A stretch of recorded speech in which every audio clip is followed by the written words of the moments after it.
انتي يا غير امري وين ما بغيتي انا نديك بغيتي اللوطو جديده حتى هي نشريها ليك تحويسه في دبي قولي لا فامي باي باي سيري كاع البلدان ونزيدوها في بومباي دبي باي باي دبي دبي باي باي دبي انا بغيك يا شيري وانا موت عليك قلبي تلفك تجي عيني في عينيك وانتي ما فينا طلب ربي لي يخليك حتى وحده يا عمري ما تنسيني فيك نروح لامستردام هذه يا لوكازيون وجاتي تبغيني نروح نديرو ايفازيون نروح لامستردام باي باي دبي باي باي دبي باي باي دبي نروح لامستردام انا بغيك يا شيري وانا موت عليك قلبي تلفك تجي عيني في عينيك وانتي ما فينا طلب ربي لي يخليك حتى وحده يا عمري ما تنسيني فيك دبي امستردام دبي دبي باي باي دبي دبي باي باي دبي حل امستردام باي باي دبي دبي باي باي دبي انا بغيك يا شيري وانا موت عليك قلبي تلفك تجي عيني في عينيك وانتي ما فينا طلب ربي لي يخليك حتى وحده يا عمري ما تنسيني فيك Nasty Style Records.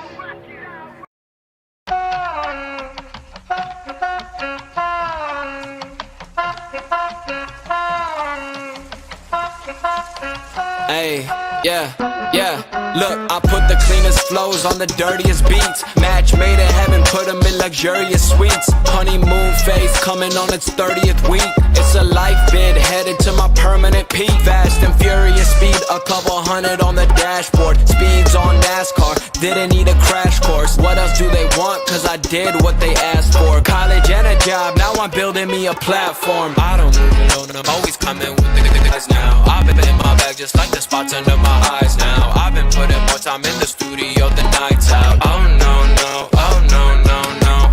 I don't gotta tell either way they gonna find out. I was scratching on the surface, but I'm on my grind now. Trust me, you gon' be in trouble if you ever time out. Oh no, no, oh no, now they asking me, damn son, how you keep making these anthems? I make the wishes then grant them. I promise none of this is random.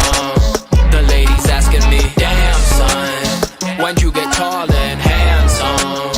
I gotta ghost them Danny Phantom, but I let you join the fandom, yeah.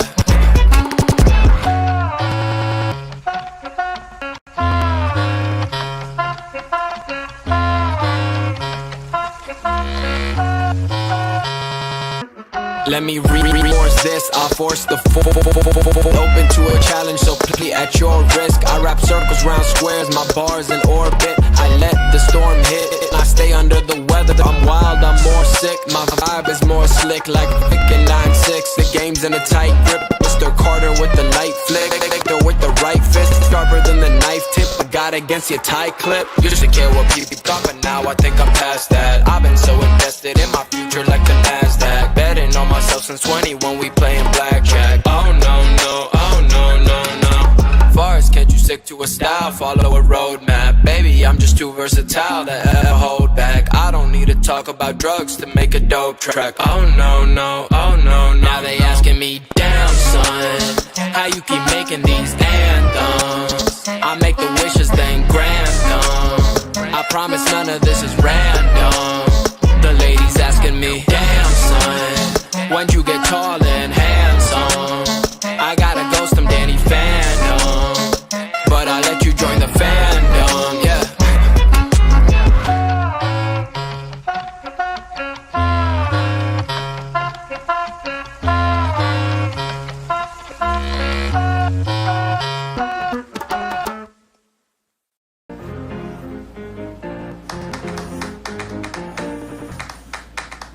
Live fast, young and hungry. Brand new whip, get it right. Run.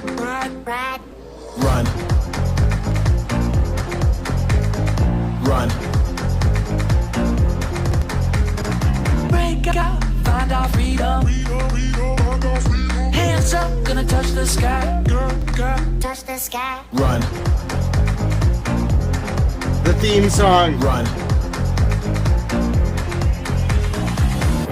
We're living the good life, living it up like Bonnie and Clyde. We'll take the money and run. Never see us coming, you ain't never gonna see us coming. Run.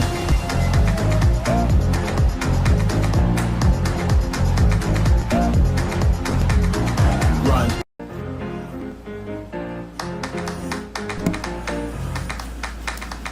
Live fast, young and hungry.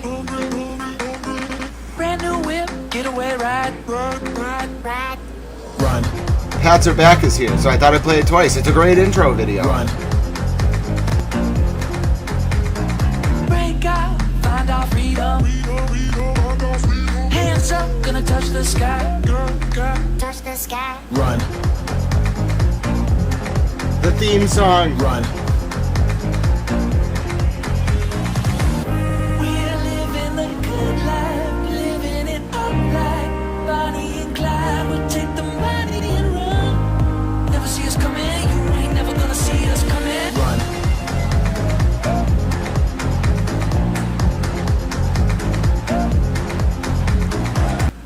Great job, Pats Are Back. Hello! How's everybody doing? My name's Grant Smith Ellis. What a great song.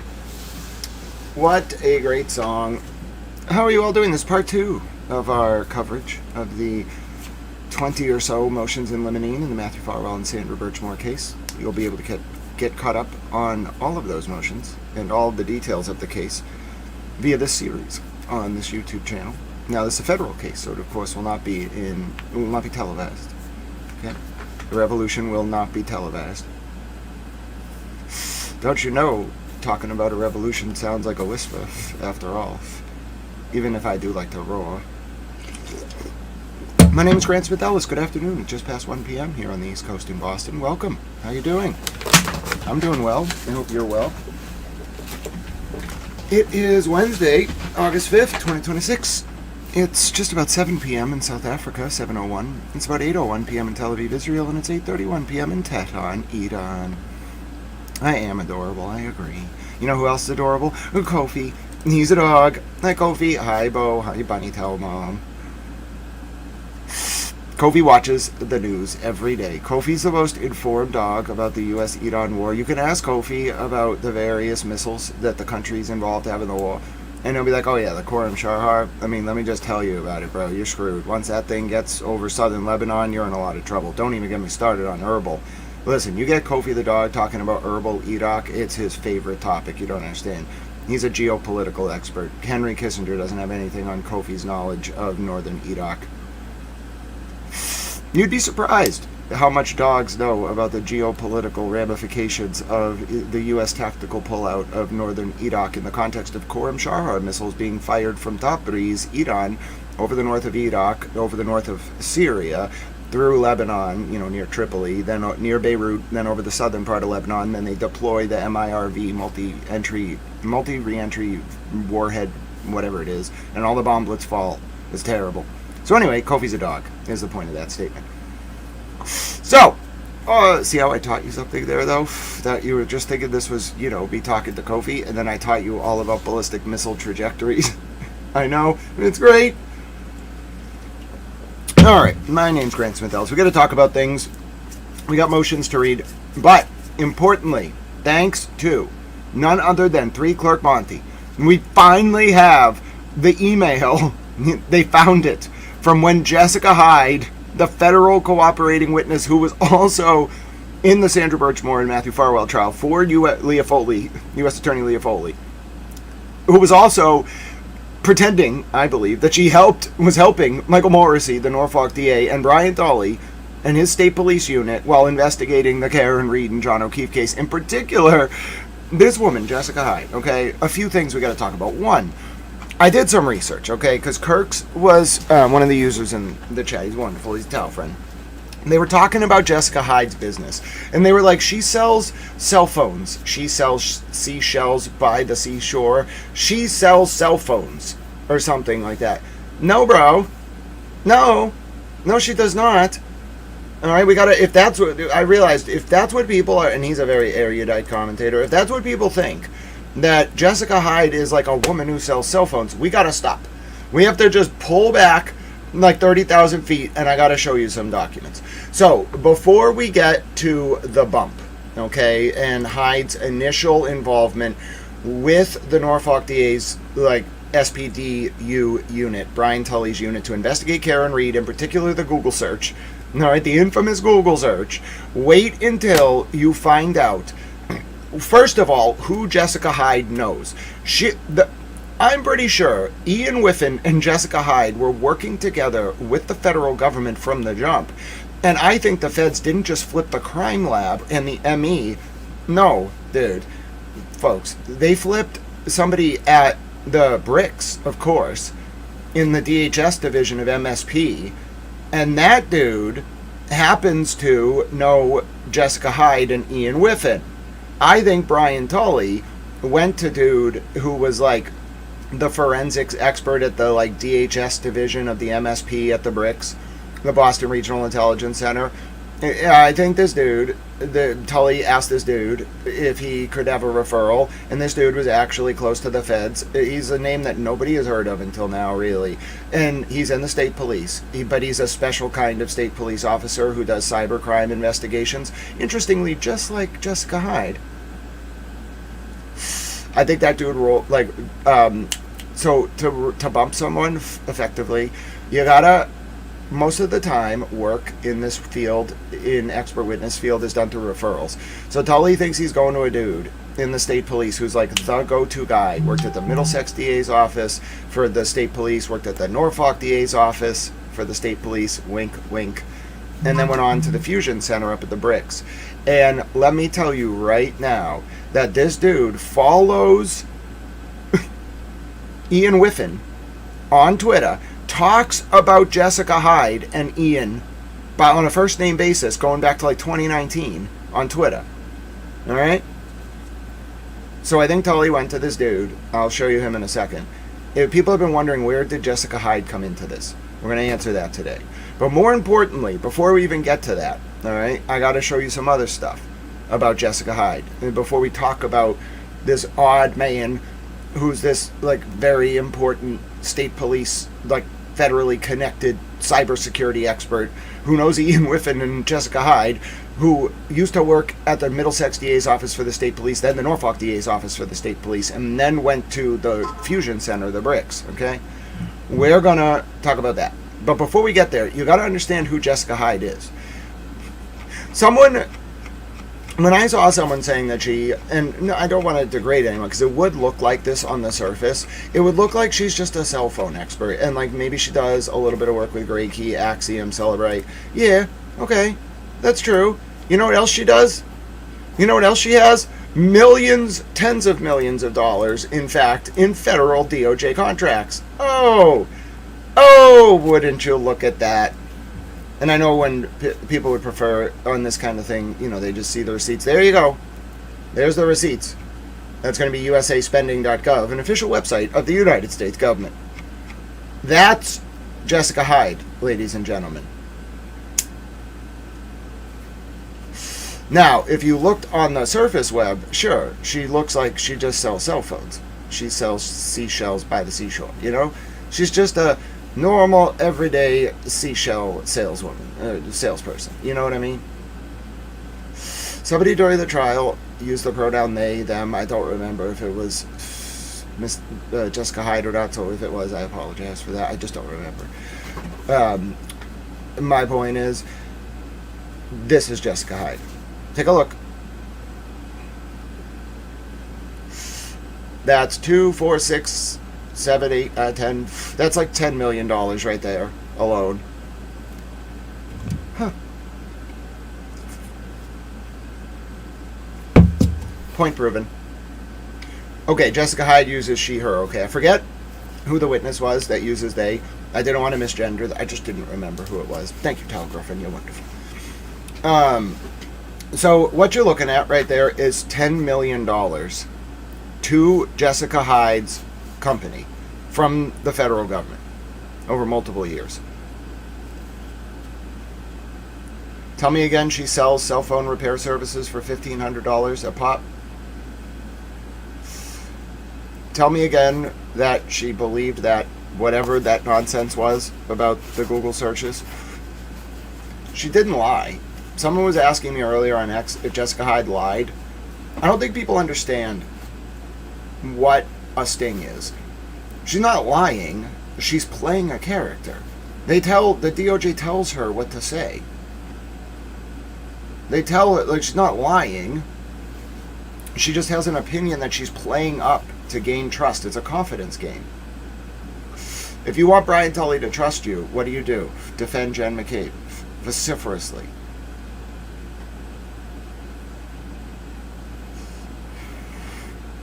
I don't think Jen McCabe was the target, by the way. I think people kind of misread this. The target was Tully, and is Tully, and Fanning. Jen McCabe was a witness who Tully was playing loose and fast with, and she's an example of his obstructive behavior, but she's not the target.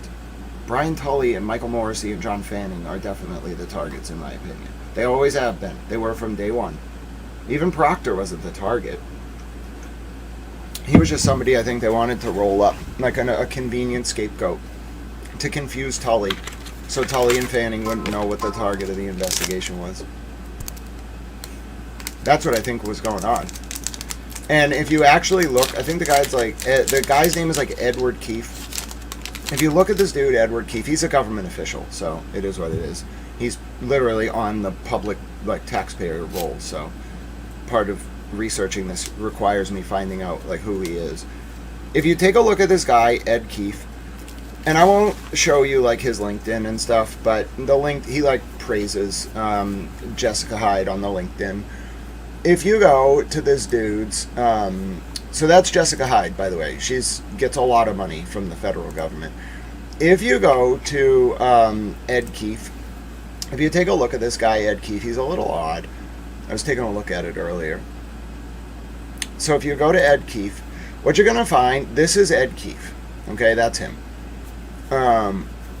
Yeah, you know, it is what it is. I'm sure Ed Keefe is a good man in this. From what I can tell, like, you gotta, I know we have all the documents, but on some things, when I explain to you, like, I have a gut feeling, and then explain to you why, it's because I just know the case really well, and all these people, I know who they are, how they move. This guy has never come up at all. This is the guy that referred Jessica Hyde to Brian Tully. Now, if you look at Brian Tully's initial email, he does pursue Jessica Hyde, but he didn't Google her. He didn't just, that's not how this is done. He asked somebody he thought he could trust, the dude who used to work with him, and who's like a cybersecurity expert, Ed Keefe, if he could do it. Now, if he could give him someone. Now, if you look at this guy, Ed Keefe, he works at the Commonwealth Fusion Center, which is like the regional intelligence center. And then if you read his background, he was a member of the state police's 79th recruitment troop. He's assigned to the CIS, Criminal Information Section, where he supervises the Commonwealth Cybersecurity Program and the Commonwealth Critical Infrastructure Program.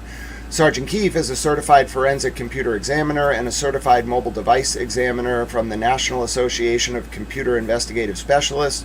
Sergeant Keefe has spent the last 10 years performing electronic information and digital forensic examinations on computers and cell phones as a member of Middlesex SPDU, Norfolk SPDU, and the Cybercrime Unit. Hey, you know who headed the Cybercrime Unit for the Norfolk DA's office under Brian Tully?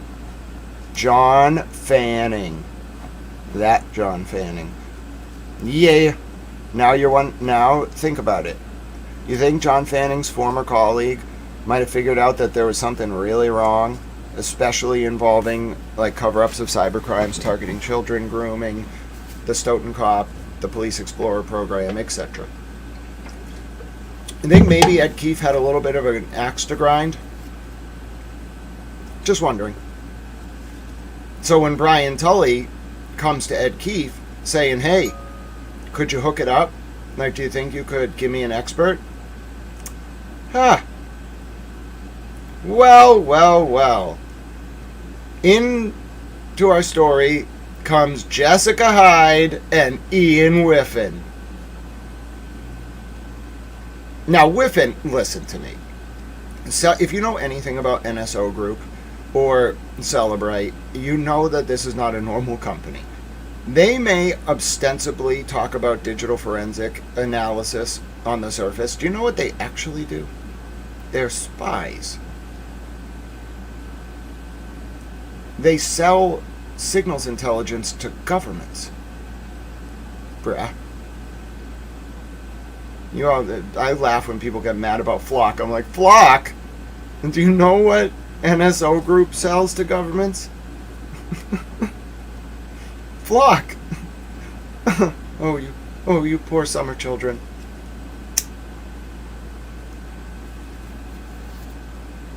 So, Celebrate is very similar. They just sell services to government. They have private, like, services they offer. But of course, they need a shell. You need to operate on the surface to do clandestine work. But there's no doubt in my mind Hyde is intelligence community. Are you kidding me? Ian Whiffen, most obvious intel agent I've ever seen. Jessica Hyde, now that it's more like reading Great Expectations for the second time, knowing Meg, which is a convict. Of course she was an intel asset. Dude, she was dressed up in character. Oh my god. She was like, they were like, listen, go up there and look like a buffoon. And just, I'm not saying that she doesn't wear those wraps, but they were like, go up there and look as ridiculous as humanly possible. So that they mock you and they don't understand what's going on. I know it sounds brutal. I know. But that's what they did. And everyone fell for it. She was their sleeper. So she was what's called a long cover asset. It was very impressive. And they must hate these guys. To spend this is real investigative work. People think investigations are like putting together clues. No, bro. An investigation is planting double agents inside a prosecution and then running the double agent as your witness. And you got to have, like, part of that, I tried to teach you all this over the past few years. Part of the rule with that is you got to have, like, a character. Now think about it. Think about the people who are, first of all, look at who's gone silent. Second of all, look at the people who are pissed about this and don't even know how to respond because they can't. All the people close to Tully and that Discord server and the private investigation firms. Bro, they were running what they thought was an advanced, I'm talking about the, like, people close trying to infiltrate the Free Karen Reed and Turtle Boy movement.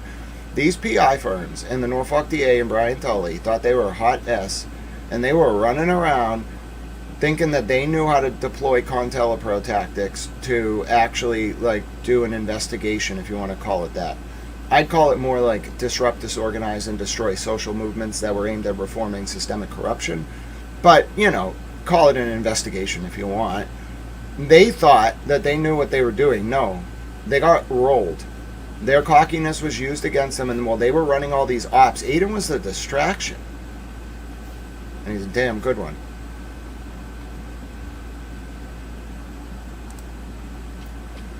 Oh yeah, and listen, I'm not telling Bob Alessi or David Yannetti or Hank Brennan anything they don't already know.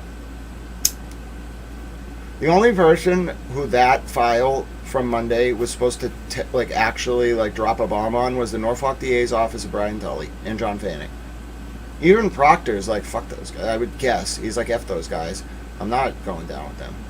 Dude, he's liable to flip now too. If he sees Nicky Guarino flipped, why wouldn't he flip? Why the hell would Proctor, who took a beating in public, basically, over those texts, why would he go down with them over this shit? I don't think Proctor really gave a damn about John Fanning. He wasn't even involved in that, as far as I know. Correct me if I'm wrong. So why does he care? They screwed him. He should screw them. Bounty isn't the quickest picker-upper. Grant is. Oh, the trap abides. You're so wonderful. I got you. Got that wonderful email. I enjoyed it so much. I don't. By the way, I want to make just a general announcement, administrative announcement.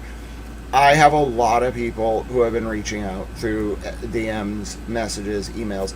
I promise you, if you have not gotten a reply back, it is not because I'm ignoring you.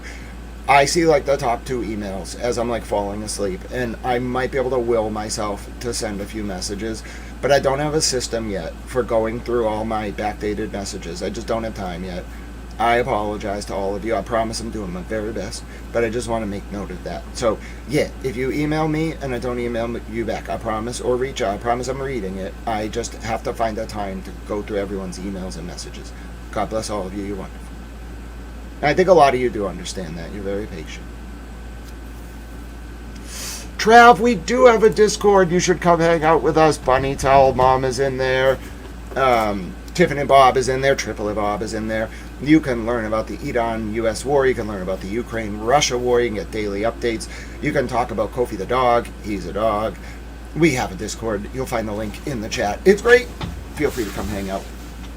All right. So let me pull this back. So you got a situation where, and I realized today a little bit, because I finally was able to calm down from the adrenaline of the past 48 hours.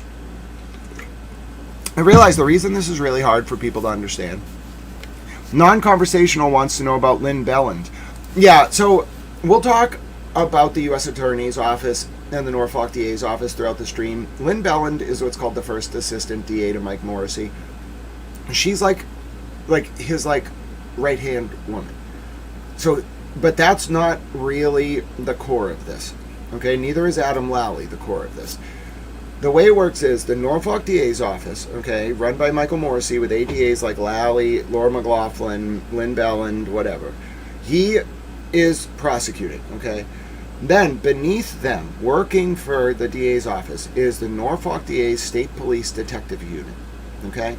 Brian Tully's the detective lieutenant. He's in charge. John Fanning is the first officer, okay? He's right under Tully. Yuri Buchanan is the sergeant. He's right under Fanning. Beneath them is Michael Proctor, Matt Duane, Nick Guarino, Connor Keefe, Kathleen Prince, maybe a few other people, okay? That's what we're talking about. The target of this was Brian Tully and John Fanning. They were the ones, even though it looked like it was about Morrissey, it's not. And what happened was this was an inverted hierarchy. So Brian Tully, in effect, was telling the prosecutors what he was like using the prosecutors as a lawyer, telling them what he wanted them to do. Now, in that context, you must understand, this is not a normal criminal case for a number of reasons, these cases. The Sandra Birchmore case, the Karen Reed, John O'Keefe case, the Turtle Boy case. What you have is Tully was conflicted.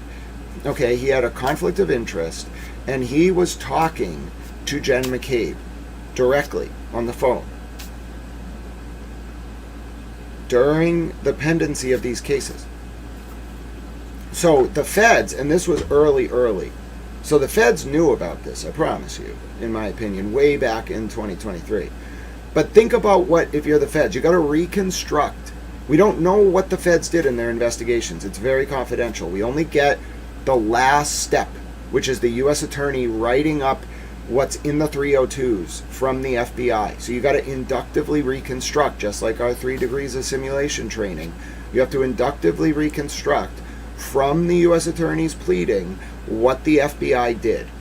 Okay? Now, we know the FBI, and I know we went over this yesterday. Okay, Josh Levy said, when Matthew Farwell was indicted in August of 2024 at the presser, Josh Levy said, Matthew Farwell's, the investigation into that case and Sandra Birchmore's death and the cover-up thereof started in August of 2023. Okay? 1 year before Farwell was indicted. Contrary to what was reported, that was not new information. Levy said that when Farwell was indicted. Okay? The first time. Now, why is that relevant? Because in the fall of 2023, two important things, well, a lot of things were going on. One, the Karen Reed and John O'Keefe federal grand jury had just ended, as far as the witnesses knew. Proctor ends up getting called back in February, as does Uri of 2024. Two, and perhaps more importantly, the Farwell grand jury opens. Within 3 months, Brian Tully is asking around, trying to figure out, I'm talking December 2023, who the target of the federal grand jury is. Why? Because the Karen Reed and John O'Keefe grand jury was real, but that was what's called a backdoor, or like a backhand in the parlance of law enforcement or federal law enforcement. It's called a backhand. So to backhand a subject of an investigation is to convince them that they're under investigation for one thing, so they use all their resources to, like, and they get confused and they don't know what you're looking into, so they use all their resources to fight you on, for example, the John O'Keefe Karen Reed case. So you backdoor them, and then because they're so weak, think about it, finite resources, limited human cognition, you just overload them with the federal grand jury in the summer of 2023, and then you hit them with the actual investigation, which is about the cover-up of Sandra Birchmore's murder by John Fanning and Brian Tully, with the complicity of Michael Morrissey. And they never saw it coming. Tully knew. He had an inkling something was wrong, but him and Lally are kind of dumb. I don't mean to disrespect Mr. Lally, because he's a good lawyer, but do you think Mr. Lally has counterintelligence training? No. Do you think Brian Tully has any legal training at all? No. There's a reason we use bright line reasoning for cops. So, with all of that context, let me explain to you what I think happened. In the summer of 2023, and I'll show you the primary source documents, in May, maybe a little bit before that, in April, Jessica Hyde reaches out to Brian Tully. I got the emails, thanks to the wonderful 3-Clerk Monty. Now let me read you Brian Tully's first email to Jessica Hyde. Okay, this took me 3 days to find, and I guess people amongst a group of others would consider me, in terms of primary source document retention, one of the sort of foremost authorities in these cases. And it took me 3 days to find this, with the help of 3-Clerk Monty, who eventually found it this morning. So God bless 3-Clerk Monty. And let me say something else. People have been talking a lot. I heard that, like, the private eyes close to Brian Tully and whatever have started to lose it over the past few days. A lot of the channels that were kind of pretending to be pro-Karen Reed or pro-Aiden, kind of dropping the mask, and they're very upset about these filings. They're very upset that the primary source documents are being read on these streams. They're very upset that their whole game is over. I understand that, okay? But I think they should have some more dignity, okay? Because, and they should respect the intelligence of their audience a little bit more. If they want to bow out gracefully, they should. But, like, going down in a ball of flames, like, screaming like toddlers, is just unbecoming. Is that what you want your legacy to be? Like a bunch of kicking and screaming toddlers? Really? Come on, have some dignity. Bow out gracefully, take the L. But, yeah. So, I think it's very clear what's going on. I'm well aware of how the feds figured out about the private intelligence network, probably tied to Sean in the Gulf and Kate Peter and Brian Tully and Michael Proctor and Brian Albert. And I understand how they rolled up the people that no one saw coming against that network, and now I understand they're all just sitting ducks for federal prosecution. Yeah. I wouldn't want to inadvertently or advertently have worked for that network, especially if there's a paper trail. If I were, like, out there doing control dramas or something, like playing a character and attacking someone in public who I actually knew, flying into the States, having meetings, coordinating it, and there was any paper trails, I'd be really worried that the feds were actually watching and listening as I was doing all that. I'm just saying, hypothetically. I wouldn't want to be someone who was involved in that. Just saying. You know what I'm saying? Listen, I told people not to F with the DOJ. I don't speak for the government, never been involved with the government. They did try to recruit me into the antitrust section. I turned them down. It was very kind of them, though. I don't know nothing about the government, all right? But I did tell you all don't F with the DOJ. I told you were messing with something bigger than yourself, and you were treating it very disrespectfully. I mean, it really hurt my feelings, actually. My intelligence was insulted. The level of control drama some of you tried to run. You should feel bad. And furthermore, you should, like, all that fake stuff about people saying X person's going to get indicted, X person's going to get arrested, that was all fake. Okay? It was all part of the show. The real, like, horse or whatever, elephant, Shrek riding elephant crashing to earth is happening right before your eyes. You just happen to be watching the news station that figured it out first. So. And yeah, I wouldn't want to, by the way, have effed with anyone who was read in on this. For example, David Yannetti, Alan Jackson, Karen Reed, probably Turtle Boy. I would not want to have inadvertently targeted a cooperating federal witness. Anyone in Sandra's family, the Justice for Sandra Birchmore page. If I had, hypothetically, been part of a group that was telling me to target those people without telling me why, and I'd be really worried about getting caught up. I mean, since we're keeping it a buck, you know what I'm saying? Keeping it 100 in the lingo of the youngins. You know why LBJ didn't drink? Because when he would go into debates or discussions in the back rooms with Congress, they would all get sloshed, and he would stay sober. He would water down his drinks, and then he would rail them. Not physically. He would rail them on policy, and he won every time. Personally, I'm more partial to Teddy Roosevelt style. Treat corporations like corporations and not like partners in a business deal. But anyway, I think you all get what's going on. And by the way, what's coming next, I don't know what the DOJ wants to do. Mr. President Trump, I think, is acutely aware of what U.S. Attorney Foley's doing. I think she has his blessing. Now you understand why people tried to get so close to the Republican Party that were involved in this. They thought it would save them. Not a good idea. God intervenes in weird ways when you play with people like that. Innocent people. So anyway, my point is, I would not doubt that Mr. President Trump personally, through Main Justice, approved Leah Foley doing this. And whatever's coming is going to be glorious. But yeah, I would not want to be one of the people who inadvertently got caught up in either working for like Kate Peter or any of those PI firms or Tully or anyone and was acting on either side. I would not want to be those people because the feds don't care about your state immunity. They don't care. They don't care. It does not apply to federal crimes. People always talk about how pardons from the president don't apply to state crimes. Yeah, bro. Your letter from Michael Morrissey means nothing to the feds. Nothing. Zero. There are ways state immunity in some situations under the case law, I'm not a lawyer, but I did go to law school, can be binding on the feds, but it's only, the case law is like about administrative proceedings where you're forced to testify or you're threatened with loss of your job and it's not voluntary. There's only because like certain due process rights attach. But yeah, even then, no. Your immunity means nothing to the feds. They'll shred it. So yeah, I don't know what some of you were doing. But the feds, look at what they did to you. They humiliated your self-conceit. And frankly, there's been a deafening silence. If all you got left is like, well, Grant talks a lot.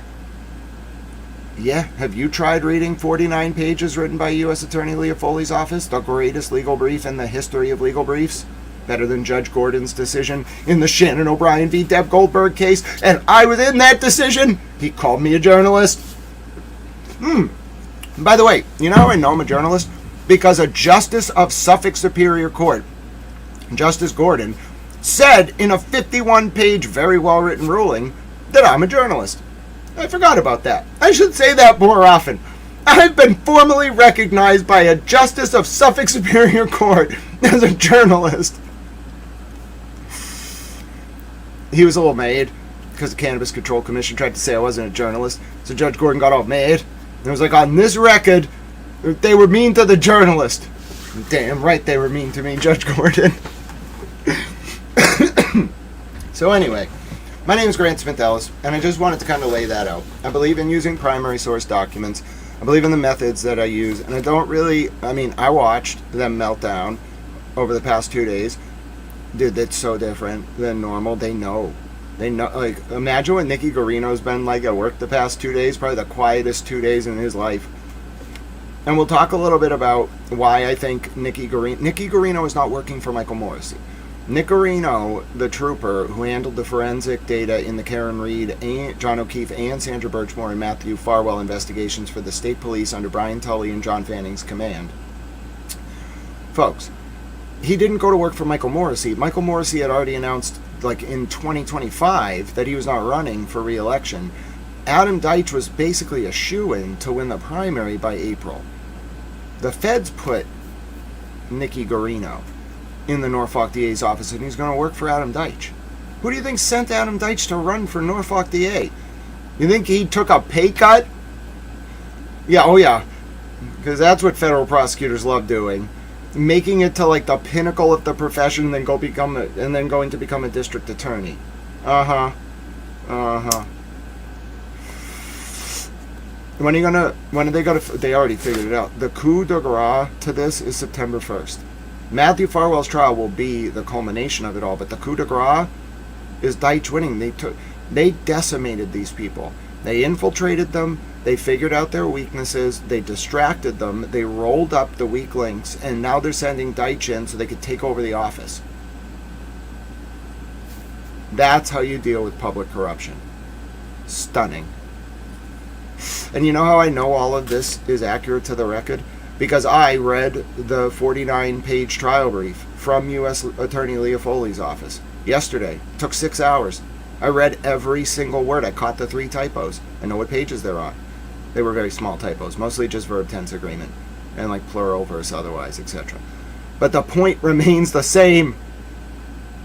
I know what the theory of the case is. I know the witnesses they used. I know who they rolled up. I know what it means that they rolled up those specific people to testify.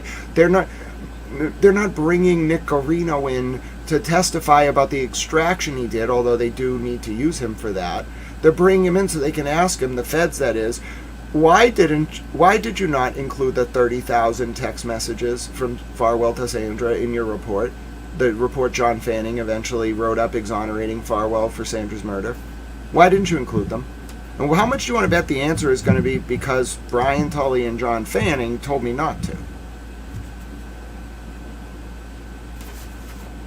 They're going to put the cover up on trial. That's why I'm trying to tell folks. And we will go through all the data. But just as an intro, you are looking at the lead up to what is the biggest trial in the history of Massachusetts, bar none. You won't see it on camera because there will be no cameras in the courtroom. But this will be the biggest trial in the history of Massachusetts. The Karen Reed case will play into it. It's important. The Turtle Boy case will play into it. Oh, Diana says, my first super chat. Thanks, GSE, for all you're doing. I am honored to be your first super chat. That is a distinct honor. God bless you, Diana from Dallas. You know, I think Dallas is a great place. I went when I was 3 with my dad. He was doing a trial or something. I only vaguely remember it. We might have gone to Austin. I just remember this like very flat like parking lot and then a hotel. And that's it. I was like 3. That's all I remember. It was 1992, the last time I was in Dallas. So anyway, thank you so much for your super chat, though. I'm going to take a screenshot of that because I'm so honored that your first super chat was for Towel Channel. God bless you. Legal Swag, how are you doing? Welcome back. All right, so let me, I think I gave my lecture there. I did want to talk a little bit about that intro, though. I'm glad this was kind of brought to my attention because I wanted to see how people reacted to this. The people around Morrissey and Tully and those PI firms always react the same way. They have like a playbook. Okay, it's very rudimentary. Nicole says, you remind me of Speed Reader from the Great Space Coaster. Oh, God bless you, Nicole. I aim to speak at 300 words per minute and type at 200 words per minute, but I don't always accomplish that goal, as was indicated right there. All right, meep meep. You can call me Roadrunner Tal. No, we call this horse racing announcer Tal. During the war, you should see me. When I have to report on rapid pace developments in the war, it's just bang, bang, bang, bang, bang for like 12 hours. The hammer is falling and Towel's wielding it. God bless you, Jackson's Unleashed. Thank you for your kind words. Now, you know what I've been thinking a lot about over the past 2 days? And I guess this will help me explain how I felt about sort of the people who realized like their lives were in a lot of trouble. Not physically, but, you know, the whole thing they had been doing was not a game anymore. So, I was thinking a lot about, like, who were the people that the feds, like, were trusting. It's called reading in. And who were the people that were working for, like, Kate Peter and Brian Albert and Morrissey and Tully. And so I started to really think about it, right? And then I realized, like, do you know? So sometimes, you know the movie Real Big Fish? Or not Real Big Fish, that's a band. You know the movie Big Fish from 2003? I feel like Emily C. is going to really like this one. So you know the movie Big Fish from 2003? I feel like what's going to happen over the next couple months and years is we're going to see all these people that we saw, you know, during these different trials and investigations. They're going to finally get to drop the mask, you know, and they're going to get to come out and tell us what they were actually doing. And we're going to find out, like, a lot of the people who, you know, we like. We're doing, like, really good work. And you can tell who they are because they look at me and it's almost like they want to, like, pat me on the head and be like, you know, good job, little Towel, we're proud of you. And then you can tell who the people are that were working for Tully and them because they, like, either call me, like, slurs for being mentally disabled or, like, try to infiltrate my mother's life or take advantage of the elderly and the vulnerable or do terrible things to, like, women and children or, you know, et cetera, et cetera. And they get furious when this stuff starts getting talked about, and it becomes a very obvious tell. And that's how I was thinking about this over the past 2 days. I was like, who was on that list of just being, like, unnecessarily mad that this was coming out, and then who was on the list of, like, they were already proud and now I can tell they're just waiting for the chance to drop the mask so they can be like, here's what we were really doing. And there's only a few people I have questions about. Seriously. And those people should be proud of themselves. One or two people in particular, I actually don't know who they were working for or who they were aligned with. There are one or two people in particular I was very impressed because I don't know. And if I couldn't figure it out, then nobody figured it out. But yeah, and the problem is, so here's what made this such a cluster F. A lot of these people close to, like, Kate Peter and Tully, they thought they were running just another operation, you know, just even though it was high profile, just another kind of run-of-the-mill thing. And so they were using all their traditional low-level, I call them the D-team tactics, fake online personas, international, like, people that were outside the jurisdiction, like, just all sorts of weird people. You know, like, people who would work for private intel or be informants for private intel. Well, dude, you gotta use phones to communicate. That's interstate communication. Some of that stuff's international communication. By doing the tactics that they were used to doing, they subjected themselves to the very thing that the feds needed. So yeah, there's gonna be a lot. Listen, if the, like, especially the Florida connection, dude, I don't know what the hell all these people were doing down there, but you're out of your minds because they got you. They got you dead to rights. They know exactly who hired you, and they know exactly what you're doing. So, and they're not friends. The DOJ is not friends with these people. In my opinion, they don't like them. They're going to rail these people. So, I don't know what the hell these people thought they were doing. It was like a game to them. I told them straight up, one of these operatives, they ran around me, I said, go tell your handler. It was 1.5 years ago, too. Dude should have sent the message. Do not treat human lives as a job. I told him to write it on the blackboard 500 times like Bart Simpson. So, I don't know. I think a lot of those people... So, Nick Guarino, if you listen to my coverage over 1.5 years, 2 years, I was saying Nick Guarino, and you can see it on my charts. Nick Guarino's the most likely cooperating witness. Because, you must understand, Nick Guarino's not just some guy who's a forensic expert. He was like pressured really hard on both cases. And then he almost died. He was doing a detail on the Mass Pike near exit 123 in Watertown right after the federal grand jury started, and he almost died. The reason he flipped is somebody tried to kill him. And that's why do you notice Donna McNamara, the Stoughton police chief, filed a lawsuit where she said openly, I assure you with the FBI's permission, that she was cooperating with them? Do you think maybe because the network around Morrissey retaliates against people through lawfare, and Brian Tully, through lawfare, through firing people from their jobs, and worse? Think the feds did figure that out? That's why they announced all, like not all, but most of their witnesses. The feds have had the father of Sandra Birchmore's baby for a long time. They forced him to be a witness, and that does not mean that he's innocent of anything. That just means they're making him be a witness. The prosecution can make someone be a witness. That just means they're making him testify against Farwell. And by the way, I know Michelle McPhee has done some great reporting about the Army recruiter. I do believe he's a witness. However, based on my analysis of the totality of the circumstances, I don't believe the Army recruiter is the person whose DNA was in Sandra Birchmore's undergarments alongside Farwell's.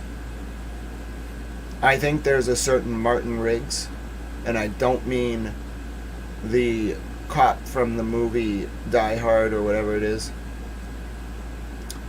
Lethal Weapon. I think there's a certain Martin Riggs Facebook account that contacted Sandra for the last time on February 1st, 2021, the day of her death. Mind you, no one knew she was dead till February 4th. So why would Robert Devine stop talking to Sandra on February 1st? Hello? I think we know why Robert Devine became a lawyer. Didn't save him, though. They rolled him up hard. They're not just rolling him up. They're not giving him a deal. They're going to subpoena him as a witness, put him under oath, and then they're going to probably charge him. Because Robert Devine is not some innocent man.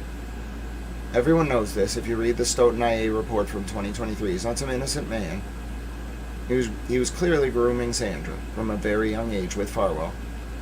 All right, Farwell was sleeping with her, but Devine was, in my opinion, the pimp of all pimps, and they got him. So you bring the regional pimp of all pimps in, dude. They've been watching Devine. He's probably going to get indicted, but you don't want to indict him if you're going to use him to testify against Farwell, because that benefits Farwell's defense. You wait to indict Devine until after Farwell's convicted. You got to think smart. You gotta think smart. If you indict Devine now and call him as a witness against Farwell, Farwell can impeach him. If you just call him in the context of the DNA evidence and why and what, etc., then you don't open the door to impeachment on the indictment, because if he gets indicted, then the Farwell defense can ask, were you given the promise of a lesser sentence on that indictment? It's not as bad for the government if Farwell's lawyer just says, were you given any promises or inducements? That's very common. I've heard witnesses say they were given immunity before and the testimony was still credited by the jury. The Giselle Correa case is a very good example. By the way, you are watching the only journalist in the history of the United States to have live tweeted verbatim an entire federal trial, the 2019 Giselle Correa trial. But the point remains the same. I would wait, personally, just now that I think about it, I guess what you're really listening to in this stream, I can actually claim this as a bona fide, is that what it's called? Bona fide qualification. I am not a lawyer, I did go to law school, and I'm probably one of the few people who can say they were recruited by the Department of Justice directly, which is true. Nicole says, right is of no sex, truth, or color. God is the Father of us all, and we are all brethren. Oh, God bless you, Nicole. That's very similar to the sentiments we used to all talk about during the war, and I really appreciate those sentiments. But I guess that's what makes this so unique, my perspective. I must think like a federal prosecutor. because they wanted me to be one. But I don't really think of myself that way. I'm just like a person, you know? I'm just a Tao. But yeah, I guess that's... I'm a little bit interested now whether they kind of built this case based on watching this coverage.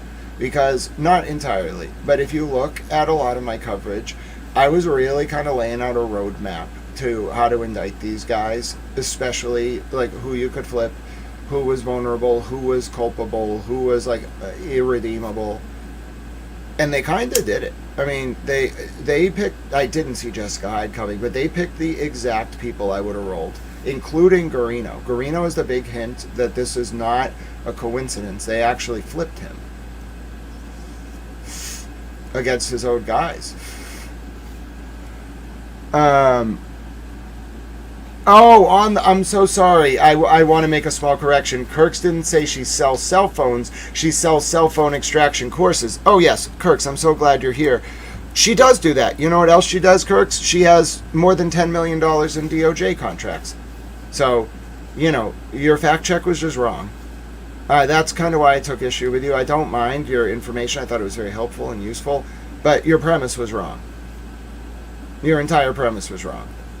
She has 10 million plus on that page alone in federal contracts. That's why I linked you to it.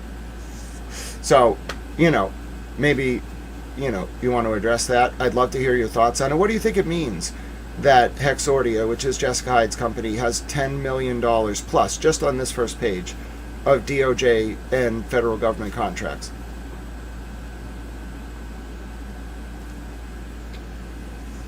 I'm fascinated. I'd love to know your input. That was one of the things I wanted to hear first, because we can't really move on to the other timelines until we talk about the fact that she does have $10 million plus in federal government contracts. That's her company. Yeah, so anyway, my point is, let's go back to Jessica Hyde, because I think I've I ranted enough about what's coming.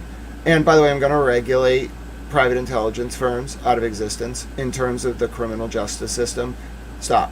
You can do it within the guidelines, but what you're doing right now is disgusting, some of you. You should be ashamed. Whether you worked for them or run those firms, you should be ashamed. And if you're running a project nationwide where you go from case to case to counter the Innocence Project, you should stop. I'm going to get you. I'm going to get you. I'm going to regulate you.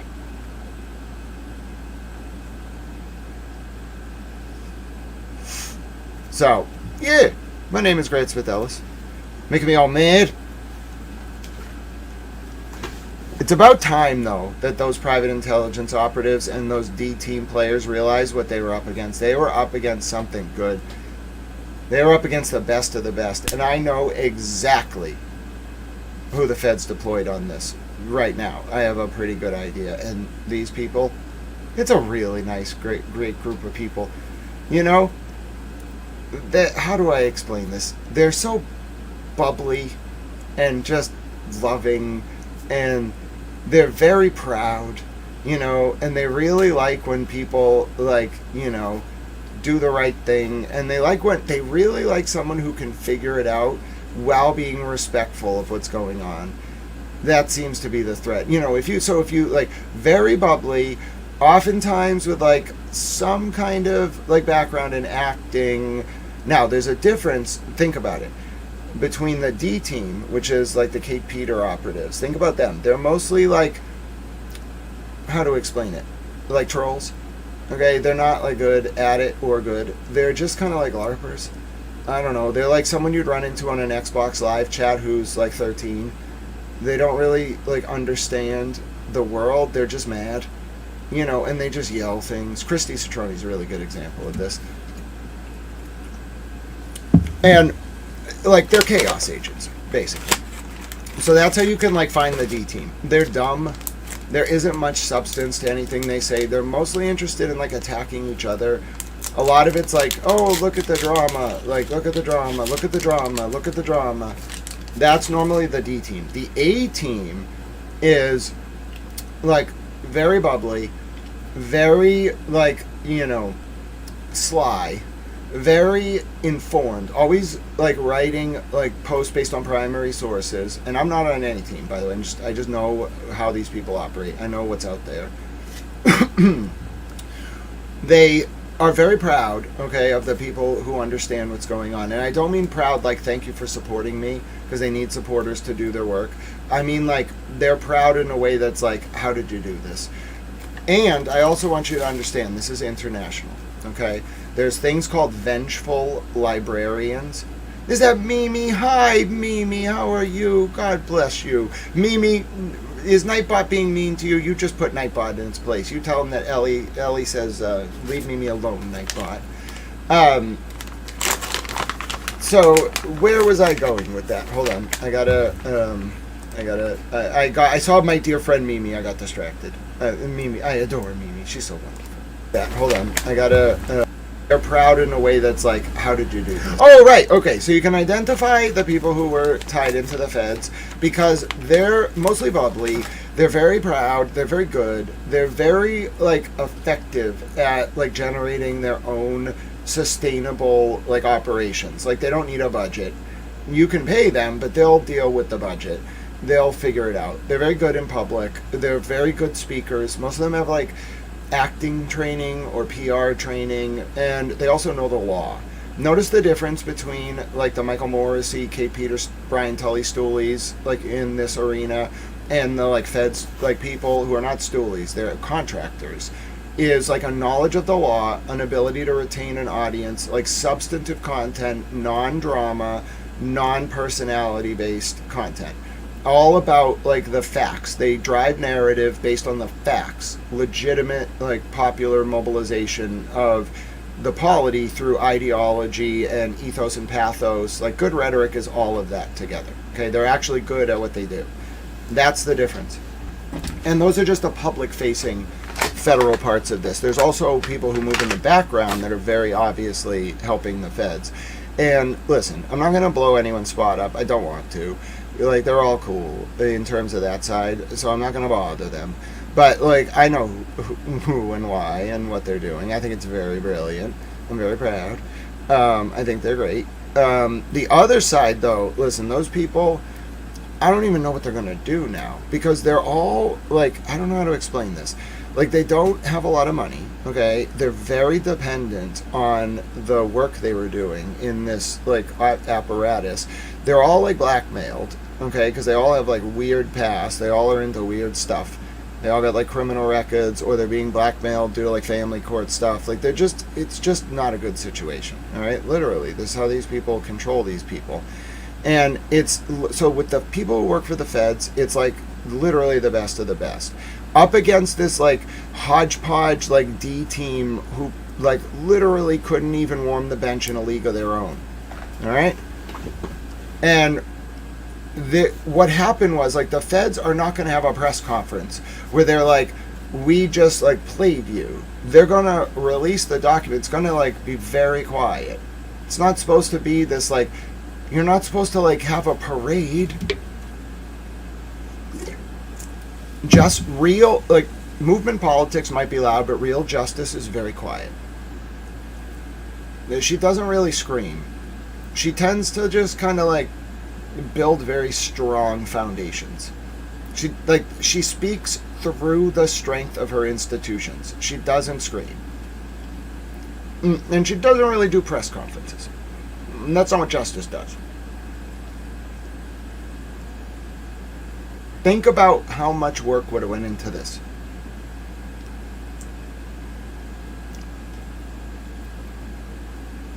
They had to have these people, and think about me as the wild card in all this, and why nobody ever probably came to me and was like, just stop, please. There's only one thing anyone ever told me to stop talking about, and I respected it, and I'm not going to tell you what it is, because this is way bigger than this case, and you should know it for a fact, but I was told not to talk about it, so I can't talk about it. What do you want me to do? I'm allowed to disclose because that's my condition. If you're going to tell me not to talk about something, I get to tell people, generally, you told me not to talk about something. But I made a great choice. It was a few months ago, there was a discussion had about redacted, and I already knew if I was being asked by redacted to censor redacted that I was right. And I was like, holy hell, oh my god. And then I was like, okay, I'll do it. Yes, that's fine. And then I never talked about that again. So, I think the reason the feds never, or no one ever came to me and said, stop talking, is because the other side, like the Michael Morrissey, Brian Tully, Kate Peter people, were so cocky, and they like judge people with autism and stuff. They were so cocky that they were just like, oh, Grant's just wildly gesticulating.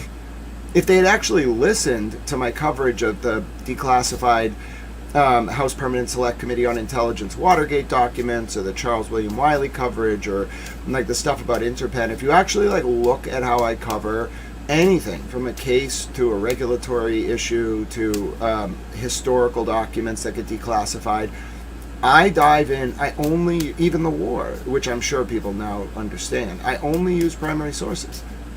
I'll learn how to speak Arabic if I have to, or Farsi, whatever, but I'm not relying on somebody else explaining it to me. I'm going to go, like, you're hearing my opinions about the primary source documents that I found. That's what I do. That's how I brought Kathy Rumler down. She don't have a job no more at Goldman Sachs. They got all mad at the New York Times because the gray lady wouldn't say she was CIA, and I was like, damn it, gray lady, have some backbone. But anyway, I think that's just very important. I think that's how reporting should be done. It's not an industry. You should find primary sources, explain to people what's going on, let them make an informed opinion about it, and then hopefully the government does the right thing. That's how I petition the government. I mean, oh, God bless you, Wrestle Mom. That's how I like to petition the government anyway. I just highlight things that I think are a problem. I tell the government how to systemically reform them. I give them, if they're too lazy to do the work, I just do it. And then I'm like, okay, government. And then we move on. Oh, and that's the other thing I wanted to say. I was reflecting on this when I slept. One of the things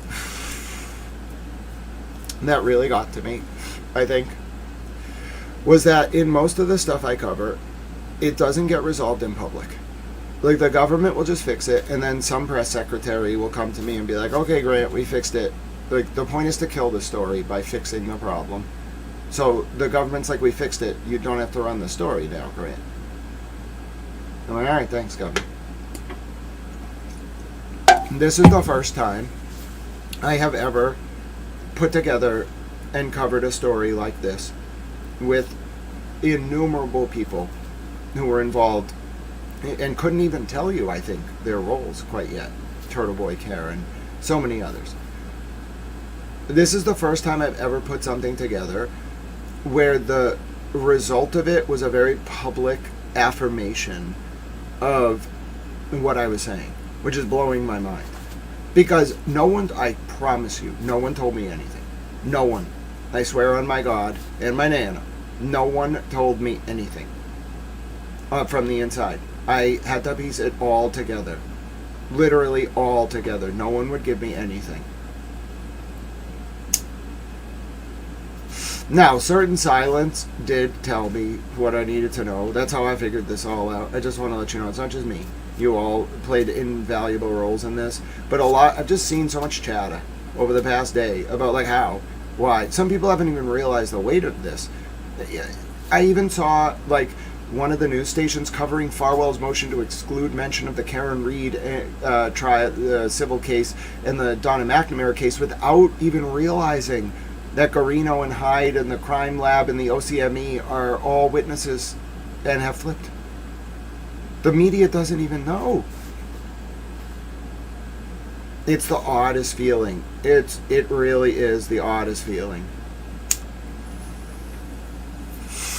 Anyway, that's the real experience aside. Let's talk about the email, because I have things to say about this too. I just have been thinking a lot over the past day, and I was a little busy this morning, and my tooth has started to hurt a little less, thank God. So I've actually been able to pause and think about what's been going on. It's been a lot. You should not feel, if you've been looking at all this, that like this is a small amount. If you're thinking this is a lot, like I barely processed any of this. If you're feeling that way, that's not abnormal.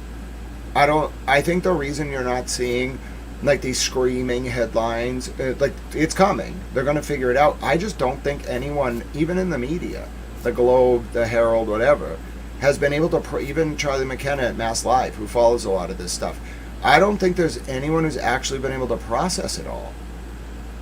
And since the federal government didn't do a press release, the media just doesn't know. Oh, hello, Riot. Thank you so much for your support of Towel Channel and your kind words. Let's get to work, though. I think it's important that we review these emails. And that digression with Kirk's aside, although it was relevant to Jessica Hyde, is not the primary point of today. I want to get through these emails, and then I want to get through Farwell's motion to exclude the search warrants, and then I want to take a look at a few other motions. So let's begin. All right. So this was very hard to find. This is the initial email that Brian Tully sent to Jessica Hyde. And remember, with all that background we just went through, Jessica Hyde is the state witness, ostensibly, in 2023, who's coming to Brian Tully and the Norfolk DA offering, well, she's approached by Brian Tully, but she's going to offer them her services regarding one important issue in the Karen Reed case: the timestamp of Jen McCabe's infamous "How's Long to Die in Cold" Google search, which was either, depending on who you believe, at 2:27 or 6:23. Now, at the end of the day, did this Google search play the biggest role in the jury's verdict? No. No, it did not. It really didn't. Both juries, if I recall the interviews with both jurors that were done after the trial, each trial, put very little stock into it. But do you remember how much attention was paid to it? Do you think even Jen McCabe herself was probably thinking, why is there so much attention on this 2:27 a.m. Google search? You play the hand you're dealt. If you're the feds and you see in Jen McCabe's phone record that there's this anomaly about the cell phone search, you tell the Karen Reed defense to make it a big issue. That's going to compel, if you think Brian Tully's doing weird stuff with witnesses, talking ex parte to Jen McCabe, trying to manipulate the trial, you get Brian Tully to, think about it, you're setting up the conditions for him to do exactly what you want. You're making the 227 issue a thing. Create the problem, offer the solution. That's how you do it. So they're creating the 227 problem for Tully in the state. Tully's friend McCabe. Think about it. Tully's closest friend in all this, of the witnesses, is Jen McCabe. He's protective of her. They're psychologically profiling him. They know he cares about her. So the bump started way before May of 2023, which is what I've always thought. I always thought it started in the fall. The planning was the fall of 2022, and they waited until Rollins was out of office. Remember, what happened in May of 2023, folks? Rachel Rollins was forced out of office by the DOJ OIG. In November of 2022, August and September of 2022, the whole kit and caboodle, the whole U.S. Attorney's Office comes to a grinding halt because Rachel Rollins is getting investigated for taking U.S. government vehicles to North Andover, or whatever it was, Andover, to visit with Jill Biden, the First Lady at the time. Okay? And then Rollins utilizes the U.S. Attorney's Office to launch a fake investigation into Kevin Hayden, the Suffolk DA, so that she can leak her own recusal to the Globe and the Herald in an effort to help her ally Ricardo Arroyo win the Suffolk DA election, so that Arroyo, in turn, can carry on Rollins' progressive legacy. She didn't prosecute a list of like 25 low-level offenses. Well, folks, the DOJ OIG caught her. You know who testified against her?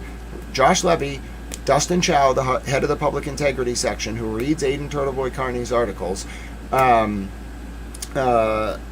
was the third guy? Bill Abley, the head of the Criminal Division, still there, and unnamed boss lady, the executive officer of the U.S. Attorney's Office in Boston. Okay, so listen, they took her out, and it took, the report itself started in September of 2022 into Rollins. They interviewed her in December of 2022. She lied to them, according to the DOJ OIG, during the interview about leaking the recusal letter related to Hayden, about a non-existent investigation that never happened. In January of 2023, the OIG for the DOJ refers Rachel Rollins for criminal charges. Somehow the Biden Justice Department doesn't recuse itself and declines to prosecute. May of 2023, Rollins leaves office. Resigns right as the OIG report is coming out into her 162 pages. Why is this relevant? Because I think the planning for the Karen Reed investigation by the feds and the Turtle Boy investigation and the Sandra Birchmore investigation started long before August of 2023. The investigation, the grand jury, began in August of 2023, but I think the planning started in November of 2022.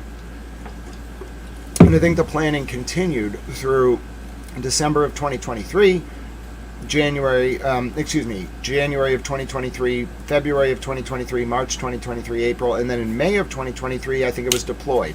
Why? Because that's right when the grand jury starts into the Karen Reed and John O'Keefe case. In turn, this letter, right? We're now May 5th, 2023. So Rachel Rollins is about to resign. Josh Levy has taken the reins of that office. And he's ready to go. Adam Deitch is working with him. Dustin Chow's working with him. All right? And they're ready to go. They're ready to launch their operation. And so they do. And one of the first people they used was Jessica Hyde. They used other people too. But one of the first people they used was Jessica Hyde. Now, as you can see here, I explained to you the context of how I think Brian Tully found Jessica Hyde through this man. Let me get you his picture. Hold on. Through this man. All right? Edward Keefe. Okay? This is how I think Tully found her. This was Tully's old colleague. But I also think this man is not Tully's friend. I can't confirm it, but I think this man sent Jessica Hyde to Tully because this man actually was mad at what John Fanning did about Sandra Birchmore. I just trust my gut. I don't have the document on that. I just can't confirm it. I just have a feeling that the reason that Tully fell into a trap, and I think the feds, to bring this full circle, set up the trap by artificially focusing attention on the 227 search. It's a big deal, but it's not dispositive of anything. It's a big deal, of course, about Jen McCabe's state of mind, right? But the actual WallDB issue is very convoluted, very, and that's putting it lightly. So, for anyone to have a firm opinion on it, the way that Ian Whiffen and Jessica Hyde did was odd. But if you think about it from the perspective of create the problem, offer the solution, that's a fait accompli. If Brian Tully and Jen McCabe don't know why there's so much attention on 227, they're probably going to spend an exorbitant amount of their time and resources trying to get an expert to counter it.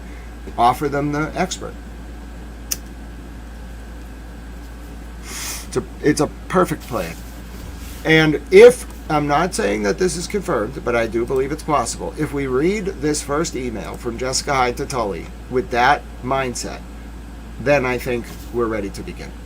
How long did that take? An hour? Yeah, it takes about an hour normally for me to get the whole background, get going. I treat every stream as if there are people who are watching that have no idea what's going on.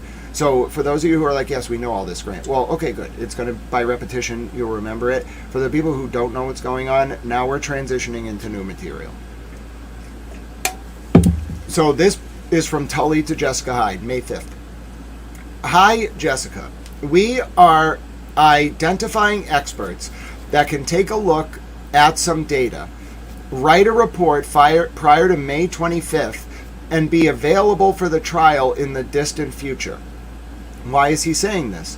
Because Alan Jackson is getting ready for this big hearing on May 24th, 25th about the Google search. Now, why do I say I think the feds created the 2:27 a.m. controversy for a reason?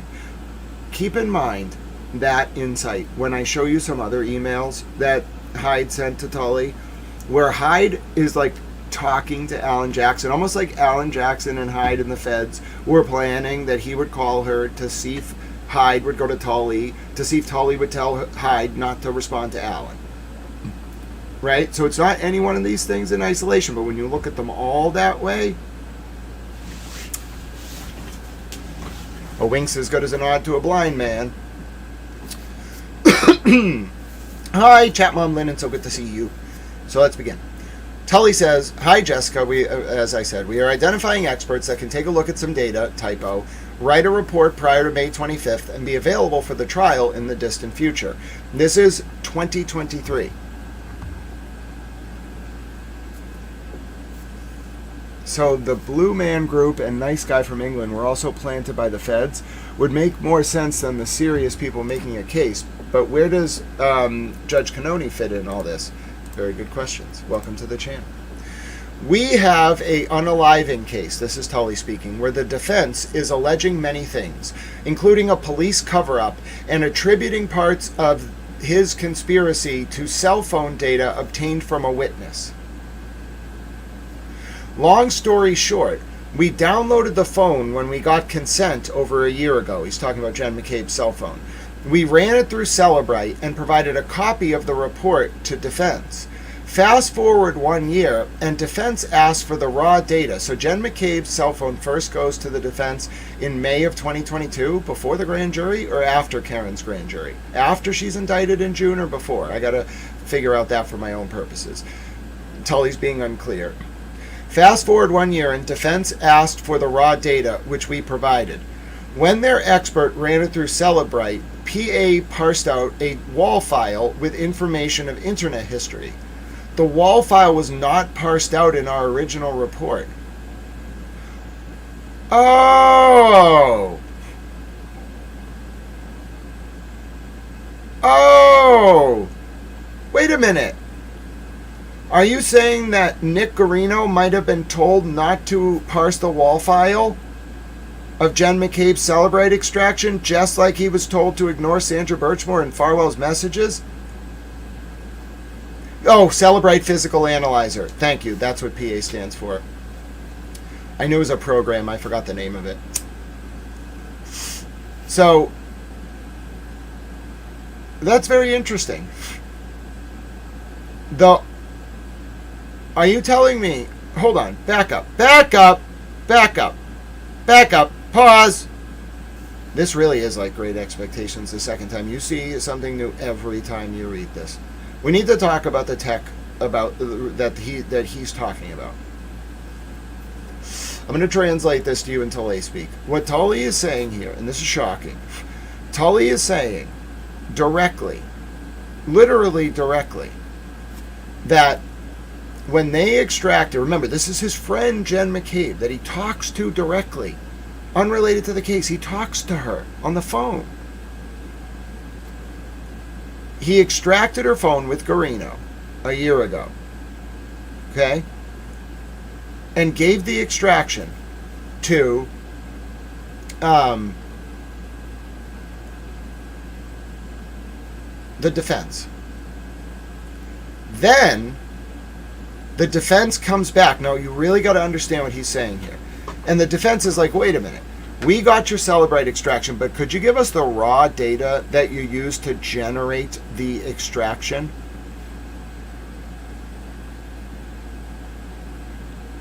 And when the defense, I didn't know this until right now.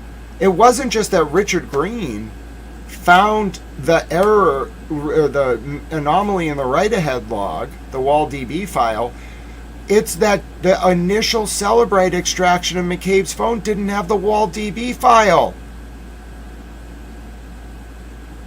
And the only reason that Alan Jackson and David Dianetti got that WAL-DB file was because they asked for the raw data and ran their own extraction. I didn't know this. Whoa.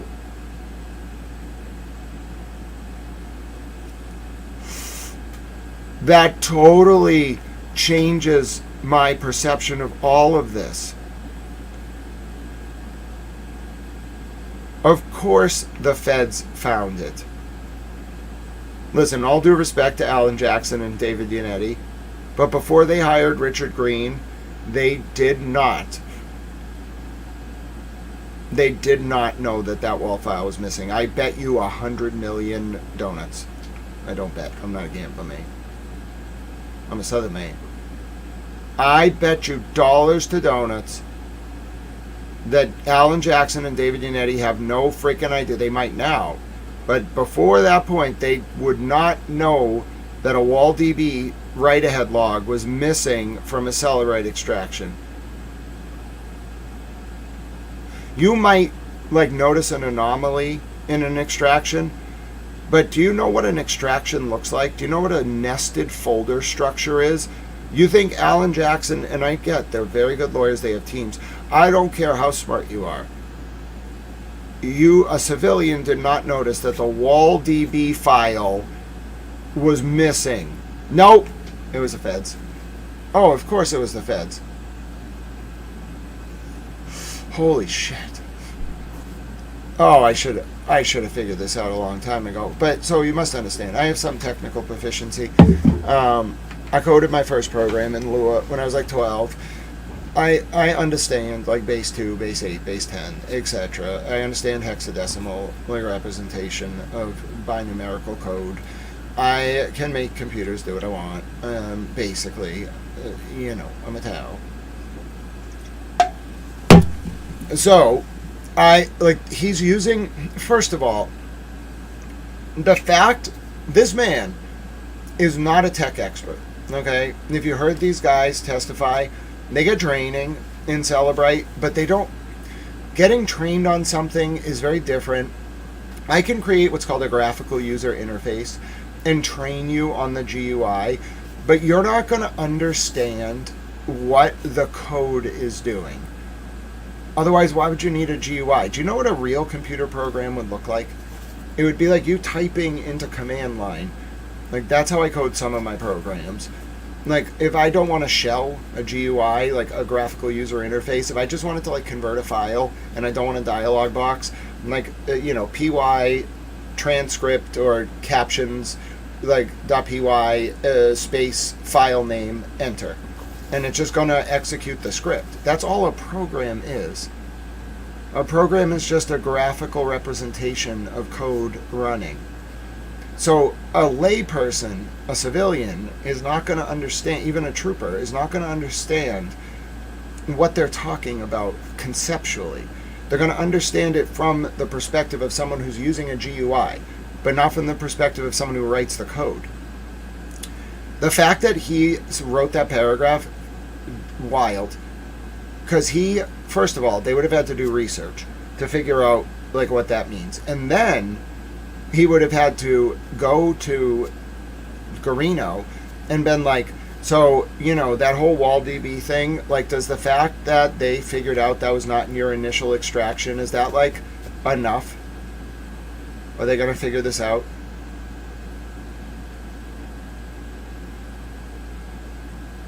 He wouldn't know it was a bump. He would have he would think that Alan Jackson is just like some like magician. And be like, damn, they're coming for my friend. Hi, T.A. Sarah, 77 billion bonus points for being a T.A. Sarah. Hi, Standing Storms. I totally get it now. I get it. This lines up. The first thing the feds did was look at the discovery provided by the state to Karen's defense to see if anything didn't line up, and the feds have their own access to subpoenaed records or cloning or whatever. Hey, Jen McCabe, just speaking hypothetically, what if that visit to Jen McCabe's Jen McCabe's house wasn't just an interview? She let them within proximity to her phone for more than like 5 minutes. That's enough. With a warrant that you wouldn't know about. Wow. Are you telling me it's possible that the reason that Alan Jackson was able to figure this out and ask for the raw data was because somebody cloned Jen McCabe's phone when the FBI came to interview her? Oh, ladies and gentlemen, first of all, thank you to Angela, and the defender of the Great Lakes himself, Water Under the Fridge, is here. God bless you, my dear friend. You've helped us hit our chat goal. Now, in normal circumstances, I would immediately play the GOAT videos, which I will do. But I have to get through this email. And as soon as I do not let me move on until I play you your mental decompression GOAT videos. You all have earned it. Okay, you've completed our first Super Chat goal. No, I've learned. I got to do the next. Oh, look at your confetti. Isn't it great? Look at all the confetti. That's amazing. I've learned I got to do the next one. Otherwise, people think they're contributing to, like, do the last one, and then it doesn't count them, and then I feel all sad. Sometimes it doesn't even let me do another goal. I have to refresh the chat. The point remains the same. We're going to finish the email, then I'm going to give you your GOAT videos, and you can all thank... Well, first of all, I thank all of you who contributed to the Towel News Channel. Second of all, I want to thank the great defender of the Great Lakes. He keeps the Iranians. Now, a lot of you won't understand this. Just go with it. Water Under the Fridge has a very specific job, okay? He defends the American Great Lakes. He's blockaded them from Iranian invasion. And you may say to yourself, there's no way the Iranians can get their boats onto the Great Lakes. Yes, they can. They can roll them with logs over the country of Canada. Okay, so the only way to keep the damn Iranians out of the Great Lakes for various economic and other purposes is through our friend Water Under the Fridge. Oh no, I did the wrong kind of goal. Hold on, I want to start another one. Oh, I can't. Sorry. I didn't mean to set it that way. Only certain Super Chats will count towards a goal now because I clicked it too quickly because I just wanted to get back to the email. Damn it. We're going to count all of them. All right, so even if it doesn't count towards the goal, I'm going to keep a tally. That's what you get for being autistic. You know, the finer details don't always stick. My teachers used to always tell me, Grant, you can't read one sentence of the question and then just rant about it in an answer. You have to read the whole question. Grant, the question might not be what the first sentence says. You got to read the whole question. I'm like, no, I have things to say. Oh, Jay Becker, thank you so much for joining the channel. I know a lot of you are like, Grant, we have watched for 2 days. We know all of this. I know. But some people are just figuring out what's going on, and I want to give them as much context as possible. It's just how I like to do news. So, God bless you, Jay Becker. Welcome to the channel. All right, let's continue. So, circling back. For Brian Tully to be this narrowed in, two things have happened. One, somebody figured out, probably a federal forensic analyst, that WallDB file was withheld from the extraction. Because it's a very rare thing to do. Second, it now makes Jen McCabe's Google search. Do you understand how sketchy that now looks? Now, say the only reason you were doing that was just because it really was a data anomaly. Let's give everyone the benefit of the doubt. Just the act of withholding the WallDB file, which is the only record of the anomaly, is incredibly suspect if you were a federal investigator. But you would need more, right? That's a good indication they're withholding information from Karen's defense, but you would need more. Grant Dog, out here covering war and cracking cases. No, not me. All I do is do my best to put together primary source information that is amalgamated by so many wonderful people, whether during the war or otherwise. I'm honored to be a syntactical manifestation of that sort of brilliance. But it is you all who enabled this. A lot of people did the groundwork and put a lot of work into this, and most of them can't take credit. So I'm stunned, but I don't really want credit, and people want to interview me and stuff. I don't want to be rude, so I'm doing like some of them. But like, I don't want to like be the face of anything or do anything like that. The point is the story. The point is that you all know what's happened, and we're there. Like I hope you know, when I feel the happiest is when I see like my colleagues writing up a story. I don't want to be referenced in it. I hate that. But when they're like, oh yeah, this happened, and it's what I've been reporting, I'm like, oh, good. That's all I want. All I want is the facts to get out there in the appropriate narrative, authentic narrative container, so that we can reform problems systemically and protect the vulnerable. So, yeah, I think that's why I don't really know what to do. This is one of the... I've run into this before, where I'm onto something that's, like, very, very big, but I just, you know, they need to catch up. So I'm just like, can you... Like, I don't want to be recognized. We run into this problem a lot, where, like, I'll break something, and then, like, the Globe won't want to cover it, because they're like, well, we're just going to be chasing Grant's coverage. I don't want to deal with that politics. I don't care. You don't have to mention me. Cover the effing story. I gave you the story. Cover the story. I don't need to be referenced. You're not chasing anything. There's one story. Cover the damn story. I get so mad. So anyway, that's really the point. They're going to catch up. So we have like a few days before they all lose their mind. So, like, whether it's Shelley Murphy or Christina Rex or whoever, somebody's going to put this all together, and the media is going to lose their mind. So before that happens, like, I just want as many of you as possible to understand what's going on, because once that happens, it's just going to be chaos. It's going to be I can't control what happens after that point. It's going to be just chaos. It's going to be really just weird. I don't even know what to tell you. Like, the eyes of the world are going to come down on Boston. And I'm like, listen, I just wanted Sandra Birchmore and those girls to have justice, and the girls who are still alive to be safe. I didn't think when I started covering this it was going to be anything to do with any of this. I promise you. I just thought it was some bad guys, bad hombres, taking advantage of, like, vulnerable, underprivileged youth.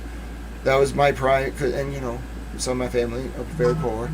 And so I was like, you're not doing that. Nope, I'm made. And I didn't know it was going to be this. I didn't. I really didn't. I thought, I knew it was going to be a big deal. I didn't know it was going to result in this. This is going to be, so that's all I can say to you. We're going to prepare now, because I don't know what's coming. And I don't really know how the media is going to react. I don't know how, like, you can't not react, because it's the Karen Reed case clashing with the Sandra Birchmore case. Once they actually figure it out, because you can't look at the document from the U.S. Attorney's Office without, like, years, I'm talking like years of subject matter expertise in those cases. And outside of the witnesses and the prosecutors and the targets and their friends, no one knows all that. Nobody. They just don't. So it reads like any other case. Oh, there's some crime lab people. There's the medical examiner. Oh, the medical examiner changed her opinion. That's a little strange. Oh, there's this state trooper named Nick Guarino. Yeah, what's not said in that 49-page document?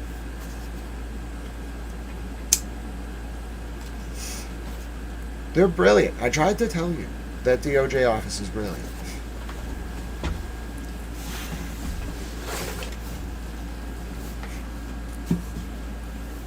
It's so subtle. And it's so respectful of Chief Judge Casper, because anyone else who, like me, imagine me writing that brief. I'd be like, and then Michael Morrissey ordered John Fanning to tell Robert Devine to cover it all up, and then they went to a dinner on a yacht. I'd blow it all. I'd be like, and then, you know, we have the wiretap where they were on the yacht, and we have the wiretap of the building, and we have this wiretap, and we got this guy over there, and then that guy went over there, and we monitored him driving around with the GPS coordinates, and then I saw him talk to that guy, and then we had the agents with the picture of that guy. You can't do that. I know that everyone wants it to be that way. I'm sorry, it's not. It will never be. There's a reason why I can't be a federal prosecutor. They don't let you just bash people over the head with that stuff, which is why I can't do that job. Because I'd be like, no, I demand that you let me go out there and tell them. They'd be like, no, Grant. Yes, I'm going to do it.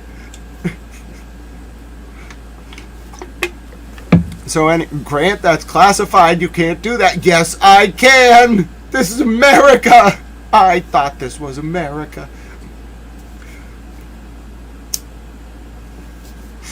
So anyway, that's the point. They don't spell it out. It's not, I know everyone wants it that way. I know people, like, have this expectation that the rules of evidence require it. They don't. Your goal, ideally, is not to burn, like, undercover informants. If you have to, okay, fine.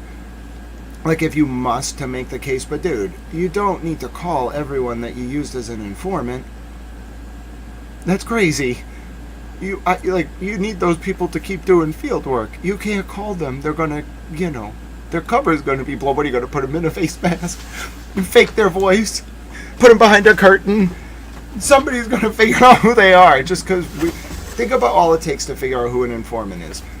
One meeting that only they were at, where the information discussed in that meeting was only talked about at that one meeting. That's enough, even if you hide everything about them. So, with that in mind, I just want to be clear to you why this is such a big deal. Because that 49-page document in the next week or two, maybe a month at most, as the media finally dissects it, you really have to sit with it. Even a lawyer cannot read that document. Dude, you could give that document to most lawyers and they're just gonna be like, okay, this dude Matthew Farwell's a really bad guy and the state police are kind of dumb, and they what's going on, how'd they miss this? But you read it with the knowledge of the case, like a clerk. If you gave that to one of the clerks who sat on the Sandra Birchmore civil case, or anyone who's familiar with this case, which is a very small group of people who are intimately familiar with the case, they'd be like, oh my God, they actually picked people from the crime lab and the medical examiner in Guarino, and they got them to testify basically against Tully's unit and Morrissey. And then a real learned scholar or erudite gentleman or gentlewoman would think to themselves, but wait a minute. That's a little bit odd, because the only person charged so far is Matthew Farwell.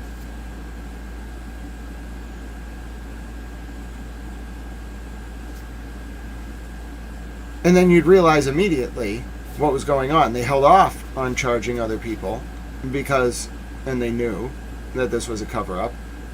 And the state police are not dumb. They intentionally covered up Sandra Birchmore's murder.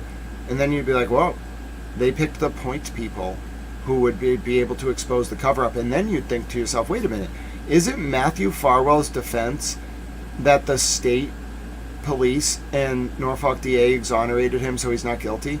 And then you might think to yourself, isn't that kind of a stupid defense? And then you might think to yourself, wait a minute, the federal government couldn't really address a lot of the state cover-up unless Farwell opened the door by making that defense. And then you might think to yourself, wait a minute, didn't the federal government take the death penalty off the table in this case in the fall of 2025, right after the second superseding indictment for the death of Sandra Birchmore's unborn baby boy, 8 to 10 week old?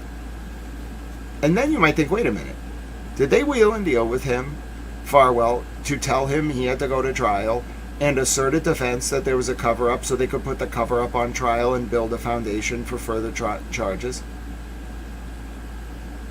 And furthermore, when Morrissey insisted on bringing the Karen Reed case to trial, did they literally, because remember, he didn't really start pushing it till the spring of 2023. Is that why they decided to use that case as basically a honeypot to investigate the state police? Aiden's case too. I'm starting to think though, so here's my best read of this. Aiden and Karen were not working together. Aiden did cover things like Monica Cannon Grant and otherwise that led to federal charges. So Aiden was on the radar of the DOJ, but he was not working with them. Karen was, from the jump. Aiden was an unexpected variable, and this is the best I can discern, because the state police, through Kate Peter, thought they could subvert Karen's movement if they linked Karen and Aiden up through Jen Altman and Natalie the German. However, what the feds did, which is what they would normally do, is they saw that happening, they figured out what was happening, and they brought Aiden in. That's the best I can figure out about this. Aiden was an unknown variable in this who wouldn't have been involved but for Kate Peter and the state police and Michael Morrissey and whoever she was working for trying to sabotage Karen by bringing Aiden and Karen together.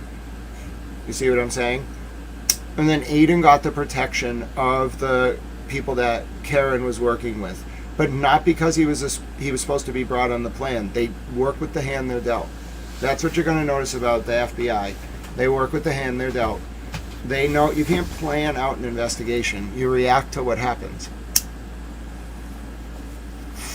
And so I think that makes the most sense. And that explains why Turtle Boy's articles were so central to the federal grand jury in April or May of 2023. If it's true that Natalie the German and Jen Altman were working with Tully and the state police and Kate Peter and Michael Morrissey, then the feds knew that Aiden being sent into Karen's orbit was a plot, And so they interceded and then brought Aiden in and then used him to their benefit. They were already reading his articles, so they just helped him write better articles and then used those articles to distract the witnesses in the orbit of Tully and Fanning so that they could prepare to launch the actual grand jury in the fall of 2023 into Matthew Farwell, which is in fact a larger investigation into Brian Tully's unit. See what I mean? Simple when you think of it that way. So, yeah, it just, and then what also makes sense is the people who ran that op with Jen Altman and Natalie and whoever else, those people are the ones that are probably the most concerned right now, because they must now know that the feds were onto them the whole time. From the jump, from the very second that they were running those like fake people out online with the YouTube channels, from the very second they were planting people in Karen and Aiden's orbit, from the very second the girls were being run around Aiden, the feds knew. That's why Bradel said to Judge McCallum, I bet, in December of 2023, Judge, we talked to the FBI and DOJ. McCallum just wasn't having it. Either McCallum didn't understand or he was in the bag. I don't know. I don't know Judge McCallum. I never looked into his history.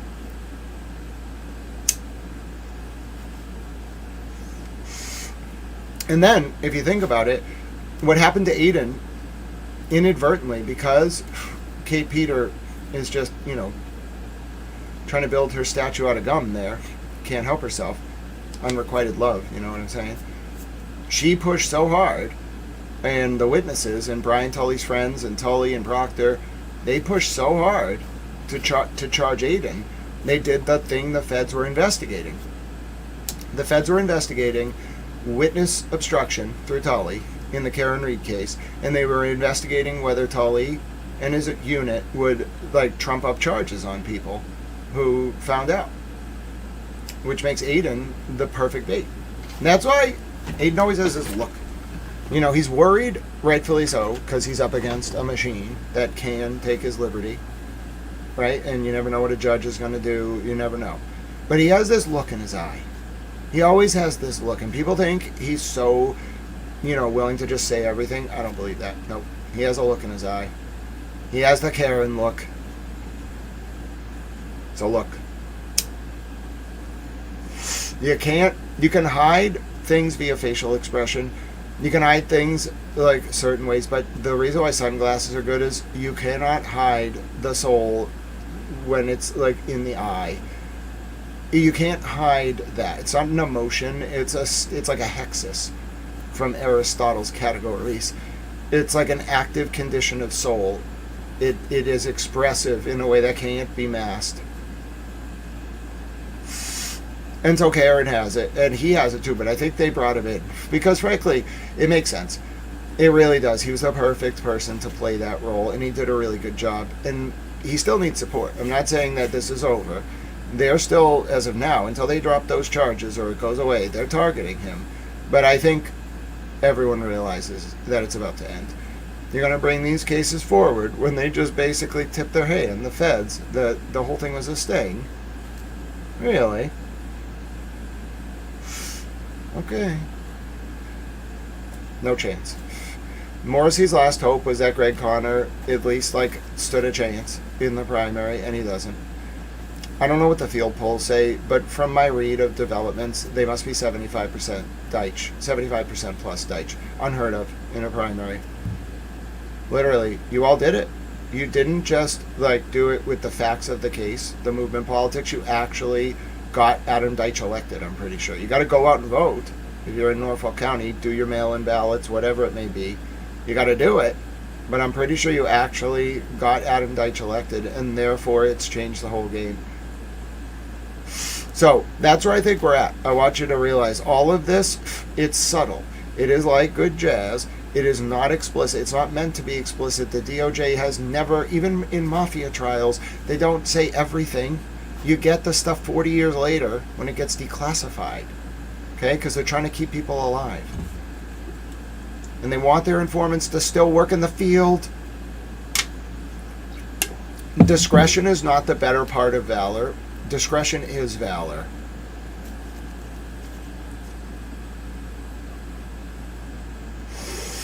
Do you know how much I don't say? I'm not lying to you. by omission or otherwise. Hi, Gail. Welcome. Do you know how much I don't say out of respect? And just because I have a lot of like dignity and I respect the like work I do. There is so much, and there are people who don't say more than me. You notice how David Yannetti talks a lot? For all the words he says, the weight of what he doesn't tell you could stun a 10-ton elephant in its tracks. And yes, if you got that reference, you probably were alive in the 90s. Thick of an Apple says, maybe I'm too late, maybe you already addressed this, but what do you think of Judge Doolin refusing to take KR off the phone case? I think that's not the operative motion. I mean, Cosgrove off the KR case. The operative motion is the operative part of that is what's this appeal? What was appealed? The return of the cell phone? The Commonwealth appealed the return of the cell phone? Karen didn't need to appeal anything. She won. And why can't I find this appeal that the Commonwealth filed? I went on the appellate court docket today. There's no appeal that I can find of Judge Doolin's order ordering Karen's phone back. By the way, you know what you can do without a search warrant? You can brute force a phone with Gray Key.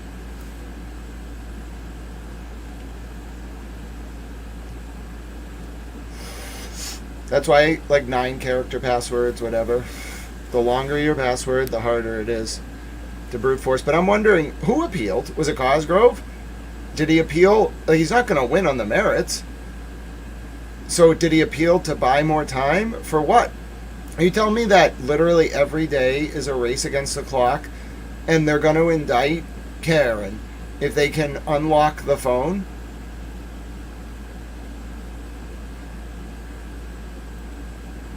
Why would they do that?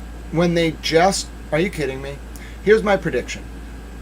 I don't know why this was appealed, the order returning the phone. I'd like to read the documents. You can't just have a secret appeal. I'm going to find these documents. Okay, it's a court system. We get to access them. I'm going to find out what the hell happened. And my best read of this is that this is all going to go away. Because, setting aside the public understanding of this, any competent read-in lawyer, any competent lawyer would read the U.S. Attorney's case brief in the Farwell case and say, folks, like to the Norfolk DA and the Mass State Police, like, Tully, bro, they're working against you. Like, your own people are working against you. Stop. Just stop right now. Stop. Stop. Just stop. You have excessive criminal liability. Stop. Stop everything you're effing doing right now.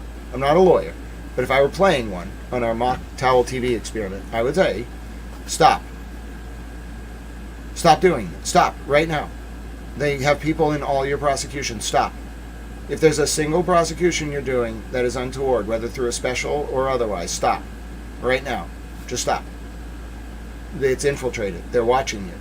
It's an investigation. Stop. That's what I would say to them. I'd be like, we're not debating this anymore. You're not going to give me some, like, pretextual justification. Just stop. Because even if you try to give the FBI a pretextual explanation, it's too late. They've now put you on constructive notice that your own people are the medical examiners testifying against you. The crime lab techs are testifying against you. The Nick Guarino's testifying against you. They're having a meeting about this while Nick Guarino's like sitting down the hall, like sitting there like, nobody's going to bother me today. I don't have to go get the coffee.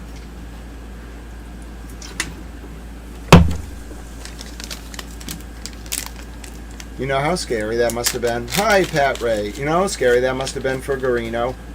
Listen, Guarino's probably sitting at home with his family every night now drinking champagne. Like, oh, God, thank God. I don't have to be the whipping boy anymore. He was probably taking so much stuff, and he probably had to just eat it, too. I bet a lot of people were like, how did this dude get back here? I bet he played it off like, listen, you know, that accident, the car accident was just really hard on me, and, you know, like you have to fake it. You have to be like, listen, I just don't know how that even could have happened, you know. And but I'm ready to go back to work. I just don't think I can be in the field as a cop anymore. You know, I'm traumatized. It was on a detail, but you know, I can work in the civilian office of the Norfolk DA. You know, I'd work as a civilian employee. That would be great. Or even better yet, you know what I actually would have told him, hypothetically? I would have been like, Guarino, go to them and say you'll be quiet if they give you a job at the Norfolk DA's office in a civilian position. Why pay Guarino when you can get Morrissey to pay for the privilege? Yep, Morrissey, Guarino was really nervous on the stand. That's how I knew he flipped. I need to be direct with you. Oh, I think I have before, but I knew Nick Guarino flipped in like 2024 in the winter. I can't tell you why. I'm just telling you I knew. And it wasn't his test. By the time he testified, I was like, oh God. Like, that dude, that kid is a ghost. That kid has either been like embodied by a ghost or he's seen a ghost. Laura McLaughlin had the same look. That's how I knew she cooperated too. And then I read the IA report into Tully and Fanning, or into Proctor about Tully and Fanning. Yeah, Guarino wasn't just nervous. He looked like he was staring into the eyes of like actual evil. Not Karen, but like Lally and whatever. He looked like he was scared for his life. And listen, whether he like had, I don't know what made him do it. I don't know. But I know that before he flipped, they got people around him. He should know. They, not the feds, but the other side, they were even like close enough to know like about, like, I don't want to say anything specific, but they knew, the people close to the state police knew that Guarino's mom got like a delivery of something. It was really effed up. I was like, bro, don't tell me this stuff.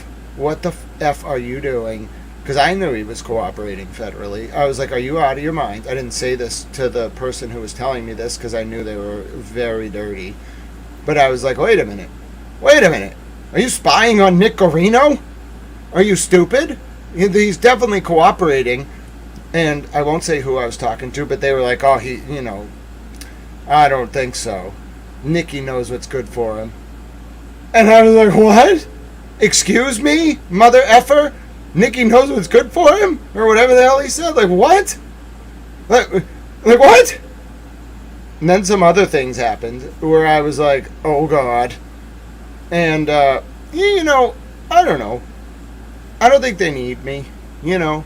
But let's just say I saw some things, like, related to that whole situation. I felt you can watch my streams. I felt very bad for Nicky Guarino. Like, he's not a bad guy. I want you to know. He might only have flipped because he got hit on the Mass Pike. But I just want to let you know he's not a bad guy. He's really not.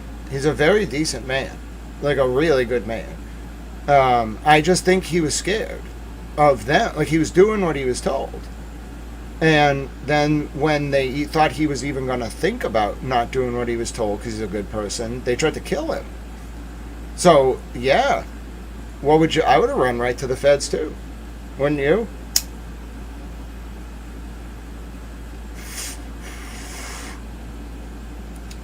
So, that really, like, explains what happened with Nick Guarino. And he's not... That's why it's not just some state trooper who used to work with the unit, now works at the Norfolk DA. It's not just some guy. He is the center of the cover-up, but he's not the, like, it's how I know they rolled him. Because he wasn't the guy in charge. He was just a foot soldier. And they tried to kill him. What? But here's the thing, like, I don't think they can prove that, clearly. But I think that they gave it enough credence that they protected him. He's protected. Dude, look, you think anything's going to happen? Nick Guarino is walking around like he has like a 40-foot metal shield around him right now. Tell me the last time you heard about something happening to a federal witness. Seriously. Doesn't happen.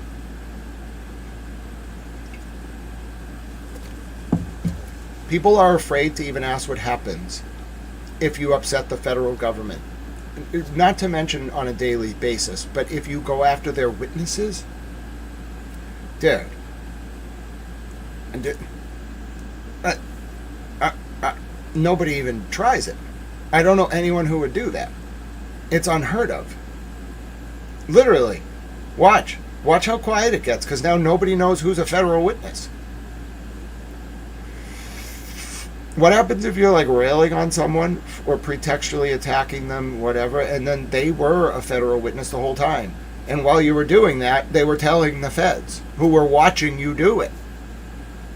You think about that? You'd be in a lot of trouble. Hypothetically.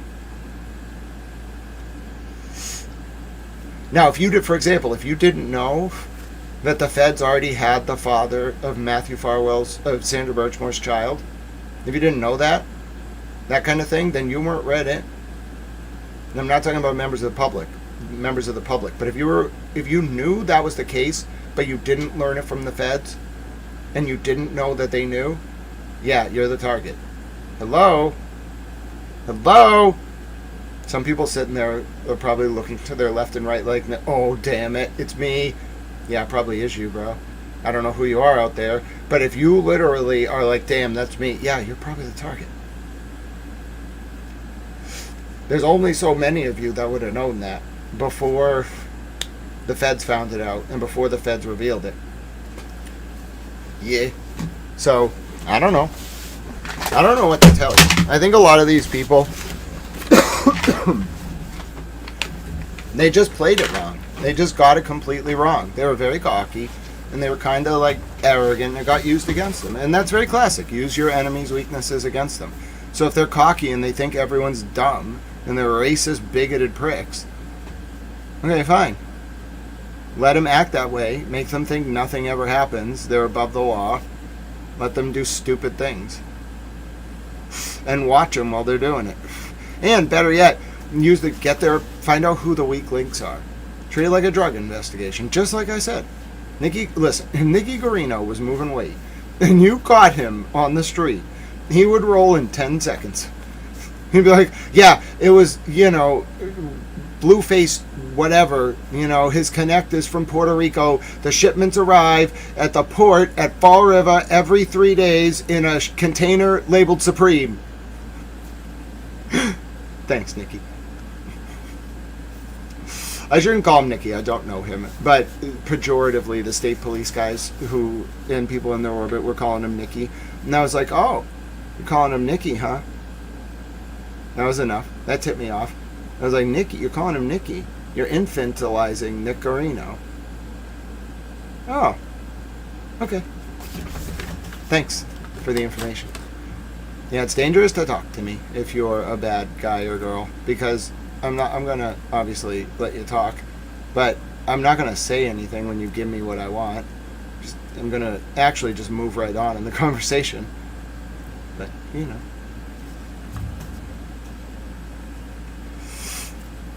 My name's Great Ellis. So, have you spoken of Commissioner Cox and his role? Yeah, Commissioner Cox endeavors, listen. I don't know what Kelly Devers knows. It's probably about Higgins, okay? I don't think we're going to hear about that in the Farwell trial. I don't think she knows anything about that. But do I think we've heard the last from Kelly Devers? No. I don't know what the hell... think if this is the witness list for Farwell's trial, what's the witness list for Robert Devine's trial going to be like? What's the witness list for God knows whose federal trial going to be like? I promise you, if informants work overlapping, right?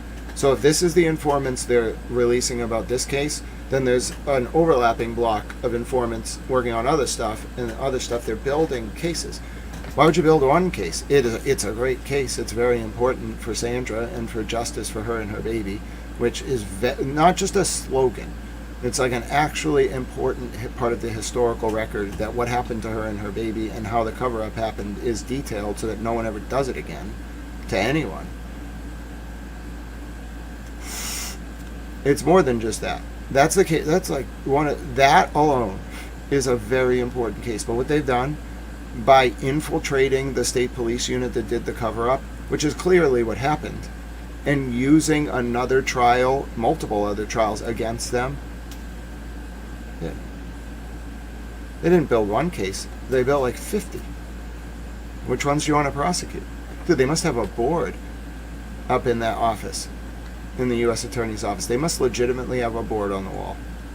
They're treating this like organized crime. They really are. That's what I'm trying to tell you all. This is very different than most prosecutions, because most prosecutions, I read a lot of federal indictments. I just cover the courts. Most prosecutions do not involve rolling up people who are working with, not the defendant, but the people who covered up a crime for the defendant. That's not a thing. No defendant would ever assert that as a defense. When have you heard that before? It's because Farwell is also working with the feds. This trial is real. There's going to be a jury. They're prosecuting him. But the trial is fake. It was determined the second they took the death penalty off the table. There's one point of holding this trial. Matthew Farwell is cooperating as the defendant with no plea. And he's lucky he got that. Because if they didn't give him that, he would have died in prison. You know how long people who hurt kids last in prison? What do you think the average is? A week? A day? A month? A year? At most? If your paperwork is not clean, they're going to find it. They're going to check your paperwork. And then they're going to take care of you because you can't hurt kids. Even women, depending on the situation, it can cause a very big problem. But kids, it's non-negotiable. If you hurt children and your paperwork's dirty, they're going to take you out. It's just, I don't mean to be so matter of fact, but it's relevant to the analysis. So therefore, he's cooperating, but he's not getting a plea. He's cooperating to save his life. That's why he's alive. He's still alive. He's been in prison for 2 years. He's still alive. That tells you all you need to know. He's a cooperating federal witness. Seriously, yes, exactly. It's a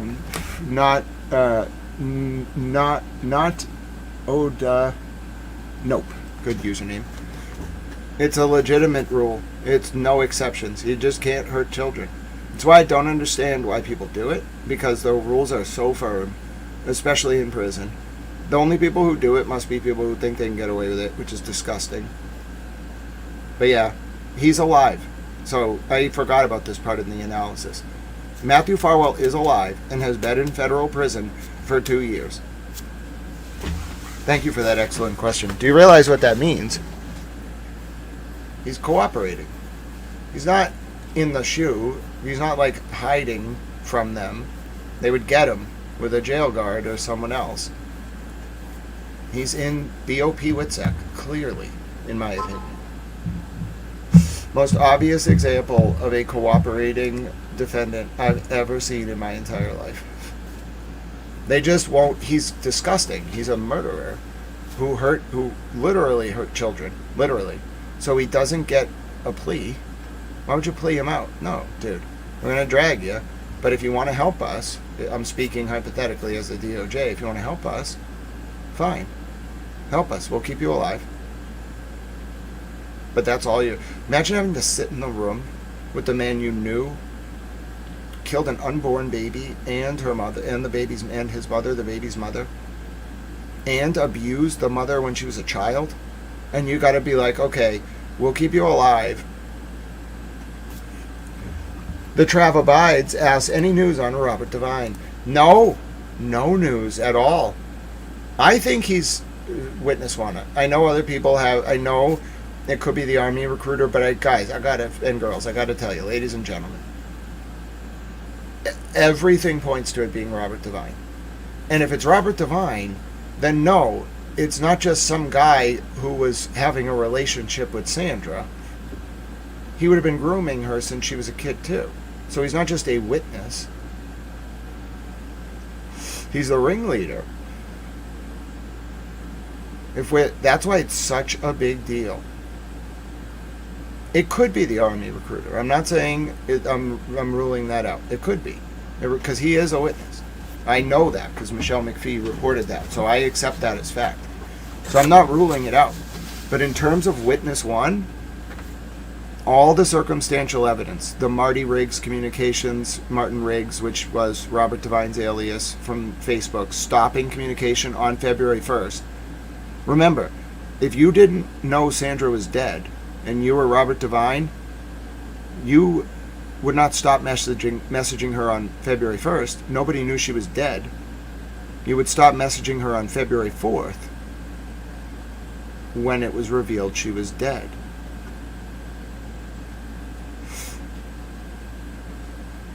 He's not just the father.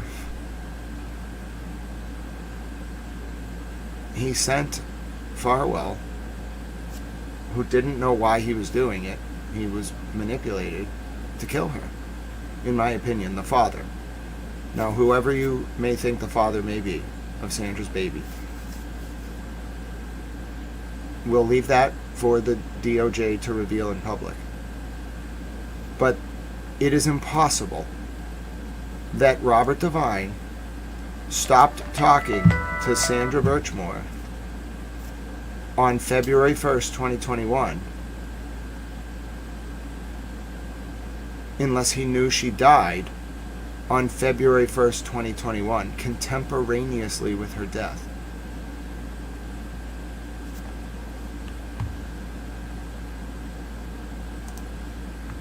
And that's what I'm really worried about here. But I'm also not, because I believe they have him. But if it's Robert Devine, then this is not the end. Of course, this is a very big issue. Because Robert Devine being the father would mean, because he was the head of the Stoughton Police Explorers program, etc., that would mean that whole time, Sandra's whole youth, adolescence, etc., she was being abused by Farwell, but secretly she was with his boss in both respects, both officially as the police department deputy chief. Robert Devine was the deputy chief of Stoughton. Farwell was a cop. And potentially unofficially in this grooming ring through the Police Explorers program. Sandra may have been another Tiffany Overstreet in a different way. She may have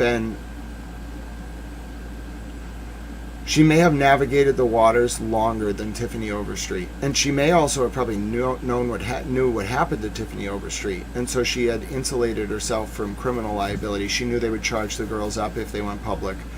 The Trav Abide says, "Where's Yuri at nowadays? Did Proctor's wife leave him?"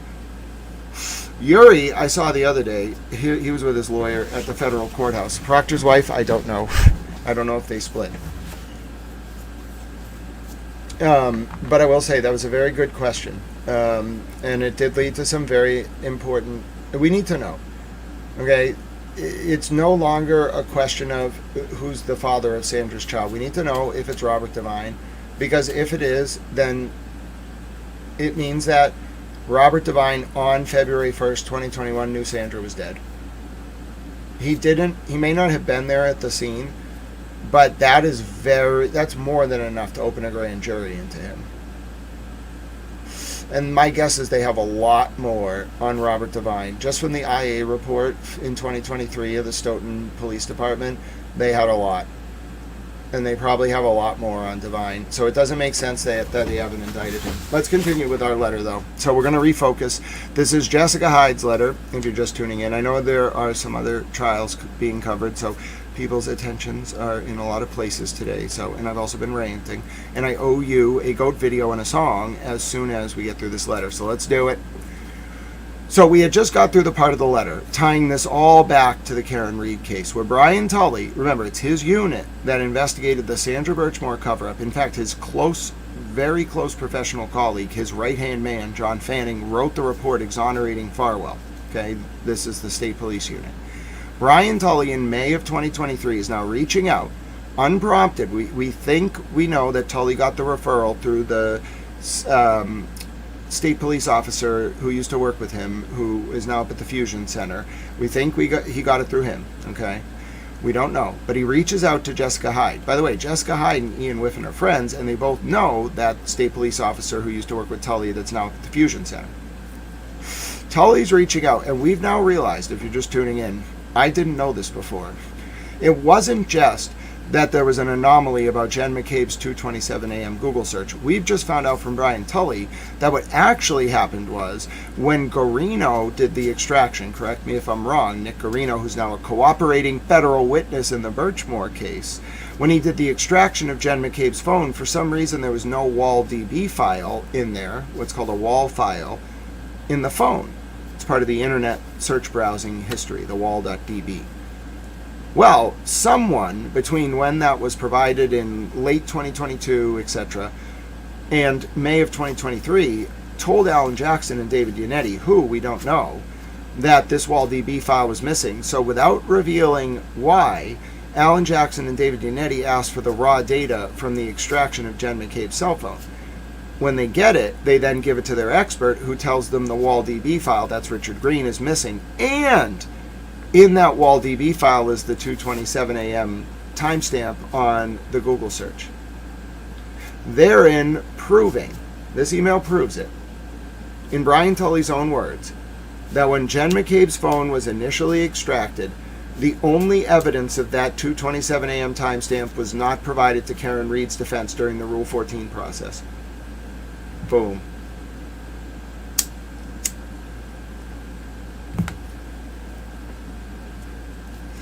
There it is. It's in black and white. The 2:27 a.m. search was important, but it has bigger implications now. One, it directly is evidence that this is what the kind of thing the feds would have been looking for. Two, it's evidence that Jessica Hyde may have been put on Brian Tully's radar, and this 2:27 a.m. thing may have been brought up as a bump towards Brian Tully, because remember, Jen McCabe talks to Brian Tully. It's the perfect thing to throw Tully and Jen McCabe off their game if you're trying to investigate them. It's perfect. And that's exactly what they did. Oh, this might call for a song. Hold on. I'm going to get you a song. And then we're going to get an early song, all right? Pats Our Back just, does so well with this, so we're going to play this. I think now that I've let this realization settle, there's something in all of these documents when you read them again. It just pops off the page. We're going to play the song. Here you go. I'm going to freeze my camera so we can get system resources. Let's do it in honor of Pats Are Back and what we just read.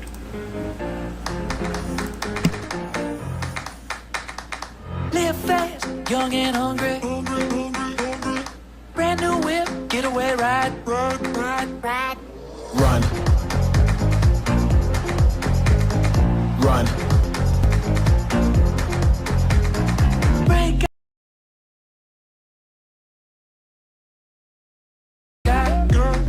Touch the sky. Run. The theme song. Run.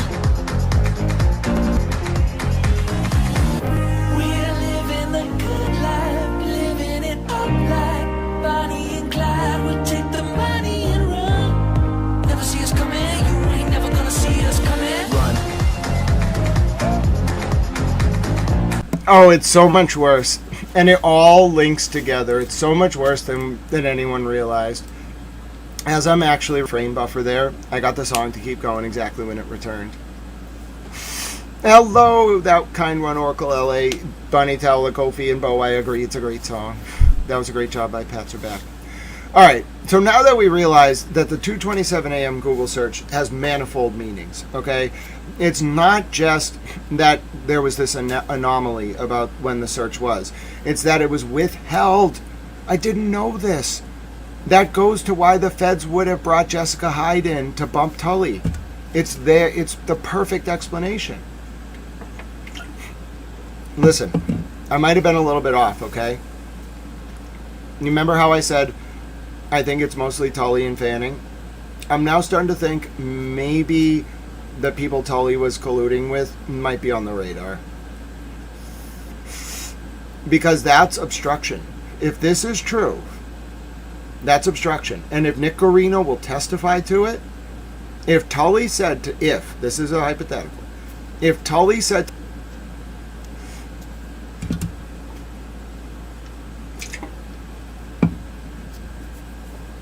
if Tully said to Nick Guarino, don't extract that WallDB file because it has that weird timestamp and it makes Jen look bad, that's obstruction. Whether Tully did it as a favor or whatever, that's obstruction. That's a big deal. And it explains why Jessica Hyde is now a federal witness. She was never a state witness. The 227 thing was never just about the 227 thing. What we didn't get, probably because Judge Cannoni wouldn't let it in, what we didn't get was that this was withheld from Karen. It was hidden. Nobody would have even known about it. That's why they focused on it so much. It wasn't the 2:27 a.m. search. Oh my God, they're so smart. It wasn't the 2:27 a.m. search. The real secret that they didn't want, the feds didn't want the state police and their friends to know, and Morrissey, was that what they were investigating them for was manipulating evidence. And no one's going to manipulate evidence if you tell them you're investigating them for manipulating evidence. So tell them instead that you're investigating them because of the implications of the timestamp. Yes, and I really think without Karen being the subject of this investigation, the feds, they would have had enough to build the case, I think, against Farwell, but they wouldn't have been able to get Guarino. I don't think they would have been able to get the medical examiner. This case was very important. And Jessica Hyde, it's why I called her a G. She is way more than anyone realizes. All right, my name's Grant Smith Ellis. Welcome to Towel News. We haven't even got to the motion yet because I've had so much to say just about this document, which I'm reading for the first time. It took us 72 hours of searching to find this document. That's how hard it was to find this. It's why I'm really analyzing it. It was not easy to find. I think it was from an attachment to a Turtle Boy motion, but that's why I'm harping on it. It's very hard to locate, so I want to create a full record. We have since, this is Tully speaking, we have since, the reason I am reaching out is what was found in the wall file.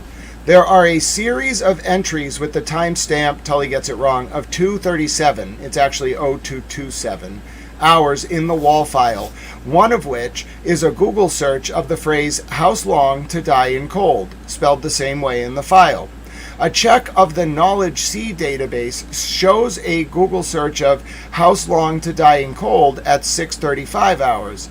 I think it was 6:24. The witness had told us about that Google search, which she conducted at the request of the defendant shortly after the victim is found dead covered in snow. We have since learned a lot about the wall file. Our belief is the wall file timestamp is associated with the creation of the file and not the time the Google search occurred.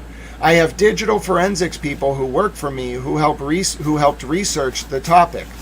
The reason I am reaching out is that the DA's office is in search of an outside expert. Given the allegation of police corruption and the deep dive nature of the explanation, we need someone on the books who is not my sworn personnel. We have an evidentiary hearing on May 25th. We are looking for an expert to review the data and provide a written report for the purposes of the May 25th hearing. My guy would testify, and the expert report would be used to support his testimony. I would imagine come trial time, we would need the expert to testify. Is this something you would be interested in? If you would like to talk, my cell is, and then he gives his cell phone. Well, folks, it reads a lot differently now, doesn't it?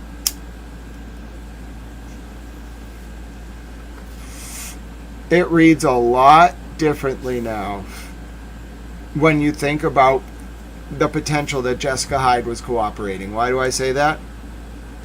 because we're going to look at, well, first, Edward Keefe. Here's the guy that may have referred Jessica Hyde to Brian Tully. But that looks like Brian Tully being set up to go to Jessica Hyde. Why do I say that? Well, take a look at this. Let's look at the next page, and then I'll show you the emails, and then we'll go to the motion. Okay? Here's page 2. So, Jessica Hyde, this is May 5th. Brian Tully sends that, okay? Jessica Hyde sends back, Brian, hi, I just received your message. How can I help? Regards, Jessica. Tully says, what does he say? It doesn't actually say. Oh, wait a minute. What? So at 9:14, Jessica wrote, Brian, hi, I just received your message. How can I help? And then she follows up again. Oh my God. Wait a minute. Are you all seeing this? Are you all seeing what I'm seeing? So he sends her an email. She sends him an email on May 5th, probably right away, the next day, responding. He doesn't respond. So she sends a follow-up email the next day being like, Brian, happy to help with this, like pretending like she never sent the first email. And we think there's a question about whether this woman was a federal informant.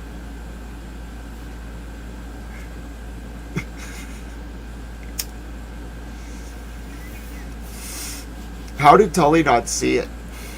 Wouldn't you see? She didn't even say, hi, Brian, sorry, I don't know if you saw my first message. She sends a completely new message, pretending like she never sent the first message. How did they not see this? Dude, she was desperate, and she knew they were on a time crunch, too.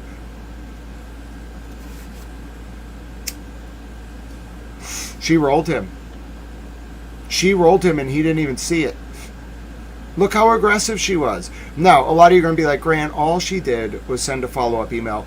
You know what the professional courtesy would be? Brian, I'm not sure if you missed my first message, but it would not be, Brian, happy to help with this. She's prompting him. She doesn't need the money. Unless there's a part of this chain cut off, which you never know with the Norfolk DA's office, right? So leave that on the table. Literally, we have to leave that on the table. But if this is an accurate record of the correspondence, yeah, she bumped him. And it was obvious from day one. We're staring at it. It wouldn't have looked that way at the time.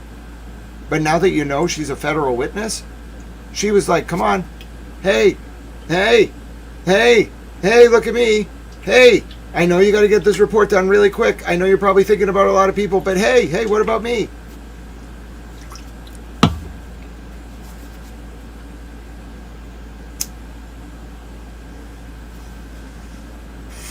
Let's continue. So what happens next? Oh, look at that. That's what gets Tully to respond. Oh, she's good. I called her a G the other day, and someone in the chat was like, Grant, did you just call Jessica Hyde a G? Well, yeah?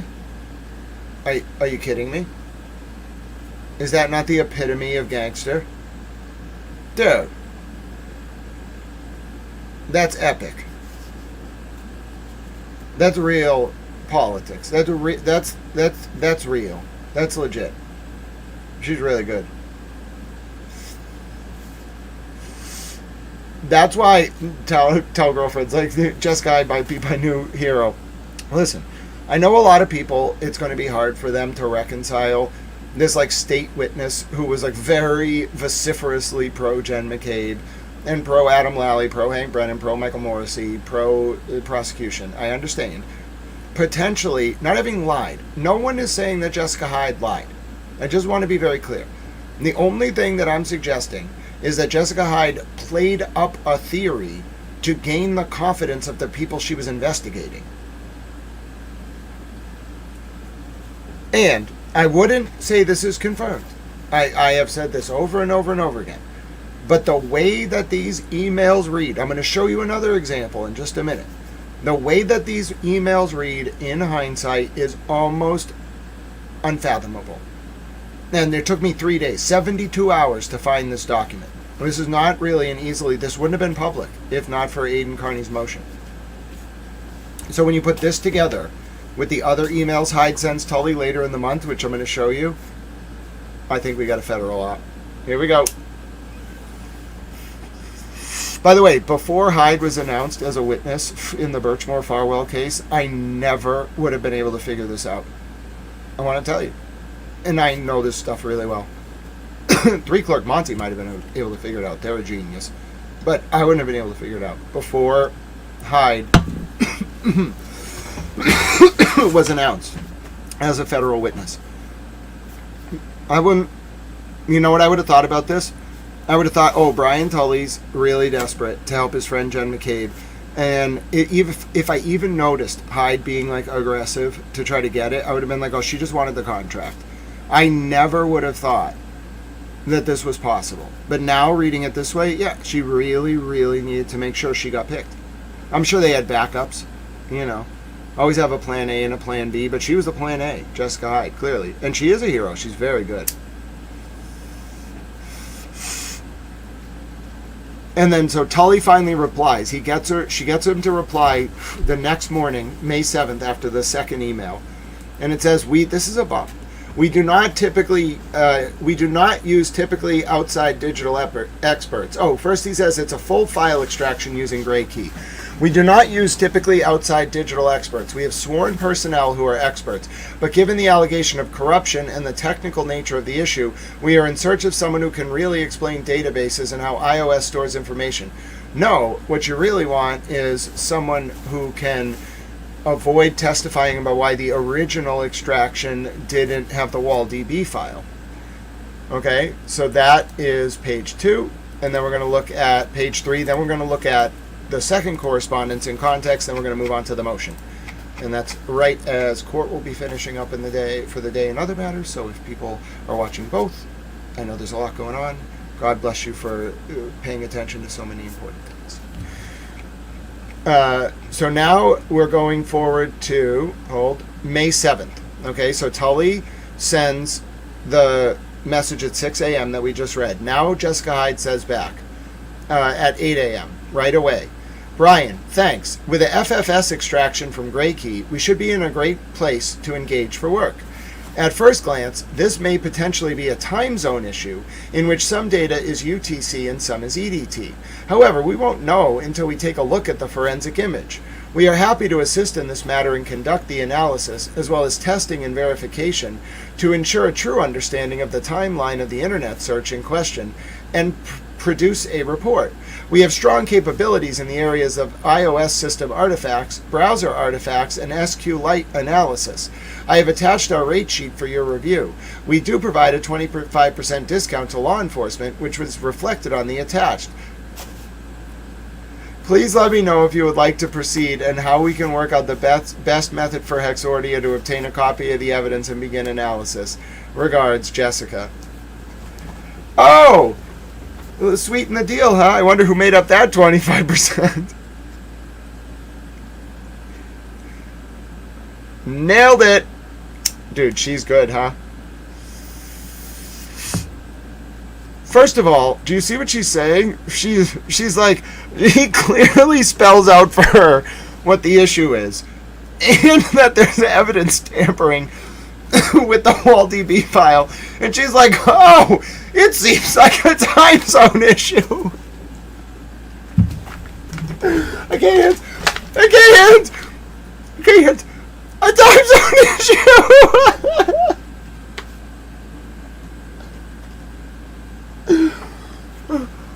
Okay, listen to me. I'm not a forensics expert, okay? I know a little about tech.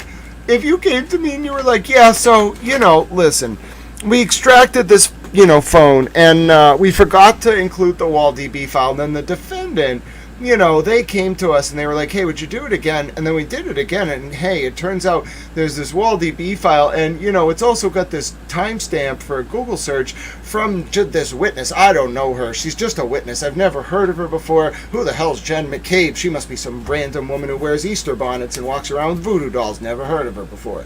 So anyway, this random witness, you know, we find out that, you know, when the raw data was extracted, we just forgot this WallDB file, and she says she didn't do this Google search. You know, she actually did it at 6:23 when there's a search that says the exact same thing, and, you know, she did that search because at the scene the defendant asked her to do it, clearly. You just take my word for all of this. You know what my first response would be? Sir, no, I don't want to get involved with your obstruction of justice plot. Thank you. Have a nice day. I pull a McFoley on him. Like, thank you, F you, bye. Like, what? No! No, I do not want to help you obstruct justice. My first response, listen, this woman is not dumb. Everyone knows Jessica Hyde is not dumb. Everyone has looked at her CV. Everyone's looked at the work she does. She's a genius. This expert witness did not say back to that request, in all honesty, oh, this is a time zone issue. Excuse me, they asked her to obstruct justice. She's like, oh yeah, it's a time zone issue. I just will need to do some verification. A time zone issue? Who? A time zone issue? Oh God, she worked him. Do you understand now that I'm 100% right? Before I read this, I didn't even get to this part. I only reviewed a cursory review of the bottom email. Do you understand I'm 100% right about this? She's not dumb. This is a setup. What expert witness? First of all, don't you think your first question might be, well, I'll have to learn more about why the original WallDB file wasn't extracted? Don't you think you might? Look at her. She's like, oh, and here's the contract. Sign it right away. Here's a 25% discount. Oh my God, Tully is God bless his heart. Okay, maybe no, he's a bad man. Never mind. I already condemned him to hell. Screw him. Brian Tully's a moron. Okay? All right? I gotta give it to you straight. This man is legitimately a moron. I've never seen someone this stupid in my entire life. Adam Lally must be like, oh my God, I'm surrounded by morons. We should make a TV series about Adam Lally and call it like the DA's office, if that's allowed under copyright law. I just want to make a sitcom about Adam Lally's daily life. Do you know how freaking hilarious that would be? He must every minute of the day be like, oh my God, they did it again. Oh God, what did they do this time? Oh God, which one of them was drinking on the job? Oh Jesus. Like every single day. Every day he must be like, and then, oh, which federal informant did they bring into my orbit this time? Oh my God. He's a moron. Brian Dolly is legitimate. I'm sorry. I don't mean to be this cruel. I try to call it how I see it. You would have to be an actual moron to think that the forensic expert with tens of millions of dollars in federal contracts that you reached out to would respond to your in-depth, rambling explanation of Jen McCabe's innocence and why you forgot to extract the WallDB file to help your friend. And why you need this expert to begin with, because why your own guys can't do it because of the allegation of corruption, is just going to say back to you, oh, this is great. After, by the way, she pursued you twice. You reach out to her. She gets back to you twice, really aggressively. And then immediately when you open the door to doing it, she's like, here's the contract, sign it right away, and this is a time zone issue. I got to do a little more work. Let's go. Excuse me.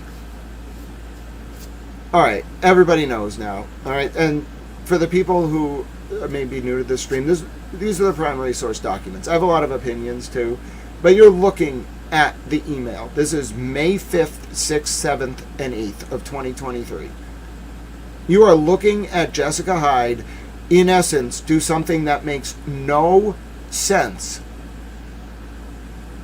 And I mean that legitimately. In response to Brian Tully's email, this response makes no sense.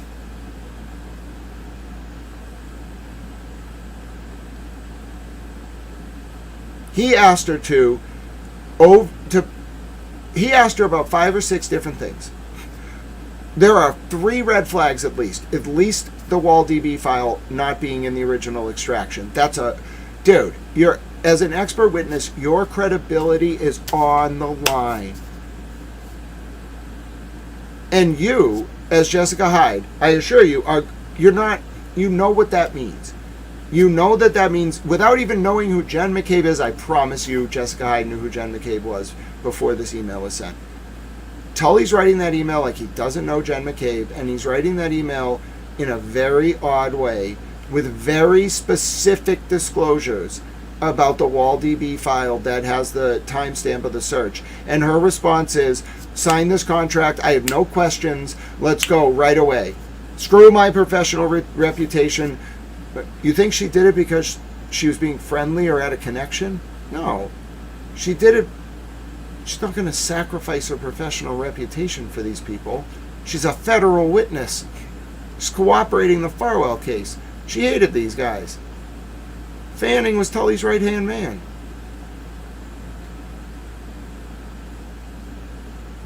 This is informant work.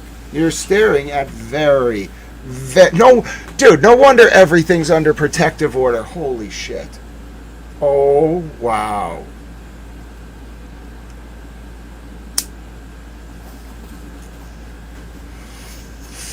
Do you understand how hard people fought against some of this stuff coming out?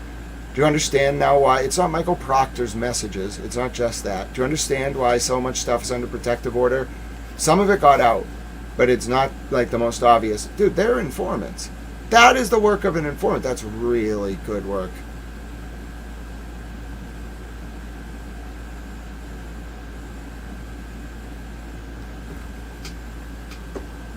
Damn.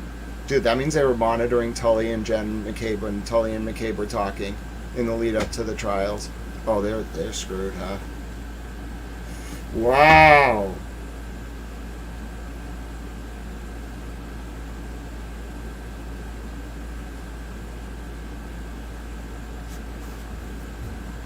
That's it. That's it.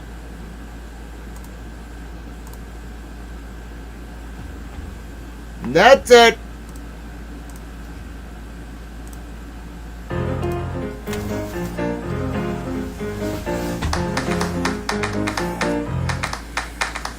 Live fast, young and hungry. Brand new whip, getaway ride. Ride. Run. Run. Break out, find our freedom. Hands up, gonna touch the sky. Touch the sky. Run. Run. We're living the good life, living it up like Bonnie and Clyde. We'll take the money and run. Never see us coming, you ain't never gonna see us coming. Run.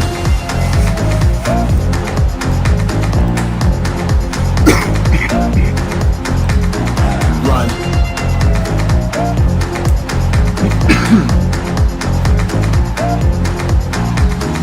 Can't stop stealing glances. Crack the code, tell me what's inside. What's inside? Run. Hey, I did crack the code. Run.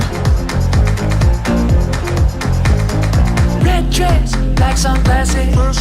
She does look good in the red dress. Disappear into the night. It's true. Run. Run.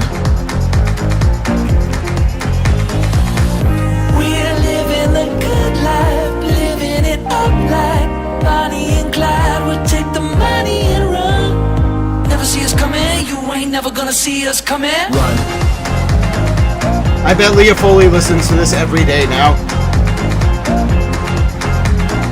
Run.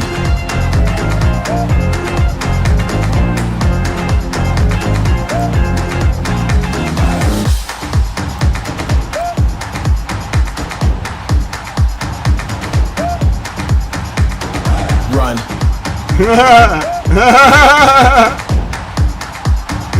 They got him.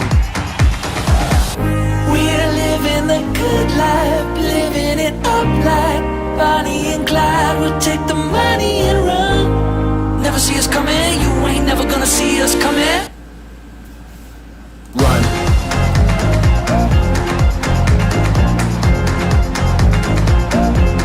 Also, Run. you know, for those of you who are wondering, I like this song too.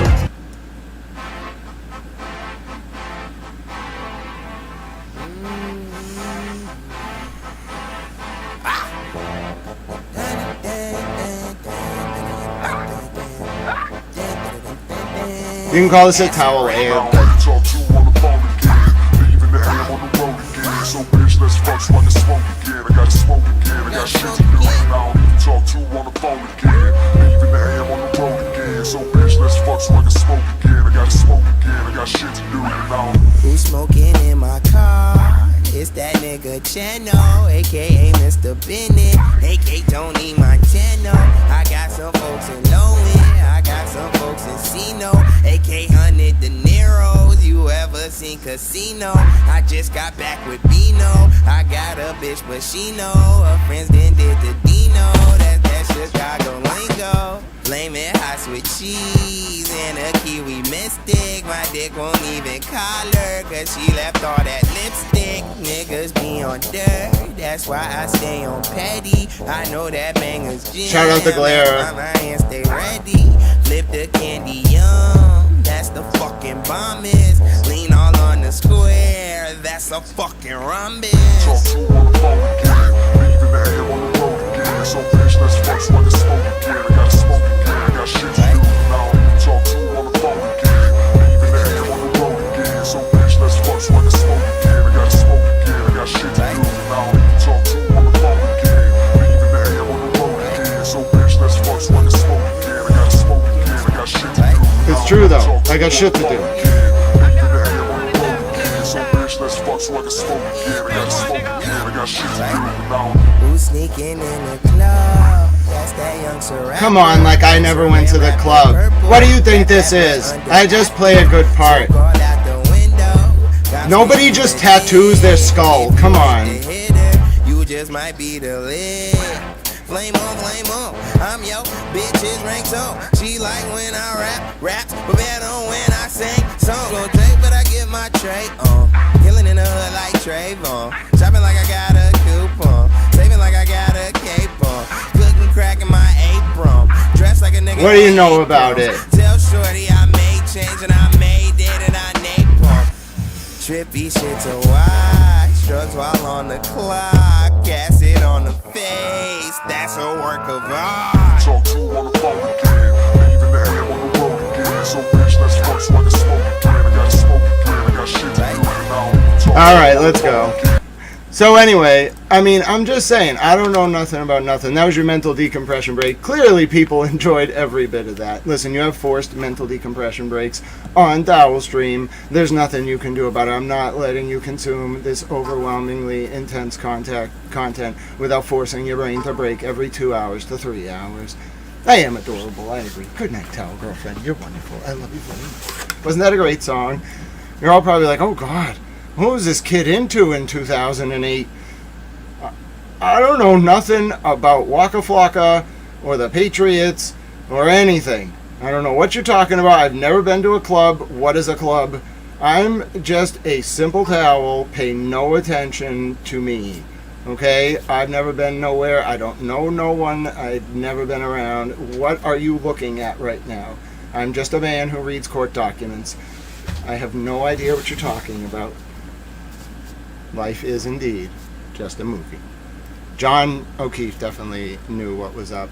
I just, much like Michael Hastings, like if I had known him, I would, like as a source, I gotta be direct with you, I would have been like, John, I understand, but like until you line up all your ducks, like you gotta go to like X, Y, Z.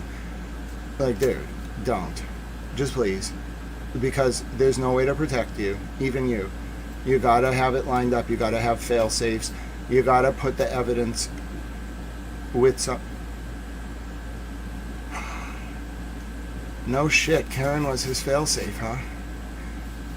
Oh. Oh. Oh shit. Oh, she knows a lot, huh? Wow. He did have a dead man switch. Their plan was to take them both out at once. Their plan was to kill John and take Karen out. Oh, wow. With the charges. Oh. Oh, whoa. They were never going to bring her in at all. They were always going to frame her, huh? Wow, she was his dead man switch. She's a living dead man switch. No wonder they're terrified of her. I get it now. And the dead man switch was activated through the DOJ. I figured it out. I knew it. I got the tingles. I knew it. I knew it. She's not a federal agent. She was a dead man switch. I knew it. Whoa. Oh, she knows a lot. You think that rotten mango interview was nothing? That was a limited hangout. She knows a lot. It's Karen. That makes a lot of sense. She had the video. He was telling her everything. Whoa. No, listen, this is not speculation. I know that it was Karen who recorded the video that John sent to Kevin Albert of the drug deal. It was John standing by the window and Karen recording it. I know it was Karen on John's phone. Whoa. I think he did tell her. I think she knows. Whoa. No wonder. I'm telling you, there's a reason for all these protective orders. She knows something. She's the key. And then people in the orbit of all this are important, but I think Karen Reed actually knows what John knew. And John was telling her this. Maybe he didn't tell her she was the dead man switch, but you'd think as a cop, I need to tell someone and leave evidence of this in case anything happens. And why wouldn't you do it with your spouse or your partner? That's the most common thing to do.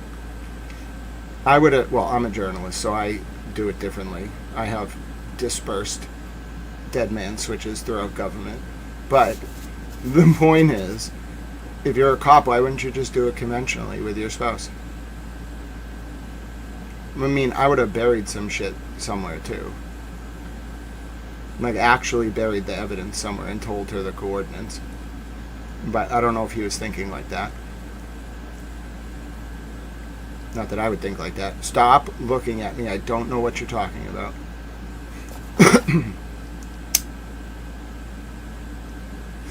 So anyway, the point is, I just think that looking at all of this now, I understand a lot more what happened.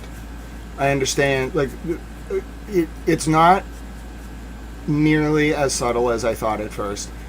Now that I read the initial emails, Jessica Hyde would have immediately gone to the DOJ if she wasn't working with them from the jump and been like, look at what he just sent me. He's asking me to obstruct justice. Dude, we got him.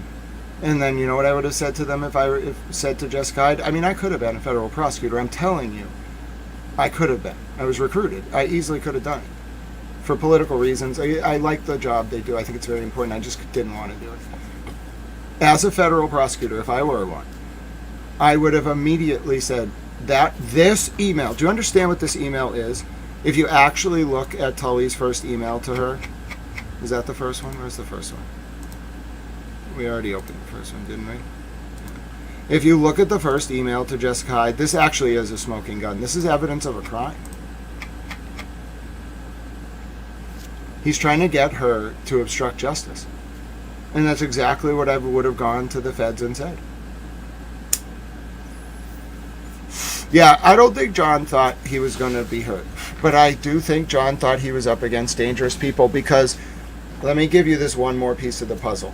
When John confronted the drug dealer outside his home in Canton, with his badge and gun from the BPD, the dealer, in person to him, said, okay, sir, I won't do it anymore. The kid came back the next day and kept doing it, like John didn't matter. John should have known at that moment he was in trouble. He was in danger. But I don't know if he figured it out. I would have known.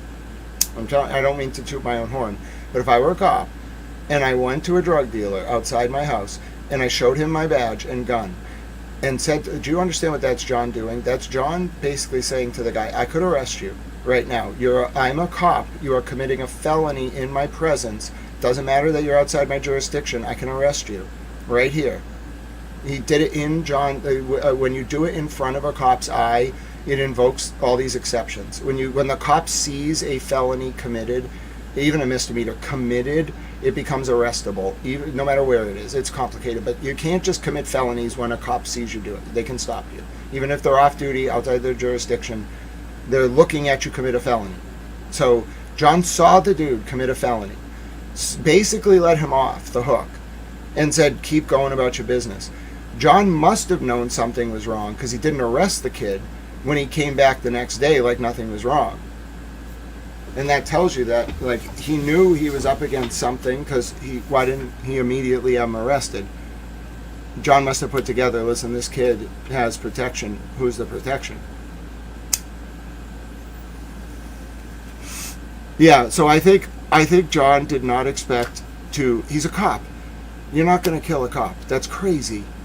No, you don't put your hands on reporters or cops. That's crazy. Or government officials or judges. That's crazy. That's especially people who are close to the government. You don't. You have to play by the rules.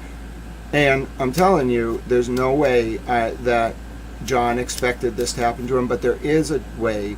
There is a very plausible way that he picked up that something was wrong when the kid came back the next day. That's documented.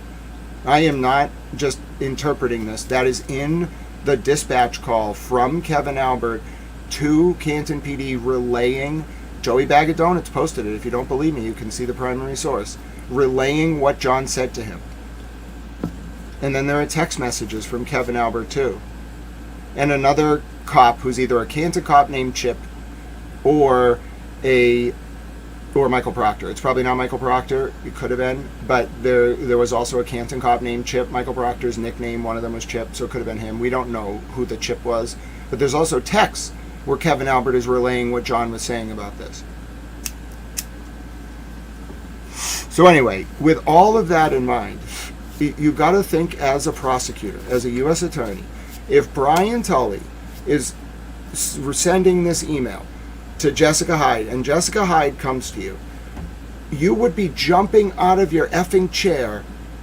Oh my God. Oh my God. He gave us, he's giving it, he's telling us everything. He's just handing it to you. He thinks you're trustworthy. The vouch worked. He's just handing it to us. Seal this immediately. Like, seal it up. And you get it. Do you understand now? She's not lying. Nowhere in this process was Jessica Hyde lying about anything to anyone for any reason. She's not lying. She's gathering information through deception, which is not a lie. It's tradecraft. A lie is when you know the sky's blue, or that's just the color we see it as. Let's pick something else. A lie is if you see someone walk out of the bank at 6:30 and you get a call at 6:30 and you know they walked out of the bank and called you and you saw them do it and it's on camera, and you say for whatever reason they called me at 7, and you say I'm going to lie to them and tell them that you called me at 7. That'll be your alibi. That's a lie. It is not a lie to go to someone who comes to you and says this, to say back to them, oh, that sounds like a time zone issue. That's not a lie. That's you playing dumb. She's baiting him. Do you see what it is? She hooked him. She was fishing. You know? You ever gone fishing? You know, she just cast her line, and when he didn't bite at first, remember, he reached out to her. She knows he's reaching out to all these experts. She wants to make sure he picks her. So she cast the line again. Then he bites. That's his bite. She needed that bite. She needed him to tell her what he needed done. And only after her second email did he do this. And that tells you all you need to know. That her response, it's basically like the DOJ wrote it. Okay, she bumps him twice. So he reaches out initially. Okay, she bumps him once. He doesn't respond on May 5th. She bumps him on May 6th. He does respond on May 6th. Okay, that's when he says like a little bit about what's going on. Okay, and then she says on May 7th, after reading that one, okay, which one? When's this one sent? Hold on. Yes. So after reading that one and this one, okay, both are very strong indications that there's something wrong. They can't use their own people, and Tully is telling her, unprompted, all this stuff. She gets what she wants immediately after the 2 baits. Okay, she gets what she wants, and immediately is like, yeah, I have no question, I have no qualms. She does. Think about what you as a reasonable expert were at. So maybe you're a digital expert out there and you're not chatting, but you're like, wait a minute. If that's how this went down, first of all, I wouldn't have chased the client. But my first email back to Brian Tully's initial email, my first email would not have been 2 emails to Tully, like begging to get involved. I would have had more questions than desire to jump into the case. And then it's all sealed, of course. It all wraps up when you see that she immediately says, it's a time zone issue, and here's a 25% discount. She was baiting him. And then, oh, there it is. It's in the email. Tully forwards it to Michael Morrissey, and he says, referred to me by Ed Keefe. She apparently is big in this field with lots of articles. They set him up. Morrissey says back, hire her immediately. Oh, so it was not, it had nothing to do with Matt McCabe or anything. This guy is a double agent. Dude, and he has motive to be a double agent because he was the cyber crimes expert when John Fanning was covering up the Birchmore case. Boom. That's what you call the old towel 1-2. Got him! It's all right there! It's in black and white! Oh my God. So Tully was the one really doing it all, and Morrissey had to approve it, and the feds profiled this perfectly, and this dude, oh, listen, this man's a hero. Maura Healey's going to hate him, I don't care. Governor, we set aside our politics and whatever it may be. When it comes to things like this, we just do what's right. There were children hurt. I'm all mad. I'm so mad I spilled my water. I'm all mad. Make me all mad. This man's a hero. I'm telling you. Trust me on this one. Listen, this man the reason why is, tell Mom Lynn, you must understand. This dude, Edward Keefe, before he went to his current position, where he's the head of like cyber criminal investigations at a fusion center, which is like a very high ranking. Fusion centers are where they're post 9/11 reforms, where all of our intelligence agencies, state, local, and federal, send information. You have to be like you have to be the best of the best. You have to have a clearance. You have to be very special. And guess who you work with all the time? The feds. So this guy, guess where he used to work? Chat Mom Lynn, it's going to blow your mind. Where did Edward Keefe used to work? None other. He worked at the Middlesex State Police Detectives Unit, and then from 2019 until like 2021 or 2022, he, maybe even a little bit before, he was at the Norfolk DA's SPDU, State Police Detectives Unit, under Brian Tully and John Fanning. At the time of these cases, he knew what they did. So and think about it, Tully would naturally contact the smartest man he knew about computer science in the state police, the guy at the Federal Fusion Center. Why would maybe that guy never told Tully he hated John Fanning?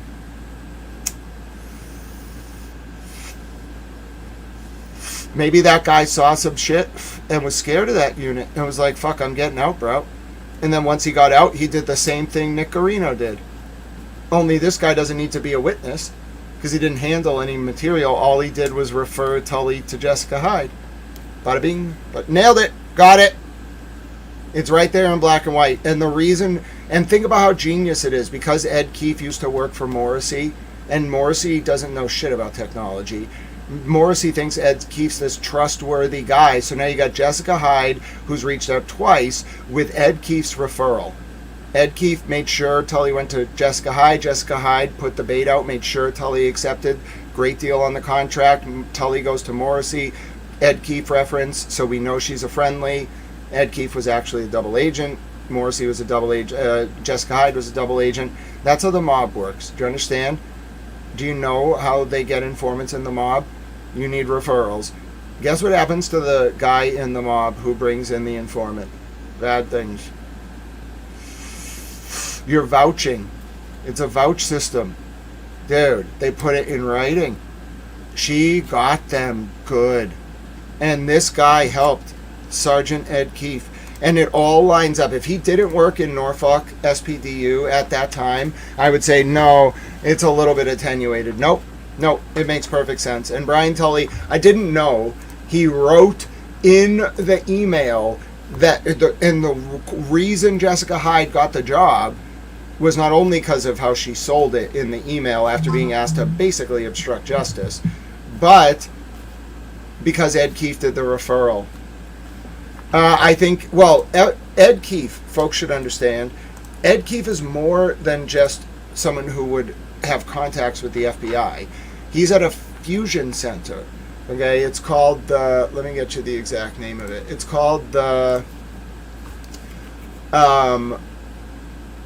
Commonwealth Fusion Center. He's the unit commander for the Criminal Information Section, and he has, listen to this is what really ties it up.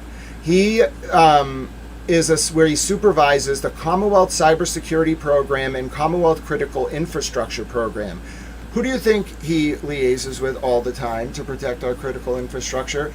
Sergeant Keefe, and listen to this is how I know that this is how this went down. Sergeant Keefe is a certified forensic computer examiner and a certified mobile device examiner from the International Association of Computer Investigative Specialists. Sergeant Keefe has spent the last 10 years performing electronic investigations and digital forensics examinations on computers and cell phones as a member of Middlesex SPDU, Norfolk SPDU, and the Cybercrime Unit. John Fanning ran the Cybercrime Unit at Norfolk SPDU.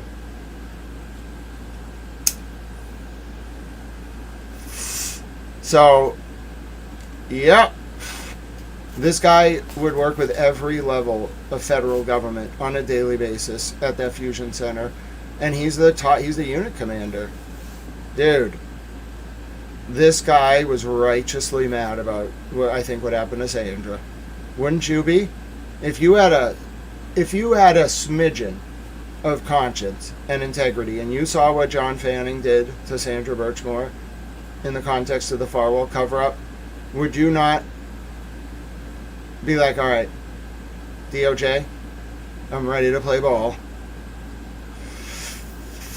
And let me just say, playing ball with the DOJ does not mean you go give them an interview. They need that. What they need is you to go collect evidence. Get them evidence, dude. They need your friends.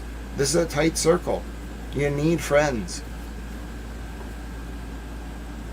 The appeal is filed under the non-file. It was Karen's phone under TB case. If anyone has the appeal docket number or a link to it, I'll be happy to take a look. But I just want to point out, we've wrapped this Jessica Hyde section of our introduction. It was actually a follow-up from yesterday. I had to tie this up. This all lines up, every single bit of it, because if we want to finish it 100%, when we look at the Jessica Hyde emails with Tully a little bit later. Give me 1 second. As you can see, I've been posting a lot. When we look at the Jessica Hyde emails with Tully just a little bit later, where are they? Ah, yes, they're in the same post. Take a look at what we see.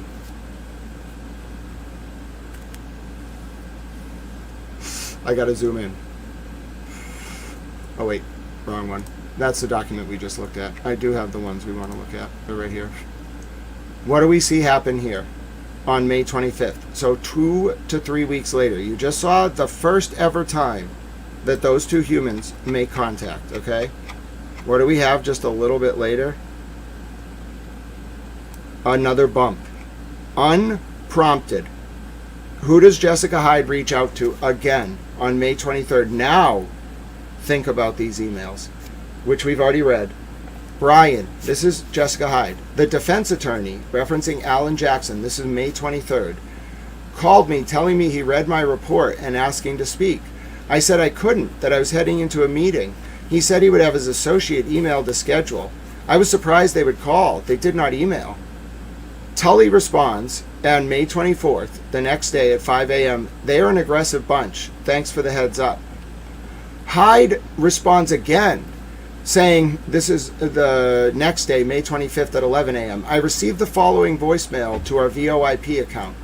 Hi, miss. This is Alan Jackson along with Elizabeth Little calling. We spoke briefly yesterday. I'm the attorney from Los Angeles representing Karen Reed on the Commonwealth versus Karen Reed case in which you are consulted by the Commonwealth. I think we had indicated that we would try to connect today around 2 or 3. I know that you had kind of a busy day. When you get this, would you mind giving me a shout back? I'll be available probably until 7 p.m. Eastern Standard Time, before which I get on a plane to head back to Los Angeles. My number is redacted, and I shouldn't need more than about 10 minutes of your time. I just want to ask a couple quick questions about your report and chat with you a little bit about this. So I look forward to chatting with you this afternoon. Thanks again. Bye-bye. End of quote. Then Jessica Hyde says to Tully, this is highly unusual. Spoiler alert, it's not. Should I respond that any case discussion should be arranged with the Norfolk DA's office? That would require me calling Alan Jackson to say such, as there was no email provided. Or should I not respond? If he has questions, a deposition is the appropriate venue. Dude, that's wrong. It would be obstruction if he told her not to talk to him. She was baiting him again. And what you don't see is between this email and Tully's response that day at 11:43, Tully had already emailed Michael Proctor, forwarded this, and Proctor looked at it at 6 a.m., said, David Yannetti, they're aggressive or something like that, they're slimy. And then they forwarded it to Adam Lally, who responded at 7:54 a.m. with a redacted response. And then at 11 a.m., Tully's like, thanks for the heads up.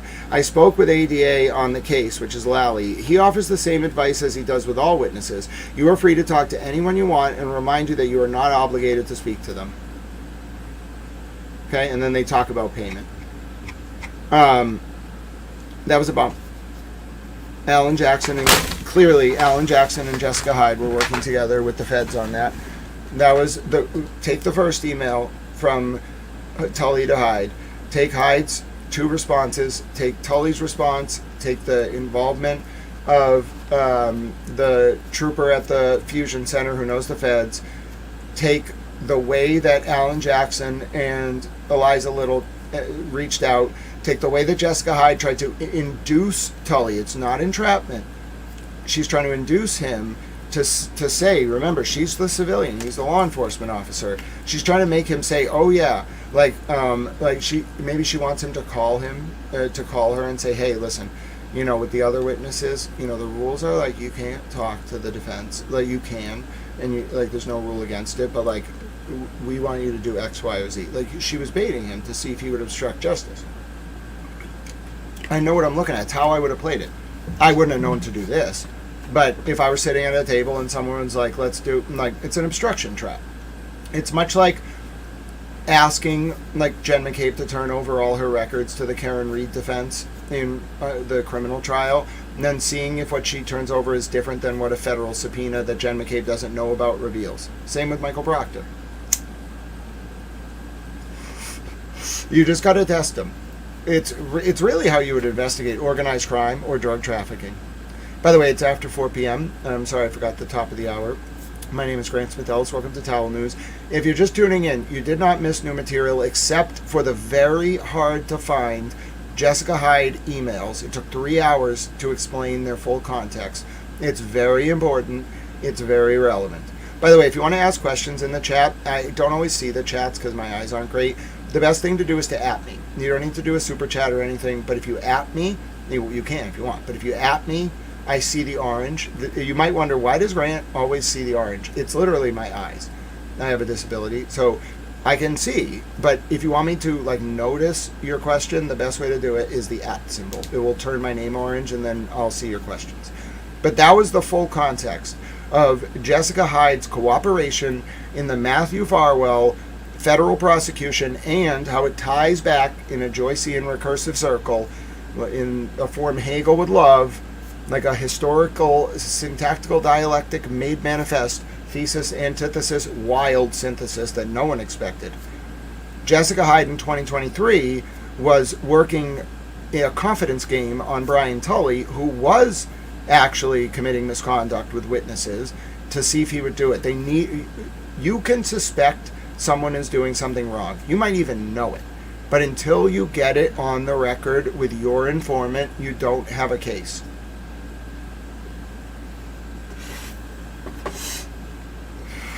So that's the best I can give you. I'm going to wrap that part up. It took 3 hours, but I just want to thank 3 Clerk Monty and Mr. Monk's understudy and everyone. It took 72 hours of very smart people, the best minds that know these documents better than anyone else on the earth. It took 72 hours to put those emails together. They were hidden. Thank God for Aiden Carney, Turtle Boy, because we wouldn't. That's why I was saying we owe a lot to Karen and Turtle Boy. It's why I support their fundraisers. I support both of them and what they're doing and their fight.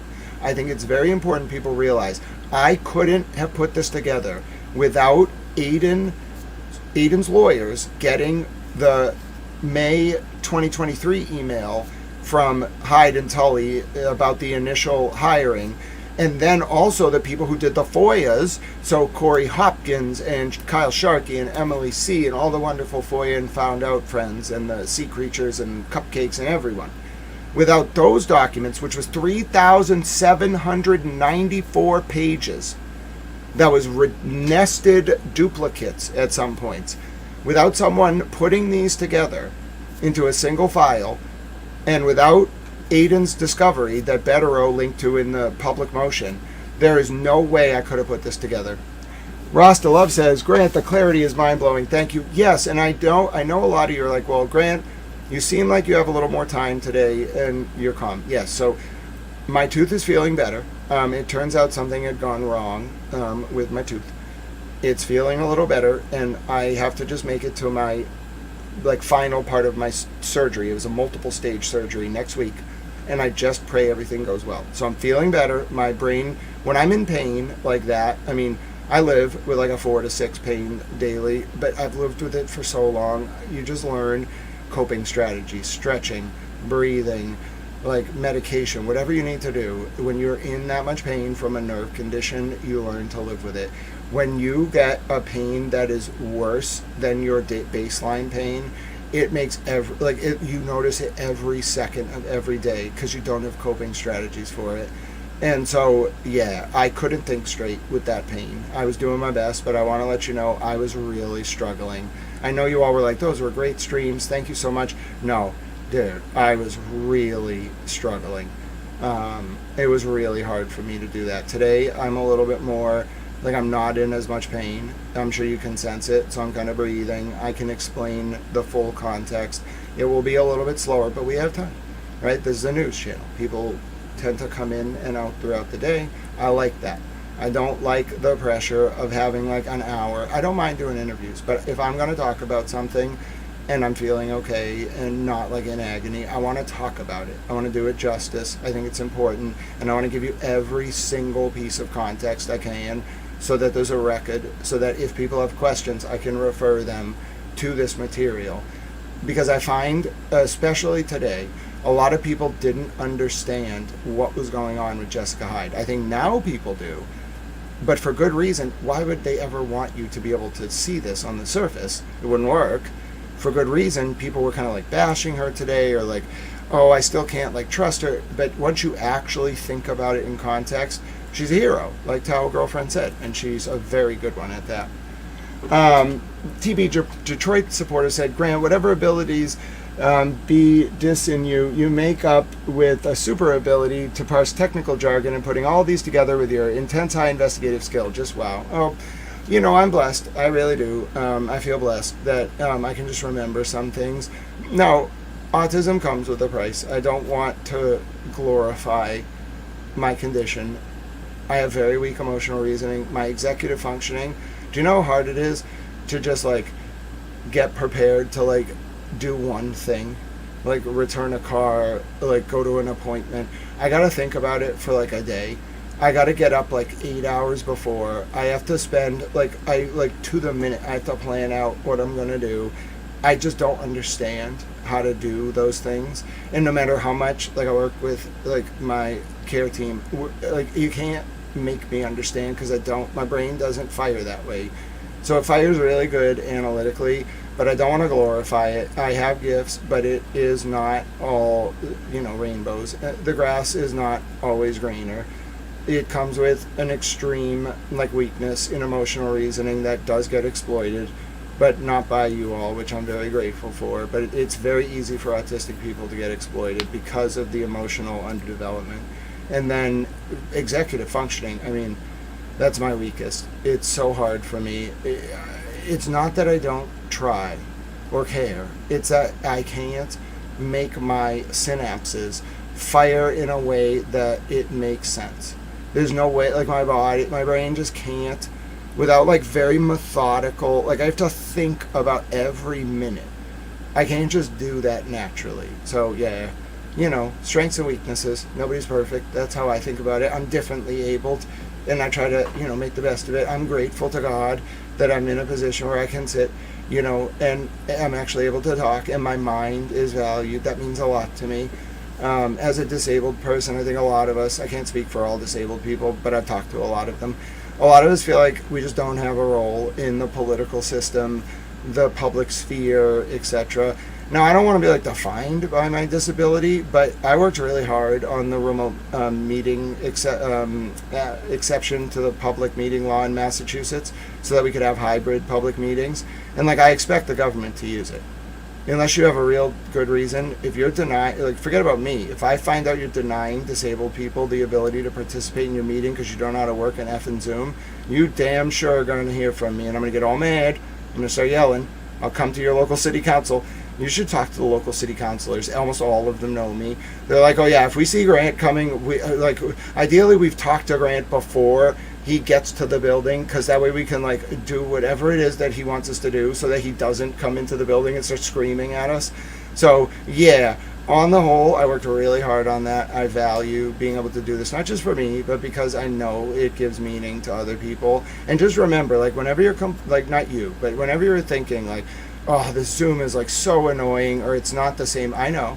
But there are some people who will never be able to participate in government or court or otherwise without that. That's all they have, and it makes them feel human. So it's very important. It's not a DEI thing. You can argue about the merits. No. It's an accessibility thing, and those humans would literally be shut in without any communication with the system but for that. So we'll make it work. I don't care if we have to increase the budget. I already talked to leadership about that. I don't care if we have to give you more money to make, especially the rural communities. We got to work, we got to get them Starlink. I'll call Elon Musk. I don't know. The issue is out in Western Mass, they don't have internet connectivity in their town halls. So they're what, okay, we'll pay for the Zoom, but how do you want us to do it? A hotspot? And so they need a budget. I just want to get them all Starlink. It's not that much. I'm sure Elon Musk would give it to us at a discount for government if the state wants it. So I've already talked to leadership. That was the biggest problem with implementing remote access to governmental proceedings. It was mostly out in Western Mass, which I'm sympathetic to. I think there's dragons outside of 128. I'm not going out there. Maybe for a golf tournament, but because then even if there's dragons, I'm in a big open field, I can run away, whatever, I'll hide under a tree. I haven't really thought about what I'm going to do if a dragon invades the golf tournament, actually, but I am a little worried about it. Listen, I don't know what the hell people do outside of 128, but apparently some of them don't have internet at their town halls, and I'm going to fix that. and then we can have a more robust hybrid format for governmental access. And like the courts, here's the thing, they're very protective. So at 119, like the court's independence is very important to them, but I'm very gently talking to the system, which is a weird thing to do, but very gently about like, listen, I understand people abuse it, and we got to think about like webinar versus Zoom. Like, I understand, okay, we can have a workshop, but like disabled people, okay, they're not going to come to your court. Like, I know the court is a very important place to be in a lot of, like, I trust me, I understand, but they can't. They're like, do you want them like vomiting in the courtroom? Do you want, like, why would you do that to them? Like, to participate, they have to like be pale, sweating, and like struggling to exist.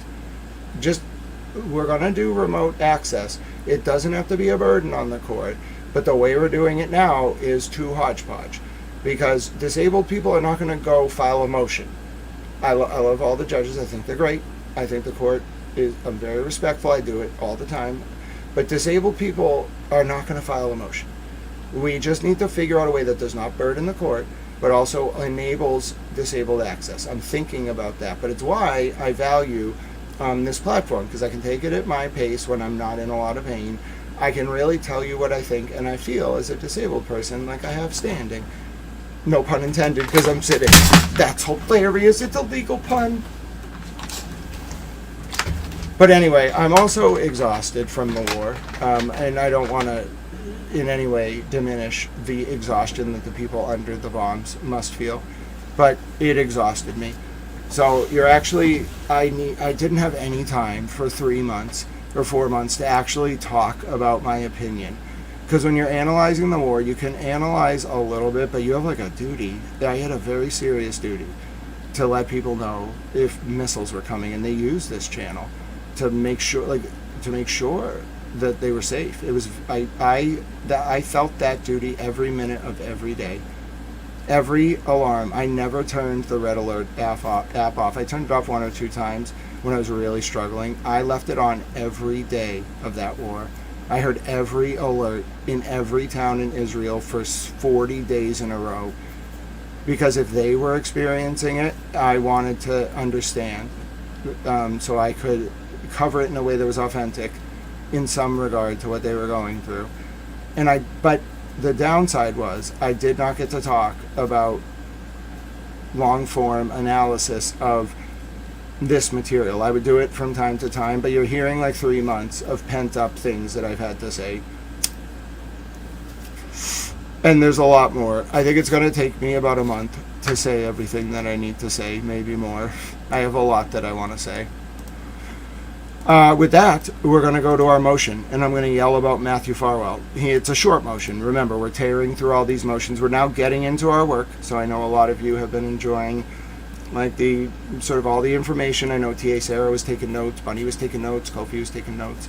But now I want to transition. We'll keep taking notes, but I want to transition into the motion work we have to do. I want to get through at least 5 to 10 of them. We can go as long as we need to. I thankfully am not in agonizing pain and about to like collapse. I thank God for that. Literally, just going like a few minutes without like thinking about that pain is a godsend. And this is someone who lives in pain every day. That's how bad it was. I don't mean to like belabor this, but it was like I'm in the middle of surgeries, and it was this like problem with the temporary like surgical whatever. I'm not a dentist. I don't understand I don't want to know, but it hurt, and now it doesn't hurt. And God bless my friend Marcia, who was very concerned about my tooth. I'm feeling better today. All right, let's begin. So this is guess what? British Reporter Towel's here. I know you all love British Reporter Towel. I love British Reporter Towel. I think he's great. He does a few good things. One, he saves my voice. All right, it does actually hurt to talk for this long. I can do it, but it hurts. Second, it helps with my reading. It's hard for me to like see that text like for 5 pages in a row. 3, he's British Reporter Towel. Everybody loves British Reporter Towel. 4, he says things, and I want to give a content warning, that would make me mad. So I can't read out some ridiculous things and arguments that Matt Farwell would make, because I would start screaming. So British Reporter Towel does it, you know. So I need the search warrant motion. Hold on. Come on, British Reporter Towel. I did these all. I had to render them all, so. Motion limiting to exclude at trial reference to. Where is to exclude at trial? Where is it? To exclude at trial. To preclude notice of expert witness. And this one ends in reference to search warrants. Where is it? Did I not do this one? I thought I did them all. Huh. Hold, please.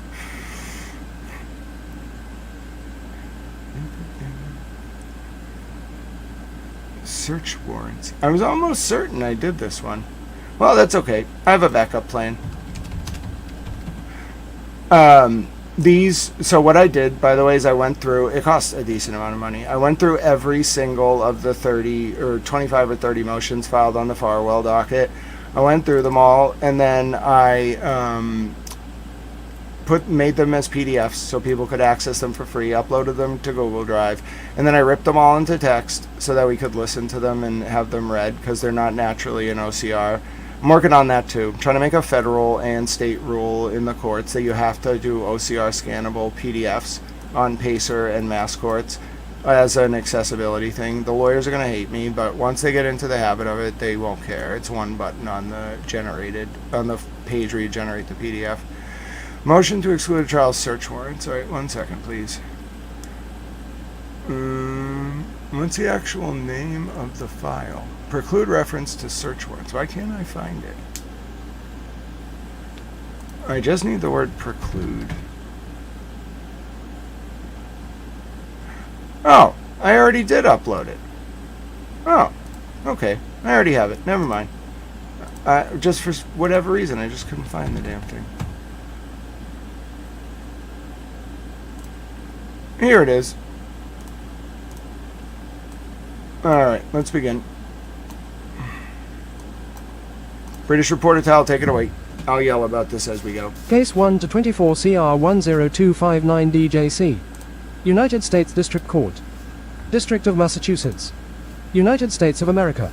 Versus Matthew Farwell. Closing parenthesis. Docket No 124 CR. Motion in LIMINE to exclude a trial. Reference to search warrants.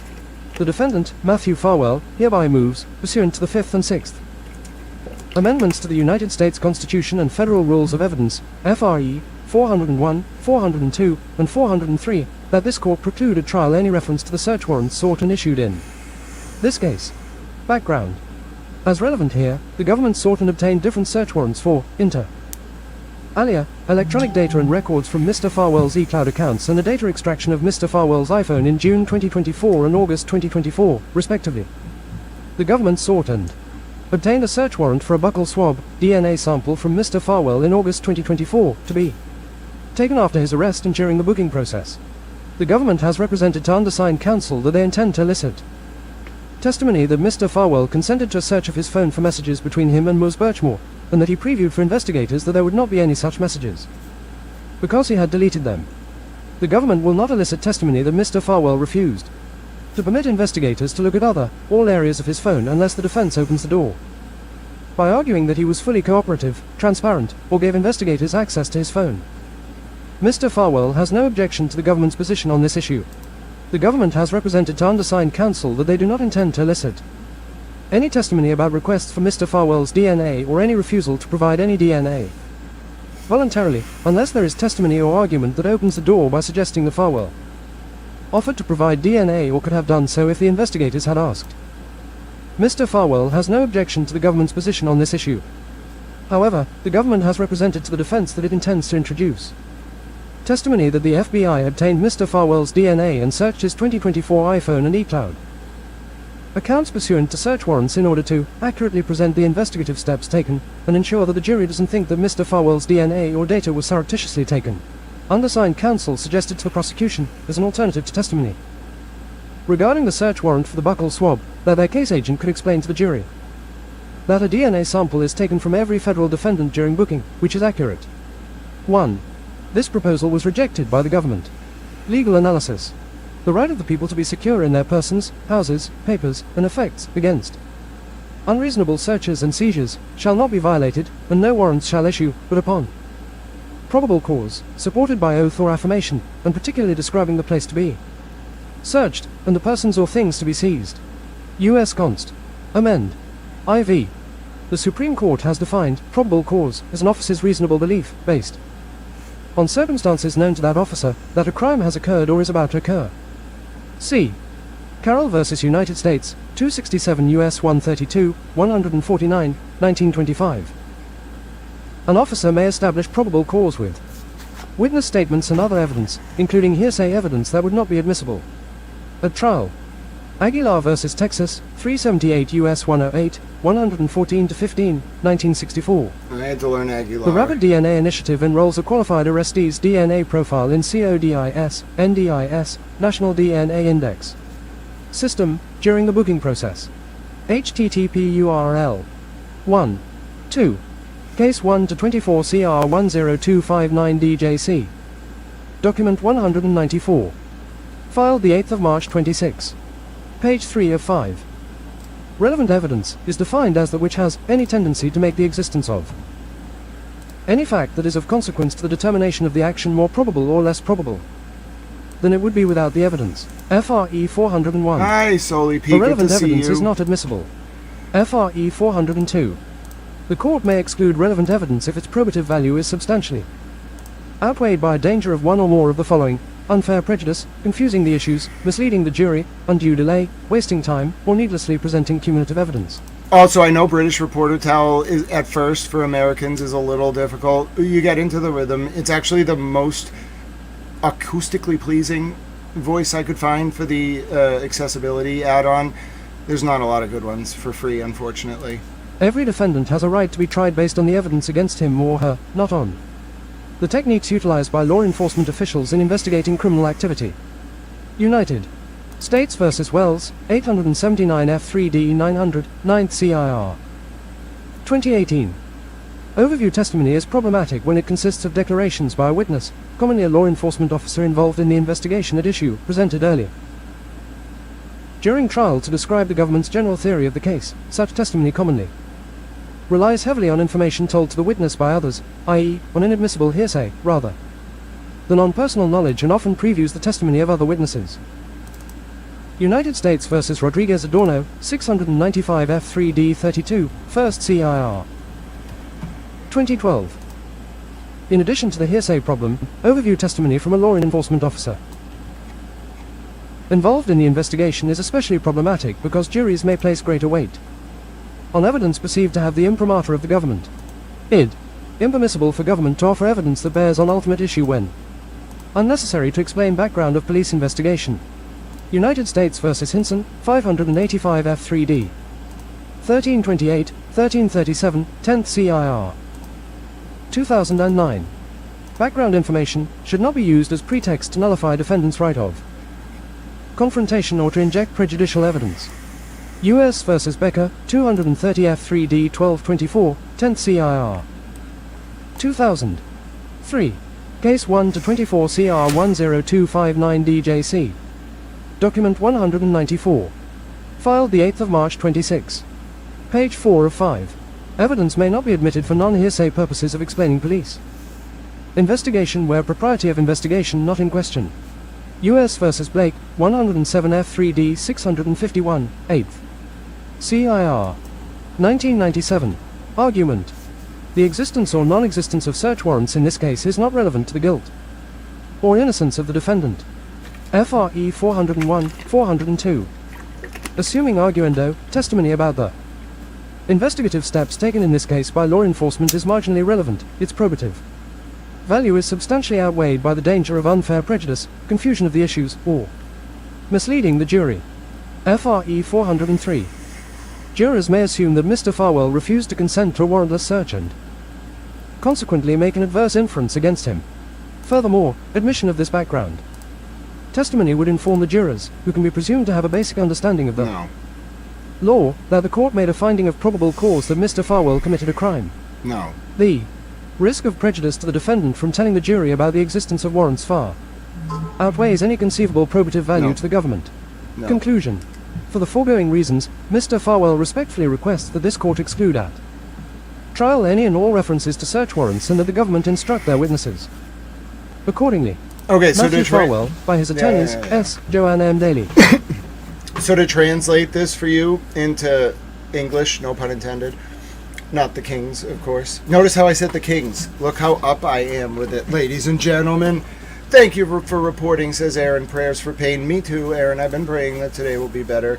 And I know folks have been watching some intense trials, so I just want to send prayers out to you all. I know a lot of you like to come in after sort of the intense trials end for the day to kind of decompress. I'm sorry that things have been so intense. I know the case in Plymouth, the Nancy Clancy case. Nancy Clancy, please forgive me if I'm getting the name wrong.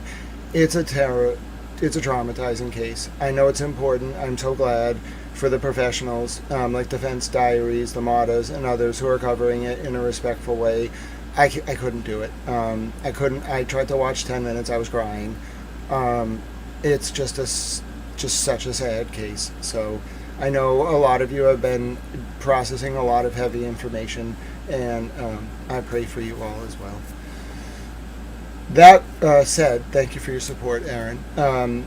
Transitioning to my analysis of this document. What Farwell's arguing, he's not arguing to throw out all the evidence or throw out all the search warrants. What he's trying to argue is, listen, they went to my client, the lawyer's saying they went to my client, the DOJ, and they said, Farwell, we're going to charge you, okay, we're going to search your phone. It might have been the MSP, actually, and you should give us your phone.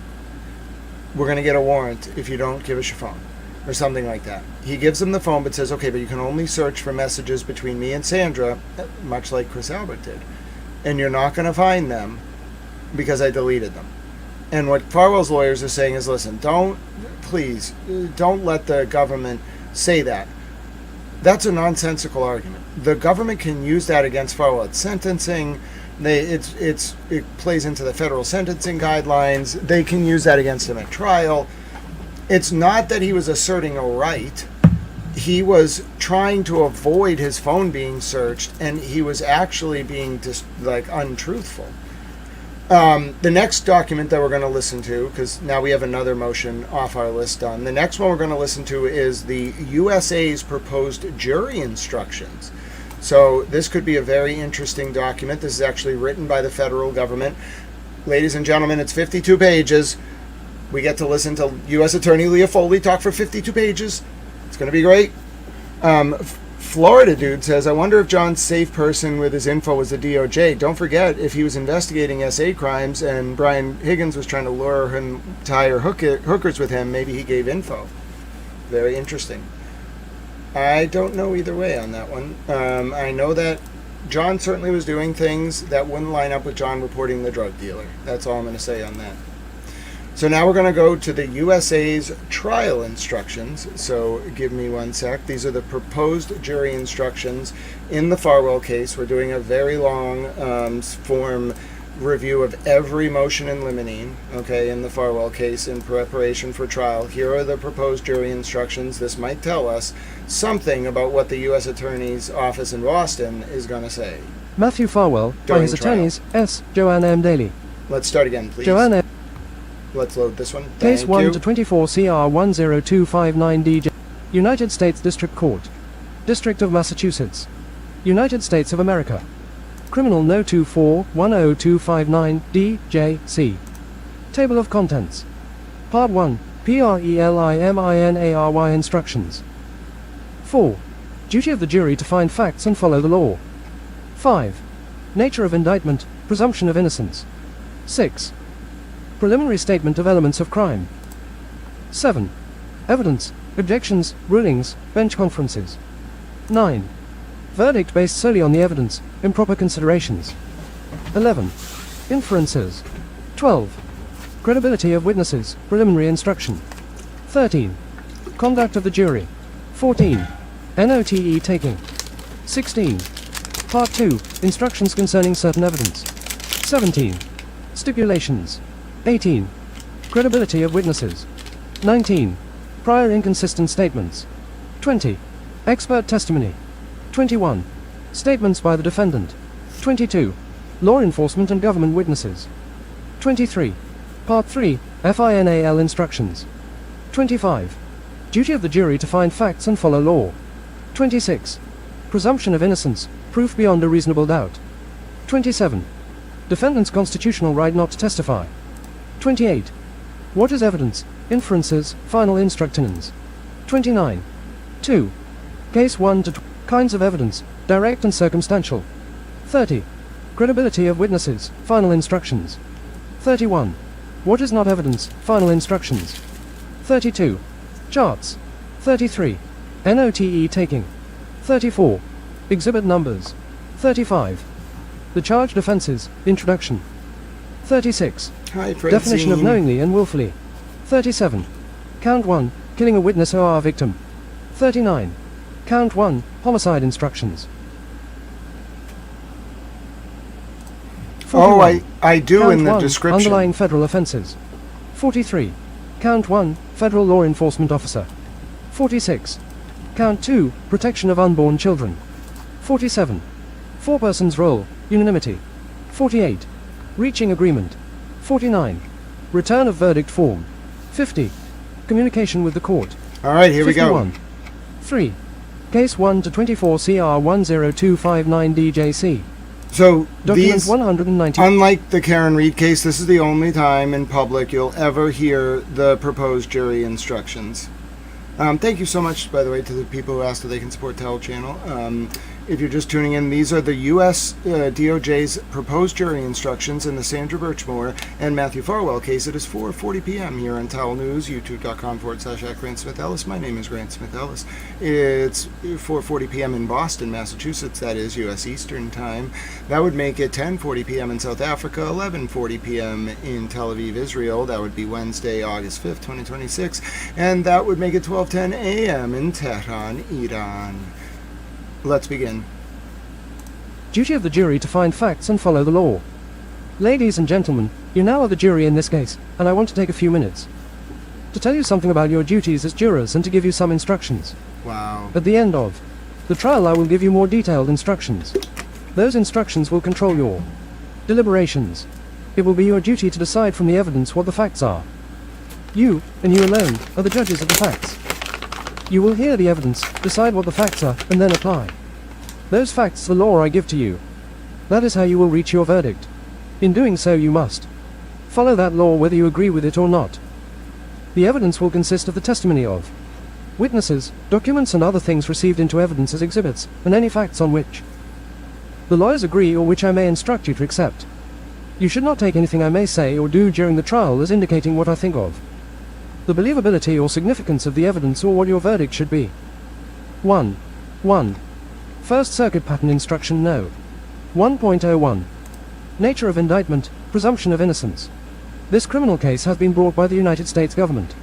I will sometimes refer to the government as the prosecution. The government is represented at this trial by an Assistant United States Attorneys Elizabeth Riley, Brian Fogarty, and Tory Cummings. The defendant, Matthew Farwell, is represented by his lawyers, Kim Stevens and Joanne Daly. The defendant has been charged by the government. There's a typo here. The government is represented at this trial by not an assistant U.S. attorney, by assistant U.S. attorneys. The defendant has been charged by the government with violations of federal laws.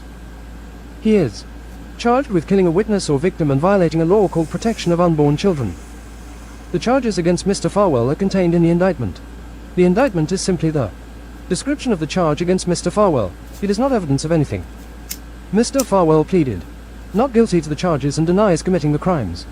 He is presumed innocent and may not be found guilty by you unless all of you unanimously find that the government has proven his guilt beyond a reasonable doubt. 2. First Circuit Pattern Instruction No. 1.02. Preliminary Statement of Elements of Crime.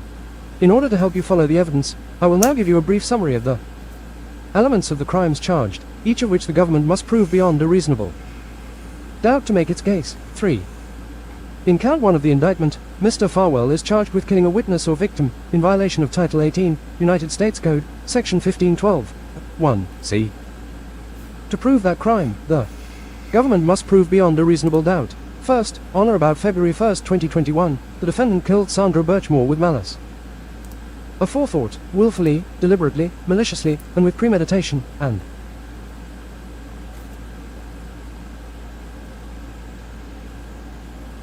second, that the defendant did so with the intent to prevent a communication about the commission or possible commission of a federal offense, to wit, deprivation of rights under color of law, coercion and enticement, or wire fraud, to a federal law enforcement officer.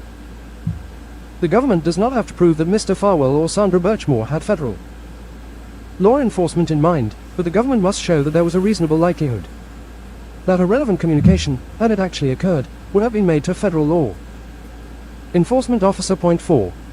In Count 2 of the indictment, Mr. Farwell is charged with a violation of a federal law called Protection of Unborn Children. To prove that crime, the government must prove beyond a reasonable doubt. First, the defendant engaged in conduct that violated Title 18, United States Code, Section 1512, 1c, as alleged in Count 1, and 3. First Circuit Pattern Instruction No. 1.04. Adapted from United States v. Casanova, number 2. The defendant caused the death of a child in utero at the time such conduct took place. 5. The government does not have to prove that the defendant had knowledge or should have had knowledge that the alleged victim of the offense, as alleged in Count 1, was pregnant. Nor does the government have to prove that the defendant intended to cause the death of the unborn child. Point 6. Very 5. important. 6. See 18 U.S.C. Sections 1841, 1, and b. 1. See 18 U.S.C. Sections 1841, 2, b, I, and 2, b, e. 8. Case 1 to 24.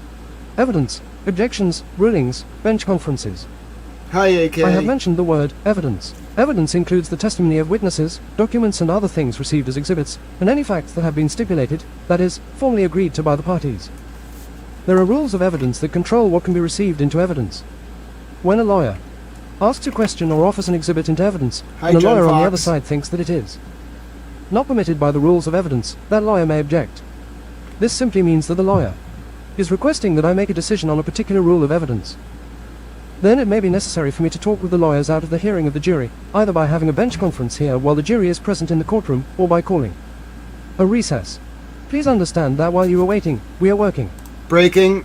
Per Kyle Sharkey, an order has come down in the Aiden Carney case related to the O'Keefe's family motion to intervene. I repeat, someone put up the Super Towel Didi. Someone put up the Super Towel Didi signal. If someone gets this motion, I will read it for you. Per Kyle Sharkey, there has been a ruling on the O'Keefe family's motion to intervene in the Aiden Turtleboy Carney criminal case for the purposes of attempting to get either Karen or Aiden's phones. I repeat, we do not have the motion. What you want to do, Nightbot, you be nice to Rocco's life. He's being nice. What you want to do is you want to put up the Didi signal, okay? So I can't get this motion, but normally Didi just makes it up here. We need, it's on a motion, it's an order. This is a big one. We need it. This is a matter of towel non-national security. All right? I'm engaging my wonderful towel friends. We have a job to do. Sometimes if I just say things, they happen. So, Kyle. Oh, pause. We have some frame drops. Okay, we're good. Kyle, I know you like the goats. We need this order. I need to know what the order says. Kyle, you can't tease the world like that. Come on, Didi. Sometimes you just got to put up the Super Towel Didi sign and be like, come on, Super Didi, I'll play the song. If Super Towel Didi goes and gets a motion, I'm going to do it. I'm going to do it. Super Towel Didi, we need you. I'm going to call her Super Towel Didi to make her know that it's really important. We need you. It is a non-national towel security emergency. Okay, what's going on? What's going on? Okay. All right, so I need this document. it relates to all of this kind of, well, everything in these cases relates together, but this order is a big one from Judge Belzeos. I want to say I don't think it's from Judge Doolin. I'm not sure who issued the ruling, but I can't get it to you unless I use the Super DD signal. And I will read it for you. We'll go through this whole jury instruction.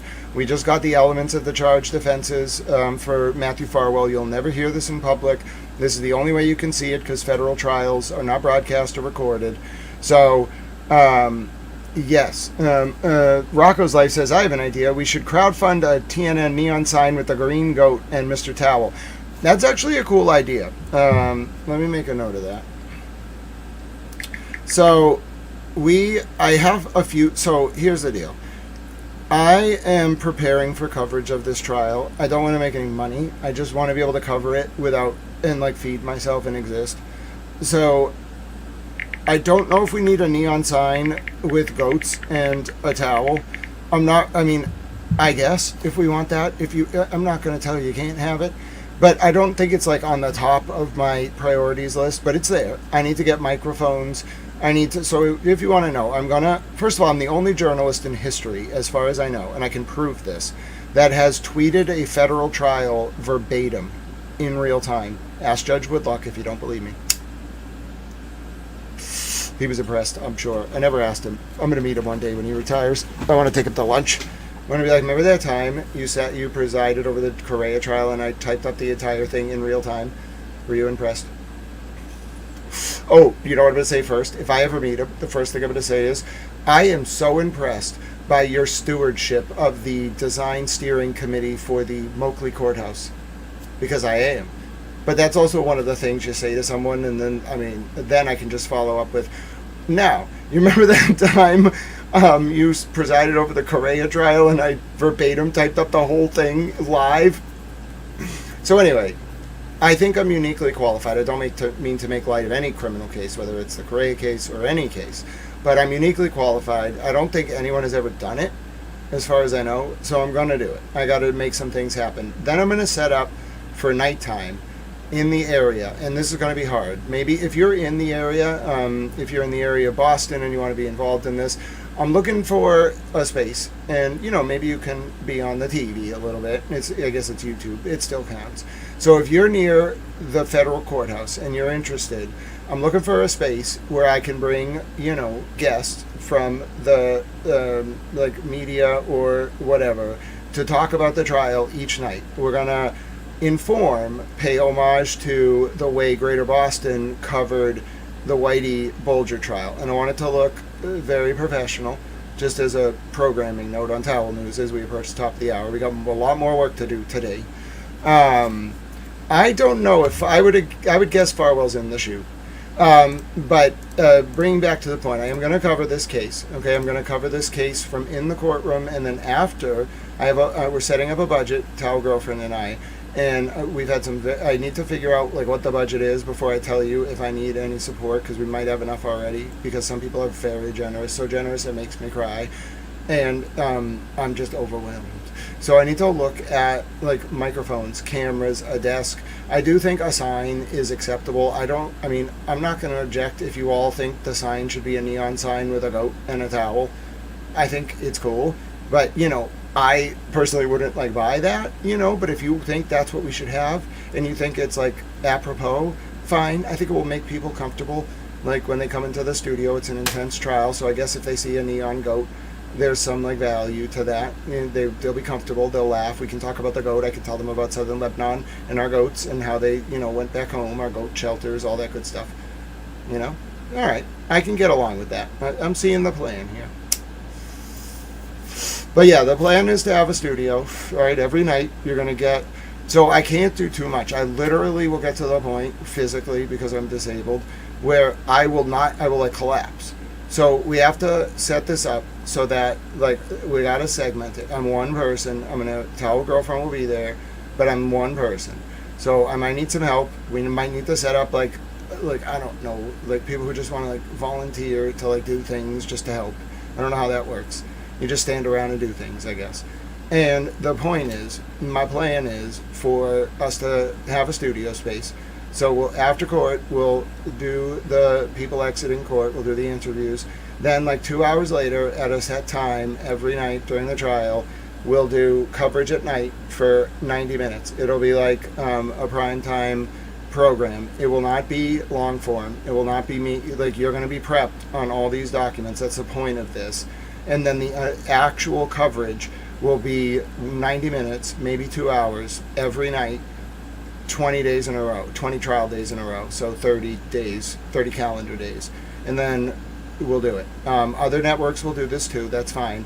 I don't think, first of all, I think most of the networks are like, all right, Grant knows a lot. Like when I go down there and go to the federal courthouse, like most of them defer to me. I'm the one summarizing for the cameramen because they don't always have a reporter inside. And if they do, the reporter doesn't necessarily like want to be a lawyer or understand what like anti-slap law is or whatever the hell's going on. So like me and Christina Rex, like we're the deans of that press corps. I'm sorry, Shelley Murphy's the dean, but she's not always there. She goes to the big ones. When she's there, she's in charge. Okay, mostly me, Christina Rex. Okay, we just do it a lot. We just are around. We know what we're doing.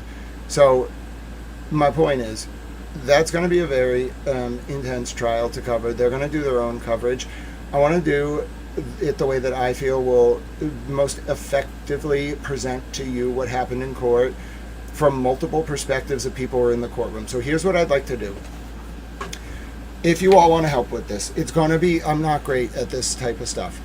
If you are planning to attend the Matthew Farwell trial, what I'd like to do is, right now I'd like to, on the Discord, so maybe tell Mom Bunny or someone can help with this, or chat Mom Lynn, I want to set up a Google spreadsheet. If you are planning to attend the Matthew Farwell trial, I don't care if you're Boozy Beauty, whoever you may be, just because she's been to a federal court case before, so just anyone who goes, if you want to pick a day, I will sign up people for slots. Okay, so we're not doing this TV talking head hierarchical nonsense where because you know some guy who's a producer, you get to be on the thing. No, this is going to be Vox Populi, made manifest. So you have to pass my test, so come correct. But if I like your style and think you can roll with us, then I will let you come on and you can book a segment on the program. We'll put slots, okay? And if you are you have to go to the courtroom that day, and then you can come on at night, and you will be one of the people, and I'll say what I saw, you say what you saw. It'll be great. And, it's more just like a volunteer thing. You just come on. It's just like going on a program and talking. It's long-form, like public affairs programming, 2 hours. And your job, it's not a job, you're a member of the public, so you're allowed to just go sit in the court. But for the show, for the discussion, you need to take it very seriously, and you need to be able to keep up. So if I'm like, okay, so that witness, like when the prosecutor from the U.S. Attorney's Office was asking that question, and like, were you thinking about, and there was an objection, were you thinking about like whether the full document would come in? And then also, I'm very interested, if you can't do that, in what did you see? My eyes can't be on every person in the courtroom at once. I can't look at 16 jurors. The government's requesting 12 and 4 alternates. I can't look at 16 jurors, the judge, the defendant, the prosecutor, the court officers, and everyone in the gallery at the same time. So I need eyes, and then I want to ask you, what do you think? So if you're into this, the first step is, if tell Mom Bunny, who I see is in the chat, hi Kofi, hi Bo, if you want to create a Google spreadsheet on Google Drive, and then, it just allow people to sign up. We will do that, all right? Maybe you want to control the sign-ups, Bunny Mom, so don't let people edit it. You just have, maybe I'll coordinate it, whatever. Just have people say like, oh, I'm interested. We'll put them on the list, and then we'll put the trial days and the weekends, and we'll just schedule this. You don't have to live up. Please take your commitment seriously. This is an important case. But yeah, if you want to do this as a collective, I think we can do this. I think we can redefine how court coverage is done and do it in a way that engenders cogent discourse and reflects people. Not like corporate talking heads, but people. That's what these networks aren't doing. They're not actually centering the voice. That's why this online sphere is so vociferously vacuous. How's that for some alliteration? All right? It's because we don't have people actually up on the platforms that are reaching others talking about their perspectives. We have talking heads doing it, which, although it's good in some cases, is far more polemical than it is informative. And in the words of Jon Stewart to the Crossfire host from 2007, you're hurting America. All right, back to the document. Kyle posted it. Thank you. Kyle posted the order. Kyle did it. You know why? Because Kyle's a cow. He's a cow. He was born a cow. He'll continue to be a cow. Whoa. Breaking news, ladies and gentlemen. Here it comes. Do you want to hear this? Drum roll, please. Your patience has been rewarded. I will not do that, but I wish you all luck. Water under the fridge, you have a very important job to be doing. I hope you had a wonderful Wednesday, my friend. You have to guard the Great Lakes. What if the Iranians invade? The O'Keefe family has been granted their motion.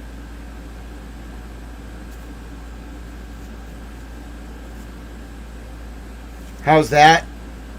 How's that for a twist? It's not like, it is big. Okay, either way it would have been big. But in light of everything that happened over these past 2 days, what does this mean now?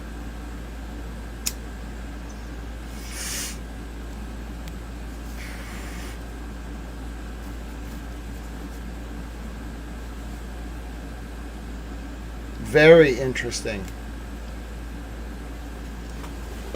So it's paper 156 on the Carney docket. I think it's the motion to get standing to either get a copy of Aiden's phones or Karen's phones or both, or maybe both. I don't remember.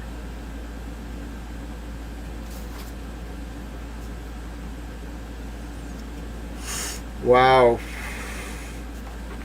So I'll show you the order right now. It just came up via Kyle Sharkey. So maybe Judge Belzeos there's no justification, by the way, for the order. The order simply says this. Paper number 135. The third party's motion, the O'Keefe family's motion to intervene, is allowed. However, any materials produced by the special prosecutor are subject to the protective orders now in place or as modified in the future in matters specially assigned to the Honorable Judge Mark Gilday. So what do you do now if you're the O'Keefe family attorney? You got the documents, but are you sure you want these documents? Now that everybody knows, now that the cat's out of the bag, you really want them?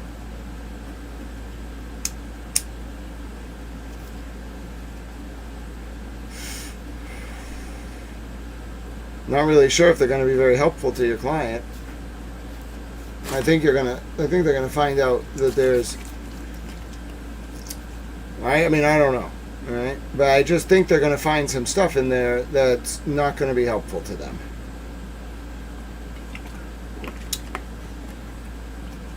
It blows my mind. I really don't know. Like, I don't know what the O'Keefe family's even gonna do. I kind of lost sight of them in all this, which is a tragedy. They probably have a lot of intense decisions to make because they're now realizing that the feds, I bet the feds were sympathetic to them, but they couldn't trust them. And that's why John's family was left in the dust, because they were worried that they were compromised. And frankly, with Paul's behavior, I'm sorry, Paul. What are you doing, Paul? Come on. You're a high-profile public figure. No one gave you counter-intel training. I would have helped. I didn't know. You know what I'm saying? I kind of should have figured it out when you were talking to Kate Peta. That was the red flag that you didn't have it. The sixth sense. So I was like, uh-oh. But what are they going to do? What are they going to do? They're going to find some stuff in there that's probably more intense than the Jessica Hyde revelations. Not to mention, what do you do if you're the O'Keefe family and you're now sitting around like, wait a minute. Jessica Hyde was not friendly to us? Like what? Or not us. She was not helping Jen McCabe or Tully? Like what? Like were Tully and Jen manipulating us? Like what's going on? Like, because this is not Jessica Hyde showing up in a civil lawsuit, which would be its own thing. This is a federal cooperating witness, so it's going to break through to the O'Keefes. And I don't know what's in that discovery they're about to get. But I don't think, Diller knows what he's getting. I think Diller got sold a bill of goods, frankly, back in the spring of 2023. I don't know what he's doing.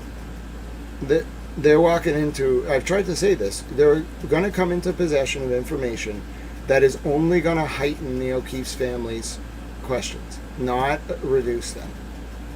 And it's not going to be about Karen and Aiden. It's going to be about Tully. Tully's really the one who did Paul dirtiest here. I think Tully and Paul O'Keefe went to school together, didn't they? Yeah. I think Tully and Paul did go to school together. That's a little weird. Shouldn't Tully have recused himself in his unit if he went to high school with Paul? But anyway, it's just a little strange, isn't it?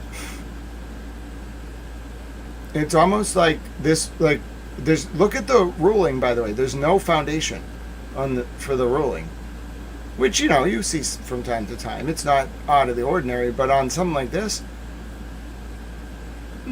could be appealed. You might expect at least some case law. Doesn't it kind of seem like, oh, well, cat's out of the bag. Give it to him. Come on. You think Judge Belzeos doesn't follow the federal docket? You don't think the water cooler wasn't very hot in all the courthouses in the Commonwealth between Monday and today?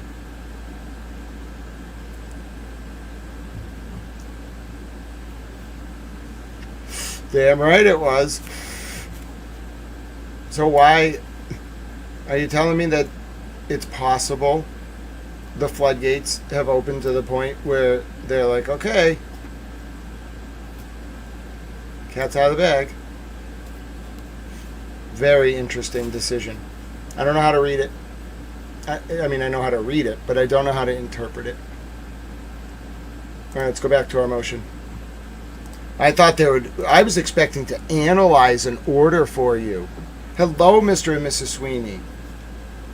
So, we are talking, yeah, exactly. But doesn't it seem like every time we get an order in these cases, there's normally like foundation. Hi, Marcia. Oh, Spacey, it's so good to see you. The Karen Reed trial witnesses.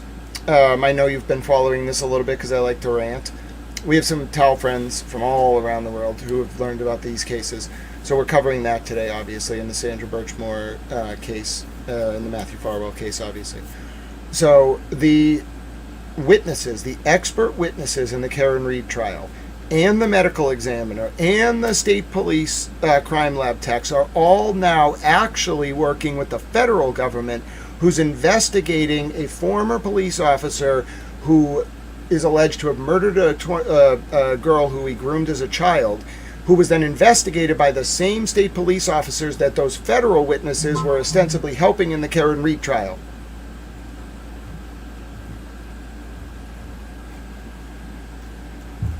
Oh, hold on.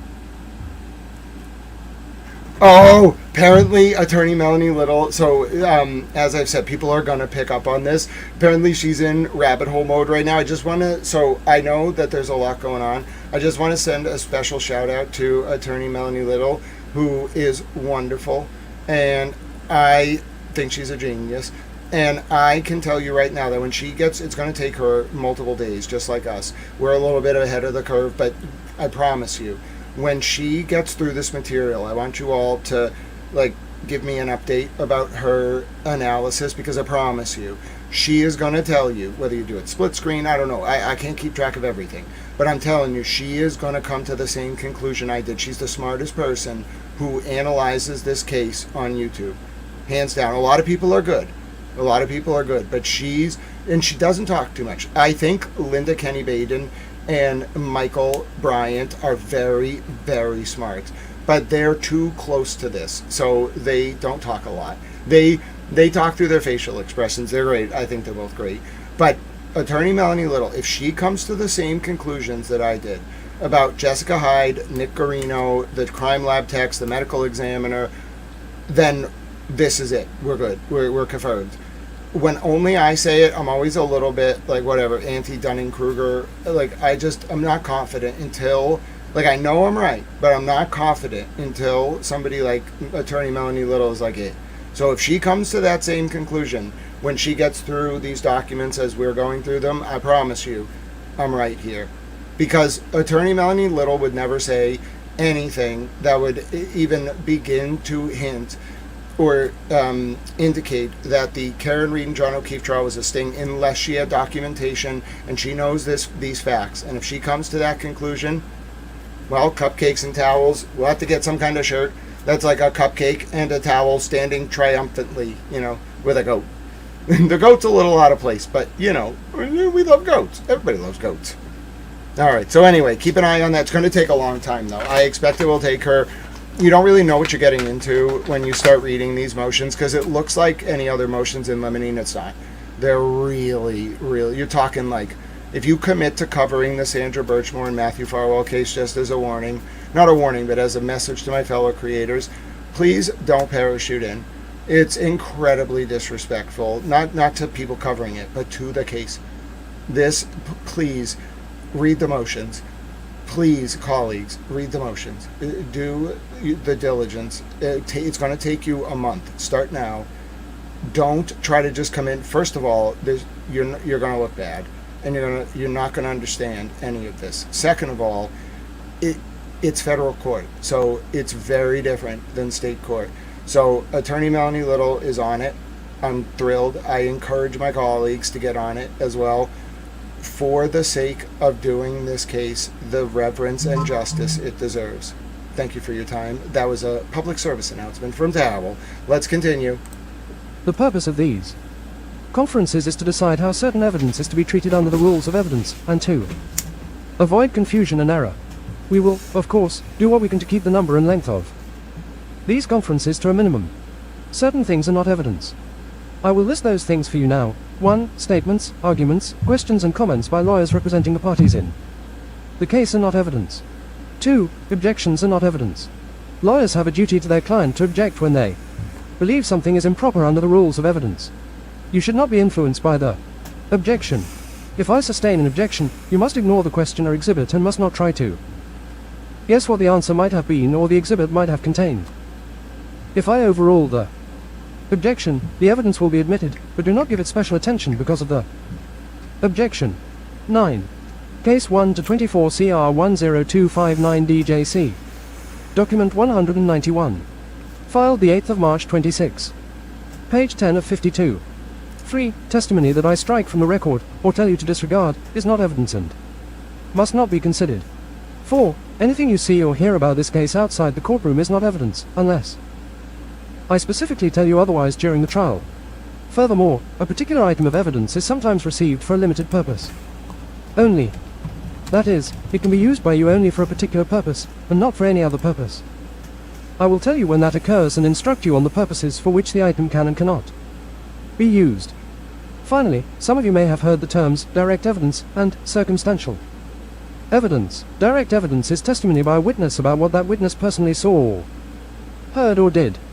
Circumstantial evidence is indirect evidence, that is, it is proof of one or more facts, from which one can find or infer another fact. You may consider both direct and circumstantial evidence. The law permits you to give equal weight to both, but it is for you to decide how much weight to give to any evidence. Point 7. 7. First Circuit Pattern Instruction No. 1.05. 10. Case 1 to 24 CR 10259 DJC. Document 191. Filed the 8th of March 26.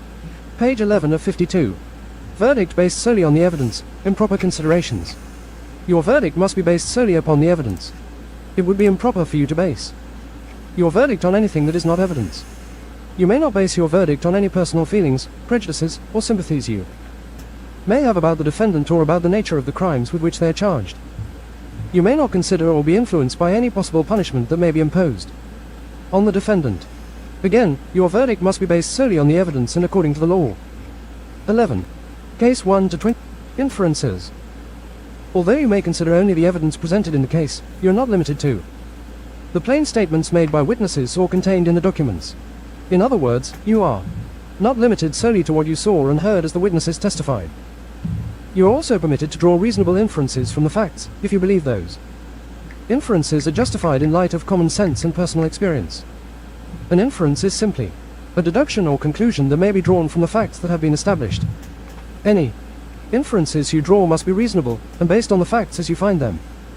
Inferences may not be based on speculation or conjecture. 8.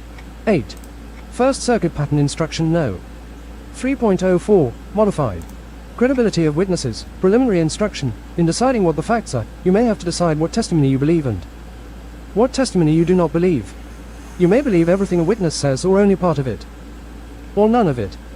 In deciding what to believe, you may consider a number of factors, including the following. 1. The witness's ability to see or hear or know the things the witness testifies to. 2. The quality of the witness's memory. 3. The witness's manner while testifying. 4. Whether the witness has an interest in the outcome of the case or any motive, bias or prejudice. 5. Whether the witness is contradicted by anything the witness said or wrote before trial or by other evidence. And 6. How reasonable the witness's testimony is when considered in the light of other evidence which you believe. 9. First Circuit Pattern Instruction No. 1.06. That's brutal for the defendant. Whoa! Imagine if Judge Canoni had to read that to the Karen Reed judge. Are you all seeing now why federal court's so intense? That's wild. Oh my word. If state witnesses were subject to that instruction, state trials in Massachusetts would be a lot different, that's for sure. Conduct of the jury. To ensure fairness, you as jurors Thank must you, obey the Talbot following Bunny. rules. First, do not talk among yourselves about this case, or about anyone involved with it, until the end of the case when you go to the jury room to decide on your verdict. Second, do not talk with anyone else about this case, or about anyone who has anything to do with it, until the trial has ended and you have been discharged as jurors. Anyone else includes members of your family and your friends. You may tell them that you are a juror, but do not tell them anything about the case until after you have been discharged by me. Third, do not let anyone talk to you about the case or about anyone who has anything to do with it. If someone should try to talk to you, please report it to me immediately. Fourth, during the trial do not talk with or speak to any of the parties, lawyers or witnesses involved in this case. You should not even pass the time of day with any of them. It is important not only that you do justice in this case, but that you also give the appearance of doing justice. If a person from one side of the case sees you talking to a person from the other side, even if it is simply to pass the time of day, an unwarranted and unnecessary suspicion about your fairness might be aroused. If any lawyer, party or witness does not speak to you when you pass in the hall, ride the elevator or the like, it is because they are not supposed to talk or visit with you. Fifth. Oh, water under the fridge. Sometimes Bunny leaves the stream on for Kofi, and Kofi can't speak English, so he's a dog. So, yeah, but I drank more water just to make sure she saw. Do not read any news stories. Do not read any news stories or articles about the case or about anyone involved with it, or listen to any radio or television reports about the case or about anyone involved with it. Sixth, do not do any research, such as consulting dictionaries or other reference materials, and do not make any investigation about the case on your own. Seventh, if you need to communicate with me, simply give a signed note to the court security officer to give to me. And eighth, do not make up your mind about what the verdict should be until after you have gone to the jury room to decide the case and you and your fellow jurors have discussed the evidence. Keep an open mind until then. 10. 10. First Circuit Pattern Instruction No. 1.07. 15. NOTE taking. I am going to permit you to take notes in this case, and the courtroom deputy has distributed pencils and pads for your use. I want to give you a couple of warnings about taking notes, however. First of all, do not allow your note-taking to distract you from listening carefully to the testimony that is being presented. If you would prefer not to take notes at all, but simply to listen, please feel free to do so. Please remember also from some of your grade school experiences that not everything you write down is necessarily what was said. Thus, when you return to the jury room to discuss the case, do not assume simply because something appears in somebody's notes that it necessarily took place in court. Instead, it is your collective memory that must control as you deliberate upon the verdict. Please take your notes to the jury room at every recess. I will have the courtroom deputy collect them at the end of each day and place them in the vault. They will then be returned to you the next morning. When the case is over, your notes will be destroyed. These steps are in line with my earlier instruction to you that it is important that you not discuss the case with anyone or permit anyone to discuss it with you. 11. 11. First Circuit Pattern Instruction No. 1.08. Part 2. Instructions concerning certain evidence. 17. Case 1. Stipulations. The evidence in this case includes facts to which the lawyers have agreed or stipulated. A stipulation means simply that the government and the defendant accept the truth of a particular proposition or fact. Since there is no disagreement, there is no need for evidence apart from the stipulation. You must accept the stipulation as fact to be given whatever weight you choose. 18. First Circuit Pattern Instruction No. 2.01. 18. Credibility of witnesses. Whether the government has sustained its burden of proof does not depend upon the number of witnesses it has called or upon the number of exhibits it has offered, but instead upon the nature and quality of the evidence presented. You do not have to accept the testimony of any witness if you find the witness not credible. You must decide which witnesses to believe and which facts are true. To do this, you must look at all the evidence, drawing upon your common sense and personal experience. You may want to take into consideration such factors as the witness's conduct and demeanor while testifying, their apparent fairness or any bias they may have displayed, any interest you may discern that they may have in the outcome of the case, any prejudice they may have shown, their opportunities for seeing and knowing the things about which they have testified, the reasonableness or unreasonableness of the events that they have related to you in their testimony, and any other facts or circumstances disclosed by the evidence that tend to corroborate or contradict their versions of the events. 13. Prior inconsistent statements. The testimony of a witness may be discredited or impeached by showing that he or she previously made statements that are inconsistent with his or her present testimony. If a witness made inconsistent statements about any significant matter, you may choose to distrust the testimony of that witness in other respects. You may reject all of the testimony of that witness or give it such credibility as you may think it deserves. Sometimes, of course, people make innocent mistakes, particularly as to unimportant details. Not every contradiction or inconsistency is necessarily important. Again, you alone are the judges of the witness's credibility. 20. Case 1 to 24. Expert testimony. You have heard testimony from persons described as experts. An expert witness has special knowledge or experience that allows the witness to give an opinion. You may accept or reject such testimony. In weighing the testimony, you should consider the factors that generally bear upon the credibility of a witness as well as the expert witnesses, education and experience, the soundness of the reasons given for the opinion and all other evidence in the case. Remember that you alone decide how much of a witness's testimony to believe, and how much weight it should be given. 14. 1st Circuit Pattern Instruction No. 2.07. 21. Case 1 to 24 CR 10259 DJC. Document 191. Filed the 8th of March 26. God bless you, Page Jackson's 22 of Unleashed. 52. Statements by the defendant. You have heard evidence that the defendant made a Jackson's Unleashed says, "Behold, as the fog slowly lifts, there stands a mighty towel, wielding a hammer of truth, with the blasphemous Tully and McAlbert smited at his feet." Love it. As Bunny Towel might say, smite the like. You have heard evidence that the defendant made a statement in which the government claims he admitted certain facts. It is for you to decide, 1. Whether Mr. Farwell made the statement, and 2. If so, how much weight to give it. In making those decisions, you should consider all of the evidence about the statement, including the circumstances under which the statement may have been made and any facts or circumstances tending to corroborate or contradict the version of events described in the statement. Wow. 15.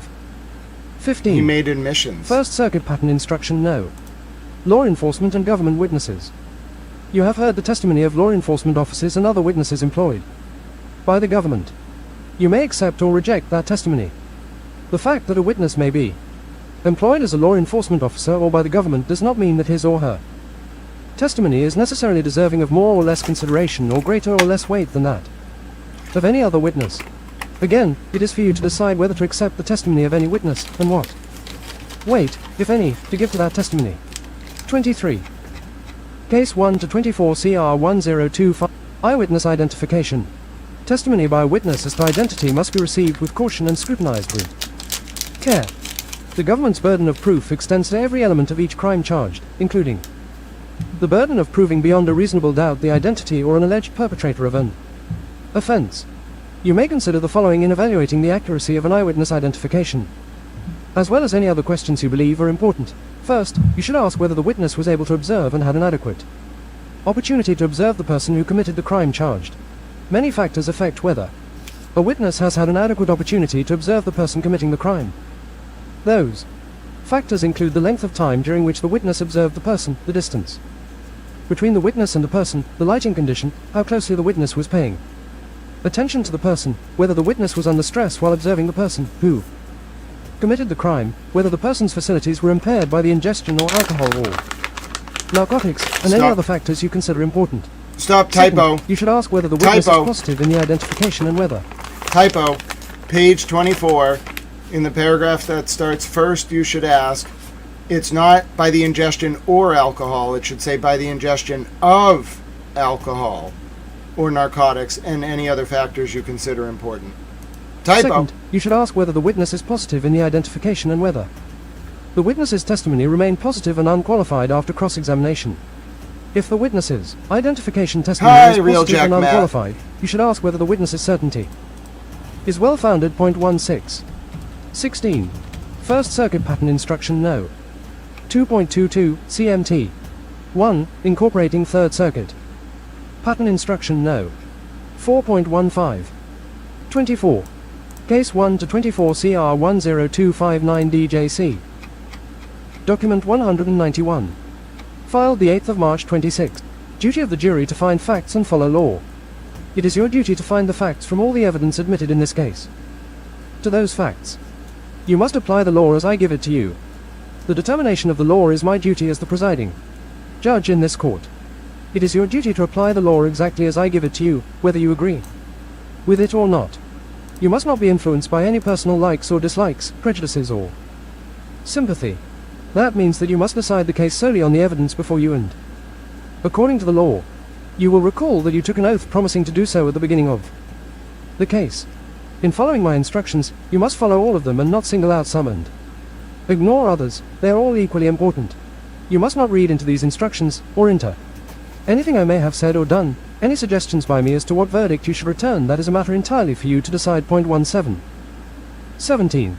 First Circuit Pattern Instruction No. Wait, so I saw that Michelle McPhee said that witness 1 was the Army recruiter, likely him. Was he in the United States? Was he in Stoughton in 2023? Wasn't he from New Jersey? You realize that whoever is the father had to be in the Stoughton and Canton, Massachusetts area in February of 2021, correction. There's only one man. I'm sorry, 3 Clerk Monty, I can't get over it. There's only one man who stopped communicating with Sandra on February 1st that was talking to her that day, and his name is Robert Devine, or Martin Riggs, as he was known by his Facebook alias, and the primary source documents confirm it. I think Michelle McPhee is right. The Army recruiter is a witness. I just don't think he was in Canton on February 1st, 2021. And that is a requisite condition for him being witness 1.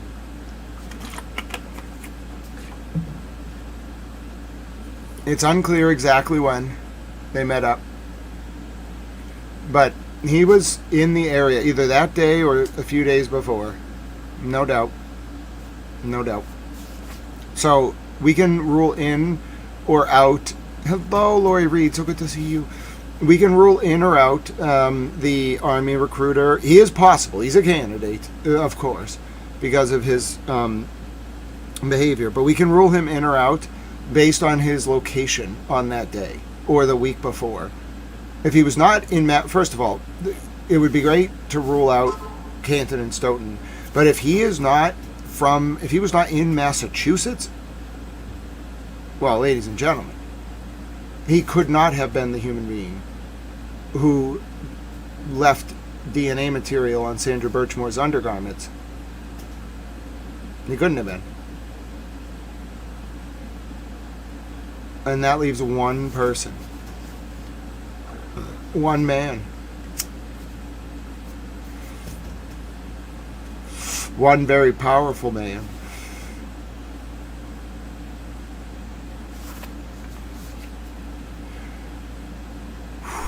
That man's name would be Robert Devine. But the only reason I even feel it's almost a scary name to say. The only reason I feel comfortable even talking about this now is I'm convinced the feds know. And if it is, I don't know 100%, nobody does. The feds use the word witness one pseudonym in the documents.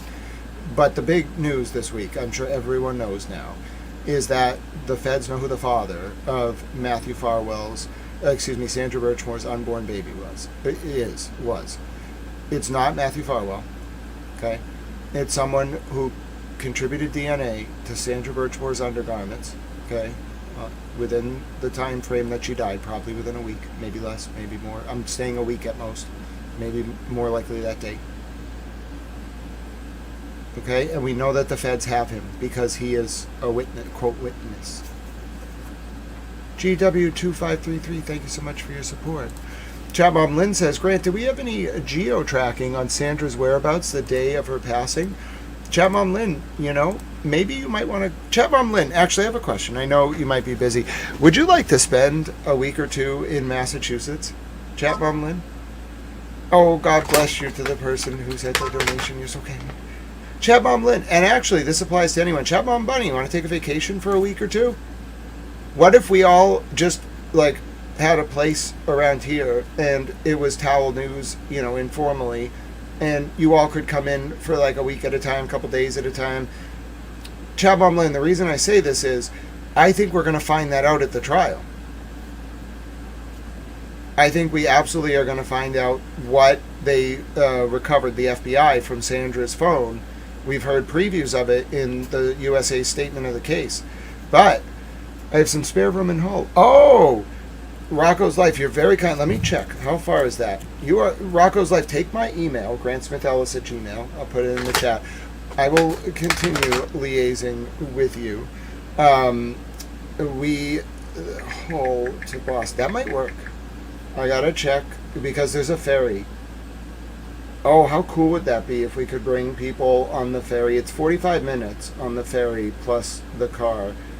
But yeah, that would actually be really cool. Whoa. If you'd be interested, Roccos, please take my email, grantsmithellis@gmail.com. That might actually work. It would get us out of the city. It would take 45 minutes to get there by the ferry, but that's not unreasonable. And that might work. Because what I need is a place where I can do the interviews at night, and having Hull as the backdrop is not bad. It's not really about me, it's more about the seriousness of the trial, so that would be fascinating. Let's talk. So here's what I like about that. I think a lot of people are going to be coming in from out of town. That's true, Chat Mom Lynn. So it is I don't want anyone to feel obligated. I'm just kind of offering this because there's a lot of people who are, involved. Everyone can, and by the way, Chat Mom Lynn, even if you can't come, we might be able to, find a way for you to, help with the spreadsheet or whatever you want to do to help. You're wonderful. I know a lot of people are always asking how they can help. This one's going to require some help. But what I'm thinking is there's going to be a lot of people from out of town, and I want everyone to feel respected and comfortable. So if I could buy the people who are going to come on the interview that day ferry tickets, and be okay, all you do is walk over to the ferry, and you can grab some dinner. You can take the ferry anytime. Just be at Hull by 7 or 6. And then they just have to get there on the ferry, and then they can get back to Boston on the ferry. I'll buy them a round trip. That would be great. The trial starts October 5th. And by the way, some people will be local, and they could probably just drive to Hull on their way home. Oh, and also, my friends run a dispensary in Hull. I've been meaning to talk to them. Well, I think Rocco's, we should actually talk about this, because I could talk to my friends. Do you know ACS? They're really good. So I could talk to them, and we might be able to actually do something with this. I love Hull. It's a really nice area. So yeah, it's very nice during the fall. It might get a little cold as we get into November. It doesn't matter. It will be cold everywhere. We'll deal with it. I think this might work. Rocco, let's talk. Let's set up a time, and if we can kind of make all the logistics work, I would love to figure out a way to make this work. It would be really cool. We'd only use it for 2 to 3 hours a day after the trial, but that would be really cool. So, thank you. I'm so glad I looked out at the comments. And obviously, Rocco's, you know how to find me, but my email, grantsmithellis@gmail.com. I check them like once every couple days. Let's talk. Peter from Lowell says, thank you for all you do, Grant. Oh, thank you, Peter from Lowell. God bless you. Oh, this would be so wonderful. It's not about me. I just never felt that, first of all, this case was getting the attention that it deserved, and Sandra was not being respected. And I knew I had faith. It was quick. It was like every night they would do like 30 minutes. And there was too much testimony each day for the interview. So they were picking like topics like conventional news and then hitting each topic. So, Tiffany Bob, I entirely understand. You don't have to be on camera. You can help in any way you want, even remotely. You think about any way you want to be involved.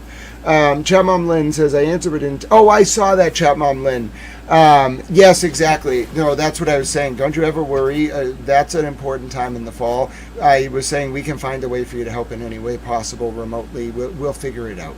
I think it would be great. But in terms of this, like the actual format, the reason I want to do it is I just didn't think I didn't like Cantor Confidential. I'm sorry. I just didn't think it was good. Is this a national thing or a Massachusetts thing? This will be national. It is in Massachusetts, but this will be national coverage. Every network. I expect Channel 4, Channel 5, Channel 7, Court TV, Law and Crime, they're the same thing. Even ABC National, CBS National. I expect them all, not to have wall-to-wall, but every one of them to cover the trial at least once, some of them each day. Locals every day. NECN, WHDH, PBS, WGBH, the Associated Press, Fox News, CNN, maybe MSNBC, although they're like MSDNC. I don't know what they are. No, they don't do a lot of criminal case coverage, but this one's pretty big. I expect every news network will be covering this, and I don't think they're going to do it justice. You can't, frankly, unless you've paid a lot of attention. So I want to do it right. I'd love to have Attorney Melanie Little come in, for example. I imagine she'll be covering the case, but that would be great. Maybe she wants to come up to Massachusetts and like spend some time. She could be one of the guests. Brother Counsel, I think, would be great to have up here for some of that trial. And remember, these folks, it's unlike any other trial. If you want to cover this during the day, remotely, as a YouTuber, the only thing you're going to have is Christina Rex, me, Shelley Murphy, David Bienick, the CNN reporter, the AP reporter if he even tweets, the Globe guy if he even tweets, in the courtroom live tweeting. So your coverage will be our tweets. You don't get no clips, nothing.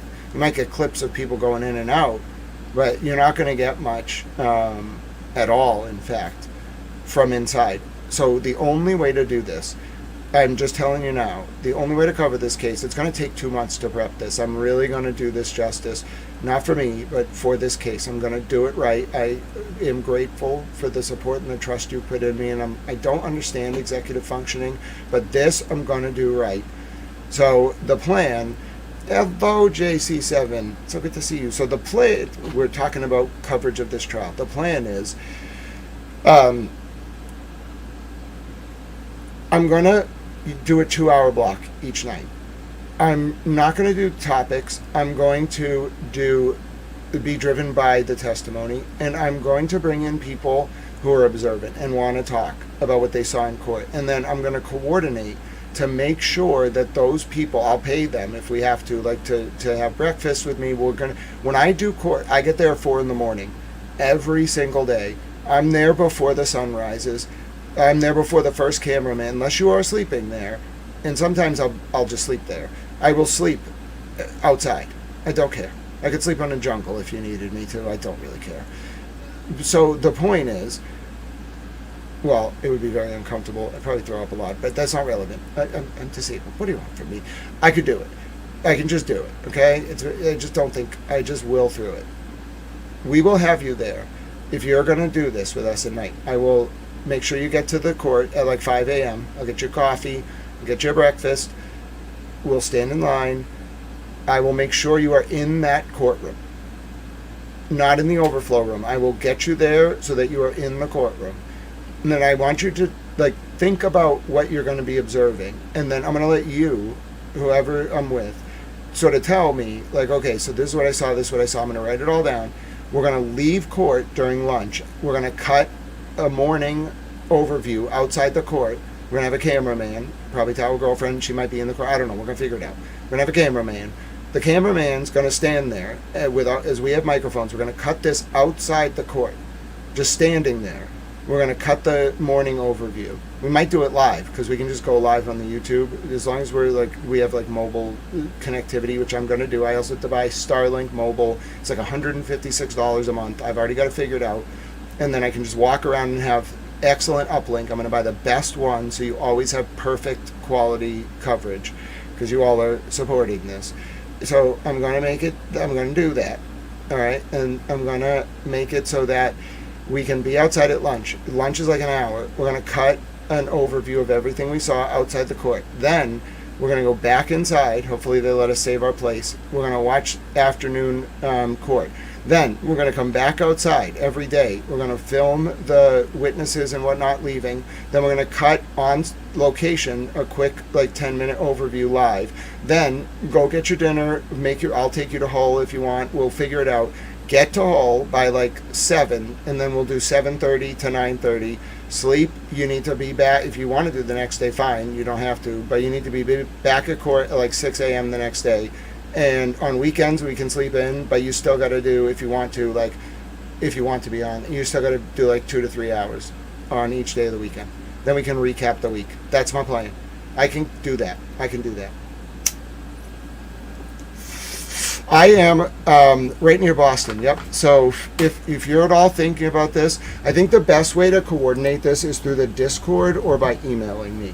So if you'd like to join the Discord, the link's in the chat. Feel free to do that. We're not on a time crunch tonight, by the way. I can take this as long as I'm awake, and I have another energy drink, so we'll be good. And I had some steak tips for lunch. They were on sale. They were delicious. I have to be very careful about eating them all the way to the right side of my mouth instead of this side. But I did fine. They were great, so I'm not like feeling lightheaded. But my point is, we should talk about this a little bit. Planning purposes, we'll do this together. So if you're listening, if you're hearing this, if you want to be involved, you don't have to be in Boston. You can be involved all sorts of ways. Take a look at the link to the Discord in the chat. Feel free to join. We're going to set up a spreadsheet. If it's not done, I'll do it tomorrow morning. I'll put a bunch of different things you can do, like remote stuff I might need help with. Stuff. If you're going to come into Boston, I'll put a spreadsheet for what days you're thinking about coming in, and then we'll think about like what we're going to do. I got to talk to a lot of different people. I got 2 friends in Hull now, Rocco's and my friends. I want to talk about like what we can do to cover this in a respectful way. There's a lot of stuff I got to think about. I got to see what makes the most sense practically. I really got to plan it out. Preparation is what makes for less stress.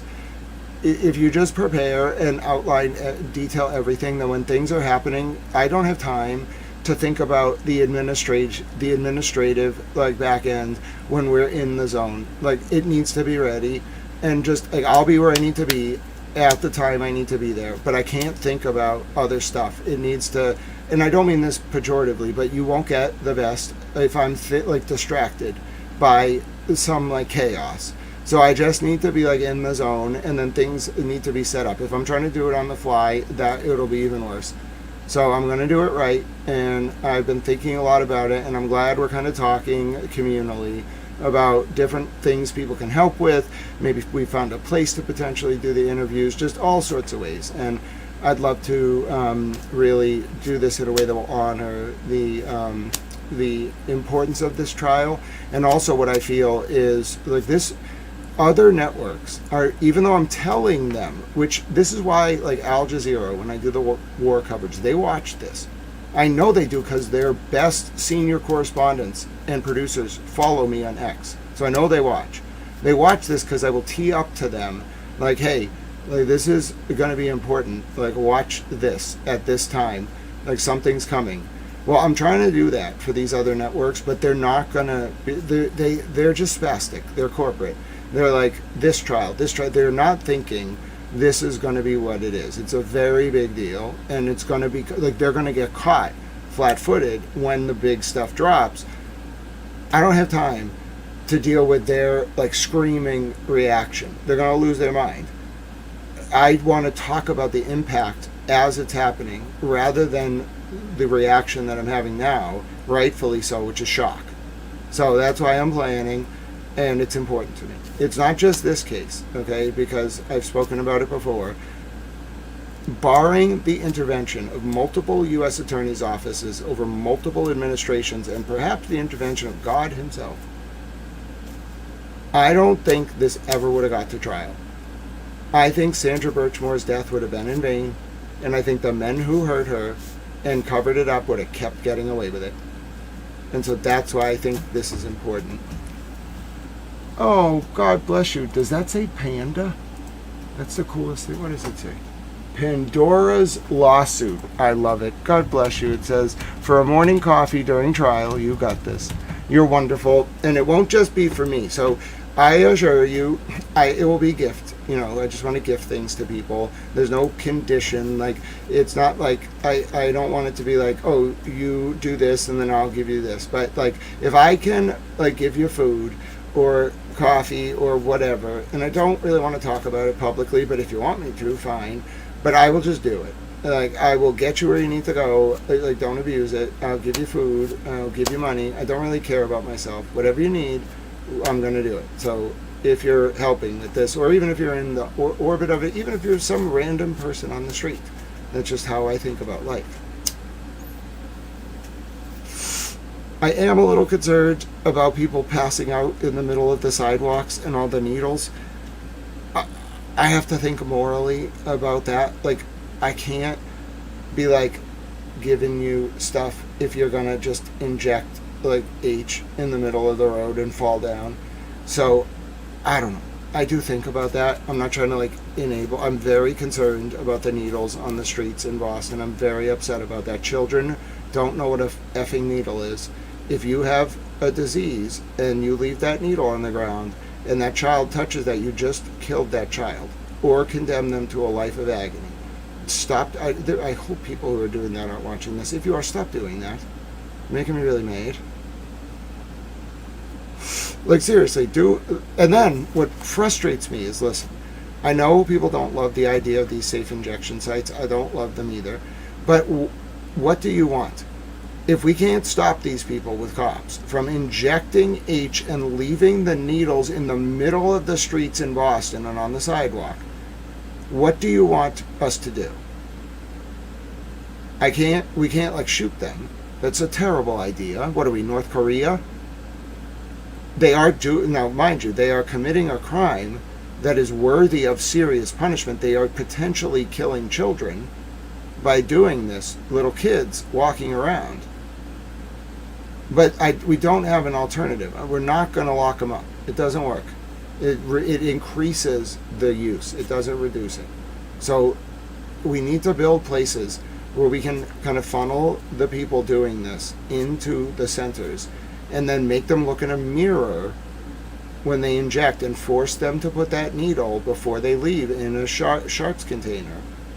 And then at least we can start like resolving the immediate emergency. But we can't do that if people are both mad about the needles on the street and screaming that the supervised injection sites are like degeneracy. Dude, they're not. They're meant to like literally force that person to look in the mirror so that when they inject, they're like, dude, I should not do this anymore. And if they're going to keep doing it, at least they put the damn needle in the container and it doesn't kill a child. So I just got to get this through. I know a lot of sort of like the GOP folks watch this in Massachusetts. Like, if you want this to stop, which we all do, these supervised injection sites are not enabling drug use. They are designed to manipulate the drug user into going to a place where they're basically forced to confront the damage of the drug use, and they also can't kill children. So barring like police resources that you don't want deployed, because they'll get misused on a scale that we can't even afford, it's the best option. It really is. So I wish people would understand. I'm as conservative as it comes on those drugs. If it's from a doctor, it's different. If it's a bona fide healthcare provider, different. I'm talking about people injecting H on the street. I'm as conservative as it comes. And I'm telling you, supervised injection centers are the way out. They're not great. They're just the way out. And it will stop the immediate emergency, and it's getting bad. I saw needles on the street the other day. Walking from Aiden's hearing at Suffolk Superior down towards MGH to save myself some money on the Uber. I saw needles on the ground, and I knew to not step on them, but will a kid? Probably not.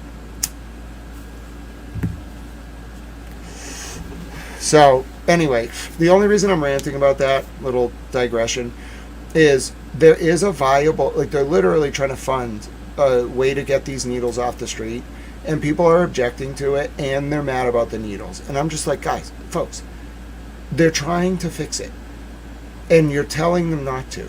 And then you're mad that it won't stop. So just realize what they're doing. Look into what a supervised injection site is, especially the Republicans. Just look into it. It's not meant to give drugs to people. It's meant to humiliate them in a way that they can't leave needles on the street, all right? But don't tell the addicts that, then it won't work. That's what I get mad about. Like when I have to explain that, like it's like an informant. If Jessica Hyde's like, hey, you're corrupt and dirty as all hell, you bastard. You think Tully's gonna give up derogatory information? I hate to say it, but governing a little bit is like human management. Okay? Do you really think the people injecting H in Boston are thinking about like politics? No. So you got to manage them a little bit, and it's not really manipulation. It's more just like if you tell them you're bringing them to the supervised injection site to humiliate them so they'll stop doing drugs, and so the needles will go in the bin, they're not going to go. You got to have like a little, like they're humans. You got to like a little respect goes a long way. So calling it a supervised injection site makes it feel like it's, a special place for them. I don't know,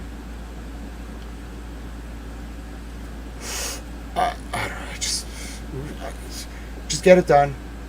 I and my friends, through our policy making, have made this state billions of dollars in tax revenue.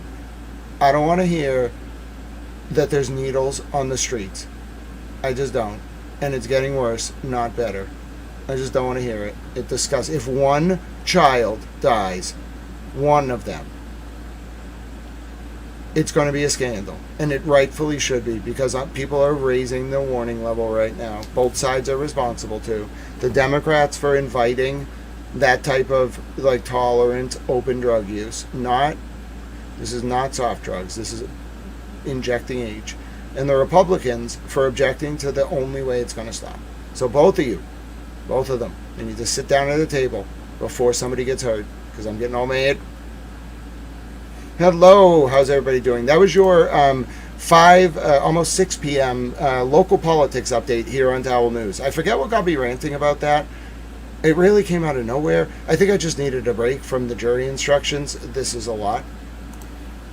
Presumption of innocence, proof beyond a reasonable doubt. It is a cardinal principle of our system of justice that every person accused of a crime is presumed to be innocent unless and until his or her guilt is established beyond a reasonable doubt. The presumption is not a mere formality.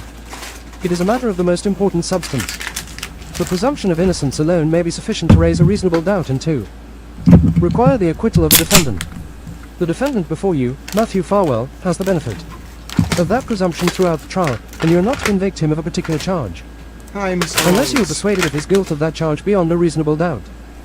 The presumption of innocence until proven guilty means that the burden of proof is always on the government to satisfy you that Mr. Farwell is guilty of the crime with which he is charged, beyond a reasonable doubt. The law does not require that the government prove guilt beyond all possible doubt. Proof beyond a reasonable doubt is sufficient to convict. This burden never shifts to Mr. Farwell. It is always the government's burden to That's prove true. each of the elements of the crimes charged beyond a reasonable doubt by the evidence and the reasonable inferences to be drawn from that evidence. Mr. Farwell has the right to rely upon the failure or inability of the government to establish beyond a reasonable doubt any essential element of a crime charged against him, if, after fair and impartial consideration of all the evidence, you have a reasonable doubt as to Mr. Farwell's guilt of a particular crime, it is your duty to acquit him of that crime. On the other hand, if, after fair and impartial consideration of all the evidence, you are satisfied beyond a reasonable doubt of Mr. Farwell's guilt of a particular crime, you should vote to convict him. 18. First Circuit Pattern Instruction No. 3.02. 27. Case 1 to 24 CR 10259 DJC. Document 1. Defendant's constitutional right not to I'm testify. back. Hi. Like all defendants, the defendant in this case has a constitutional right not to testify. No inference of guilt, or of anything else, may be drawn from the fact that the defendant did not testify. That fact should not enter in any way in your deliberations or your vote. He's not taking For any a of you to do so would be wrong. Indeed, it would be a violation of your oath as a juror. 19. First Circuit Pattern Instruction No. 3.03. What is evidence? Inferences, final instructionins, the evidence from which you are to decide what the facts are consists of sworn testimony. Pause. Pause. That is not how you spell instructions. Instructions. Oh, water under the fridge. As I found a typo, started a membership parade. Listen, this is very special. If your name is Auntie Candy, or Rocco's Life, how great is that? Or Crazy Brazilian, or Duth Dev, or Laura Bethany Beach. Ladies and gentlemen, there is only one man in the United States who single-handedly protects our Great Lakes from Iranian invasion. Now, and he also likes goats, and he wants to take down Nightbot. Now, you may be saying to yourself, Grant, the Iranians cannot get their boats into the Great Lakes. That just doesn't work that way. Oh, yeah? Well, you probably know what I'm going to say. Have you considered the fact that the Iranians could roll their boats over Canada, the damn Canadians, all right, and then put their boats in the Great Lakes? You can roll boats on logs over land. So my point is, we need someone to protect the Great Lakes, and there is one man who does that. His name is Water Under the Fridge, and you all just got the wonderful gift of towel emojis from the Guardian of the Great Lakes. Now, if you want to make use of your towel emojis, just click the emoji button. I custom made all of these emojis. I'm not quite at Valhalla's level of emoji making. I love those emojis over there. They're great. But I'm okay. We have... Oh, I just don't have time to answer this call, right? I'm live. People who call me when I'm live, I'm like, don't you get the YouTube notification? Like, I know, like, some of you are very, very busy, but I'm like, come on now. Like, you must know that I'm live, and if you don't know that I'm live and you call and I don't call you back, I guess I could send you a text. But, anyway, so the point is, I have emojis, okay? There are emojis of penguins. Chat Mom Lynn loves penguins. There's David Yannetti, the man on the mountain, as an emoji. There's Kofi the dog. That's Towel Chat Mom Bunny's dog, Kofi. Hi, Kofi. Hi, Bo. Now, Chloe the dog is not Kofi's sister. Chloe the dog is in the Doggy Informant program. By the way, listen, do you know, I bet you like $4. I'm not a betting man. So I hypothetically, non-real betting, play betting, bet you that more than once someone in the U.S. Attorney's Office over the past 3 years has made a joke about Chloe the dog being a cooperating federal informant and wearing a wig. Damn right they're probably looking at each other right now like, oh shit, he knows. Damn right I know she's in the Doggy Witzek program. I was the first one to figure it out. Please, up in Vermont. Yeah, okay. All right. Up in Vermont. Yeah, right. She's got better treatment than Ghislaine Maxwell, I'll tell you that right now. But anyway, we also have Boozy Beauty. Clerk Margaret. She's an emoji. And Judge Doolin. We also have Boozy Beauty. She's the 400-foot tall baguette based queen of France. Now, the other day, Boozy Beauty actually told her loyal subjects the origin. Oh, chat mom lit. Oh, goodness, listen. Before I tell this story, I now get to tell you if your name is Dawn of Aquarius, or Nancy from the 508. Oh, my dear friend, I hope you've been well. Or Deborah Besham, or Miss Heather O, or Lorraine Lemmer, chat mom Lynn, who, by the way, loves penguins, just rewarded you chat memberships. Now, Chat Mom Lynn, she can't really guard the Great Lakes. She's got other things going on, but she loves penguins. She wants to go to Greenland one day after we take it over and have a parcel of land near the ice where the penguins get to just roam around on a farm. So if you want to say thank you to Towel Chat Mom Lynn, the best thing you can do is post some emojis of a penguin. Now, one thing I want to show you is the venerated Queen of France, Boozy Beauty, took some time while we were on our mental decompression break. She took some time, about 60 seconds the other day, to tell her loyal subjects why she is the Queen of France. And I don't know if you all have seen this. Maybe you have, maybe you haven't, you know. I'm going to show it to you, though, because I made a clip of it.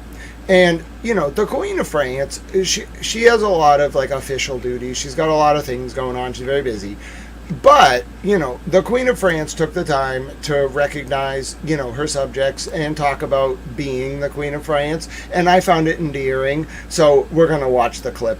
Take it away. Mrs. Grant! Grant, why are you still awake? Isn't it almost your... Grant is up at like 4 a.m. and he goes to bed at like 7 p.m. It's true.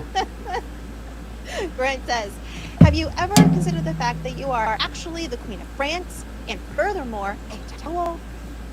Also, great work. The currents are a big key. I agree. Truly, I've said this before. Watching Grant and how he has evolved really has been like such a joy. I remember watching silently like the end of last summer and the fall time, and then slowly coming into chat to talk. And then he gave me a wrench. And then I noticed everyone else has wrenches. And I was like, oh, we're having a wrench party in Grant's chat. And then he made me into an AI Queen of France bread thing. Because I like bread. I'm a towel. Thank you, Grant. Love you. It's true. No, so what you must understand. So, hold on. I want to give you a little more context. She's right about almost all that. The reason she's the Queen of France, just so you understand the real lore, you can become initiated. One time, I don't know if it was like the YouTube chat like broke like site-wide, so we could only communicate in Morse code and non-English. Like you could not use any English words for like a whole day on YouTube. So Kyle Sharkey was a genius, and he started communicating in Morse code. Yo entiendo español un poco. Puedo hablar puedo hablar y entender palabras en español un poco, sí. Pero Boozy Beauty solo se entiende francés y no entiendo francés. Entonces, cuando Boozy Beauty fue en el chat y usa francés durante el día que YouTube no funcionar y entonces las personas no pueden usar inglés en todo el YouTube. Boozy Beauty se usa fue en el chat y se usa francés y entonces Boozy Beauty está el Queen of France. También Boozy Beauty le gusta bread. No, como se dice bread en español, pero no sé cómo hablar y entender todas las palabras en español. También no entiendo for the most part, no puedo hablar en español muy bien. Solo entiendo un poco del español. Es un idioma muy importante por toda la gente en el mundo y también creo que hay muchas personas pueden que entender español, en particularmente en los Estados Unidos. Hoy fue al aeropuerto por razones y yo dice con una persona que puede hablar en español contigo. Y yo dice al señor, hola, yo entiendo español. Sí, es muy importante para entender y hablar español en el mundo. See? So anyway, my point is, Boozy Beauty, that explains why Boozy Beauty is the Queen of France. Now, I might have said that in Spanish. I think it's funny that some of you are like, oh yeah, and I'm just following right along. Did this broadcast turn into Spanish? Did I press the Spanish button? Why is it in Spanish? Ah, that's excellent. Not noto de nope. That's wonderful. Tengo un amigo se llama Francisco Castillo, y cuando Francisco Castillo necesita entender las cosas sobre la guerra, puedo decir en español porque quiero explicar al Francisco Castillo solo para Francisco Castillo en español las cosas que está ocurriendo en los días durante la guerra. Sí, es la verdad. So I basically said whenever my friend Francisco Castillo comes into chat, I give him a personalized Spanish news update. Imagine a log cabin says, God bless John O'Keefe, he was trying to bring all this out. I agree. You know, I truly believe, in my heart of hearts, that John told Karen about Sandra Birchmore. I do. I believe that in my heart of hearts. With everything in my soul. I think Karen's a good person. I think she lived a strange life. I don't know. Rich people are weird, bro. Have you ever met rich people? They're weird. They're cool. I treat them the same as poor people, though. To me, everybody's the same. I don't care if you have $50 million, $1 billion. I don't care if you run a effing company. Dude, I'm probably going to treat you worse than the person down the street, because I'm going to be immediately suspect. I don't like money, and I don't care about money, and I don't, frankly, think you're better than anyone because you have money. But if you ever been around rich people, they're kind of weird. I don't know, dude. They're into, trips, clothes, stock markets, like fashion, the celebrity culture.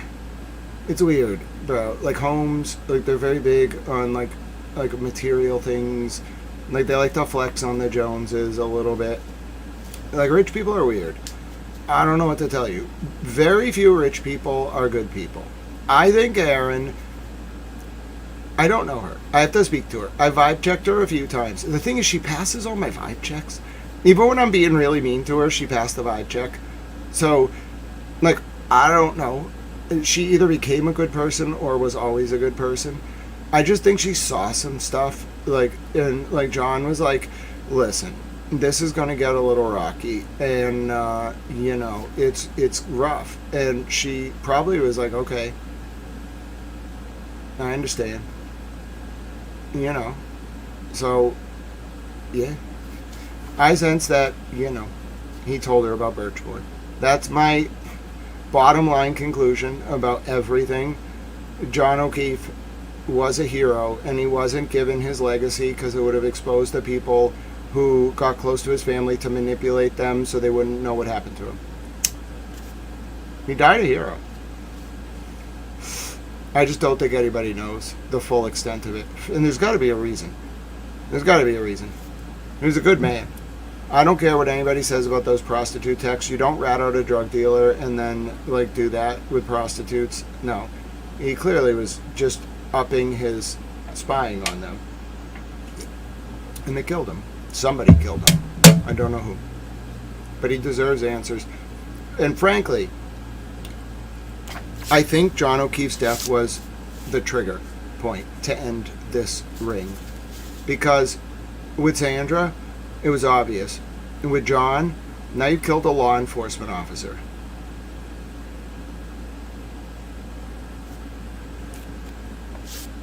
So I don't know what it was. I didn't know John. I've talked to people who knew John. I did not know him. So I know a lot of people in government. Everywhere. Just everywhere. I know a lot of people just around. I've just been around forever. I just know people. I don't know what to tell. I'm Tao. I don't know what to tell you. I've just been around.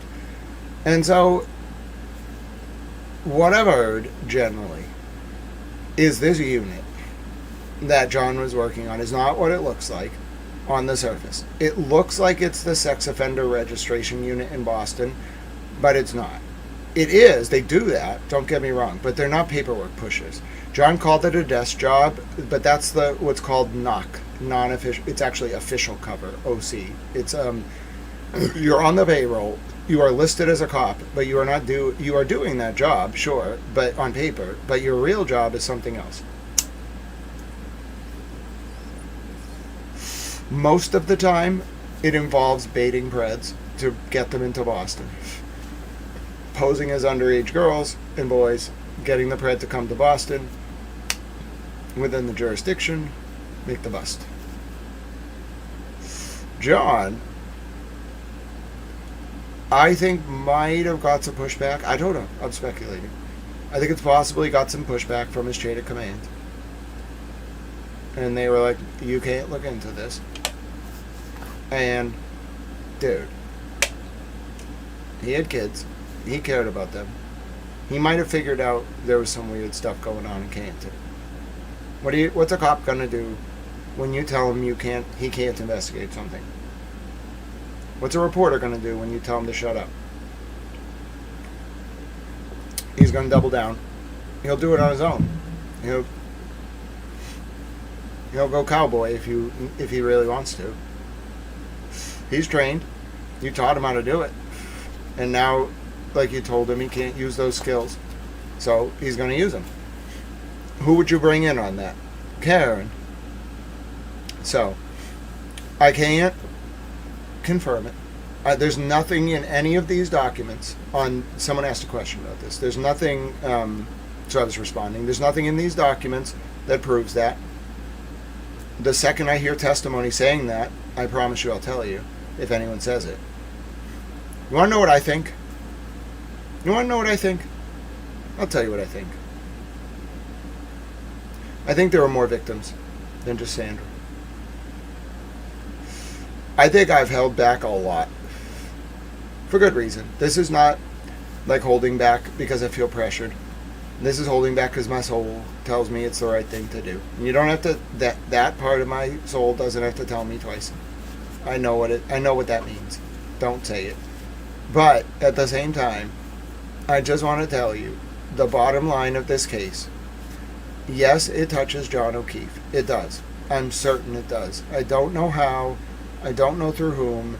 But the bottom line of the Birchmore case is I do think it touches John O'Keefe in some way. Not in a bad way. I think he figured it out, and he was targeted as a result. If he only figured that out, I don't know. The drug dealing thing, it's not speculation. He really filmed with Karen that drug deal. That adds into it. People don't just human traffic, they drug deal. What do you think goes with prostitution? Blow. And Molly. Mostly blow. Seriously. Molly and blow. You gotta move, and if you're gonna do that, then you may as well move Fent. So, you know, if he was onto one, he was onto the other. And I just think this was really dangerous stuff. And whatever, John may have misread it as something like smaller scale than it was. He may have thought the badge had more respect, and it frankly does have more respect than John got. Because look at what the DOJ is doing. Whatever it was, John put a lot on the line by confronting that drug dealer. I need to just tell you, like, that is incredibly... I wouldn't do that. If I saw that kind of thing, like, around my house, I would know it was happening. I would take approaches through, you know, telling my government, but I wouldn't confront the dude. No. Especially in that area. It's not like you're doing on the corner hand to hands in Canton. That dude was taking a drop of expensive drugs. And so, to me, what that signals is this was a distribution network tied into brothels. And that will get you killed. Unless you're very prolific and have friends in government. And John had friends in government, didn't save him. That'll get you killed if you stumble onto that. And I think the DOJ, listen, the DOJ knows. If you figure out, I need to tell you all something else. And I'm being very respectful, it matters.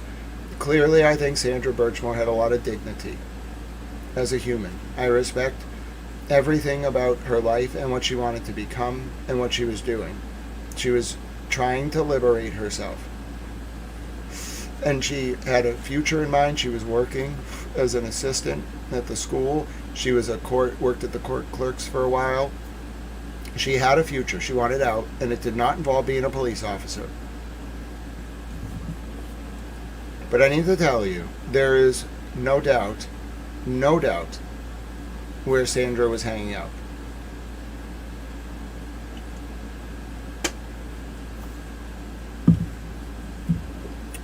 Now, I know that, and I'm only saying this, and I'm speaking generally, because I want to make a point about the DOJ. I, who does not have access to anything in the DOJ orbit, nothing. I don't know what they know. I figured that out. That she was hanging out there, and I know what that place was. Alright? And I know who was the property manager, and I know who ran it. And I know the other bars they had, restaurants. There was one in Dedham, and one in Boston, and one in Stoughton. Alright? All owned by the same people. It was a front, obviously, and I know who the property manager was, and I know when she bought the properties. Alright? This was indeed a commercial empire. And its front was restaurants, not massage parlors, restaurants. Okay? So if I know all of that, and I have that in the records, all of it, and that's just the public records, the DOJ has everything and more, and they know exactly what this was.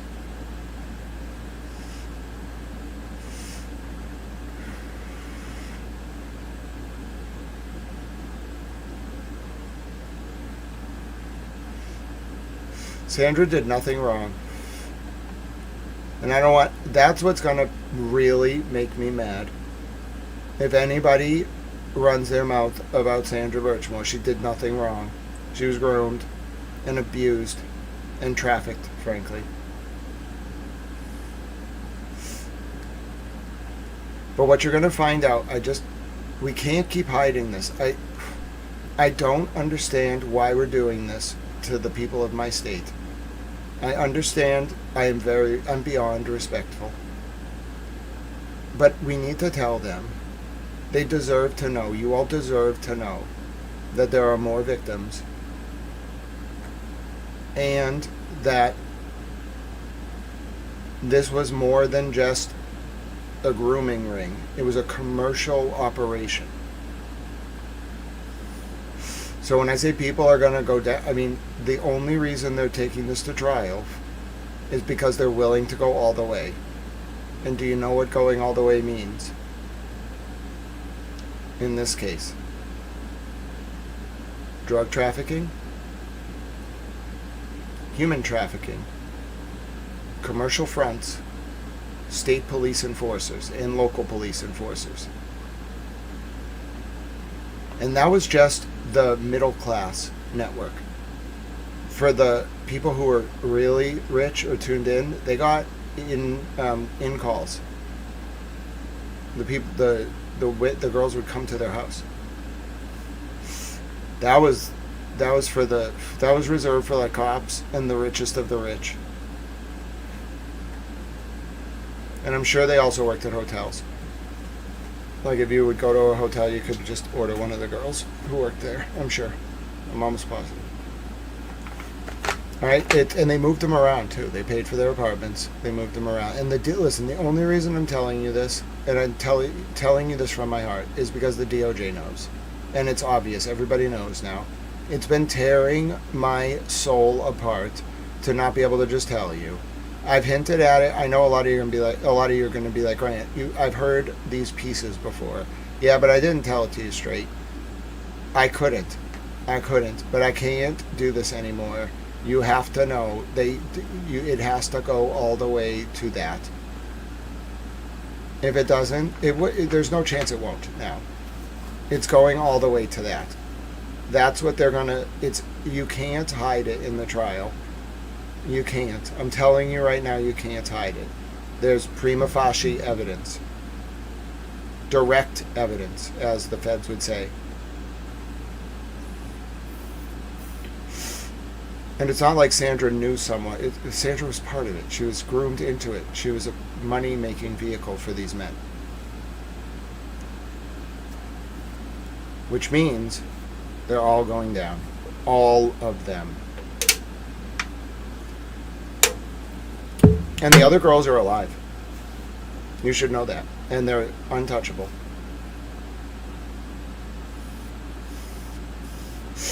What people are pissed off about, from what I understand, is that it cut off a lot of the money, though. So there was a lot of money. These girls made a lot of money. Not all of them. But there was a lot of money flowing around. A lot. And the girls are kind of scared. Because what would you do if, overnight, if you had been living on undocumented income, not donations, but income from illegal activity, and it just disappeared overnight? Wouldn't you lash out at the person who was driving it to end? Yeah. You'd probably be a little mad at first, unless they could come to you with a plan for how the government is going to make it right. And I don't have that plan yet. I have my paintings plan. But I don't have a plan to make these girls whole. I just don't.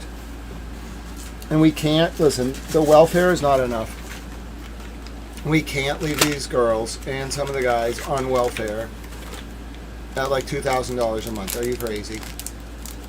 We need to, or they're just going to go back to this. We have to actually like make them whole. Some of them were abused for years, and these guys made a lot of money off them. And it's not just Sandra. They're all, the DOJ knows this, okay? This is the worst kept secret in Massachusetts. Everybody knows. Everybody knows who's in the know. Okay? They have the girls who lived, and there's this problem because now nobody wants to go to the brothels, and no one will like solicit prostitutes because everyone thinks every prostitute is being watched. I feel very conflicted about that because it's not the act that I have a problem with morally. I said this to Attorney Melanie Little. I have to think about policy. That's my role. I have to make policy for millions of people and then like lobby to get it passed based just on what I think is right. And I have to listen to everyone and then make the play, make the call. And on this one, I don't know what to do because I don't have a problem with the act. I really don't. The act of selling sex. I don't, like in a vacuum, I don't have a problem. I think you should only have sex for love. That's my moral stance. I think the world would be a lot better. I'm not saying procreation, although I do think we should have more babies. Have more babies. Out of love, and don't abandon them. Have more babies. You know, we need, in America, have more damn babies. What are you all doing? I know the economic climate is tough. Have more babies. We need to get this up to like 2 to 5 children per household. Let's go. Some of the men out there are like, damn right. See, honey, see what he's saying? You know what I'm saying? Get to work. Let's go. But, where was I at with that one? Why was I ranting about having more babies? I need to go back in the DVR. I've even baffled myself. Hold on. This is why we have the DVR. That may have... I've even moved them around. And listen, the only reason I'm telling you this, and I really don't. The act of... Oh, right. Okay, so I don't have a problem with the act of selling sex in a vacuum. What I have a problem with, although morally I think you should only have sex for love. That's where I was going. What I have a problem with is human trafficking. From a policy perspective, I can't just outlaw prostitution. That doesn't work. None of you are listening. None of you care that it's illegal. You just do it anyway. What I have to do is I have to stop the market. I have to use like drug war tactics so that the people enabling the human trafficking are afraid that if they go to a prostitute, I'm going to roll them up. Not the prostitute. I see the prostitute as a victim. And no, getting paid does not mean you're not a victim. That's ridiculous. The system is doing the victimization. It's human trafficking. All right? And so I got to think about, from a policy perspective, what I should do to address that. The only solution that I have, and I know it's shitty, I know people don't love it, is I have to make it impossible for prostitutes to operate. I have to make the market timid. I have to make people scared to buy prostitutes. And I have to make human trafficking unattractive as a business. I have to regulate it out of existence. And you can't do it with a law because you all don't listen. You don't care. And clearly the cops have a taste, so I can't trust them to enforce it. So instead, I have to use a different enforcement mechanism. This is how I would do it. Okay? That's the only option. You have to make people afraid. You have to make people think, rightfully, that every time they go to a prostitute, they're being logged, they're being watched, they're going to get rolled up. And then they will stop. And the girls, this is what torments me. The girls and the boys don't have an alternative source of revenue. A lot of them are like single parents. So what are we supposed to do? This would be their statement. Like, you can't just take our money away. I know. I need to, like, the men who wronged you siphoned a lot of effing money from you and the other victims. I need to think about how to get it back. And the government does too. Because just telling these girls they can't be prostitutes anymore is not a solution. You need to, like, make them whole. If they're victims, then pay them. Not the government. The men who profited. Where'd all this money go? What were they doing with this money? We got to find it. And we got to, what's called forfeiture, civil forfeiture. So if you elect me as president, what I will do is I will use civil forfeiture and the DOJ to basically do a war on human trafficking. And then I will go around to all the pimps and the people in the network, and I will take the art and their homes and their cars. I'll expropriate it all through court order, and then I will put it in a fund administered by the court, and you as a victim with proper documentation can claim against it. That is how I think we should do this. And if you can tell me a better approach, do it. But we can't just continue to say, well, prostitution's illegal. That's not working. It's not working. It got way out of control. You all know in your heart of hearts this comes down to prostitution. You know it does. And human trafficking. And underage grooming.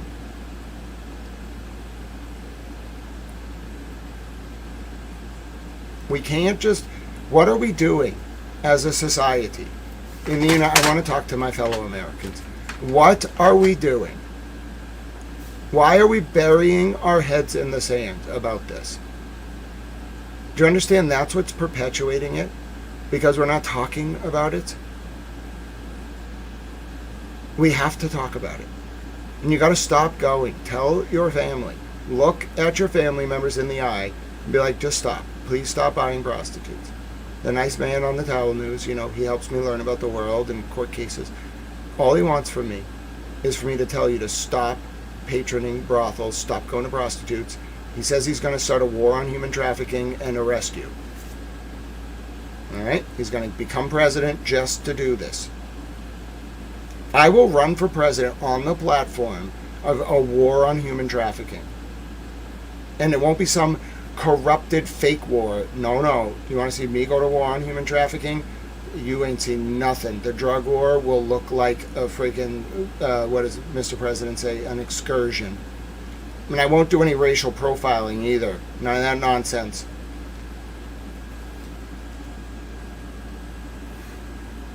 A Pretty Woman Foundation. That would be great. I love the idea of that. Listen, I don't care what the victims do with the money. They can't buy prostitutes. That's the only, and they no crimes. They gotta I don't know, invest, buy stocks. I don't know, run a business, go to school. You could be a single mom if you want. I don't know, pretend you have a husband with an income. Whatever you want to do. Just no buying people. Now we're gonna need, I figure, like $5 to $10 billion for this. Epstein's art collection, I know the law firms that are right now in charge of it. We can take that. That's like $5 billion. I went through it all line by line. It's like 5 to 7 when you add it all up. And so if we take that, okay, and the law firms aren't selling that stuff. Sorry, don't touch that. Everyone knows where they are. He owned the Scream outright. Do you understand? Jeffrey Epstein owned the Scream outright. $350 million. Christie's was appraising all his art to help him hide the wealth. How dare you, Christie's? Making me all bad. So anyway, we can get like 5 to 7 billion from that. You have to do it via a court order. You can't make a law about this. It would be a bill of attainder. You can't make a law about a specific person. But you can make a court forfeiture order. He's dead. Epstein, legally. So you're forfeiting from his estate. He can't challenge it. He's dead. And they just haven't done it. And because it would piss off all the people who actually invested in those paintings. But F you, frankly. How dare you, scumbags. You don't deserve... We're taking that money. There's 400 million Americans. Stop us. And we're going to give it to your victims. And stop buying prostitutes. What are some of these people? Addicted to sex? How is it possible that you get so addicted to sex that you literally enable human trafficking to the point where children are being abused? What is wrong with some of these people? God help any of you listening who did that stuff. What is wrong with you? I understand being lonely sucks. Maybe it's our culture. You know what? Maybe we're all just really lonely. Maybe this channel, I hope it's helped some of you who might have been lonely find others. Maybe I can't be too hard on the people who are actually patroning these services because they're lonely. We have a very isolating culture. We got to work on that first. Okay, it starts at home. In our communities, we got to make people feel welcome. Say hello to your neighbor. There's nothing stopping you from just talking to people. Don't be weird when people do it. Like, don't be a jerk. That's where it starts. Okay, then we can kind of move on to this like problem of people paying to like resolve that loneliness or whatever they're missing in their life, and we can kind of redirect it in healthy ways. But it starts at home. It really does. It starts in the community, in the family, in the home. You got to start there. The home is the basis of all society, the family unit, and we're not doing a good job, all of us, and it's enabling this. Okay, and that's my bottom line insight. Sandra Birchmore was a victim of a system that got so out of control that it looked at murder as an effective way to keep up the status quo. What happened was the intelligence community as a whole, which is designed to preserve the existing social, political, and civil order, got involved with this and used their powers for evil to perpetuate it because all of them were involved. All the high power sort of players. And they were blackmailing each other. And Sandra Birchmore was a victim of a system that put itself first and cost her life and her baby. And that's why you must realize this prosecution is a seminal moment in American history, because yes, you're going to find out the property records, and this probably will come up eventually, they don't have a choice. The property records do go to Maxwell, Ghislaine Maxwell, in 2006. And yes, that's immediately when Robert Devine started the initial contract with the Stoughton Police Explorers program. But do you know why no one wants to open this effing bag of worms? But I trust U.S. Attorney Foley. And you know, I also trust President Trump on this. A lot of you get mad at me for that, but he was so nice to my grandpa, as I've heard. Like, how can I not like give him the benefit of the doubt on something like this. I like know what he's like. Okay, I can tell you, on some issues, yeah, it's political. This is not. He really cares about family, and especially like vulnerable people. You have to get on his radar, but he's not what people think he is. It's strange. It's a unique dynamic. It's kind of like my granny, God rest his soul. He's just like my granny. They literally are like the same person. That's why they hung out. They're very similar. That's not to say he doesn't like his fun, okay? But nowadays, as an older gentleman, he just, like, he cares about his grandchildren and his kids. And, like, he loves his fame. And he likes golf. He's old. That's what he does. All right. So, the reason I trust Mr. President to do the right thing on this one is when you actually look at it, what happened was in Stoughton,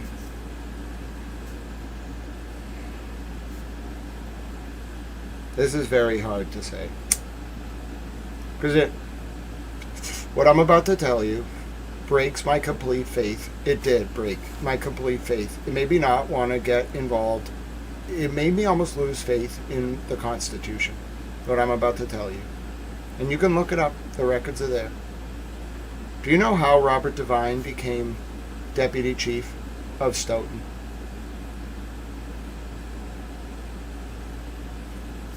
The two men above him, when he was a lower ranking officer, were banged up on federal charges by Carmen Ortiz.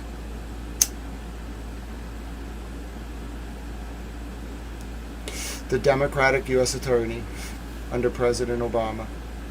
The woman who I, to this day, along with Stephen Hyman, hold responsible for the death of Aaron Schwartz.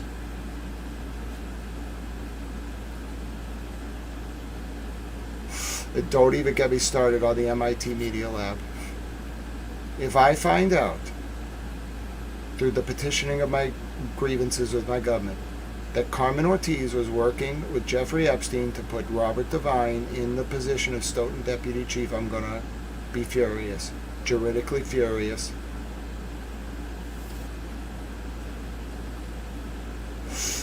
And that's why the U.S. Attorney's Office probably had to really think about this.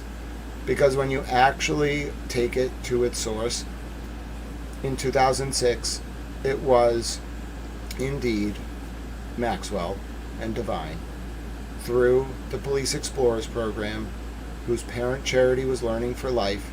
Learning for Life, go look it up in the DOJ Epstein files, it's in there. It was Maxwell's charity and Epstein's.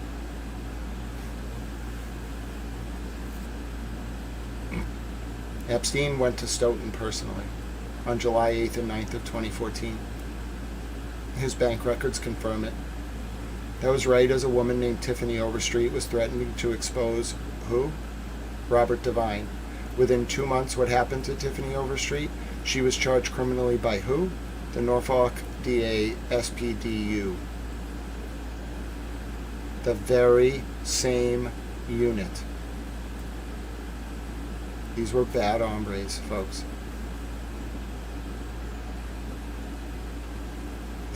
And you know who figured that out? Aiden Turtleboy Carney. His September 2022 article about Sandra Birchmore.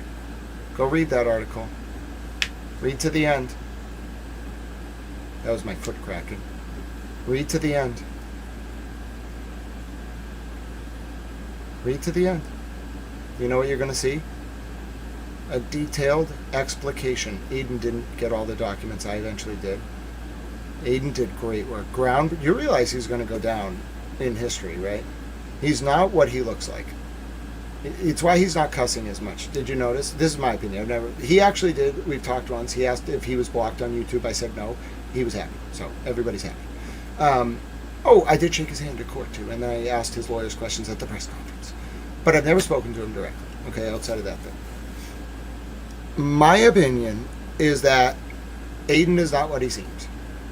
And he is, in fact, well aware of the Tiffany Overstreet story and what happened with Sandra Birchmore, and he knew this before he met Karen Reed.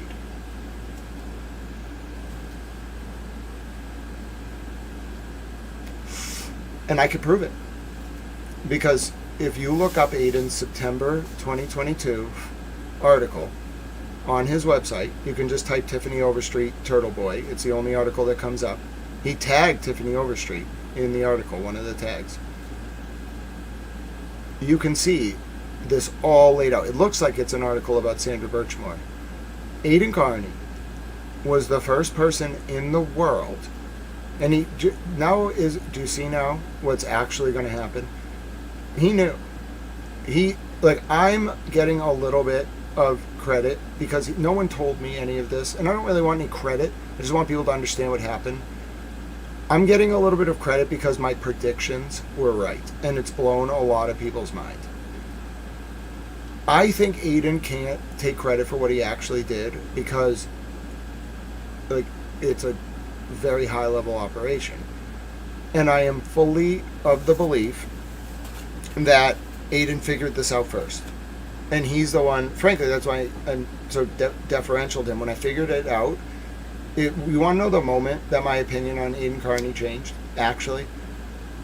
Because when I read that article, it was only like 6 months ago that I found it. The second that I read it, I was like, oh shit. Oh shit. He knew from the jump. But he's never talked about it. Because he has discretion. People just think he runs his mouth a lot, but he doesn't. He runs his mouth a lot about stuff that's inconsequential. So it's just like David Yannetti talks a lot, but doesn't always say the biggest stuff he knows. Same with Alan. Alan likes to bloviate, just like I like to bloviate. Okay? Or the Germans might call it waffling. But do you know why we're doing that? At least why I'm doing it? Because there's stuff I want to say that I can't. Not because someone's telling me, but because I've adjudged it's not appropriate. Because of what's going on, like on a moral, ethical, investigative, whatever level might be going on. Aiden, if you read that article, I'm not kidding you, no one realizes this. He can't stand up there and say this either, which is frustrating. And I don't think any of the people around him even, and to his credit, because he clearly didn't tell them, even his own best supporters don't know truly what he did. Because, and I'm telling you this, and I've been right, I'll put my reputation on it. I've been right so far, I'll put it on this. Aiden Carney took the slings and arrows of outrageous fortune and let himself get crucified publicly, reputationally. Because in September of 2022, he was the first person in the world to put together what the real story is here, which is the state police unit and Robert Devine working together to cover up murders, commit murders, and otherwise.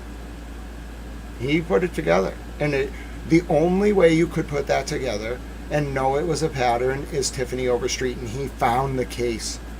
Dude. And people think he's not a journalist. Excuse me. I didn't find that case. I like to think I'm pretty good at what I do. I didn't find that. No, he found that.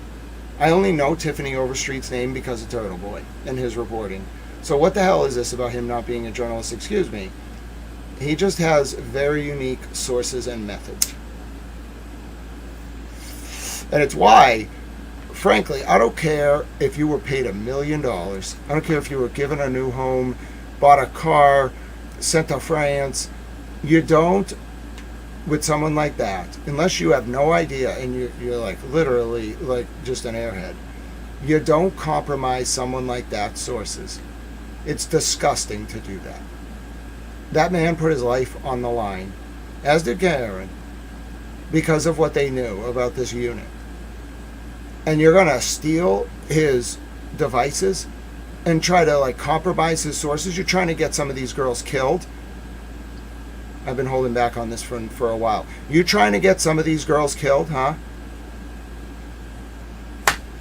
I am so mad about that. To think, the only reason I haven't condemned, although I'm not in charge of that person's soul to hell, in my words, is because I don't know for a fact that they did it on purpose. That's the only reason. I ranted so long my monitor went into sleep mode. That is the only reason. See, my monitor went into sleep mode. It got all made. I'm back now. That's the only reason. That means I talked for like 30 minutes straight without moving my mouse. That's the only reason I'm holding back. Because I don't know if that person knew what Aiden was doing. I think Aiden's so good he kept it from them. I don't know if they knew it. Well, he also slipped up the first time. Remember, like, he was talking about this stuff when he shouldn't have been. I'm talking like November 2023. Not to like judge him. I get it. Like, trust me, I understand. Like, it's tormenting. You got to learn the ropes. But like, he was already talking about the federal investigation in the fall of 2023. And, you know, I think he probably didn't do it again. So I'm willing to entertain the possibility that she did not, the person in question, do this because she was trying to compromise federal witnesses. But I promise you, and it's not me that you're going to have a problem with. If there's any evidence, direct, written, or otherwise evidence, that Aiden Carney's sources and methods were leaked to expose victims of this trafficking ring to retaliation, I will go to the Congress, I will petition them for redress of my grievances, and I will ensure a chairman of a committee drags you in front of the entire world, and then you can tell us why you did that. Whoever you are, hypothetically. I don't know anyone who would do such a thing.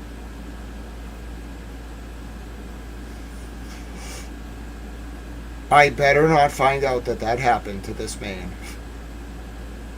That's disgusting. That's unfair. That's wrong. I don't care how abrasive you may think he is. If someone did that to those girls, I'll be furious. Because you realize I'm not kidding you. Aiden really did figure this out in September of 2022. He can't, and this is why I feel for him. He can't go out there and tell you all like me. That's the difference between when you have real power, real, actual influence in the system. And this is how you know I am not within the system. Authentically. You can't talk about it. Do you know why I get to say what I say? Because I don't work for anyone. Authentically, I don't. I can't. I'm so physically deteriorated that, like, it would be impossible. I would be, like, collapsing. Like, I would be, like, barely able to function. Because, like, I'm limited in my mobility and, like, it's just, like, executive function. I can't. I'm working on it, but I can't. I feel very limited in those roles. And when you work in the system, it's not just limited. I feel defined by my physical and mental limitations. And it sucks. And it makes me mad. And then I'm not productive and I get all mad. But I don't work for the system and I don't work for anyone. Aiden cannot go out there and say this, if I'm right. But he's the one who deserves this right now. It's not really me. Although, I will say, it's not like I parachuted in. I'm not gonna, like, act fake humble. I understand this took years. I'm not saying it wasn't hard to put together. It required work, research, a lot of understanding of people, names, places, dates, times. Okay. A desire to actually, like, understand and find out what happened and try to fix what was wrong. I get it.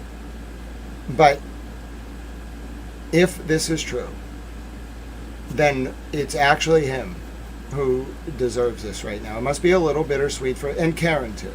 It must be bittersweet for them because think about how much they must feel, like how hard, like they must be thrilled first of all that people are figuring this out because they didn't say nothing. They didn't break no protective orders. They must be thrilled, but at the same time they can't say anything. They must want to scream from the rooftops. They are the ones who deserve it. And Mizzy and Barb and the U.S. Attorney's Office. Like, there are so many people that actually made this happen over so many years. And it's their story to tell.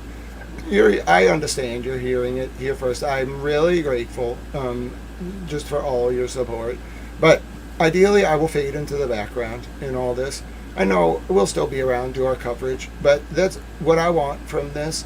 Is eventually, when they're able to, the people who manage to actually bring this to light. In spite, mind you, they had to fight me to do it. It's not, like I was so blinded by the propaganda from the state that Aiden and Karen had to get through me too, even though I didn't even know I was defending the people who were doing very bad things. They're the ones. It's also why I need to know eventually who was on what side, because there were a lot of people who were pretending to support Aiden and Karen. I almost combined them. Aiden and Karen, who were actually working for whatever this network was, state police, local police, whatever it was.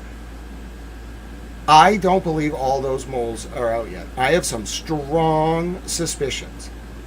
Very strong.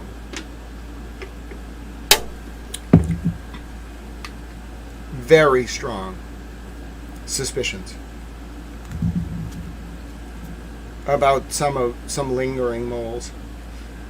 Did they duct the shrapnel over this last week like it was freaking nothing I've ever seen? They were ducking and covering. That shrapnel was going everywhere, and there was like 3 of them. I was like, come on, do it, take the bait, do it. They wouldn't do it. Some of the other ones just jumped headlong into the crater. I'm like, screw it. All is lost. One of them on Twitter to me was like, I feel nothing anymore and I'm numb. And I was like, that's okay. Just say towel 3 times in the mirror. You'll feel better. One of the ops, so to speak. But, yeah. I don't really know what to say about all this. I really don't want this. I mean, I have a duty to tell it. Trust me. Even during the war, I got really frustrated because I was like, this is so sad. And people would be in the chat like, Grant, my windows are shaking and the bombs are falling and I'm scared and I'm crying. And I would just feel for them and we would pray. But then people would be like, but Grant, you have to make a record of what's happening or nobody will know. And then I would do that. So that's what I feel right now. I don't like being in this position. It's weird. I've thought more about myself over the past 2 days, and I haven't been doing it a lot, than I have in like years, and I don't like it. And I don't want to be the center of this. I want the story to be told, which is why I'm telling it, but I don't like the role that I've found myself in. I feel supported and loved, but I don't like the focus on me. It's weird. It's not what I want. I think it's wonderful if it's used as a way for people to learn things, but I don't want to be part of this. I mean, I understand what I did, but I wasn't doing that for me. I was trying to help you learn things. So, I don't know. I gotta think a lot about this. It's been weird for me. It's not what I want from life. This, not the attention. I want to do my work, and I want you all to learn things. So that's what tears me apart, because I don't know how to do that without using like the platform that's based around me to do that, which requires me being at the center of it. And I don't like that. I don't think about myself at all. I'm baffled. When you all tell me, you're like, oh, like that was really helpful. Like every single time someone tells me like that was helpful, or I learned something, or you like that was useful, every time I'm blown away because I'm like, oh wow, really? Like, I can't believe that. Like, I'm so grateful that it was, and I did it. Like every time, I'm stunned. I just don't think of myself at all. I suppose I don't really have a sense of what I am. That's how I do my work. I went through ego death, I'm sure. So I just don't have that. I guess perpetual. What is it called when you just have ego death that never goes away? Whatever that is, that's what I have. Because I just don't care or think about that. But I think it also works against me sometimes because you're supposed to have gravitas, I suppose. And like, I guess my gravitas is in my canon of work. But I don't like care. I'm not trying to like convince you I'm some like bigwig. I'm a towel. I don't want you to treat me that way. But then I feel like that means that like when I go on the traditional platforms, I don't have that instant gravitas. But I don't want to have that. I want you to pay attention to what I'm saying, not who I am. So anyway, that's what I've been thinking about. Like, only a little bit, but way more than I'd like to. And it's on my mind. All right, we got to go back to our work. That was a very interesting aside. I don't know what sparked that aside. I guess I had things to say. Sometimes I just go on rants, you know, so. What is evidence? Inferences, final instructions, the evidence from which... Oh, let me just go on one more rant. So Pat Ray said it's enlightenment. You know, I don't think it's enlightenment like Dharma. What I do think, I was reading Hegel, or I might have been listening to William Durant's commentary on Hegel, or I was reading Hegel. I don't remember. But I realized, oh no, it wasn't on Hegel. I was actually either reading Nietzsche or listening to Will Durant on Nietzsche. And I was trying to understand a little bit more what Nietzsche meant by his concept of the Übermensch, because I didn't really think it was just like being like a Wagnerian god, like listening to your triumphant like symphony orchestras, like sitting on the clouds, like doing cocaine. I didn't think that's what Nietzsche was too subtle, nuanced to make that like analogy. What Nietzsche was arguing about with what he was explaining with the Übermensch is actually that there are 3 stages of soul, the development of soul, and it's actually a fascinating sort of like asymptotic argument about human development. Nietzsche, I don't know, he did too many drugs or something, bro, because he had some really good ideas, but the way he expressed it, like Kant, at least with his waffling, it was like reading a like academic, like mathematics paper. Nietzsche is just like, let's go into the woods and like do drugs. Like that's the only way to explain him. He's on an island unto himself. Like the way, have you ever read Thus Spoke Zarathustra? The dude's like, Zarathustra went up into the mountain and he was like amongst the gardens and the trees. And then Zarathustra walked down from the mountain after his period of contemplation. And he spoketh to the townspeople. It's the strangest form of writing. It's literally like a fever dream. You think Joyce is a fever dream? Try reading Nietzsche. But Nietzsche's concept of the Übermensch, like I wanted to understand it, so I did some research. And basically what it is Nietzsche argues that there's 3 stages of soul, but not everyone goes through them all. They're asymptotic in nature. They approach, like people approach but never touch the third one for the most part. The first one is what Nietzsche describes as like childhood conformity. Like you're very happy to like go along with the rules laid out by the system and like your accepted role and like what you're supposed to do, and you're very happy with that. Like it's like an institutionalized form of like child development. You're very just comfortable. It goes to like age like 18 to 24. Everyone goes through this stage. You're innocent, but you're not childlike. You're innocent in a way where it's after adolescence. It's like a way of like conforming to societal norms while being gleefully and blissfully ignorant. That's the best way I can explain it. Then the second stage of soul is where most people get 70-80%. Nietzsche doesn't put a number on it.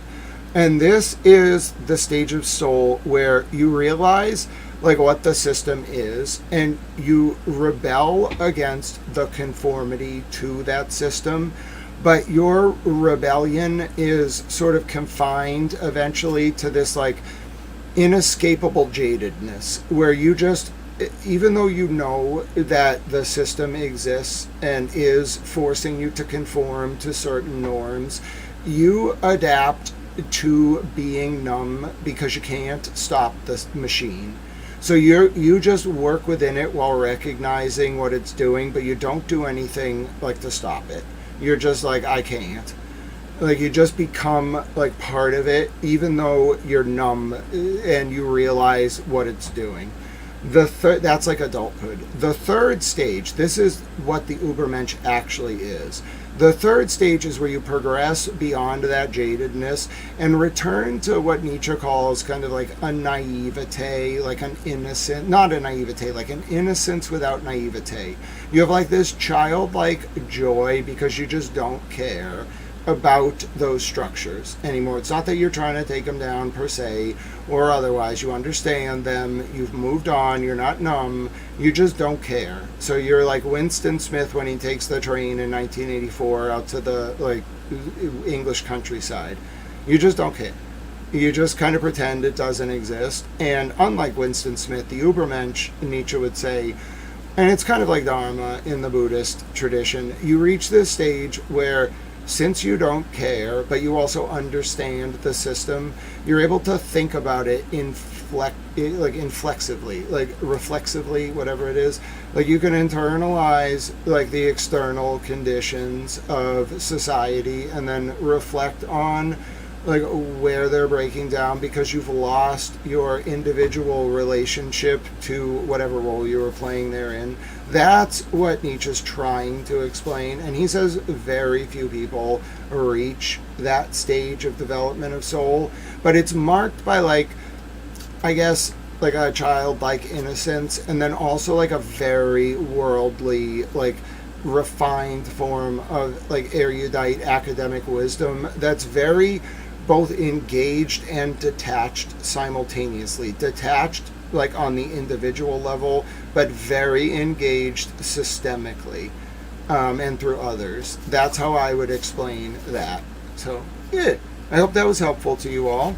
I know a lot of you probably are like, oh, I never read Nietzsche. That's what he was talking about. A lot of people hear Übermensch, they think like Heidegger, that era of Germany. Yeah, kinda. But that's not what Nietzsche was really trying to say. All right, let's continue. God bless all of you. That was a slight aside. Thank you for the question.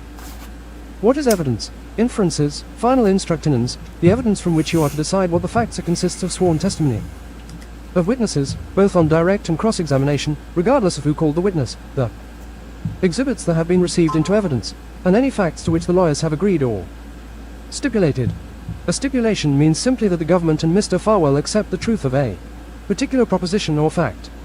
Since there is no disagreement, there is no need for evidence apart from the stipulation. You must accept the stipulation as fact to be given whatever weight you choose. Although you may consider only the evidence presented in the case, you are not limited in considering that evidence to the bald statements made by the witnesses or contained in the documents. Hi, In silent other words, dogs. you are not limited solely to what you see and hear as the witnesses.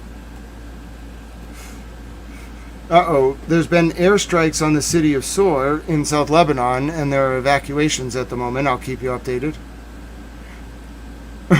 David, don't worry, you are very smart. That's a hilarious joke, though. In other words, you are not limited solely to what you see and hear as the witnesses testify.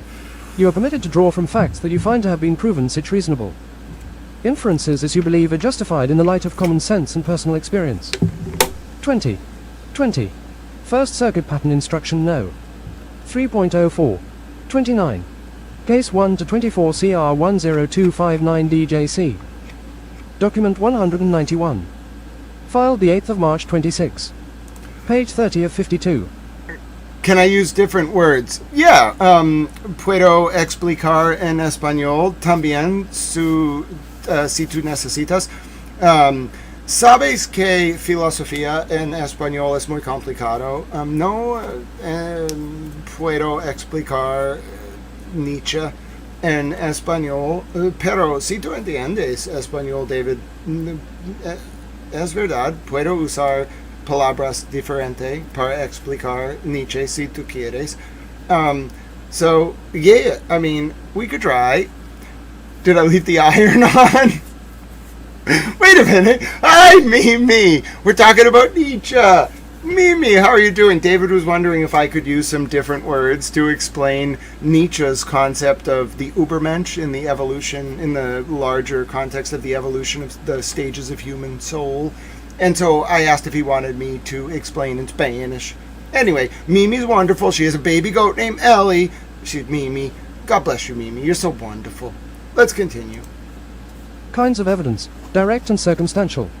There are two kinds of evidence, direct and circumstantial. Direct evidence is direct proof of a fact, such as testimony of an eyewitness that the witness saw something. Circumstantial evidence is indirect evidence, that is proof of a fact or facts from which you could draw the inference, by reason and common sense, that another fact exists, even though it has not been proven. directly. You are entitled to consider both kinds of evidence. The law permits you to give equal weight to both, but it is for you to decide how much weight to give to any evidence. 21. 21. First Circuit Pattern Instruction No. 3.05. 30. Case 1 to 24 CR 10259 DJC. Mimi says, I agreed with David. Your work is so inspiring and important for everyone on Earth. Mimi, that's how I feel about you. I'm blessed.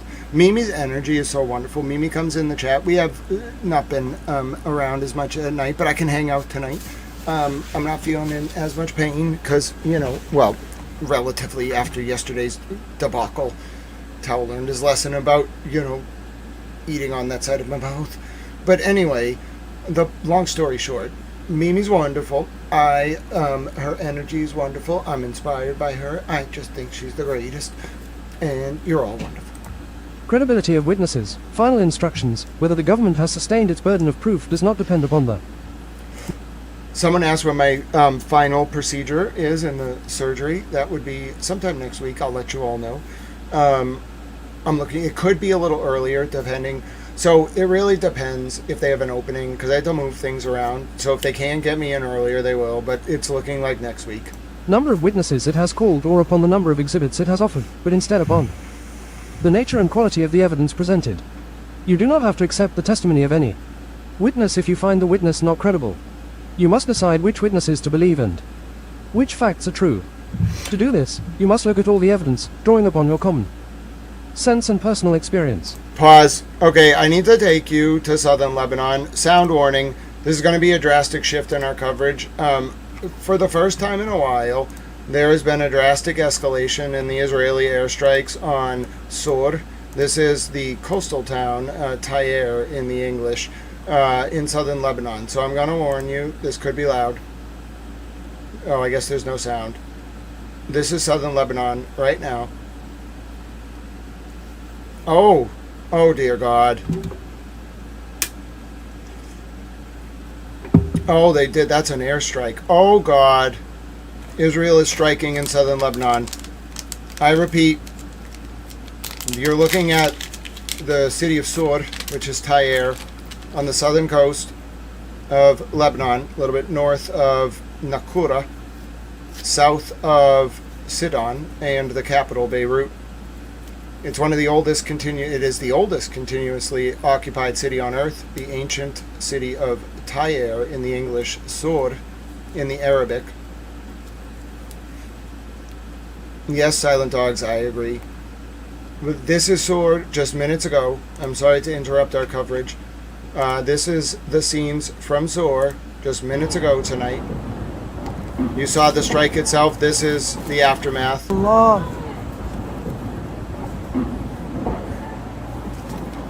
Allah. So some of you may not have been here for coverage of the war. That's okay. The reason why I've been able to cover so many documents is there's actually, praise God, been a lull in the strikes almost everywhere except for Kiev and Russia. Russia's warehouses, the company Wildberries, I'm pretty sure doesn't exist anymore. They supply the front military lines. And this afternoon, Israeli soldiers were going through a house in the south of Lebanon and they tripped a booby trap. Israel then issued an evacuation order from Madun, and then they just struck Sor. People are evacuating out of southern Lebanon as a result of this, which is exactly the displacement we were worried about during the war that caused the goats to have to flee. This is Mansouri. Oh my God. Is that a shell? What? Oh my God. Is that an artillery shell? Is that an artillery shell just being fired?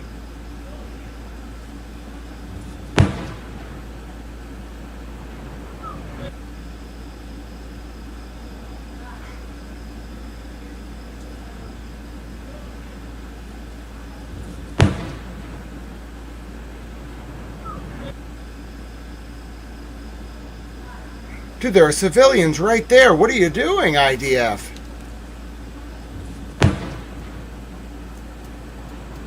I think I can't tell if that's from Israel towards Hezbollah. I think that's an artillery shell. I think that's a mortar. It doesn't have, actually, not a mortar. It looks like an artillery gun. Look at the pace that it's traveling. It's not a rocket. Doesn't have, that's a shell. Low velocity, well, an artillery gun is a low velocity rocket just without any fuel. There's no fuel on that. It didn't launch. That's an artillery weapon. Oh God. I have my Israel alert ready. Who knows? I was not expecting this. Hezbollah has not attacked Israel in a long time. They need Iran's permission to do it.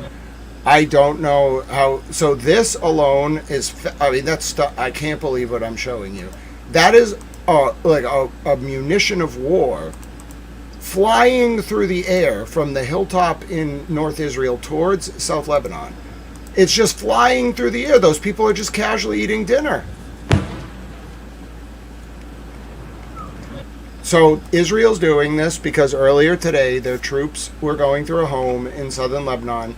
Israel is ethnically cleansing southern Lebanon by blowing up all the civilian homes. Hezbollah, who is like the army of Lebanon, basically, it's very complicated. Hezbollah is a very large army, very large. They've been around since the 80s. They're called the Party of God, but if Iran is like a baseball team, okay, Hezbollah is the AAA affiliate. They're basically the Quds force of the IRGC in Iran. Okay, so Iran has the supreme leader, who then runs the Supreme National Council, who is in charge of the IRGC.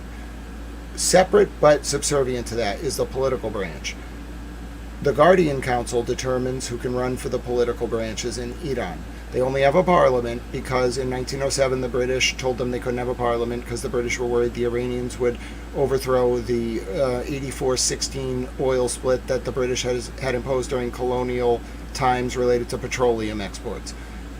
I know. So the Iranians have are the world's only theocratic democracy. Okay, they're a theocratic dictatorship, but they're also a democracy. But the parliament is devolved and subservient to the supreme leader, the Supreme National Council, and the IRGC. The Guardian Council is a 12-member body completely controlled by the supreme leader, Mohammad Khomeini, who determines who can run for the Iranian parliament, who can be the foreign minister. They all, and whether laws can go into effect. Seriously, you pass a law in the Iranian parliament, it just gets vetoed by the Guardian Council. Okay, so that's the Iranian system. The Quds force of the IRGC, okay, answers to the Supreme Leader and the Supreme National Council. Qasem Soleimani was the head of the Quds force. They're a Quds force. They're a very, intense faction of the IRGC. They run Hezbollah. For all intents and purposes, after the pager incident, they run Hezbollah. Iran is in Lebanon, on Israel's northern border, fighting Israel in the form of Hezbollah. It's called plausible deniability. What you're looking at is the result of Hezbollah booby-trapping a building earlier today in southern Lebanon. Israeli soldiers went to burn the building down. They got caught. A bunch of them died. Multiple injuries. Now Israel is bombing southern Lebanon in more intense ways than have happened for weeks. Hezbollah very rarely lets things like this go unresponded to. But if Hezbollah bombs North Israel, then Israel will force all 55 communities in the south of Lebanon, 52 of them Shia Muslim, 3 of them Catholic Maronite Christian, to go north, and they will just carpet bomb the south of Lebanon. So Hezbollah won't attack back unless Israel really pushes it. These type of airstrikes can indeed push things over the edge. They're like, you're bombing civilian areas. What you're looking at is Israel's warplanes bombing civilian areas in Sur to retaliate against Hezbollah because Hezbollah killed their soldiers in another area of South Lebanon, and that can lead to what's called a Thucydides escalation trap. So I'm monitoring this. There's been no attacks on Israel as of now. We got to finish the jury instructions. Let's keep going. Sense and personal experience. You may want to take into consideration such factors as the witness's conduct and demeanor while testifying, their apparent fairness or any bias they may have displayed. Oh, and since it's been 6 hours, if you'd like to support this channel and the work that we're doing here, feel free to consider a donation. I think it's pinned. I don't know if it's pinned, but there's a Cash App, there's a Venmo, there's a PayPal.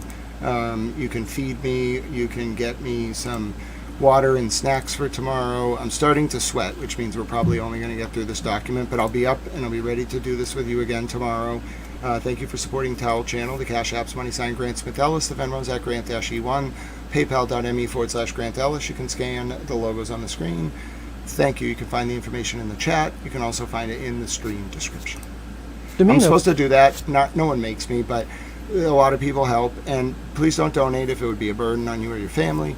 But I'm supposed to do that every few hours just because it helps spread out the support for the channel, and I'm so grateful to you all. And on Saturdays when I have a little downtime, I go through and try to click the heart button on them, leave comments if I can, and I'm so grateful to all of you, and thank you for your support of Towel Channel.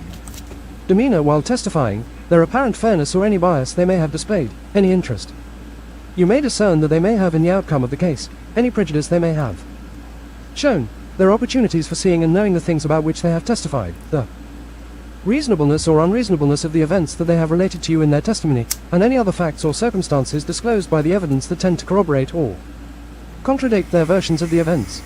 22. First Circuit Pattern Instruction No. 3.06. What is not evidence? Final instructions. Certain things are not evidence. I will list them for you. 1. Arguments and statements by lawyers are not evidence. The lawyers are not witnesses. What they say in their opening statements, closing arguments, and at other times is intended to help you interpret the evidence, but it is not evidence. If the facts as you remember them from the evidence differ from the way the lawyers have stated them, your memory of them controls. 2. Questions and objections by lawyers are not evidence. I agree, Mr. Sweeney. I agree, Mr. Sweeney. We will, and I think that day is coming soon. Erin asks, will you bring girlfriend Nikki Towel on your news channel? If she wants to.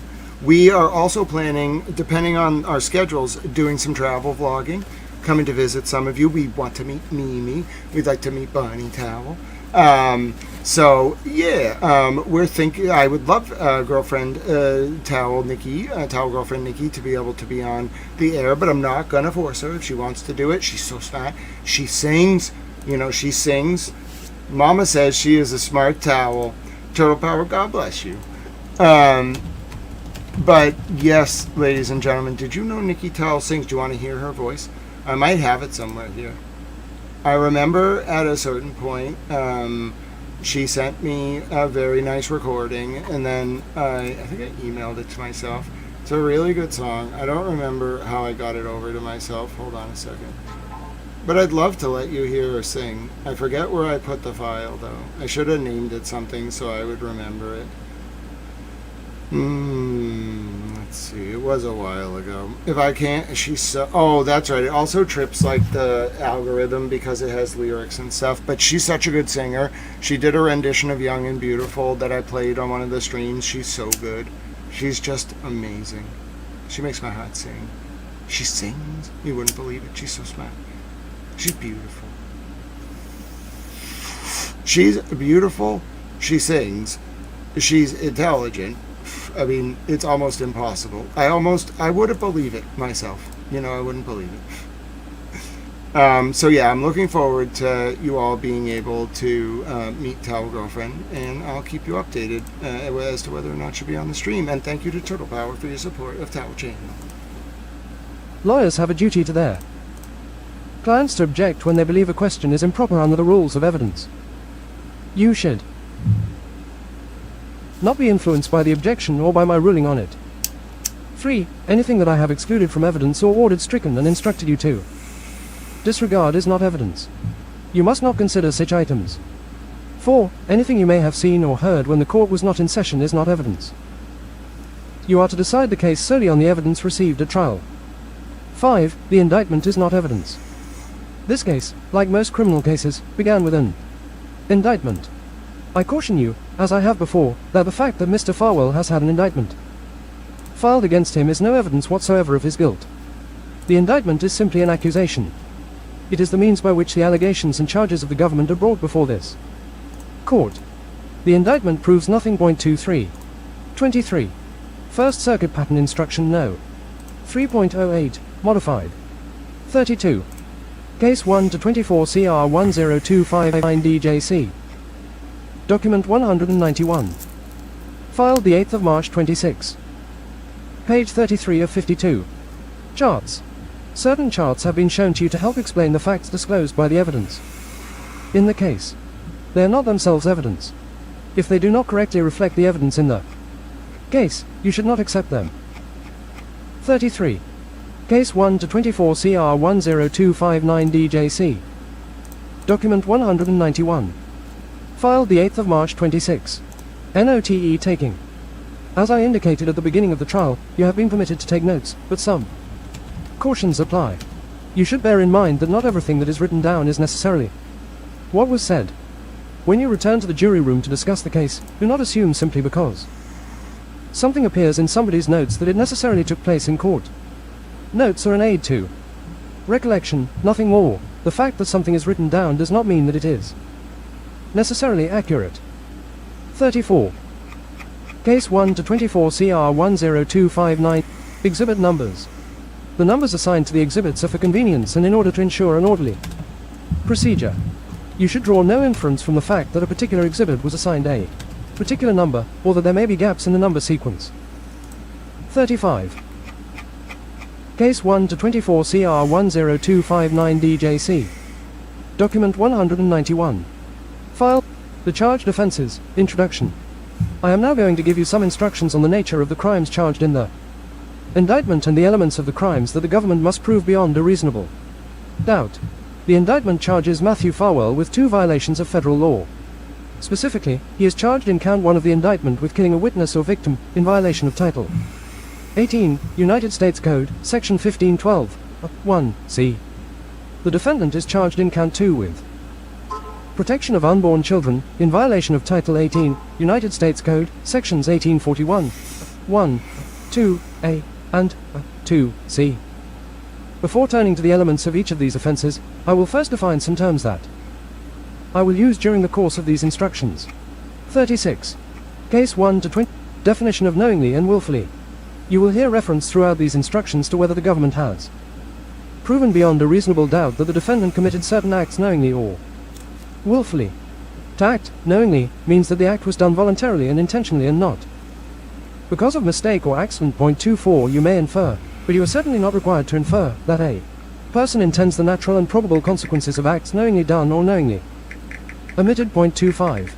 To act willfully means to act voluntarily and intelligently with a specific intent that the underlying crime be committed, that is to say, with bad purpose, either to disobey or disregard the law, not to act by ignorance, accident or mistake. 26. All of these terms concern the defendant's state of mind. Because it is impossible to prove through direct evidence the inner workings of the human mind, it is frequently necessary to resort to circumstantial evidence. Thus, in deciding whether something is done knowingly or willfully, you may consider the action of the defendant by what he said or did, all of the facts and circumstances surrounding his conduct, and any reasonable inferences to be drawn from the facts and circumstances. It is entirely up to you, however, to decide what facts are proven by the evidence received during this trial. 27.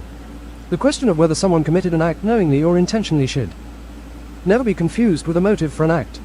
Motive is what prompts a person to act or fail to act. First Circuit Pattern Instruction No. 2.15. First Circuit Pattern Instruction No. April 18, 1343. 26. First Circuit Pattern Instruction No. 2.17. 27. See United States v. Silver, 742 F3D1, 5, 11, First CIR.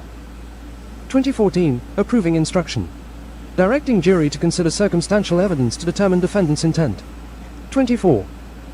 The concept of motive is different than the concept of knowledge or intent. Intent and knowledge refer only to the state of mind with which the act is done or omitted. The government is never required to prove motive for purposes of determining innocence or guilt. Therefore, the motive of a defendant is immaterial, except insofar as evidence of motive may aid in the determination of his state of mind or his intent. Excellent. I think this is very helpful. Now, the next section is going to get a little intense, so I would like to offer you a mental decompression break. Now, you may be saying to yourself, oh, what's he going to play for us now? What could he possibly have? Listen, I have a song that's going to brighten your spirits. Silent Dogs is going to love it. It's called Dubai to Amsterdam. It's in Arabic. Let's go. انت يا غير امري وين ما بغيتي انا نديك بغيتي اللوطو جديده حتى هي نشريها ليك تحويسه في دبي قولي لا فامي باي باي سيري كاع البلدان ونزيدوها في بومباي دبي باي باي دبي دبي باي باي انا بدك انا بغيك يا شيري وانا موت عليك قلبي تلفك تجي عيني في عينيك وانتي ما في طلب ربي لي يخليك حتى وحدايا عمري ما تنسيني فيك نروح لامستردام هدية لوكازيون وجيتي تبغيني نروح نديرو ايفازيون نروح لامستردام. Come on, how can you not love that? Hi, T.A. Sarah.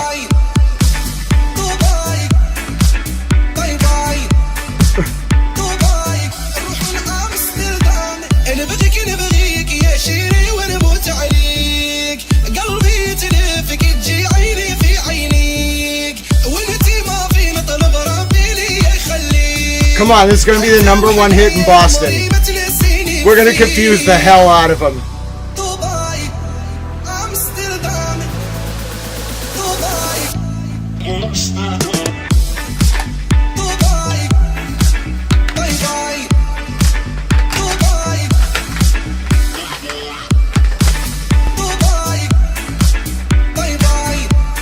It's a great song.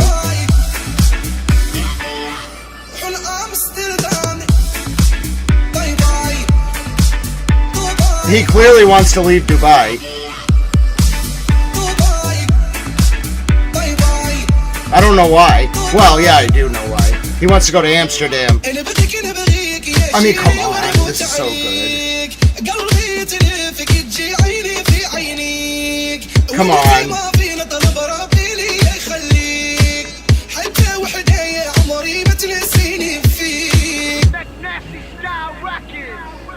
It is. That's a nasty style record. That is great. Listen, come on. I don't care if you have no idea what that man is saying. That's great. That's a bop. Listen, it's got the rhythm, the tone of the lyrics. I love it. Listen, I have an ear for a bop. That's a bop. Listen, make it popular, all right? I want that to be the number one song in America. We're going to confuse the ever-loving hell out of Mr. President Trump. Imagine Mr. President Trump dancing to that. That would be great. By the way, we got a comment earlier from Bertrand. I'm behind, but I was laughing so hard when you said it's not like they will hold a parade, referencing telling the targets of the federal probe, we got you. I can't stop laughing. I'm a retired CPS investigator, and you just make me laugh. Yes, I try to use a little bit of that for mental decompression. I hope you enjoyed that bop. That was a bop. I think a lot of you are American. We have a lot of countries that watch, but I think a lot of you are American. And so you probably were like, wait a minute. Why am I involuntarily bopping to this song that's in Arabic? I mean, I understand the man wants to leave Dubai and go bye-bye, but I have no idea what he's saying in the verses, but it's really good. Why is it so good? Listen to me. We have come to appreciate Arabic and Persian and Farsi-based music on this channel. I don't really want to play the war song. I'm worried it will lead the IRGC to just start bombing people with missiles, but listen, we've listened to some really good Arabic and Farsi music. I'll tell you, the Iranians, when they play their music, oh my goodness, they're great. Now, I'm not exactly sure you all will love what the music means. It's mostly about like big elephants coming to invade Iran, and then Iran being the lion that slays the elephant, and we're the elephant. So it's a little bit weird, but the point is, that was a bop. I don't know. Listen, when you need mental decompression, that's how news. And by the way, that's intentional. Every 2 to 3 hours, I try to break up. Like, the music is a cue to your brain to relax. You can't listen to traumatic material or watch war footage for 12 hours in a row. You got to break it up according to the literature. there's a light rat in literature, if you ever need to know how to spell it, by the way. I know some of you are like, oh, that was so hard for me. Now I'm going to be able to do it. Light rat in literature. In any event, that's how I spell things, right? I have little, like, tricks like that. So anyway, the point is, why was I talking about literature? I don't remember what I was talking about. You can tell I'm getting tired. Anne's like, it's not that good of a song. Well, yeah, Anne, you might be right. Maybe I'm just, enthralled with, like, the beat. I'm autistic, so, like, if, like, something, like, as simple as, like, a golf ball hitting a club, I could watch that 500 times. That song, oh, I will listen to that like 1,000 times in a row. Like, you're lucky in some sense that we're not like watching me type right now, because when I type and I'm like typing up a story or like working on something, I play the same song 50 times in a row, and it makes me as happy every single time, over and over. I could play it 1,000 times in a row. On the 1,000th playthrough, I would still be just as enthralled. I'd be bopping along and all happy, like, oh, this is great. I get so happy every time it starts again. I get just as happy. Aaron misses the other war song. I can understand that, Aaron. I will play it for you. But I also wanted to let you all know that apparently someone's been. And I really appreciate like just joking a little bit during the mental decompression breaks. Oh, that's what I was talking about. I read the literature during the mental decompression breaks. It helps when we're reading traumatic material to have a few minutes off. We will play anything from like goat videos, like goats immigrating in Lebanon, to... There we go. All right, we're back. I can see the real-time feedback, so sometimes I just like to give it a second. When you stream for a long time, it goes up and down sometimes. But anyway, my name's Grant Smith Ellis. So the drama breaks are intentional. If you ever see them, they're meant to insulate your brain from intense material. It helps me as much as it helps you. And yeah, I was being a little tongue-in-cheek there about the Arabic songs, because you will find that we listen to some very interesting music. I don't endorse it by any means, all of it. You will hear some music on this channel that you probably never even thought existed.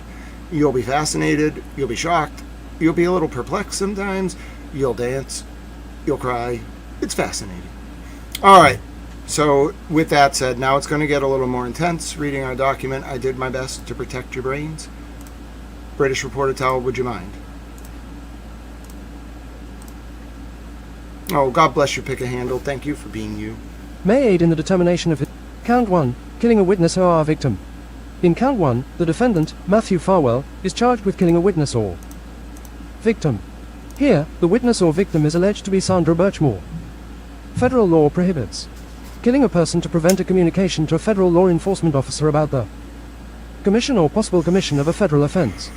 The government alleges that the federal offenses about which Sandra Birchmore possessed information are deprivation of rights under color of law, in violation of Title 18, United States Code, Section 242, coercion and enticement, in violation of Title 18, United States Code, Section 2422, b, and wire fraud, in violation of Title 18, United States Code, Section 1343.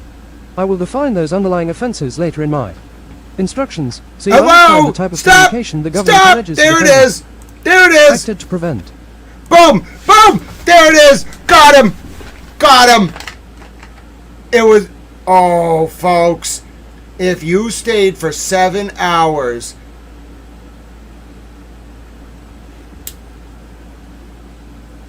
Boom! Boom! How about them apples? That's it! That's it! There's the damn song. Give me my song. That's it! That's it! Where's my song? I demand my song. That's it! I knew it! Oh, that's a big deal. Listen, I need to breathe for a second. Where's the song? I want the song. Oh, wow. 39 pages into jury instructions. Of course, I got a hint at that earlier. I knew it! I knew it! I knew it! I knew it! I knew it! I'm a towel. That's it! Not yet, Francine. We have a new song. You're gonna love it.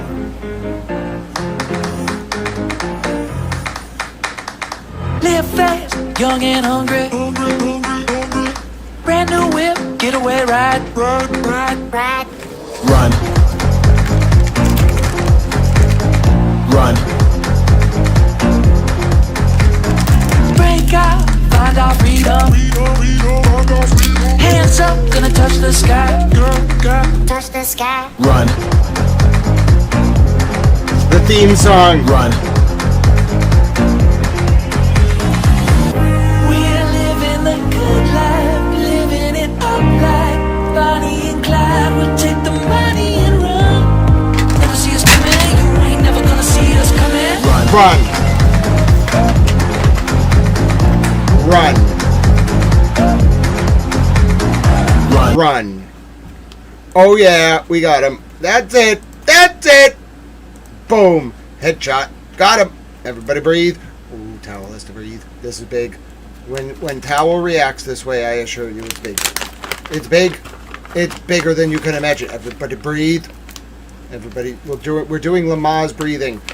Kofi, Kofi's trained in Lamaze breathing. Don't ask questions. Kofi, what do I do? Kofi, I don't know what to do. Kofi, I need your advice. How do we do this, Kofi? He's a dog. He's probably running around in circles because he doesn't know what he's being asked to do. He's like, I'm a dog. I'm not an expert in breathing exercises. Damn it, Kofi. All right, I'll do it myself. Okay, good enough. All right, here we go, ladies and gentlemen. How do you like them effing apples, Kate Peta? That's hilarious. All right, here's the news. Everyone compose themselves. Here we go. Ladies and gentlemen. Ladies and gentlemen. Oh God, I can't believe this is happening. It's expanding. I knew it. I knew it. Ladies and gentlemen. The federal government, according to the proposed jury instructions in the Matthew Farwell and Sandra Birchmore case, has evidence that before she was killed, Sandra Birchmore was in possession of evidence of crimes, including deprivation of rights under color of law in violation of Title 18 U.S. Code Section 242, coercion and enticement in violation of Title 18 U.S. Code Section 2422B. Isn't that the Mann Act? And wire fraud in violation of Title 18 U.S. Code Section 1343. Boom! We don't have the evidence, but I can tell you what the evidence is right now. He used his official position to engage in illegal conduct with her, Matthew Farwell. I don't know who actually did this. Oh my God. Oh my God. It's even bigger than I thought. Coercion and enticement under this section, I'm pretty sure because I read all the P. Diddy documents and studied the sentencing matrix. I think that's the Mann Act. Oh my, are you telling me they have, no they don't, oh my God. Where's the media? Where are my colleagues? I need to check, hold on. It might not be the Mann Act. Oh my God, it's the Mann Act! Oh! Got him. That's it. That's it!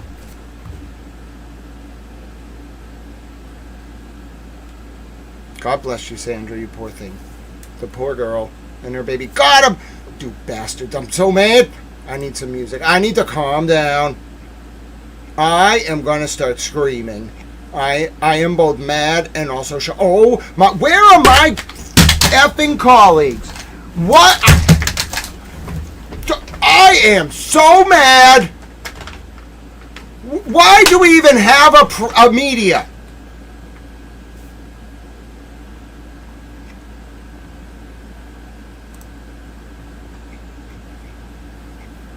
Everyone breathe. I'm gonna say some things I regret if I don't calm down.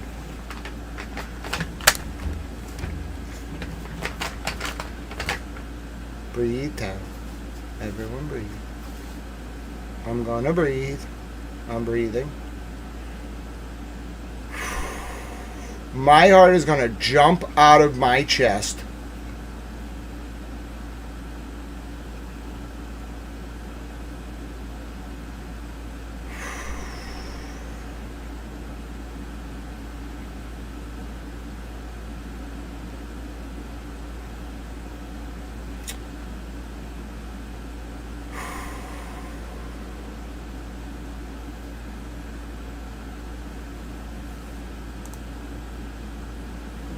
Does anyone wanna do it? Does anyone want to tell our friends in chat what the man act is? Thank you, Pick a Handle. Thank you, Turtle Power. If your name is Gammy Kathy, Flavoan, Callie Lily, or Bernard and Summertime, you unlocked memberships at quite a moment from Turtle Power. You are here for history. Ladies and gentlemen, you did it. Oh, you know what's crazy? I bet the U.S. Attorney's Office was watching this. I'm not tooting my own horn. I bet they were like, oh shit. They were probably like sitting there like, he's going to figure this out. Dude, he's going to get to page 39. He's going to figure it out. He's going to figure it out. He's getting tired. Listen, he's going on a little bit of a detour here. He's never going to get to page 39. Grant, keep going. Like, just Grant. Damn it, Grant. Grant, stop playing the video. Grant, keep going. Oh my God. Poor thing. I don't know what to say right now.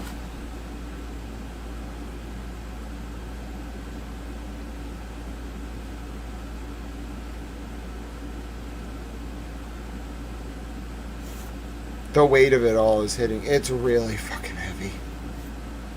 Oh, wow. You were here for it. Wow. I bet some of you were watching like, wow, this is a lot of dense material. But I know when I watch this, just inevitably something ridiculous is going to happen. Oh, my God. I mean, tell your people. They should get in here immediately. Or they should put their dinner down. Here we go. It's over. They got him. I don't have the words yet for this. I need to calm down. It's that big. It's everything.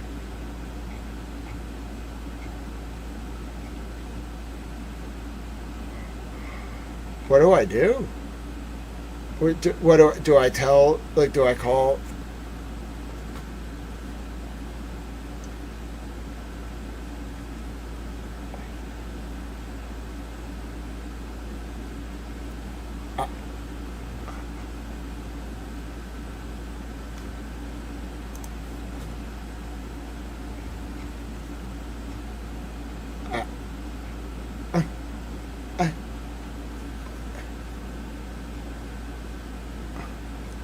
I don't know what to say. I don't know what to do. I can't believe this. I'm actually paralyzed by the weight of this. Oh my God.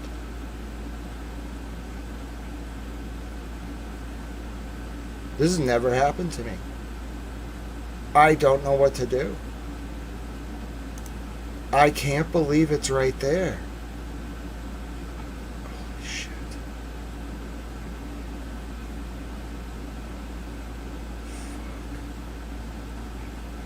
This is really heavy. This is really, really heavy.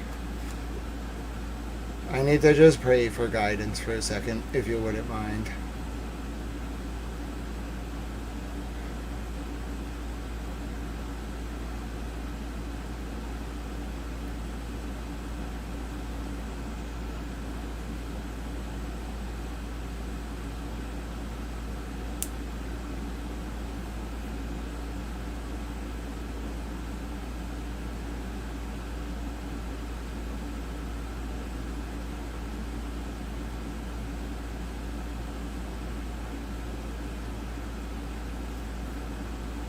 Okay. I'm gonna need some music to do this, though.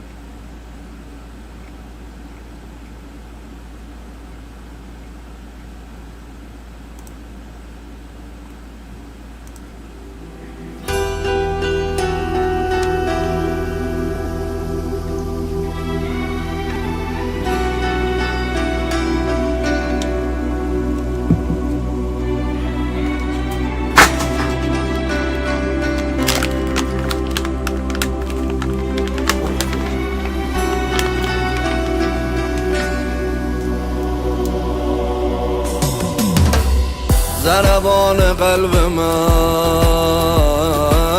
یه دونه لحظن ضربان قلب من یه دونه لحظن قلب من یقینا هستن یا ایها العزیز ای واسم همه چیز من تا تو رو نبینم ازت دست بر نمیدارم ای مهربون تر از پدر و مادرم دوست دارم من تا تو رو نبینم ازت دست بر نمیدارم ای مهربون تر از پدر و مادرم دوست دارم گوش به فرمانم فرمانده تپش تپش ضربانم فرمانده سرباز سید علی آماده راستی نیومدی نگرانم فرمانده ای فرمانده آمادم آمادم آماده ای فرمانده آمادم آمادم آماده ای فرمانده آمادم آمادم آماده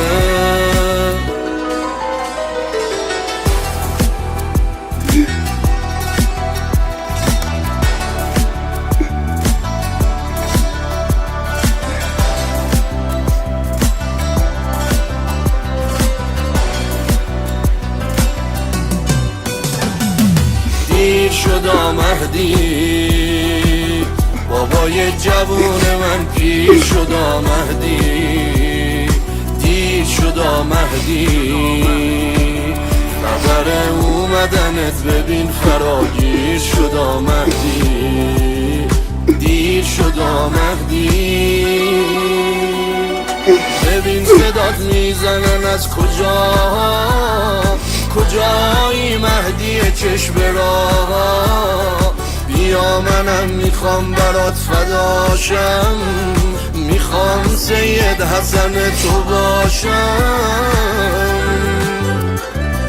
گوش به فرمانم فرمانده تپش تپش ضربانم فرمانده سرباز سید علی آماده راستی نیومدی نگرانم فرمانده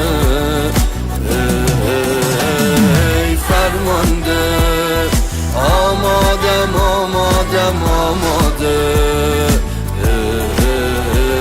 ای فرمانده آمادم آمادم آماده ای فرمانده آمادم آمادم آماده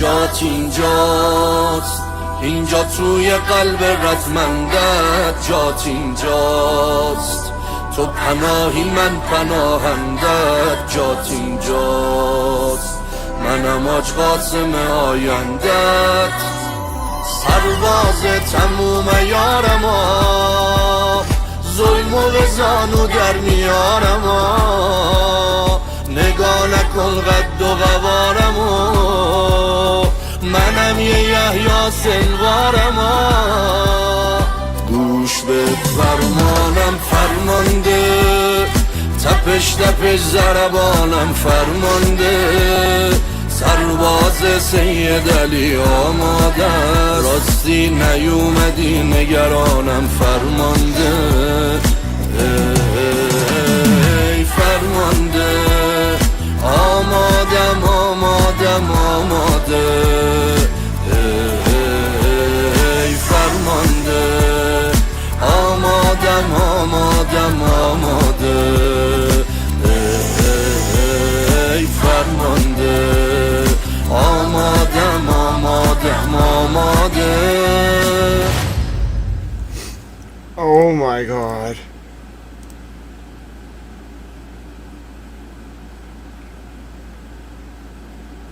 Oh my god.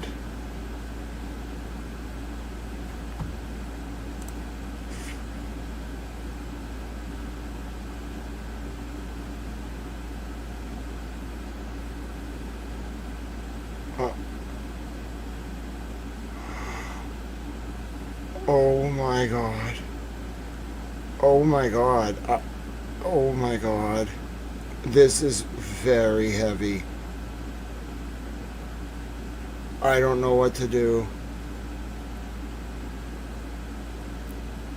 Oh my god. I'm gonna be sick.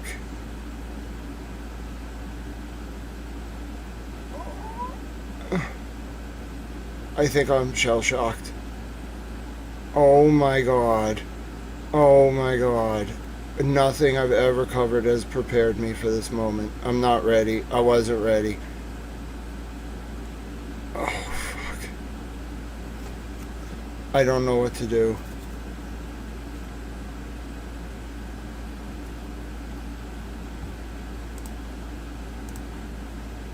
Oh my god. Oh my god. It broke, that's it. It broke me. I don't know what to do. I don't know what to do. I'm sorry. I need a few more minutes.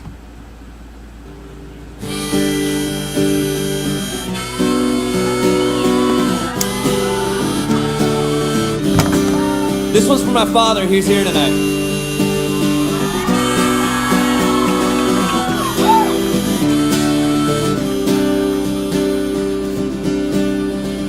Dreamed he shone like the sun. Now your son is said, hey dad, grab another cigarette. Ashes fall like an unpaid debt.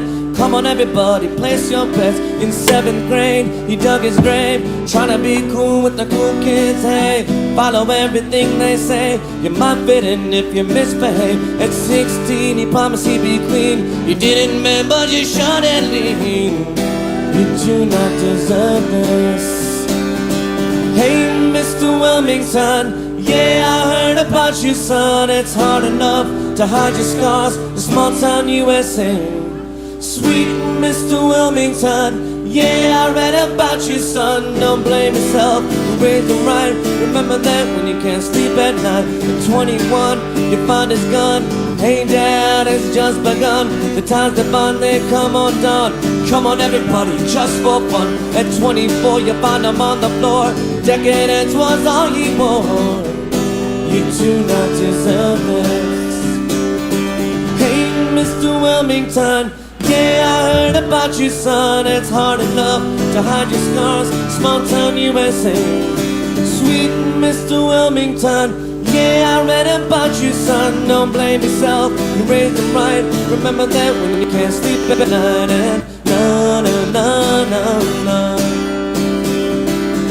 na na na na na na na na. No. No. I have to do this. I have to do this.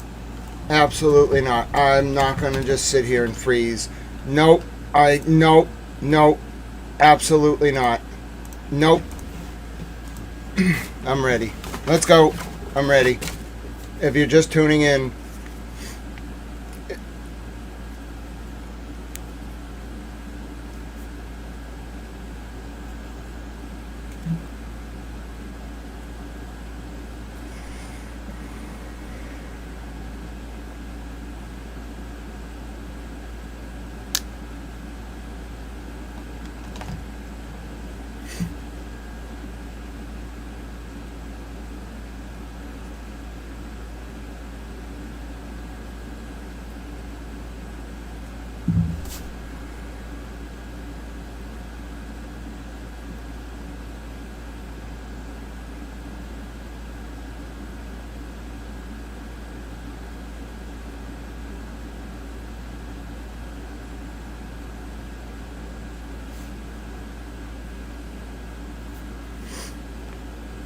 alright, before I can decompress, I have to tell people. It's my vocation. It has to be done. People have to know. She did not die in vain. Okay.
What?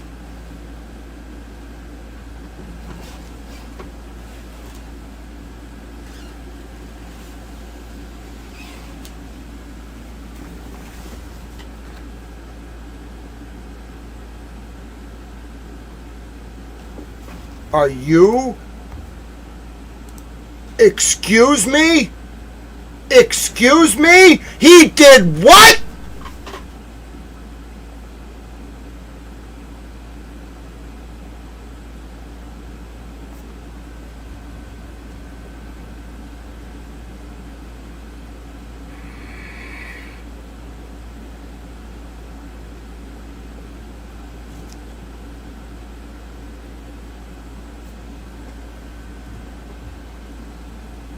What does subsection B say?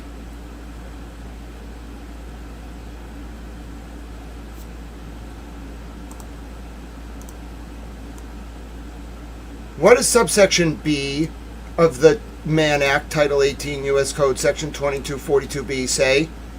Of an effing minor!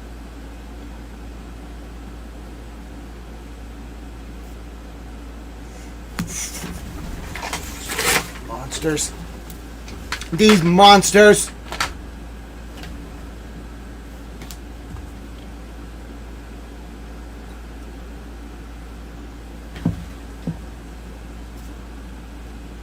If I write this up right now, I'm going to write some things that I'm going to regret. You know what? You know what? You know what? This one's going out to every single member of that state police unit who knew about this and didn't speak up, and every single person who went to bat for that unit knowing what they did, and every single PI, and every single one of you who are complicit. Now I'm mad.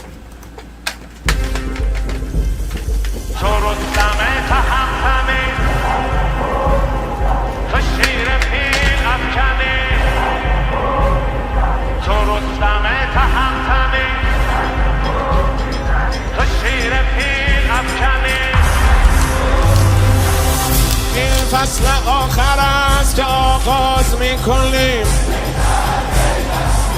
این بار همه نام حق اجاز میکنیم دریا گواه ماست که فرعون نماندنیست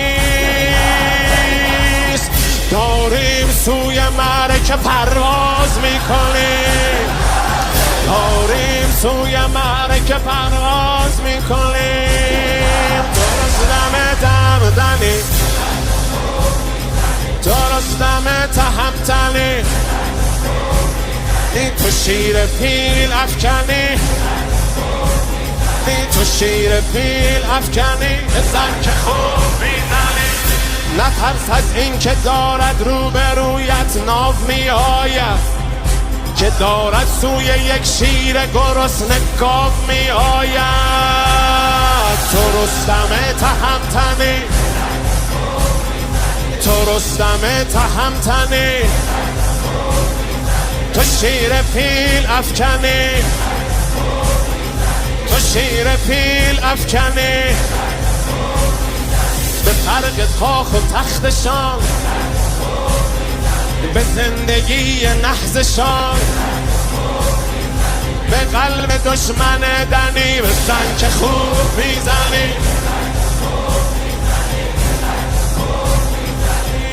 نمیبینی به ایران باز هم طاغوت برگردد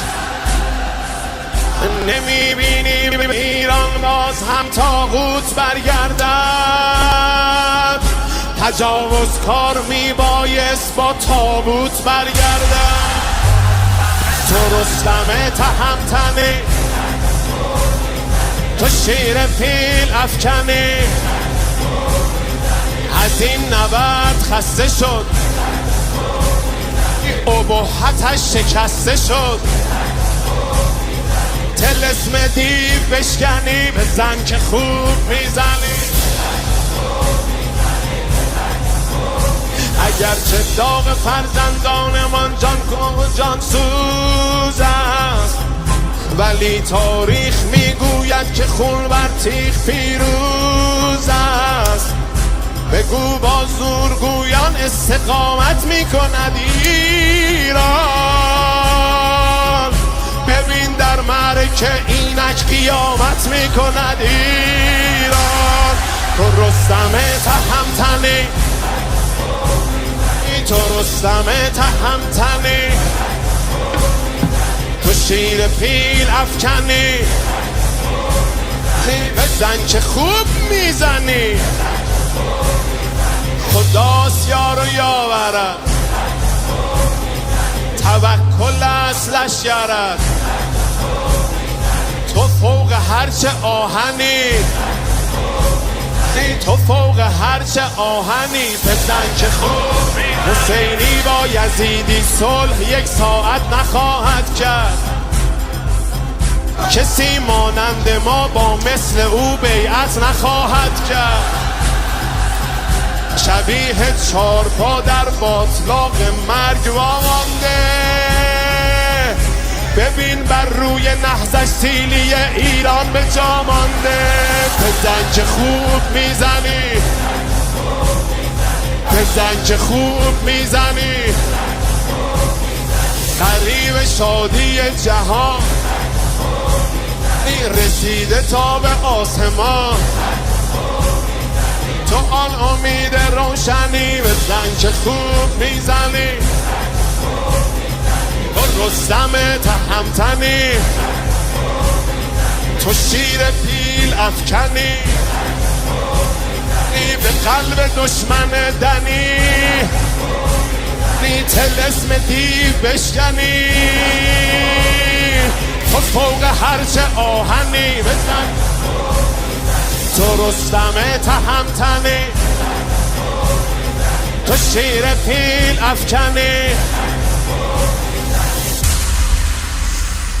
All right, hello. If you're just tuning in, my name is Grant Smith Ellis. The federal government, on page 39 of 52 in the proposed jury instructions for the trial of Matthew Farwell and Sandra Birchmore, has revealed that they will be presenting evidence during Farwell's federal trial scheduled to start October 5th, 2026 at the Moakley Federal Courthouse in Boston, that Sandra Birchmore, before she was killed, had evidence not only of Matthew Farwell violating constitutional rights and potentially others under color of law, not only under wire fraud, but ladies and gentlemen, the federal government has evidence that Sandra Birchmore was in possession of evidence that there were Mann Act violations, specifically the coercion and enticement section of 18 U.S.C. section 422B, which is about prostitution, trafficking of minor children.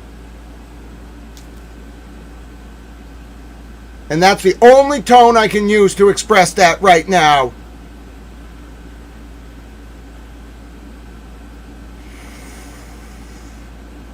I did it. I got it out.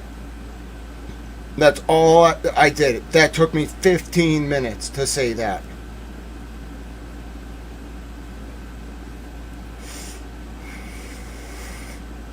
If you are just tuning in,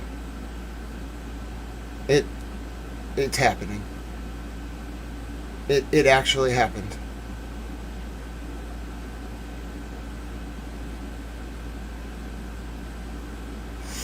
Yes, you should tell the people who are invested in this they need to turn this on. This is not a drill. This is not a joke. You need to tell your friends. You need to tell the people who need to know they need to watch this now. I might be able to do this once.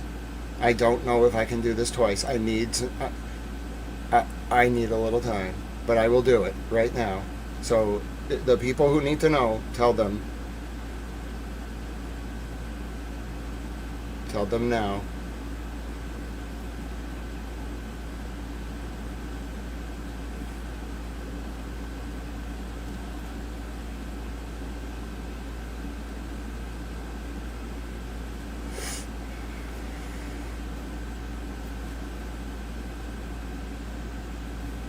Remember where you were on August 5th, 2026. I promise you, if you're in the orbit of these cases, your life will never be the same again after today, after this moment.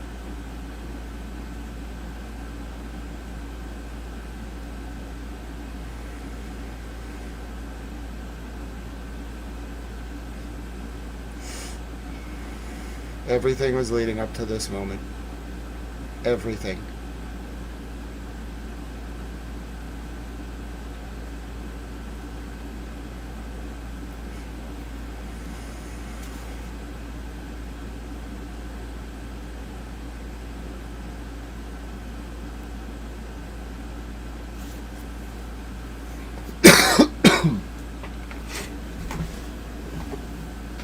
Never in my 9 years of as a journalist, ever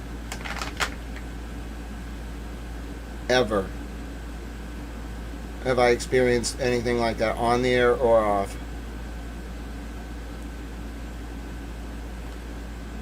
I don't even know what just happened to me. I think I went through some kind of out-of-body experience. I'm very upset. And also completely numb.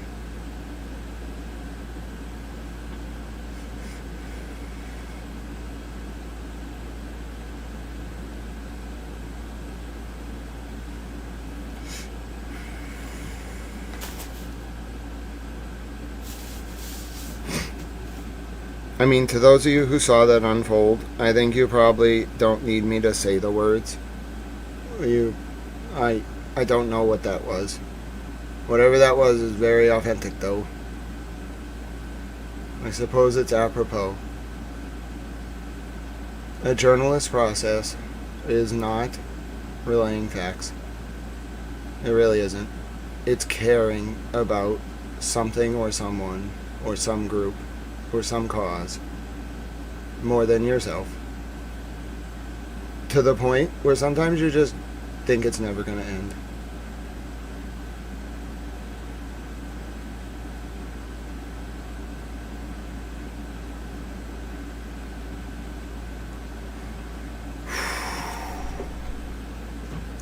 But to see it live, I mean, first of all, I don't think you'll ever see anything like that ever again, as long as you live.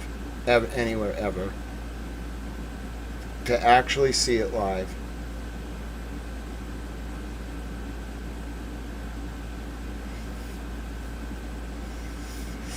Because most journalists don't, I mean, I do a lot of my writing in the morning. Most journalists don't write live.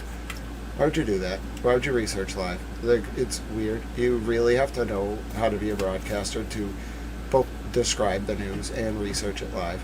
Because you got to know the difference between what you know and what you don't know, and what's fact, what's not. You got to be able to parse real-time sources. It's really hard. So I get why people don't do it. I'm pretty just natural doing this, so it doesn't bother me at all. But I'm telling you, that was very raw. That is, whatever you just saw, I don't really remember what happened. Whatever you just saw is exactly what you would have seen if I figured that out at 4 in the morning, like just reading it. Because I didn't read that before. God works in very mysterious ways. That'll go down, I'm telling you, that'll go down in history. For better or for worse. That moment will go down in history. Wow. It's real now. It's very real. It's more than real.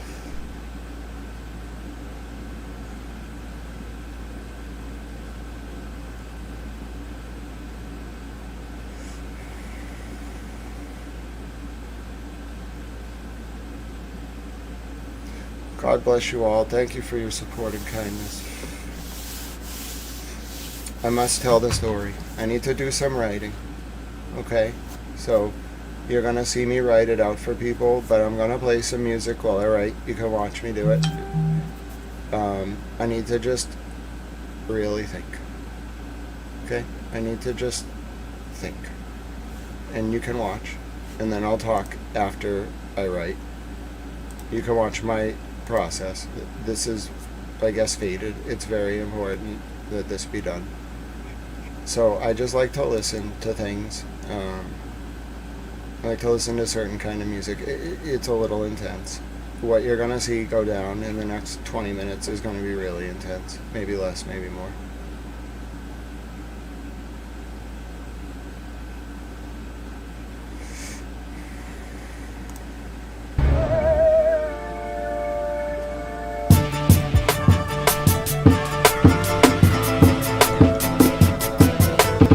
technique. Revolutionary Volume 2. Yeah. Broadcasting live from Harlem, New York. Let the truth be known. You better watch what the fuck flies out of your mouth, or I'ma hijack a plane and fly it into your house. Burn your apartment with your family tied to the couch and slit your throat so when you scream, only blood comes out. I doubt that there could ever be a more wicked MC, cause AIDS-infested child molesters are sicker than me. I see the world for what it is, beyond the white and the black. The way the government downplays historical facts, cause the United States sponsored the rise of the Third Reich, just like the CIA trained terrorists how to fight, build bombs and sneak box cutters onto a flight. When I was a child, the devil himself bought me a mic, but I refused to offer, cause God sent me to strike with skills unused like fallopian tubes in a dike. My words will expose George Bush and Bin Laden as two separate parts of the same seven-headed dragon, and you can't fathom the truth, so you don't hear me. You think Illuminati's just a fucking conspiracy theory? That's why conservative racists are all running shit, and your phone is tapped by the federal government. So I'm jamming frequencies in your brain when you speak to me. Technique, a rip a rapper to pieces indecently, pack weapons illegally, cause I'm never hesitant. Sniper scoping a commission, controlling the president.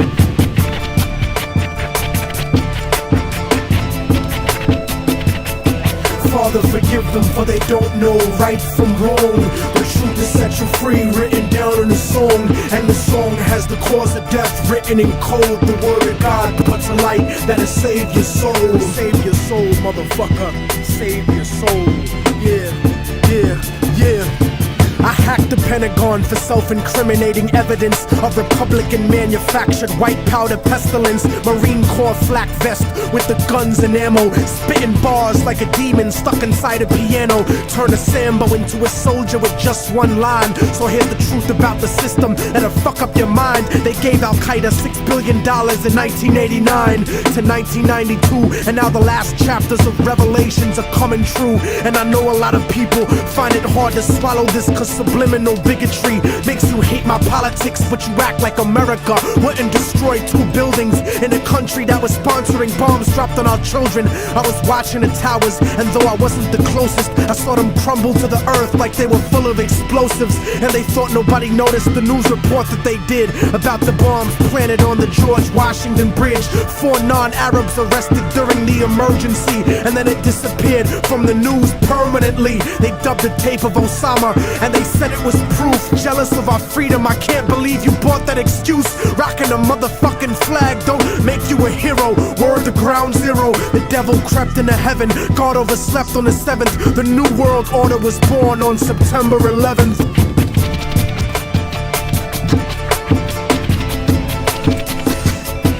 Father, forgive them, for they don't know right from wrong. The truth is set you free, written down in a song, and the song has the cause of death written in code. The word of God brought to light that'll save your soul. Save your soul, motherfucker. Save your soul. And just so conservatives don't take it to heart, I don't think Bush did it, cause he isn't that smart. He's just a stupid puppet taking orders on his cell phone from the same people that sabotaged Senator Wellstone. The military industry got it popping and locking, looking for a way to justify the Wolfowitz doctrine. And as a matter of fact, Rumsfeld, now that I think back, without 9/11, you couldn't have a war in Iraq or a defense budget of world conquest proportions. Kill freedom of speech and revoke the right to abortion, tax cut extortion, a blessing to the wealthy and wicked, but you still have to answer to the Armageddon you scripted. And Dick Cheney, you fucking leech, tell them your plans about building your pipelines through Afghanistan, and how Israeli troops train the Taliban in Pakistan. You might have some house niggas fooled, but I understand colonialism is sponsored by corporations. That's why Halliburton gets paid to rebuild nations. Tell me the truth, I don't scare into paralysis. I know the CIA saw Bin Laden on dialysis in '98 when he was top 10 for the FBI. Government ties is really why the government lies. Read it yourself instead of asking the government why, cause then the cause of death, the cause the propaganda to die.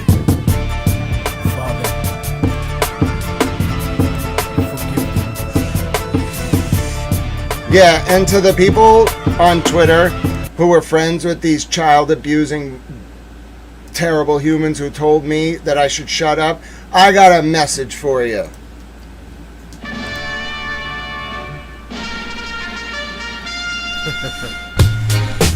Freedom of speech, motherfucker. Okay. Something for the kids.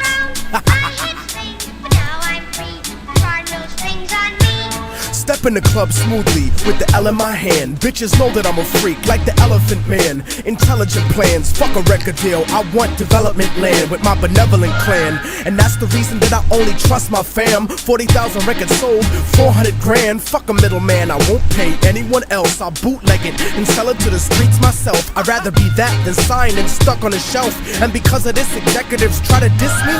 Racism frozen in time like Walt Disney. And now they say they wanna get me signed to the majors. If I switch up my politics and change my behavior, trying to tell me what the rhyme about over the beat. Bitch niggas that never spent a day in the street. But I repeat that, nobody can hold my reins. I put the truth on tracks, nigga, simple and plain.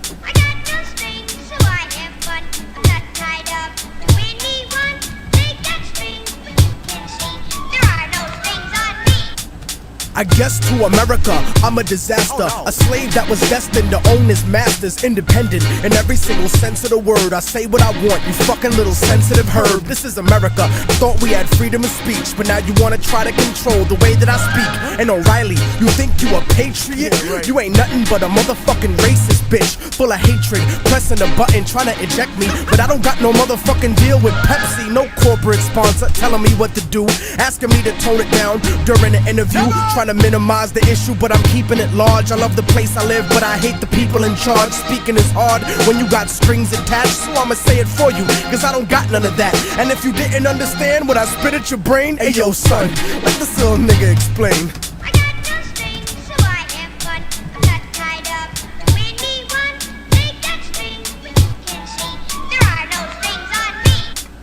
Come on son, y'all niggas know the way that I do. ImmortalTechnique.com live for you. And I know sometimes it be making you nervous, the way I smash puppet rappers that belong in a circus. You motherfuckers just can't compare. Looking for a fan base that's no longer there. I know that you're scared and you're hiding up in the cut, but this is freedom of speech, nigga, tell them what's up. Word, nigga, fuck John Ashcroft. Nigga, fuck Fox News. Fuck those snake ass bitches trying to manipulate your opinion, telling you what to think. Word the fuck up, nigga. Like we invaded niggas cause we wanna free them. You racist motherfucker. You don't give a shit about those people. You can suck my dick.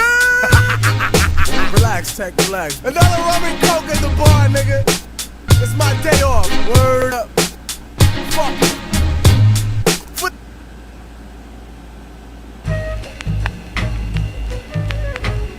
Look, I ain't never been afraid to tell how I really feel. Nunca. I think everybody should know that.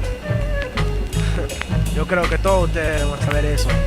Fucking ought to know, yo. I gotta tell these chicks a lot of times, mira, está actuando de una manera muy mala, bien mala. Y no me importa, ya. Yeah, so I gotta let you know. Let them know. Here we go. Dígale a la gente, B. Gotta let you know for real. Son, drop check. Siempre me encuentro con la mujer equivocada, a superficial mami con la alma comprada. Yo, I'm sick of stupid chicks que hablan de nada. Let's go to my house, conversación acabada. Yeah, we can fuck, but you gotta go after mañana. You walking bow-legged porque te dejé clavada. Don't ever talk shit about niggas and get enojada. There's a reason that you never been properly amada, cause you fuck niggas and suck dick como si nada. Para la porquería and save the drama. Don't come to the fucking club con una actitud mala. You've been drinking too much Bacardi and smoking lala. Escúchame, señorita, if you don't respect yourself, don't expect respect from anyone else. Don't expect an hombre to support you with wealth. Go to college and be successful. Do it for Delph. Nunca vas a hacer shit without knowledge of self. Mommies with cultural ineptitude are bad for your health. That's the type of mujer that I put back on the shelf and go back to the packed crowd to look for somebody else. Adios. Check it. We keep it moving properly. No me importa lo que haces, ain't no way of stopping me. Moving through property like I owned every monopoly. smoking broccoli, compartiendo ideologies. Pero solamente pasa on a special occasion with beautiful, intelligent mommies that stay blazing. Y ahora for you motherfucking niggas. Yo, see.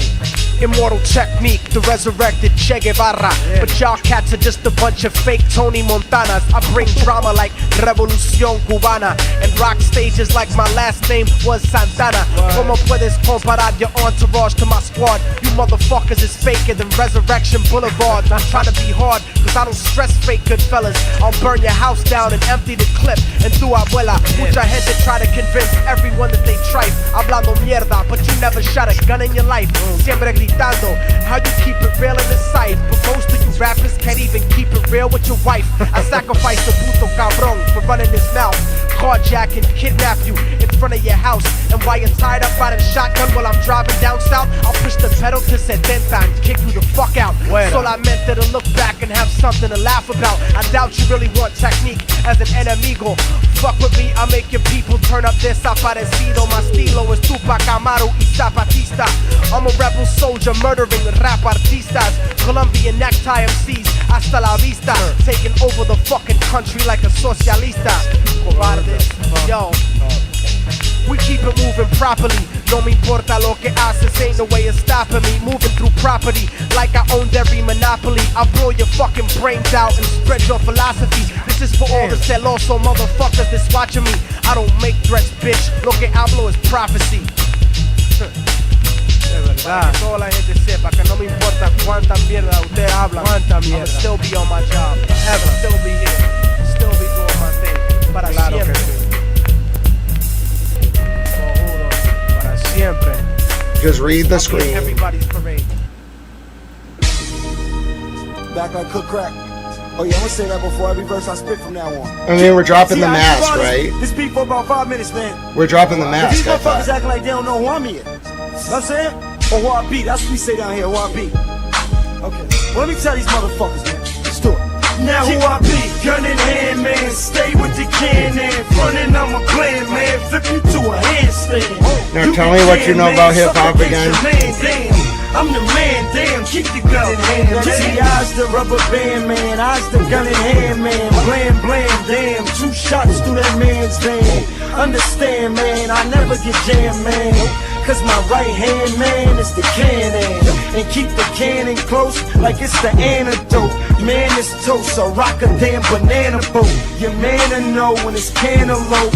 Van is slow, and you got to ask me where to go.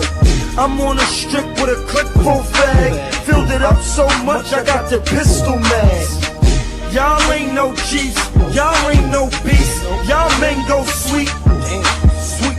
Y'all got the word OG confused with genuine, same OG. You lame OG, what? I have you hopping like them Kangos beat through them same old streets where you claimed OGs. Believe it, I'm rapping with mines. I will push what you was thinking back to the back of your mind. Now who I be, gun in hand, man. Stay with the cannon. Frontin', I'm a plan, man. Flip you to a handstand. You get jammed, man. Suffocate your man, damn. I'm the man, damn. Keep the gun in hand. Now who I be. Fuck you mean shut down? The drug game is killing the pimp game. I came up in that game and I want to keep it alive. I've been too many hoes getting strung out. Money is money. What do you care where it comes from? Oh, I know the drug ends are bigger than the pimp game. But since before that drug shit hit, and long after it fades, hoes will always make money. Relevant. For you and you and you, I hate your friends and they hate me too. I'm through, I'm through, I'm through. This that hot up on my anthem, turn it up and throw attention. This that hot up on my anthem, turn it up and throw attention. This that throw up in your Birkin bag, hooked up with someone random. This that social awkward suicide, that by your lips and by your legs. That's why she had them never shit hit different when it's face ain't like that. College rap on music, every day like this. Friends are all annoying, we go come here with this.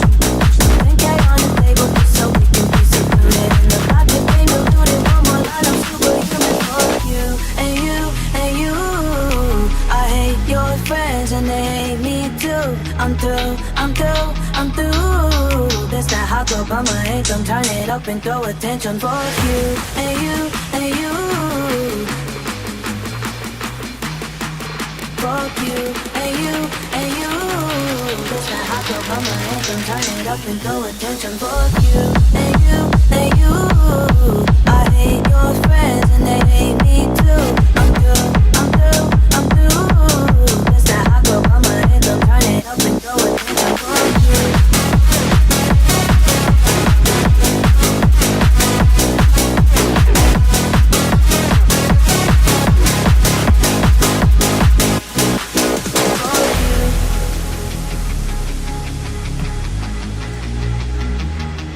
Fuck you.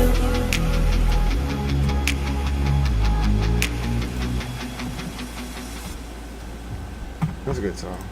What else we got?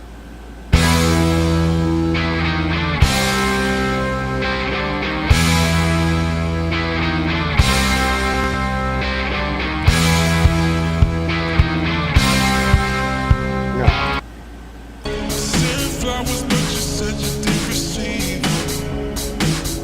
You said you didn't need. That girl is a real crowd, please. Small world, all the friends know me. Young fool living like you know keys. Release the cash, watch it for a slow leaves. Frat girl still trying to get in. Haters mad for whatever reason.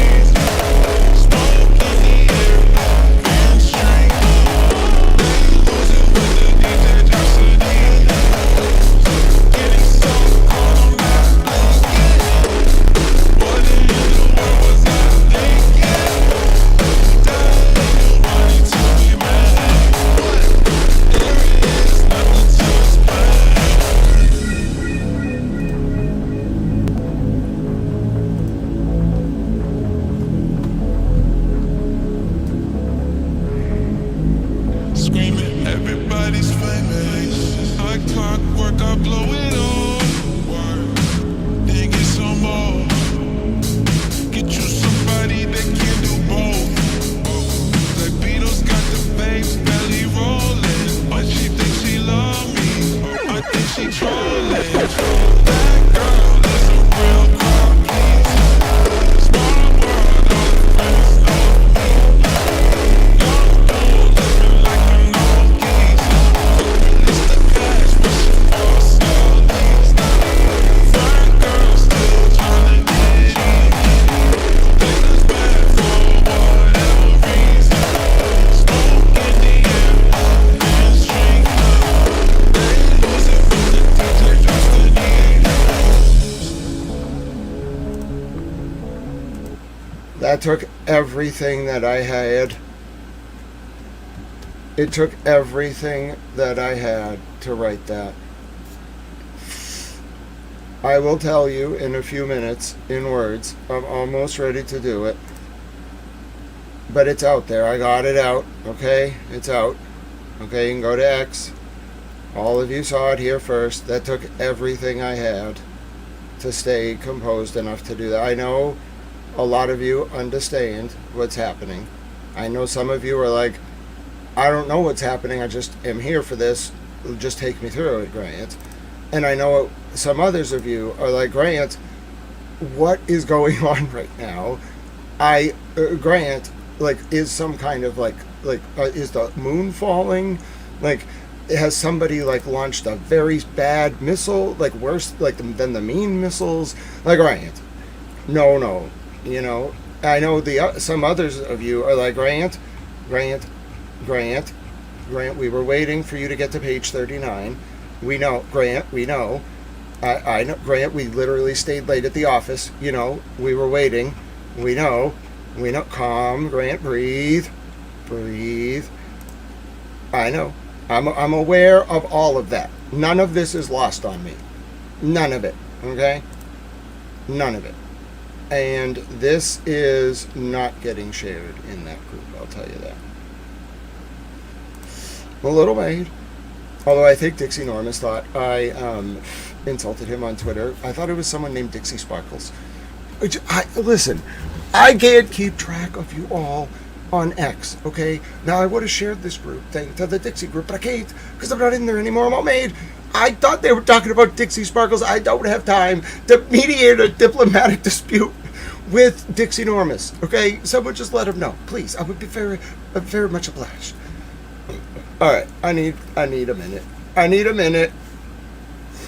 I did it. You can go to Twitter, all right? You can have it read out for you, and in a few minutes, I will tell you what happened. And then I'm going to bed. And then I'm going to just sit up and listen to music and just be by myself and just think about this.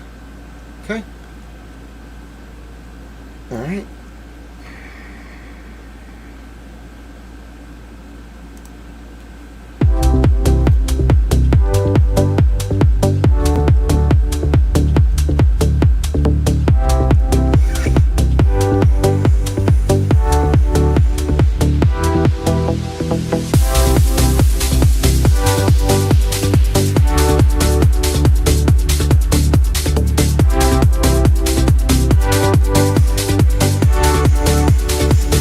Mishigama. The smell of your skin lingers on me now. You brought me on your flight back to your hometown. I need some shelter of my own protection, baby.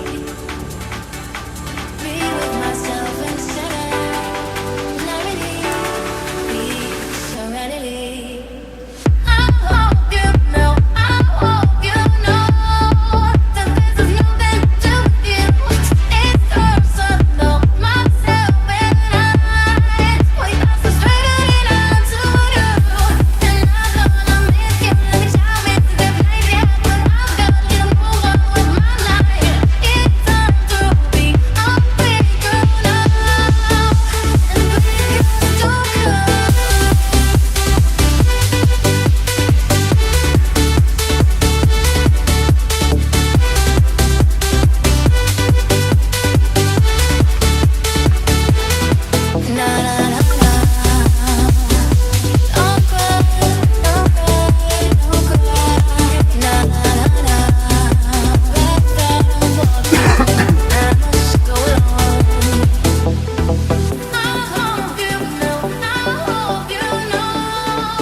Now I have a message to all the people who knew about this child sex trafficking ring. I have a message to you. It's wild. The only reason, if you go back and see the moment that came up, does it say? No, they were hiding that. The only reason I knew that is because I studied the P. Diddy trial. So I knew the Mann Act. I knew the numbers of the Mann Act.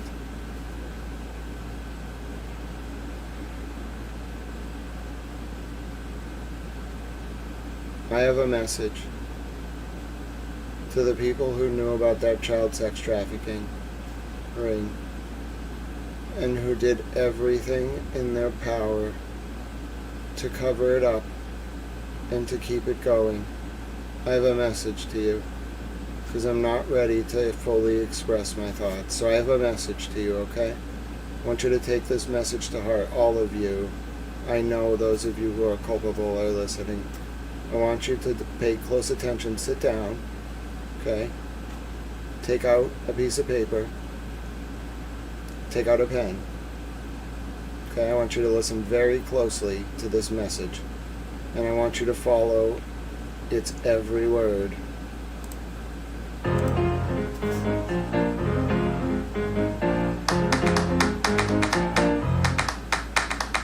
Live fast, young and hungry. Brand new whip, getaway ride. Ride. Run. Run. Break out, find our freedom. Hands up, gonna touch the sky. Touch the sky. Run. Run. We're living the good life, living it up like Bonnie and Clyde. We'll take the money and run. Never see us coming, you ain't never gonna see us coming. Run.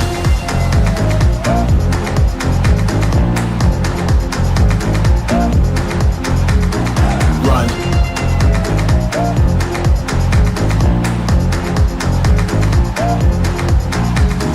Can't stop stealing glances. Crack the code, tell me what's inside. What's inside? Run. Run. Red dress, black sunglasses. We disappear into the night. Run. Run. We're living the good life, living it up like Bonnie and Clyde. We'll take the money and run. Never see us coming, you ain't never gonna see us coming. Run.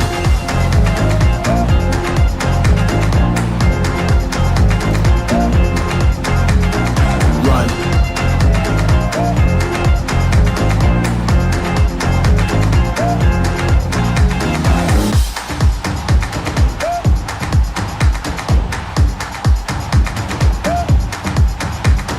Run.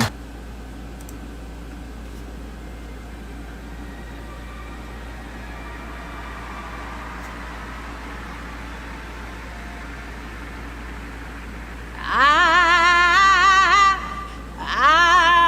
was born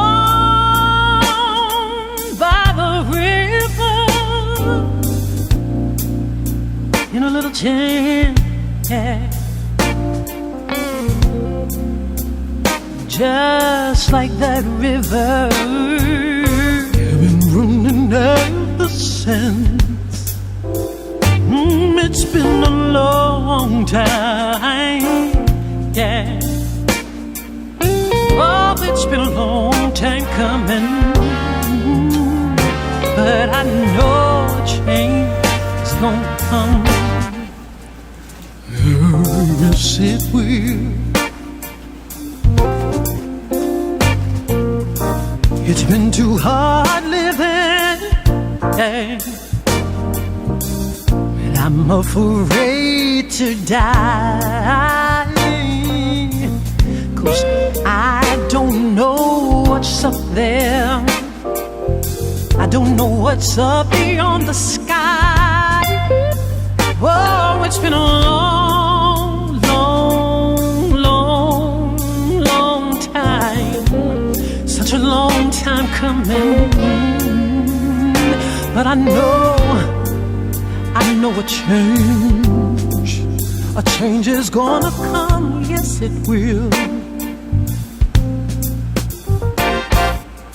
Yes, I went to my brother and I said, brother, help me please. And he said, sister, I'd like to, but I'm not able. Please understand me. Oh, it's been a long time.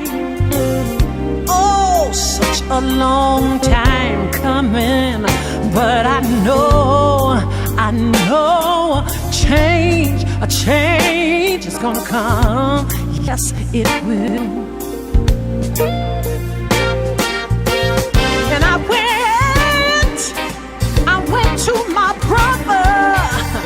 Yes, I went to my brother. And I said, brother, won't you help me, please? Yes. Oh, and he said, my good sister, well, I'd like to, but I'm not able. So I found myself right down on my knees. Oh, it's been too hard living. And I thought I wouldn't last for long,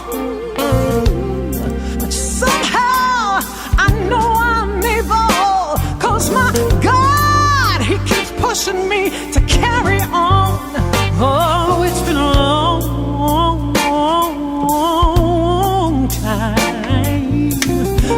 long time coming, but I know a change is gonna come. Oh, yes, it will. Yes, it will. Sometimes I had to cry all night long, 'cause I wanna be, yes, I wanna be with a better time moving on.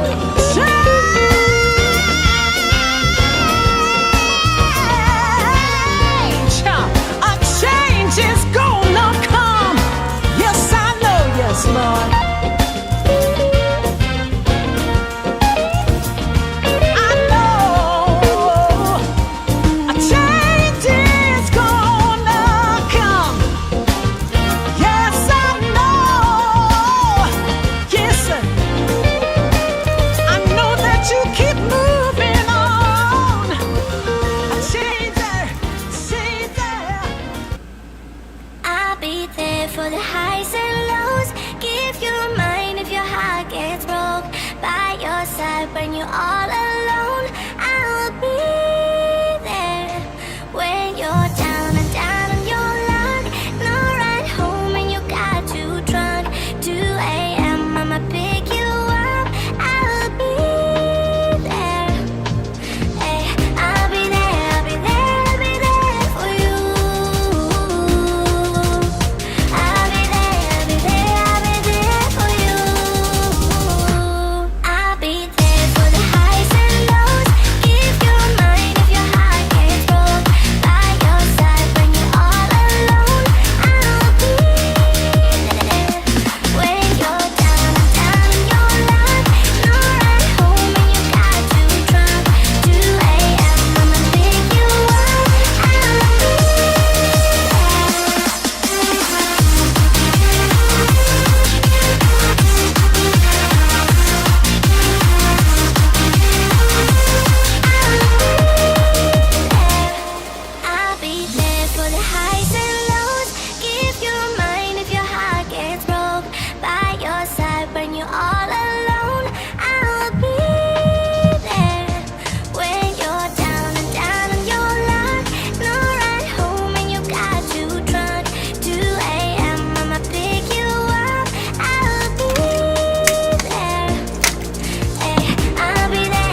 list, then cross it off. If you got a spare room, babe, let me crop it off. Rolling with a big batty chick, tell her slap it off. These niggas kiss the same gal, I get noddy off. No slow jams when we put muzzy on. I just got a long shotgun, I'ma chop it off. One chest shot, make a pussy do the vossy bop, yeah. One chest shot, I make it lean back. Seeing niggas making hella racks and didn't feed, man. Free my nigga J-Force, I hope he beat that. If not, the snitch is gonna have to get kneecapped.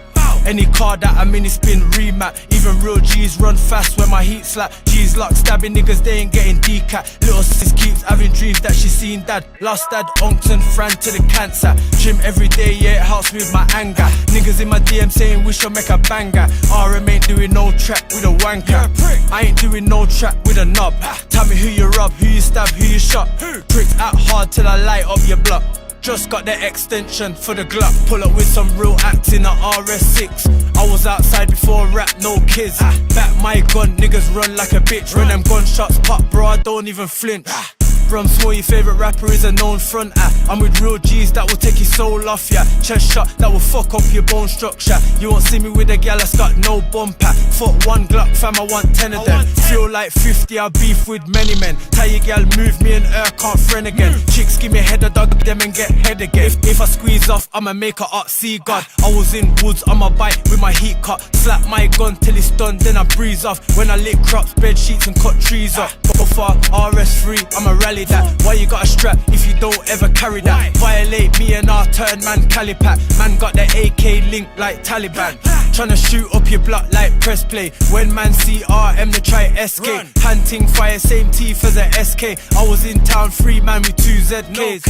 Jump out the car, pop it off. I could put your name on the list and cross it off. If you got a spare room, babe, let me crop it off. Rolling with a big batty chick, tell her slap it off. These niggas kiss the same gal, I get noddy off. No slow jams when we put muzzy on. I just got a long shotgun, I'ma chop it off. One chest shot, make a pussy do the vossy bop.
Sorry, I was muted. I was saying my soul is tired. I'm tired. I don't want to talk anymore. I'll do the recap at the top of the hour at 9, and I'm going till 9:30, but I'm tired. I'm tired. My soul is tired. I'm tired. I don't want to talk. I've talked enough. I don't want to be... I don't want to be involved. I want the story to be told. I begged people to listen. I don't really care about me. I begged people to listen. And I don't want to talk anymore. I'm so tired.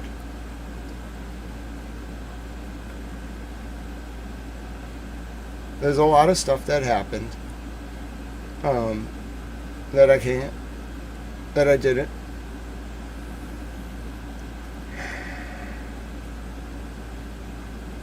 You know, I just tried to help. And I love too. Authentically, I love really hard. But I just wanted to help. I didn't know who needed help. I thought it was the O'Keefes. It was actually the little birdies.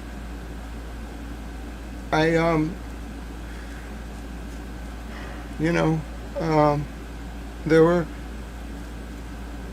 as a journalist, I think I pushed the limit a little bit. And I don't know what to tell you. I saw some things I didn't like. And, I just did my best. I did what I thought was the best thing in the situation. Nobody died. Nobody got hurt. I tried really hard. I had to really make some tough decisions that weighed on me very heavily.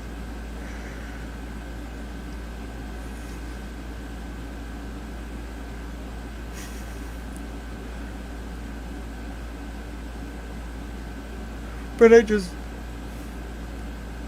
want it to happen again. I didn't. And I thought they were going to do it again. And I thought no one was listening. So, I just had to, I had to blur some lines as a journalist that I normally wouldn't. And I didn't do anything wrong. I don't regret what I did, but I saw some stuff I really didn't like. And I couldn't talk about it. And it made me really upset. And I just knew. I knew it was really bad. And I didn't know what to do, because you can't talk to people about that. You gotta protect people. You gotta keep them alive. And I did. I swear, I did. I don't know. I think it was just because I couldn't save them all. So I couldn't, unless I just brought so much attention to it. But some of the things that happened, it's not about me, but I had to stay really quiet about a lot of things, because if I spoke about them and these people were still in power, or thought they were in power, they were going to kill those girls, or worse. And so I just shut up, and it was really hard. It ate me up inside. It was killing me, actually.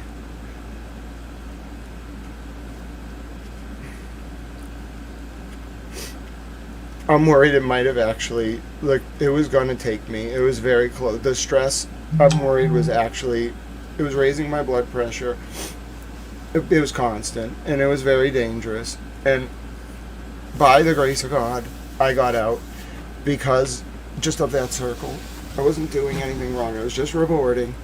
But I saw some things that made me so upset. And, I don't know if I'm ready to talk about that. I don't want to talk about that yet. I just wanted people to listen, and so this would stop. And I know a lot of you are listening. God bless you for that. Over the years. But I just wanted it to stop.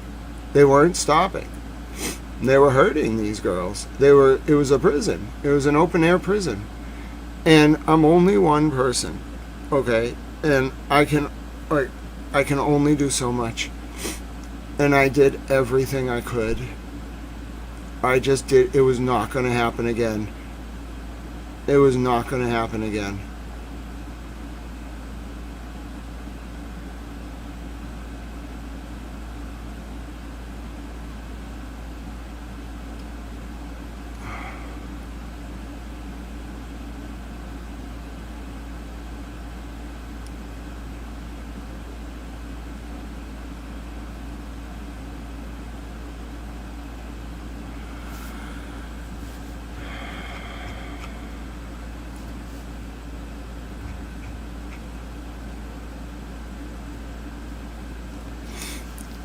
Wow.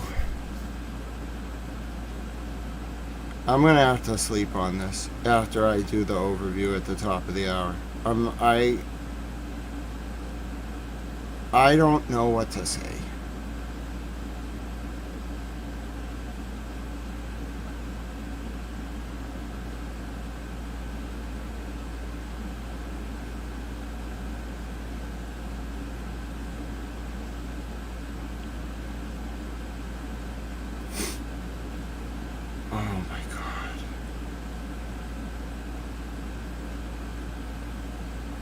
So you're telling me this whole time, this whole time,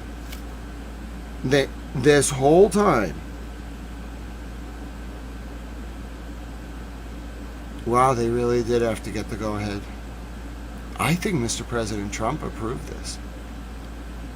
If he did, I want to give him a big hug. Can I give him a big hug? Mr. President, can I give you a big hug?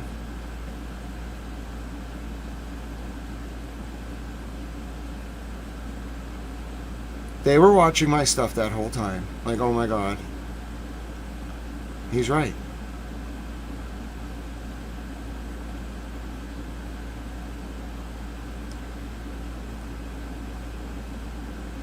Holy fuck.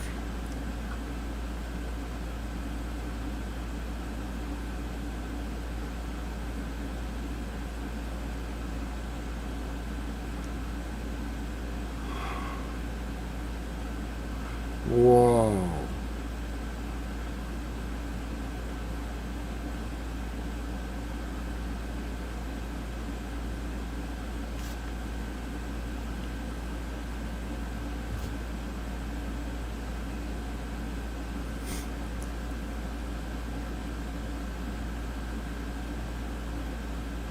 Do you understand what this means?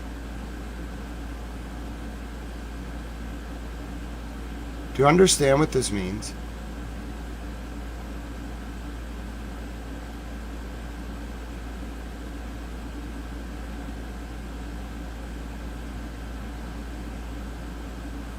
Oh my God, they actually did it. Oh my God, God bless you, Miss Heather, you're wonderful. Do you understand what this means?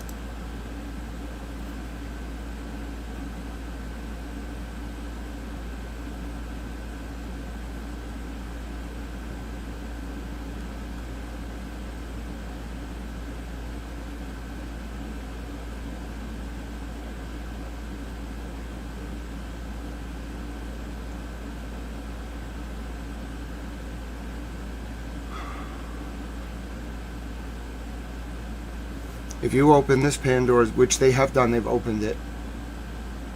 Dude, I never thought that Stephanie Slaughters, hello my friend, the Department of Justice has evidence, and they've revealed it in the Matthew Farwell jury instructions, that Sandra Birchmore, before she died, was in possession of evidence of violations of 18 U.S. Code 2422, Section 2422B, which is specifically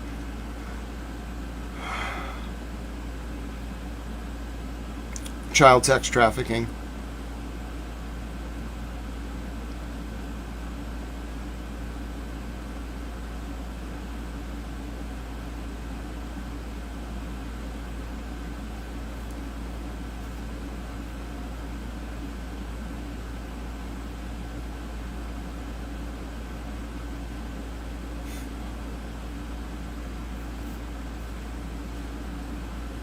It was a child sex trafficking ring, and by no wonder Maine Justice had to approve this. Oh my God.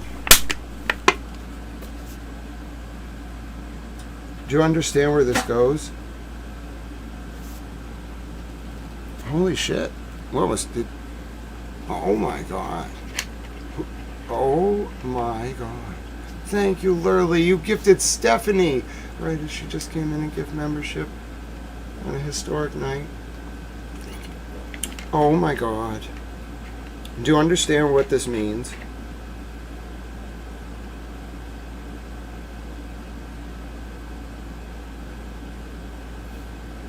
They actually went with my plan? Oh. What? Who is watching this? I'm starting to get a little bit, overwhelmed here with like the scope of who's watching this. Not the numbers. I don't really care. I don't look. I don't have time. They used my plan. You understand what my plan was, right? I sold this the other day. I was pitching it on the channel. I thought Mr. President might hear it. I was like, Mr. President, listen, just blame these guys for the Epstein stuff.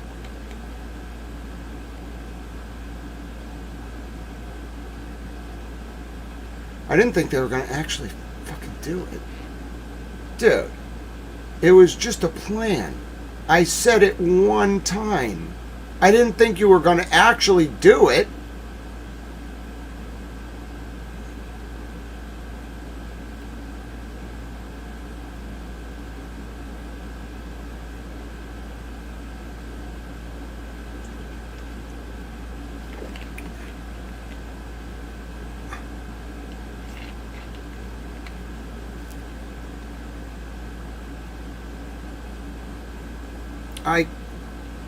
I can't believe he went along with it. And I like Mr. President. I told you, he's a good man. Don't underestimate him. He's tired from the war, but I'm tired from the war. Who isn't? Maybe not the Iranians. They seem to run on unlimited fuel. Damn Iranians. I do like the music.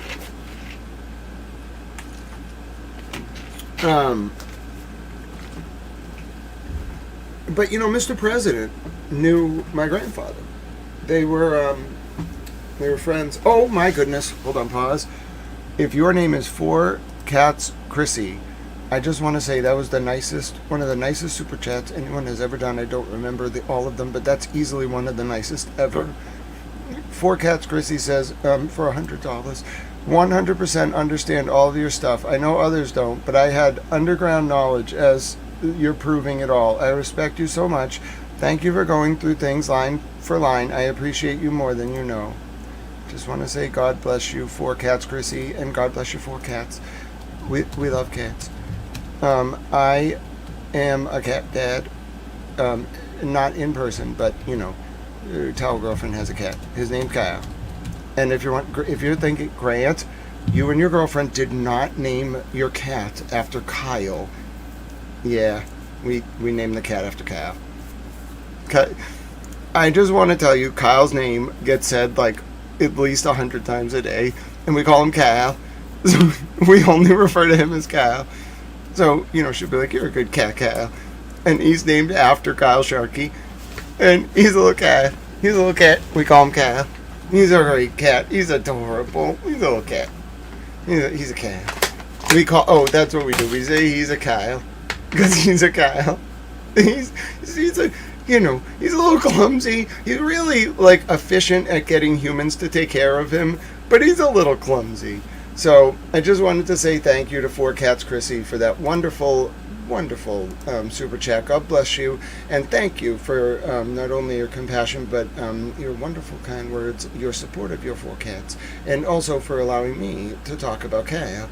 Now, Kyle Sharkey's blushing right now. Do you understand? He's actually blushing, because now the world knows that there's a cat out there named after him, and that every single day the cat gets referred to as Kyle, because it's named after Kyle. Okay? It's hilarious. And I just want to say thank you again to 4 Cats Chrissy. But I also just love animals. So God bless you for your support. That's really beyond compassionate. I wish I could put words in this moment of just overwhelming shock for me to my gratitude. But I'm numb. And I just want to say thank you and God bless you. You're wonderful. Thank you so much. I'm just very overwhelmed. So God bless you all, and I'm gonna cut with that burst of inspiration. Oh, Ginger! Hi, Ginger, my dear friend.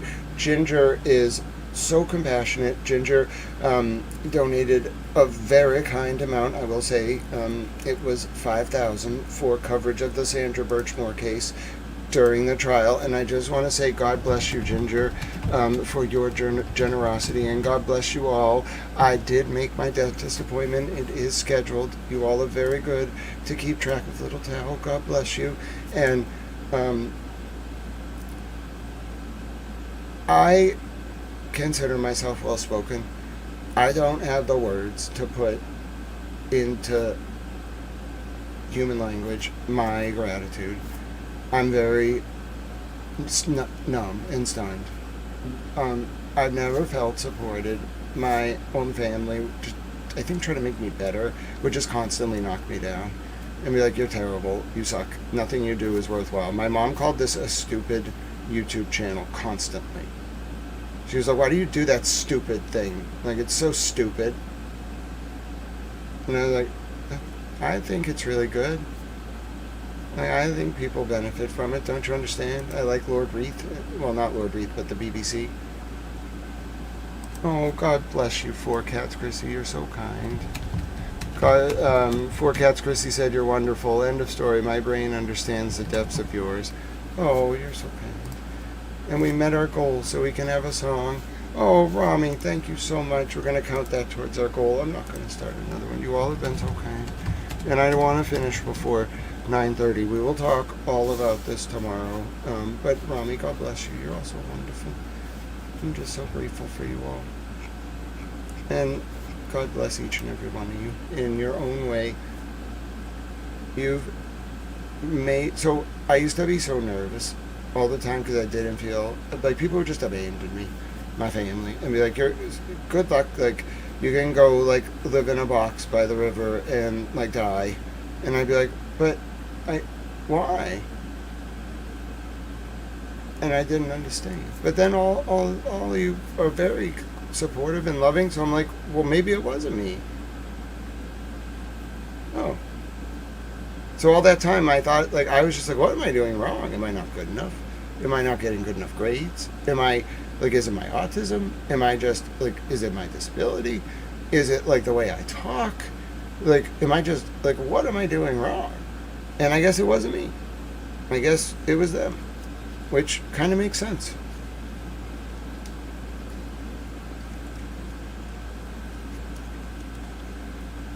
But I didn't know what it felt like to be loved. Well, my Nana loves me. My dad couldn't say I love you. He would ask us who loves you, and we would say him, and he would smile. But I think his soul got stolen from him in some kind of demonic ritual. Damn demons. Don't even ask. It's a long story. It involves sigils, the Society for Creative Anachronism. Oh, God bless you, Amanda. You're so kind. But, you know, my Nana loved me. And does love me. She's Tao man. But on the whole, I don't know, my family didn't really love me. So it was weird. I thought I was doing okay. You know, I thought I was pretty cool. I thought I believed in this coverage, but they didn't. My mom didn't. She kept trying to shoot me down. I was like, nope. I believe in it. I believe in public information broadcasting. I believe in the BBC. You know, educate, inform, and entertain. That's the British Broadcasting Corporation's values. Oh, God bless you, Four Cats. My rabbit hole is exactly understanding the connections. You are not the only one who sees the links. Oh, God bless you. I like to say that to every super chat. I will say, you know, for me, I just can't believe they listened. The government. I guess some pretty powerful people must listen to Little Tao. The stream, you know? And I don't think of it at that. I guess I was covering the war, so, you know, inevitably, you know, it was probably helpful to, like, some policymakers. You don't have to wait for your PDB if you can just get the footage of the attack when it happens. And I heard Mr. President Trump, like, seeing the videos of the bombs hitting. You know, I can understand. It's a weird, like, fascination that, like, can happen when you watch the videos. It's morbid, but it does happen. And so I could see why he would watch this stream, because if you watch the stream during the war, it was the only channel with real-time coverage of every strike everywhere. Like, this channel was so quick during the war that you could see the missile, a cell phone video of the missile flying over Palestine, heading to Israel before the missile hit. And then there'd be so many missiles, like, we had a full record of every single one going everywhere. You could turn this channel on at any moment during that war, and you'd instantly, live, real time, be able to be taken to the, like, where the bombs were falling and when, and where the missiles were flying and when. So I'm not surprised he watched. I do think he watched. I'm not trying to toot my own horn. I just think it's the kind of thing he would have watched.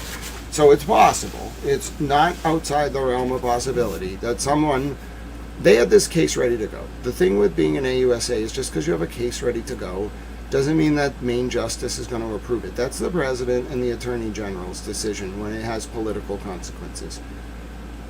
By bringing up 18 U.S.C. 2422, Section 2422B, child sex trafficking, they're opening the door to bring this whole operation down.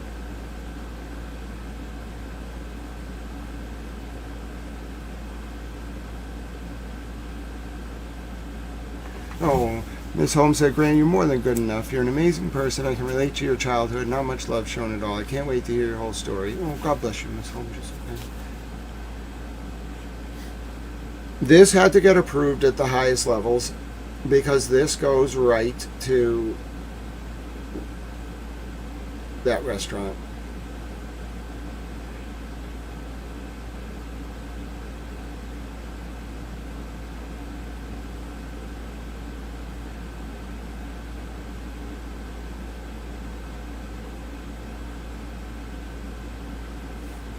By opening the door to this, and they have evidence, that means Sandra, who's in possession of evidence of it. Oh my God.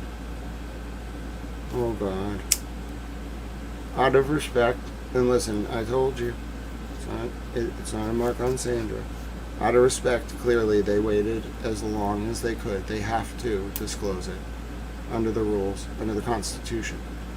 They waited as long as they could so people would not smear her as a prostitute. Because she was not, I can't believe I'm saying this sentence. I'm sorry, I have to. She was not just a prostitute. She was a human. She was an expectant mother. She wanted out. Now do you understand? I just couldn't tell you before. I couldn't say it. It was not my decision to reveal that. I had to follow the lead of the powers that be. Not had to. I made a moral choice to do that. An ethical choice.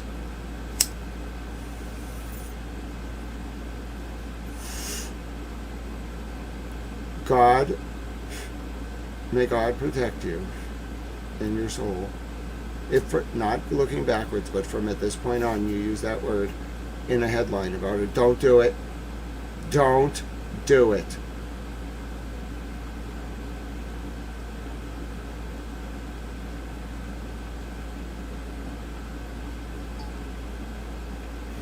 Don't do it. Don't do it. Some of you out there in the media, don't do it. It's wrong. She was a human. She was a teacher's aide. She was an expectant mother. She was a person.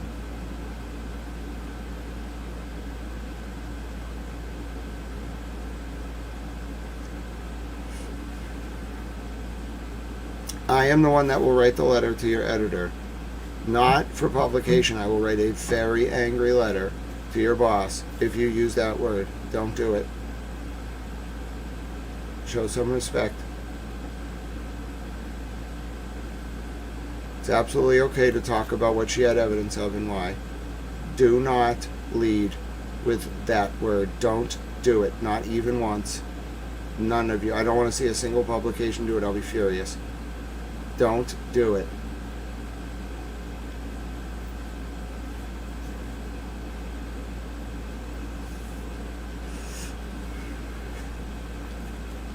She was a victim of a very dangerous group of men. Do not degrade her. Not to mention, I can't speak for other people, I can only speak for me. I will be the one, if you are in the media, that talks to your bosses, or your boss's boss, or the owner of your publication, and I'll do it. I will. And they will take the call.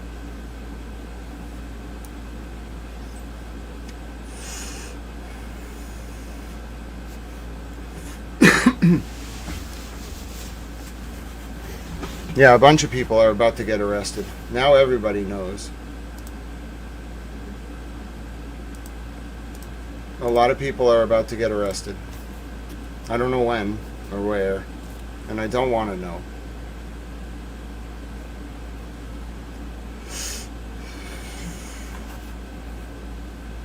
And they can't, I told you, they can't run. If the men in black are watching.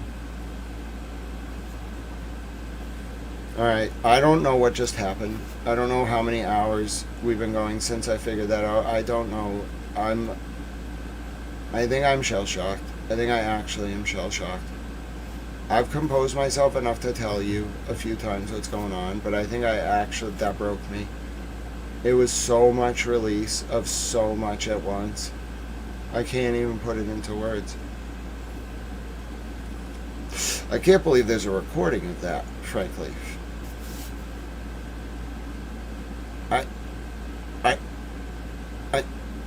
I promise you,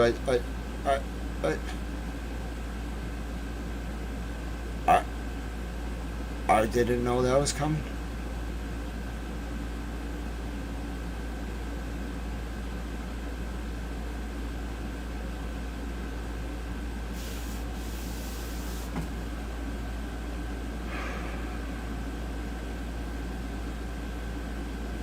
I don't think that will ever happen again.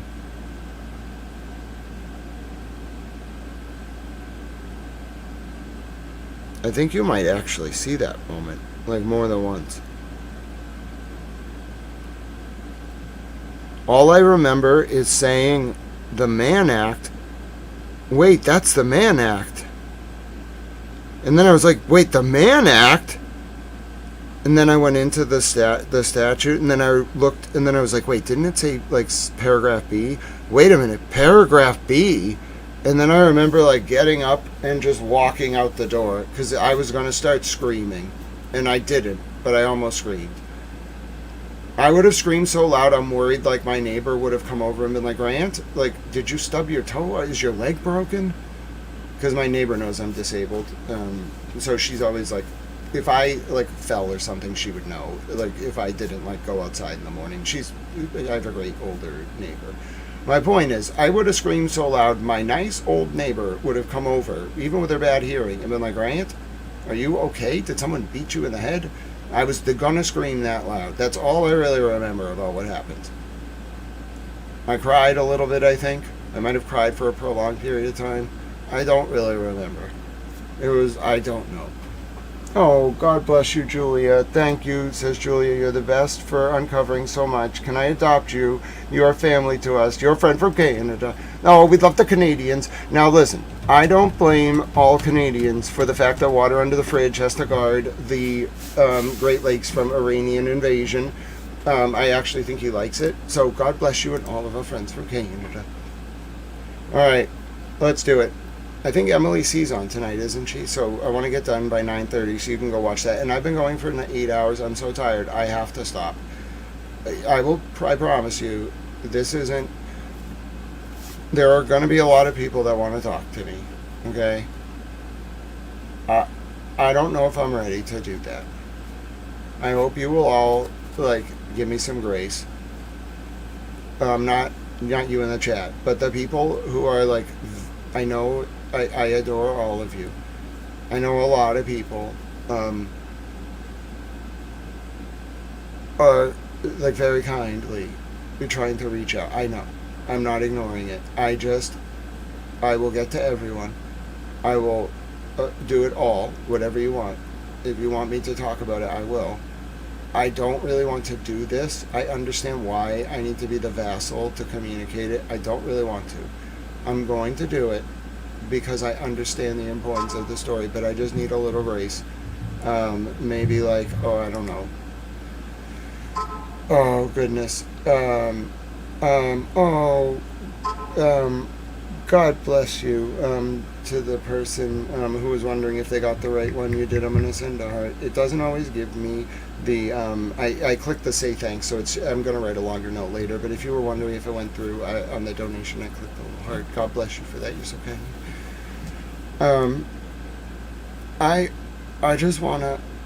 I will talk about this. I need to do the recap quickly. Then I need to go to bed. I need to listen to my music and be in the dark and just go to bed. Then I will wake up tomorrow. I will have breakfast. I will think about what's going on, and then I will get to all of you. If I've already talked to you, I need you to understand, like, we'll do it. If I booked with you, we will do it. But I don't want to go on a publicity tour. I really don't. I just want people to understand what happened. So just a little grace, and that's all I ask. I try not to ask for very much, but just right now, a little grace and space, just for like 12 hours.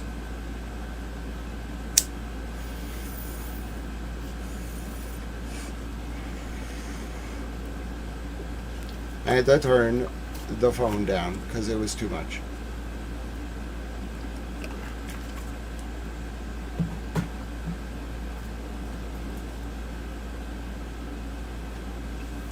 Alright, let's cut the recap so I can upload this so other people who missed the coverage will be able to see it on the YouTube. God bless you, Charlie. You're wonderful. You're all wonderful.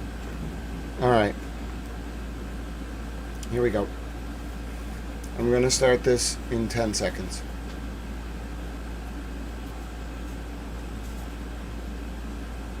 Seven, 5, 4, 3, Q. Good evening. My name is Grant Smith Ellis with Towel News, youtube.com/@Grant Smith Ellis. As you can see on the screen, there's breaking news tonight in the tragic case of Sandra Birchmore, whose life was taken on February 1st, 2021, alleges the federal government, by former disgraced Stoughton cop Matthew Farwell. The breaking news, ladies and gentlemen, is that in the U.S. government's newly released proposed jury instructions for the Farwell case, there is indeed a confirmation that Sandra Birchmore, before she died, was in possession of evidence of violations of 18 U.S. Code Section 2422, subparagraph E, child sex trafficking, ladies and gentlemen. The DOJ further has evidence that Sandra Birchmore was in possession of violations of the federal wire fraud statute and violations of deprivation of rights under color of law. I will show you now that section of the document.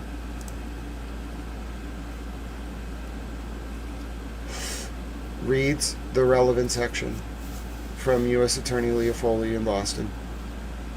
In count 1, the defendant, Matthew Farwell, is charged with unaliving a witness or victim. Here, the witness or victim is alleged to be Sandra Birchmore. Federal law prohibits unaliving a person to prevent a communication to a federal law enforcement officer about the commission or possible commission of a federal offense. The government alleges that the federal offenses about which Sandra Birchmore possessed information are deprivation of rights under color of law in violation of Title 18, United States Code, Section 242, coercion and enticement in violation of Title 18, United States Code, Section 2422, subparagraph B, and wire fraud in violation of Title 18, United States Code, Section 1343. The relevant section of 18 U.S. Code 2422, coercion and entitlement, which I believe is the Mann Act, under subsection B, whoever, using the mail or any facility or means of interstate or foreign commerce, and within the special maritime and territorial jurisdiction of the United States, knowingly persuades, induces, entices, or coerces any individual who has not attained the age of 18 to engage in prostitution or any sexual activity for which any person can be charged with a criminal offense or attempts to do so shall be fined under this title and imprisoned not less than 10 years or for life.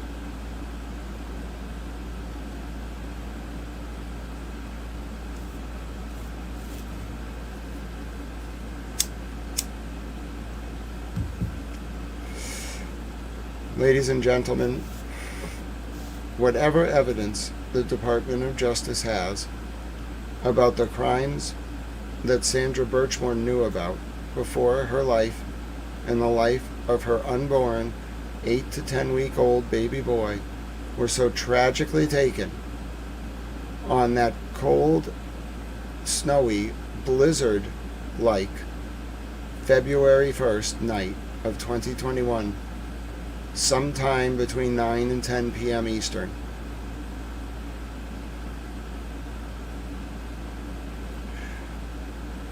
Sandra Birchmore was aware of evidence of violations of the child sex trafficking section of that portion of federal law. And the government of the United States is going to prove it. In the weeks and months, in the 24 hours after Sandra's body was discovered on February 4th, 2021, following a wellness check called in by Sandra's colleagues at the school where she worked as an assistant.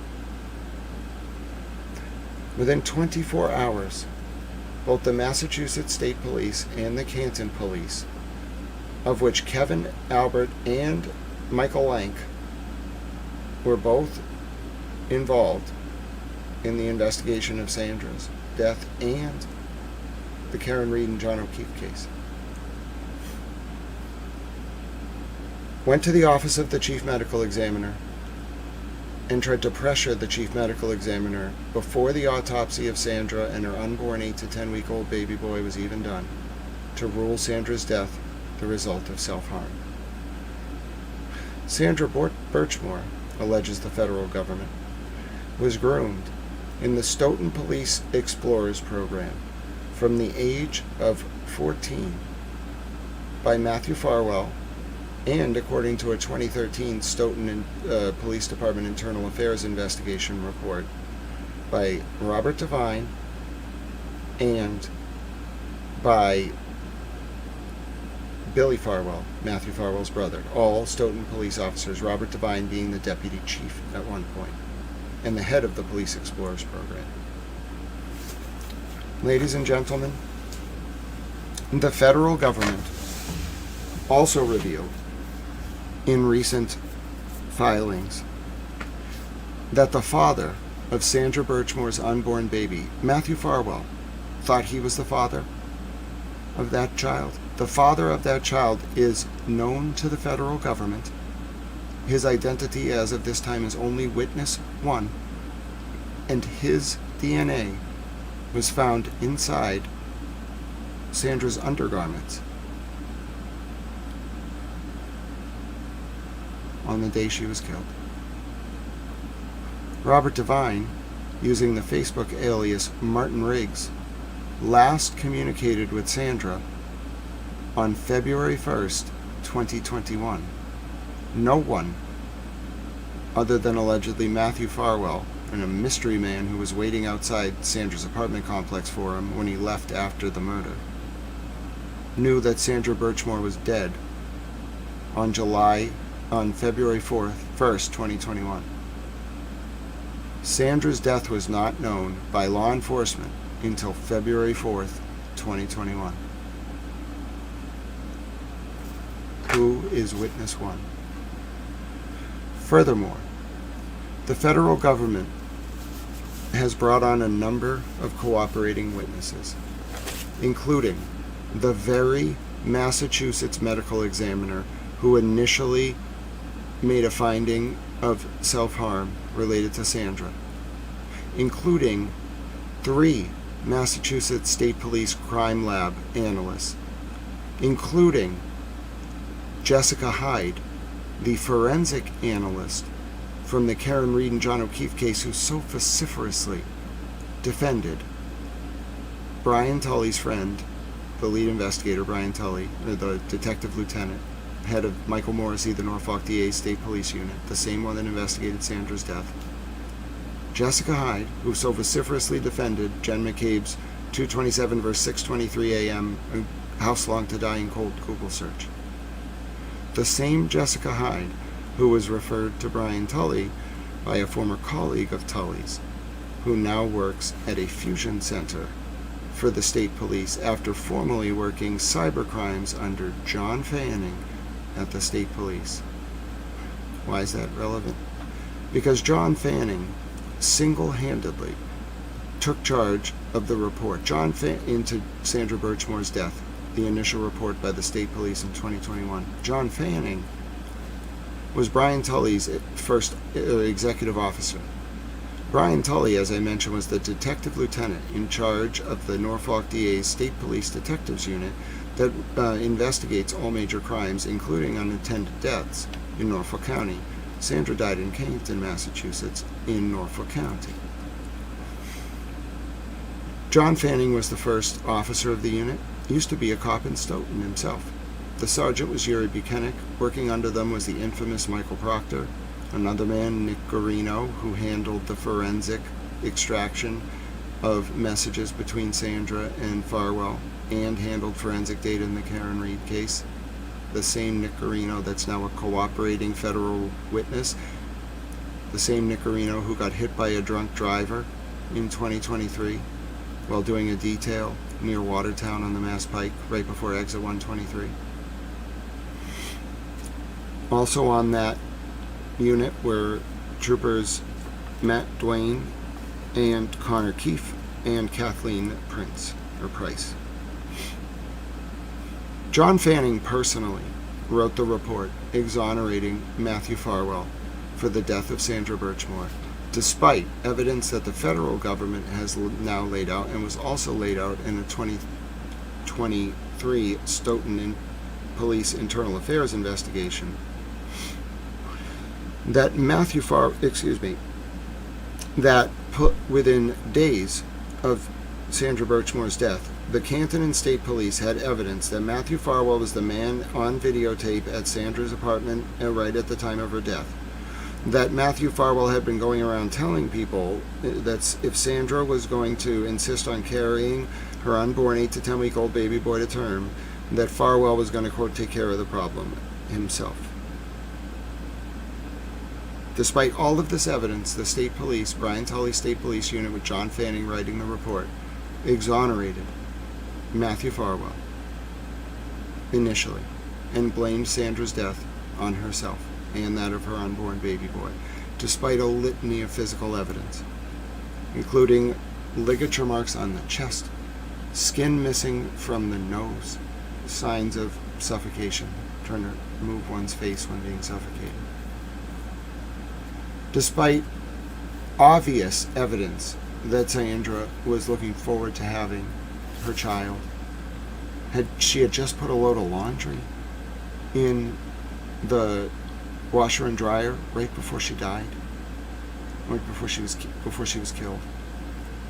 All of this evidence was ignored, and now the federal cooperating witnesses in a case involving child sex trafficking, the murder of Sandra Birchmore, and the murder of her unborn 8 to 10 week old baby boy by a dirty cop, and the cover-up thereof by Brian Tully and John Fanning State Police Unit, with likely the full knowledge of Michael Morrissey, the Norfolk DA,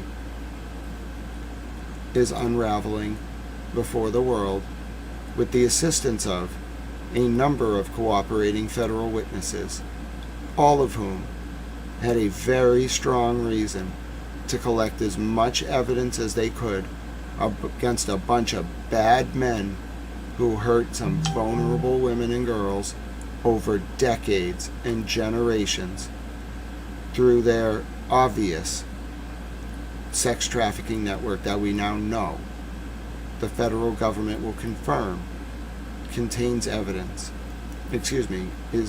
is confirmed to contain evidence of just that. It is not speculation at this point. It is not a guessing game. It is not reading between the lines. It's written in black and white. The federal government has uncovered a police-connected child sex trafficking ring in Norfolk County, and it's going to tie directly back, as you will find out from the 2023 Stoughton IA report or otherwise, to messages that Sandra was sent in the days and weeks before her death by an unknown man about the threatening Sandra and over money, quote unquote, that Sandra owed to the girls at the quote unquote dorm suite. Sandra lived alone in a studio apartment in Canton. She did not live with anyone else, and she did not live in a dorm suite. Sandra spent time, and it's time the world knows, because the federal government is going to expose it all. Sandra spent time at Amelia's, a restaurant in Stoughton. In 2006, Ghislaine Maxwell, was in Stoughton at that exact area scouting property. In 2006, Robert Devine, opened the Stoughton Police Explorers Program through a contract with a parent charity called Learning for Life. Learning for Life is in the DOJ Epstein files as a charity run by Maxwell and Epstein.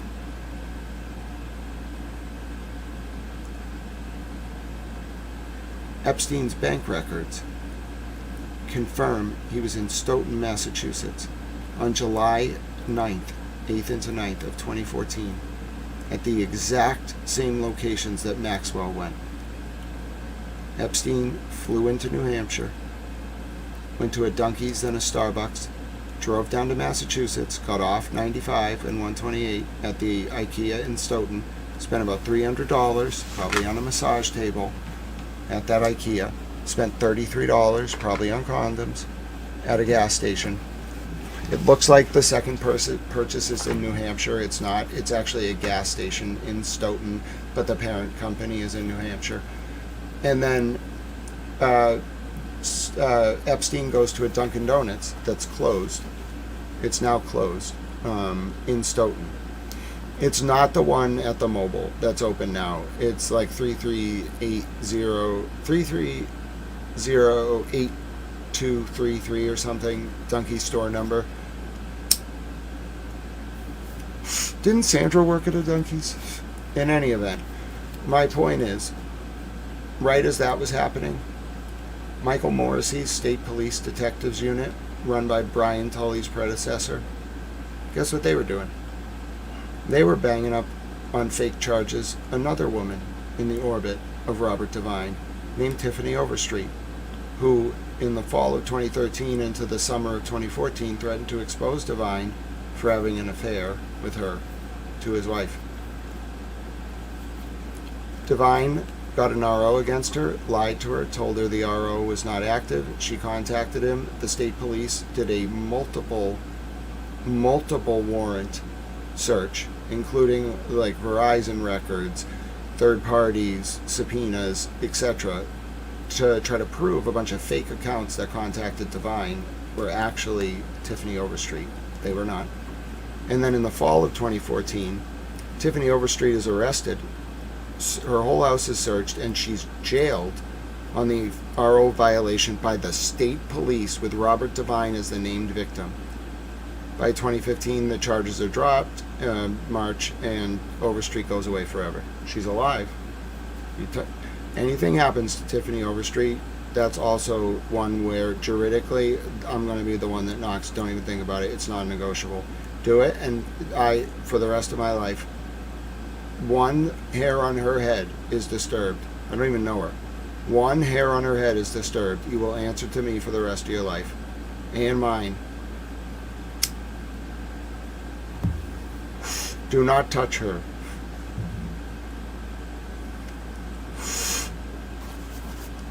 Okay? This is the unit. And the DOJ, in the Matthew Farwell and Sandra Birchmore case, is about to lay it all out. And some of the witnesses from the Karen Reed and John O'Keefe case, who were so vociferously pro-prosecution in both trials, are now the cooperating federal witnesses against what is obviously a bad group of men who were sex trafficking. They got set up, these bad cops. They got stung. The DOJ they were floating like butterflies, but they sting like bees. And Sandra Birchmore's death was not in vain. Because the one bipartisan thing we managed to do in this country across administrations and under the wise leadership of President Donald Trump and U.S. Attorney for the District of Massachusetts, Leah Foley, may God bless both of them, is somehow hold this unit accountable. They set them up, they bumped them, they infiltrated their prosecutions of Karen Reed, and they brought their network down.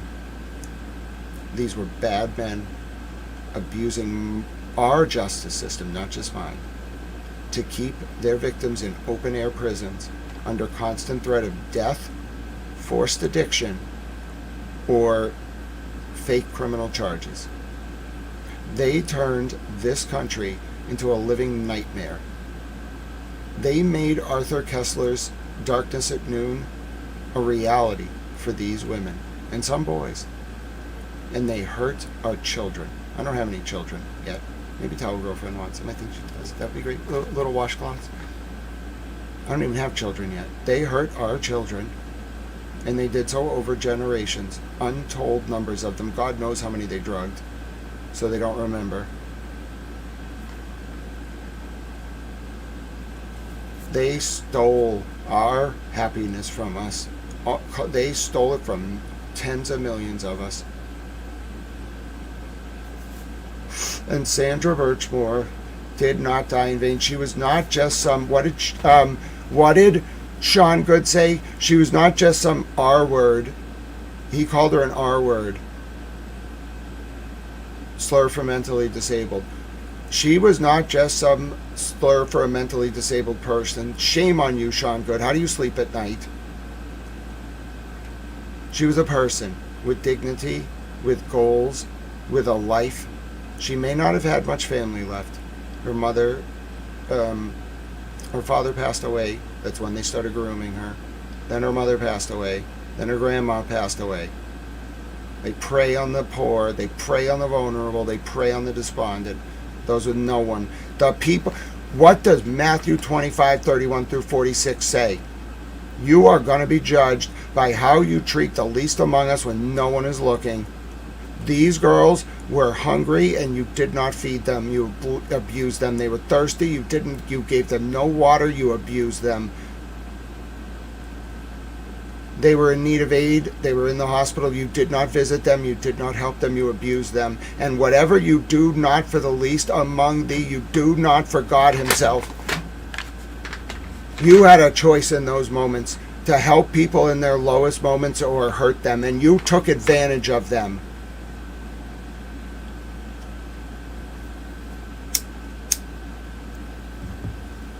Shame on you.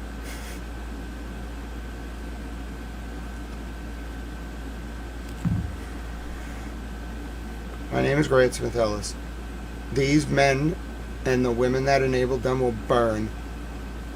It's not up to me to make the final judgment, but if there is a God, I believe there is, but I'm not going to impose it on you, may their souls burn. All of them. Anyone who knew about it, anyone who, God forbid, partook in it, anyone who's sweating to the point of collapsing because they know they're next, may your soul burn.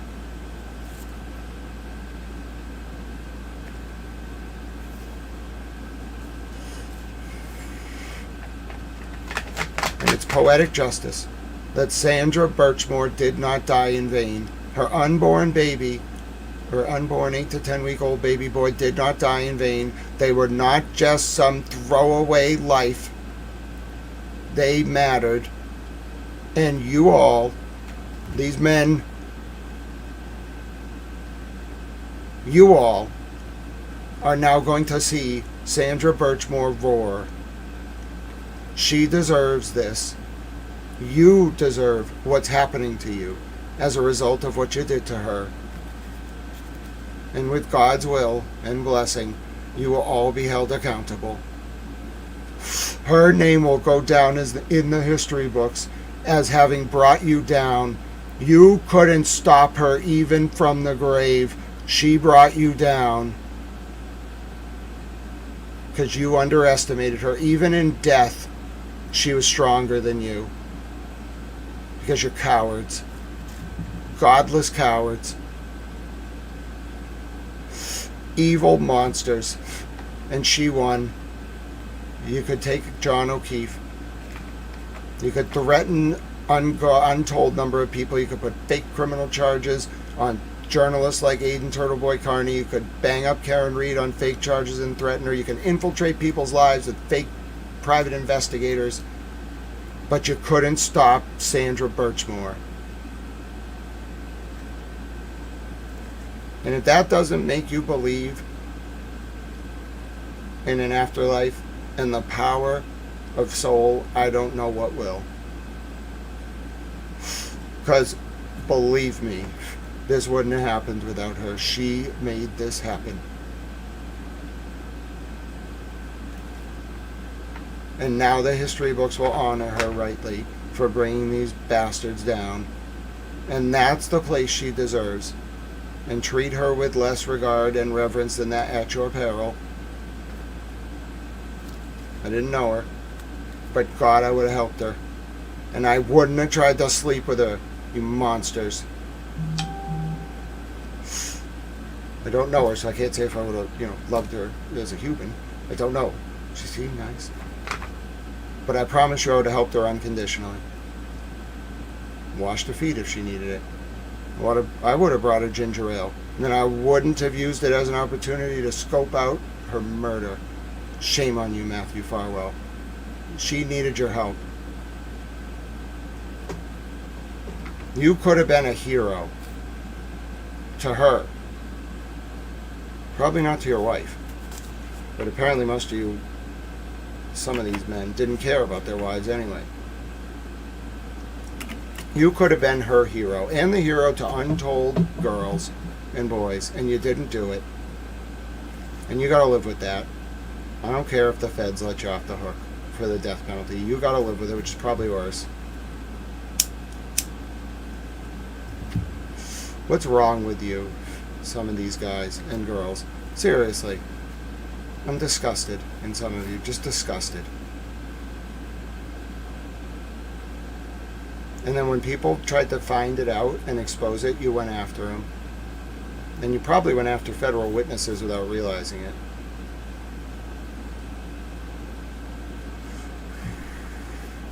My name is Grant Smith Ellis. You can find more. I will be continuing to digest and talk about this on youtube.com/@GrantSmithEllis. It's coming up on 9:50 p.m. It's Wednesday, August 5th, 2026. In Boston. It's coming up on 3:50 a.m. in South Africa. Thursday, August 6th, 2026. That would be 4:50 a.m. in Tel Aviv, Israel. And 5:20 a.m. as the sun rises on the Iranian capital of Tehran.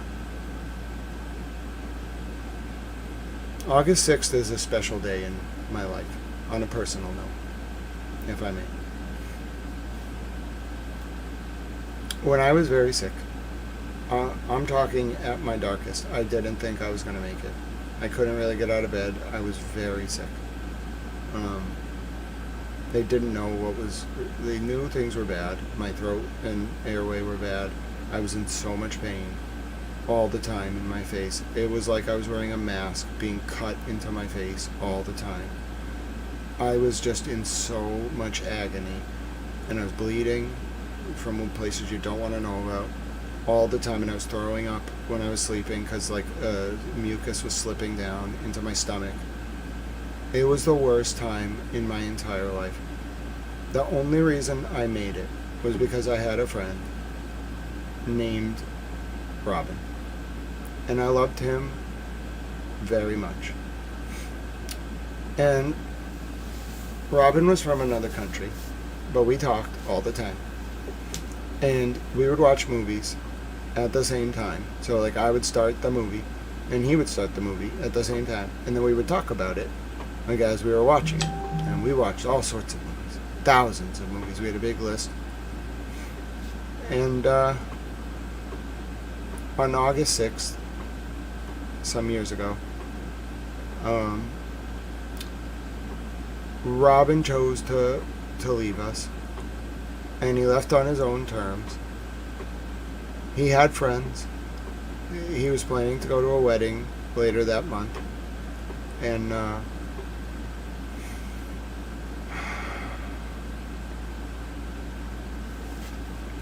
one second, my headphones turned off. And Robin, oh, sorry, it's gonna get annoying.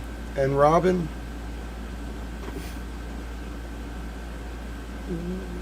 there was something he said. I don't remember his last message. It was very traumatizing, but I knew. And I didn't speak the language, and I didn't know what to do. So we eventually managed to find someone who spoke the language, who called, and he didn't make it. But because we called, his family didn't find him. The police found him. Now that must have been I feel very bad for those cops. And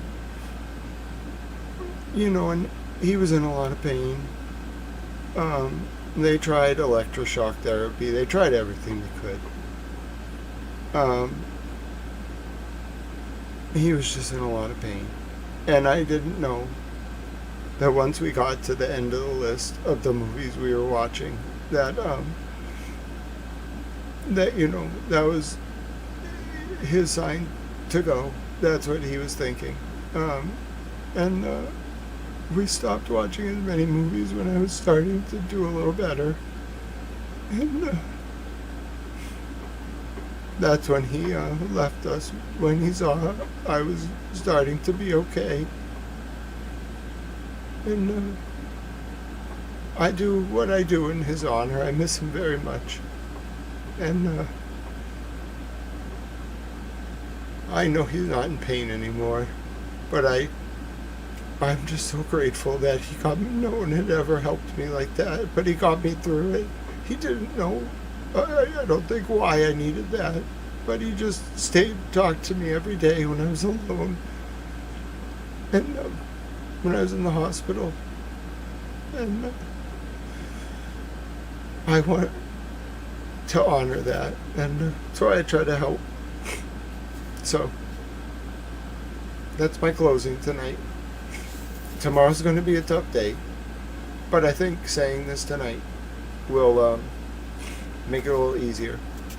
And it's been years now, and I had never been impacted by loss like that. I never understood what people meant when they would say grief is like waves crashing on a shipwreck, because they come in a storm very hard at first, but then they start coming less frequently.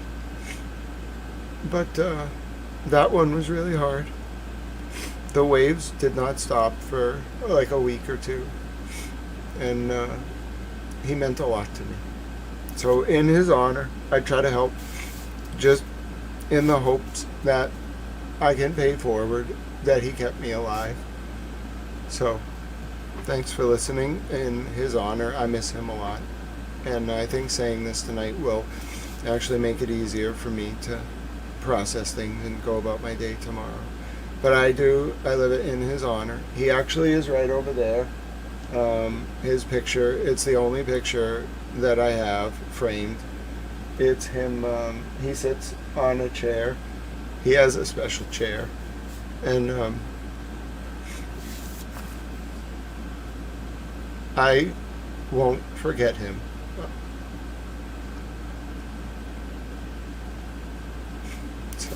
And I didn't know Sandra, I guess is my point. But what they did to her was completely unacceptable. And if you've never experienced, and I pray you haven't, what self-harm actually does, for them to say she did that when she didn't, it really hurt me. So this has been quite a night in so many ways. I love you all very much. I care for you dearly. Thank you for letting me share that. We went 30 minutes longer than I wanted to. But I want to sign off in my traditional ways. I think we've listened to enough music tonight. Where's Pete? Come here, Pete.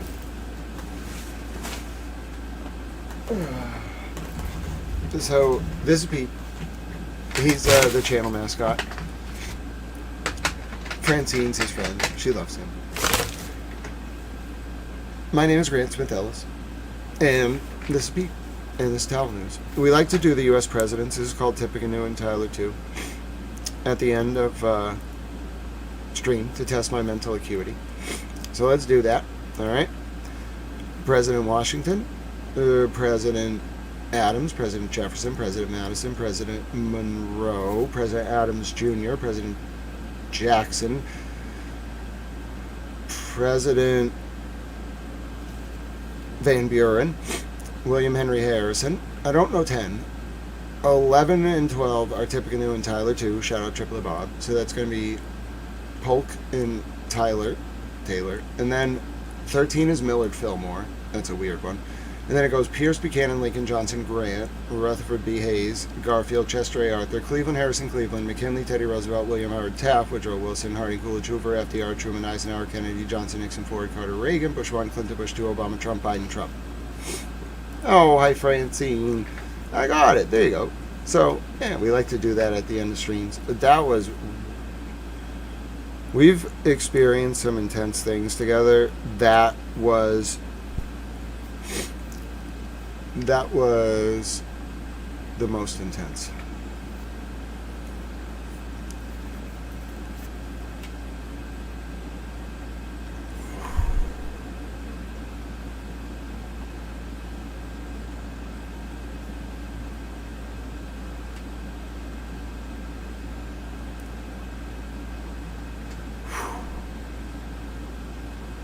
Thank you for watching Towel News. If you want to pay it forward today, please consider a donation to a charity, such as one that supports our homeless service members or veterans or their families. There should not be one child hurt in this country, or one veteran or service member homeless against their will. If either things are happening, we have failed as a country. So consider a donation today to help our service members or vets or their families. If you like animals, you may consider a donation to an animal shelter run by veterans or that helps our service members or veterans. A great way to help our furry friends. A great way to help our veterans. You may also consider a donation to an animal shelter in general. A great way to help our furry friends. We love our furry friends. The goats, the sheep, the doggos, the cats, dolphins, turtles. We just like animals. They're wonderful. If you can't find one, you may consider a donation to an animal shelter in general. If you're in the UK, you may consider a donation to the Big Issue, great way to help population. In the UK, as I mentioned, you may consider a donation to the Big Issue, great way to help populations experiencing homelessness. If you, but it doesn't have to be a donation. It could be something as simple as smiling at someone on the street, reaching out to a friend or family member you haven't heard from in a while, or yes, even giving away 200 tomato plants like Francis Futrell did one time, and having them designated honorary towels during the outro forevermore. Yes, in that way, may we continue to pray that the current realpolitik continues to shift from one centered on preserving, expanding, and demonstrating our power, to instead one centered on preserving, expanding, and demonstrating our capacity to engage in small acts of service and kindness rooted on unconditional love. Therein, allowing us to live up to our Tal Eudaimonia, or Summum Bonum, our greatest good, in the ancient Greek or Latin respectively, and in turn bringing about a new digital epic defined by Aquarius the water bearer standing tall and carrying a peak bunny tap. I believe it's possible because of you all, today more so than ever before. Thanks for sticking with me. That was a lot. That was very intense. I appreciate each and every one of you more than you know. God bless you. God bless these United States of America. May you stay safe. I'm going to think and get some rest now until we see each other again. Thank you for all your support. Thank you for believing in Tao Chan. Thank you for believing in yourself. Thank you for being you. Thank you for caring about the vulnerable. May God bless you. Good morning, good afternoon, good night, whatever the case may be. This concludes your broadcast day on Towel News. My name is Grant Smith Ellis.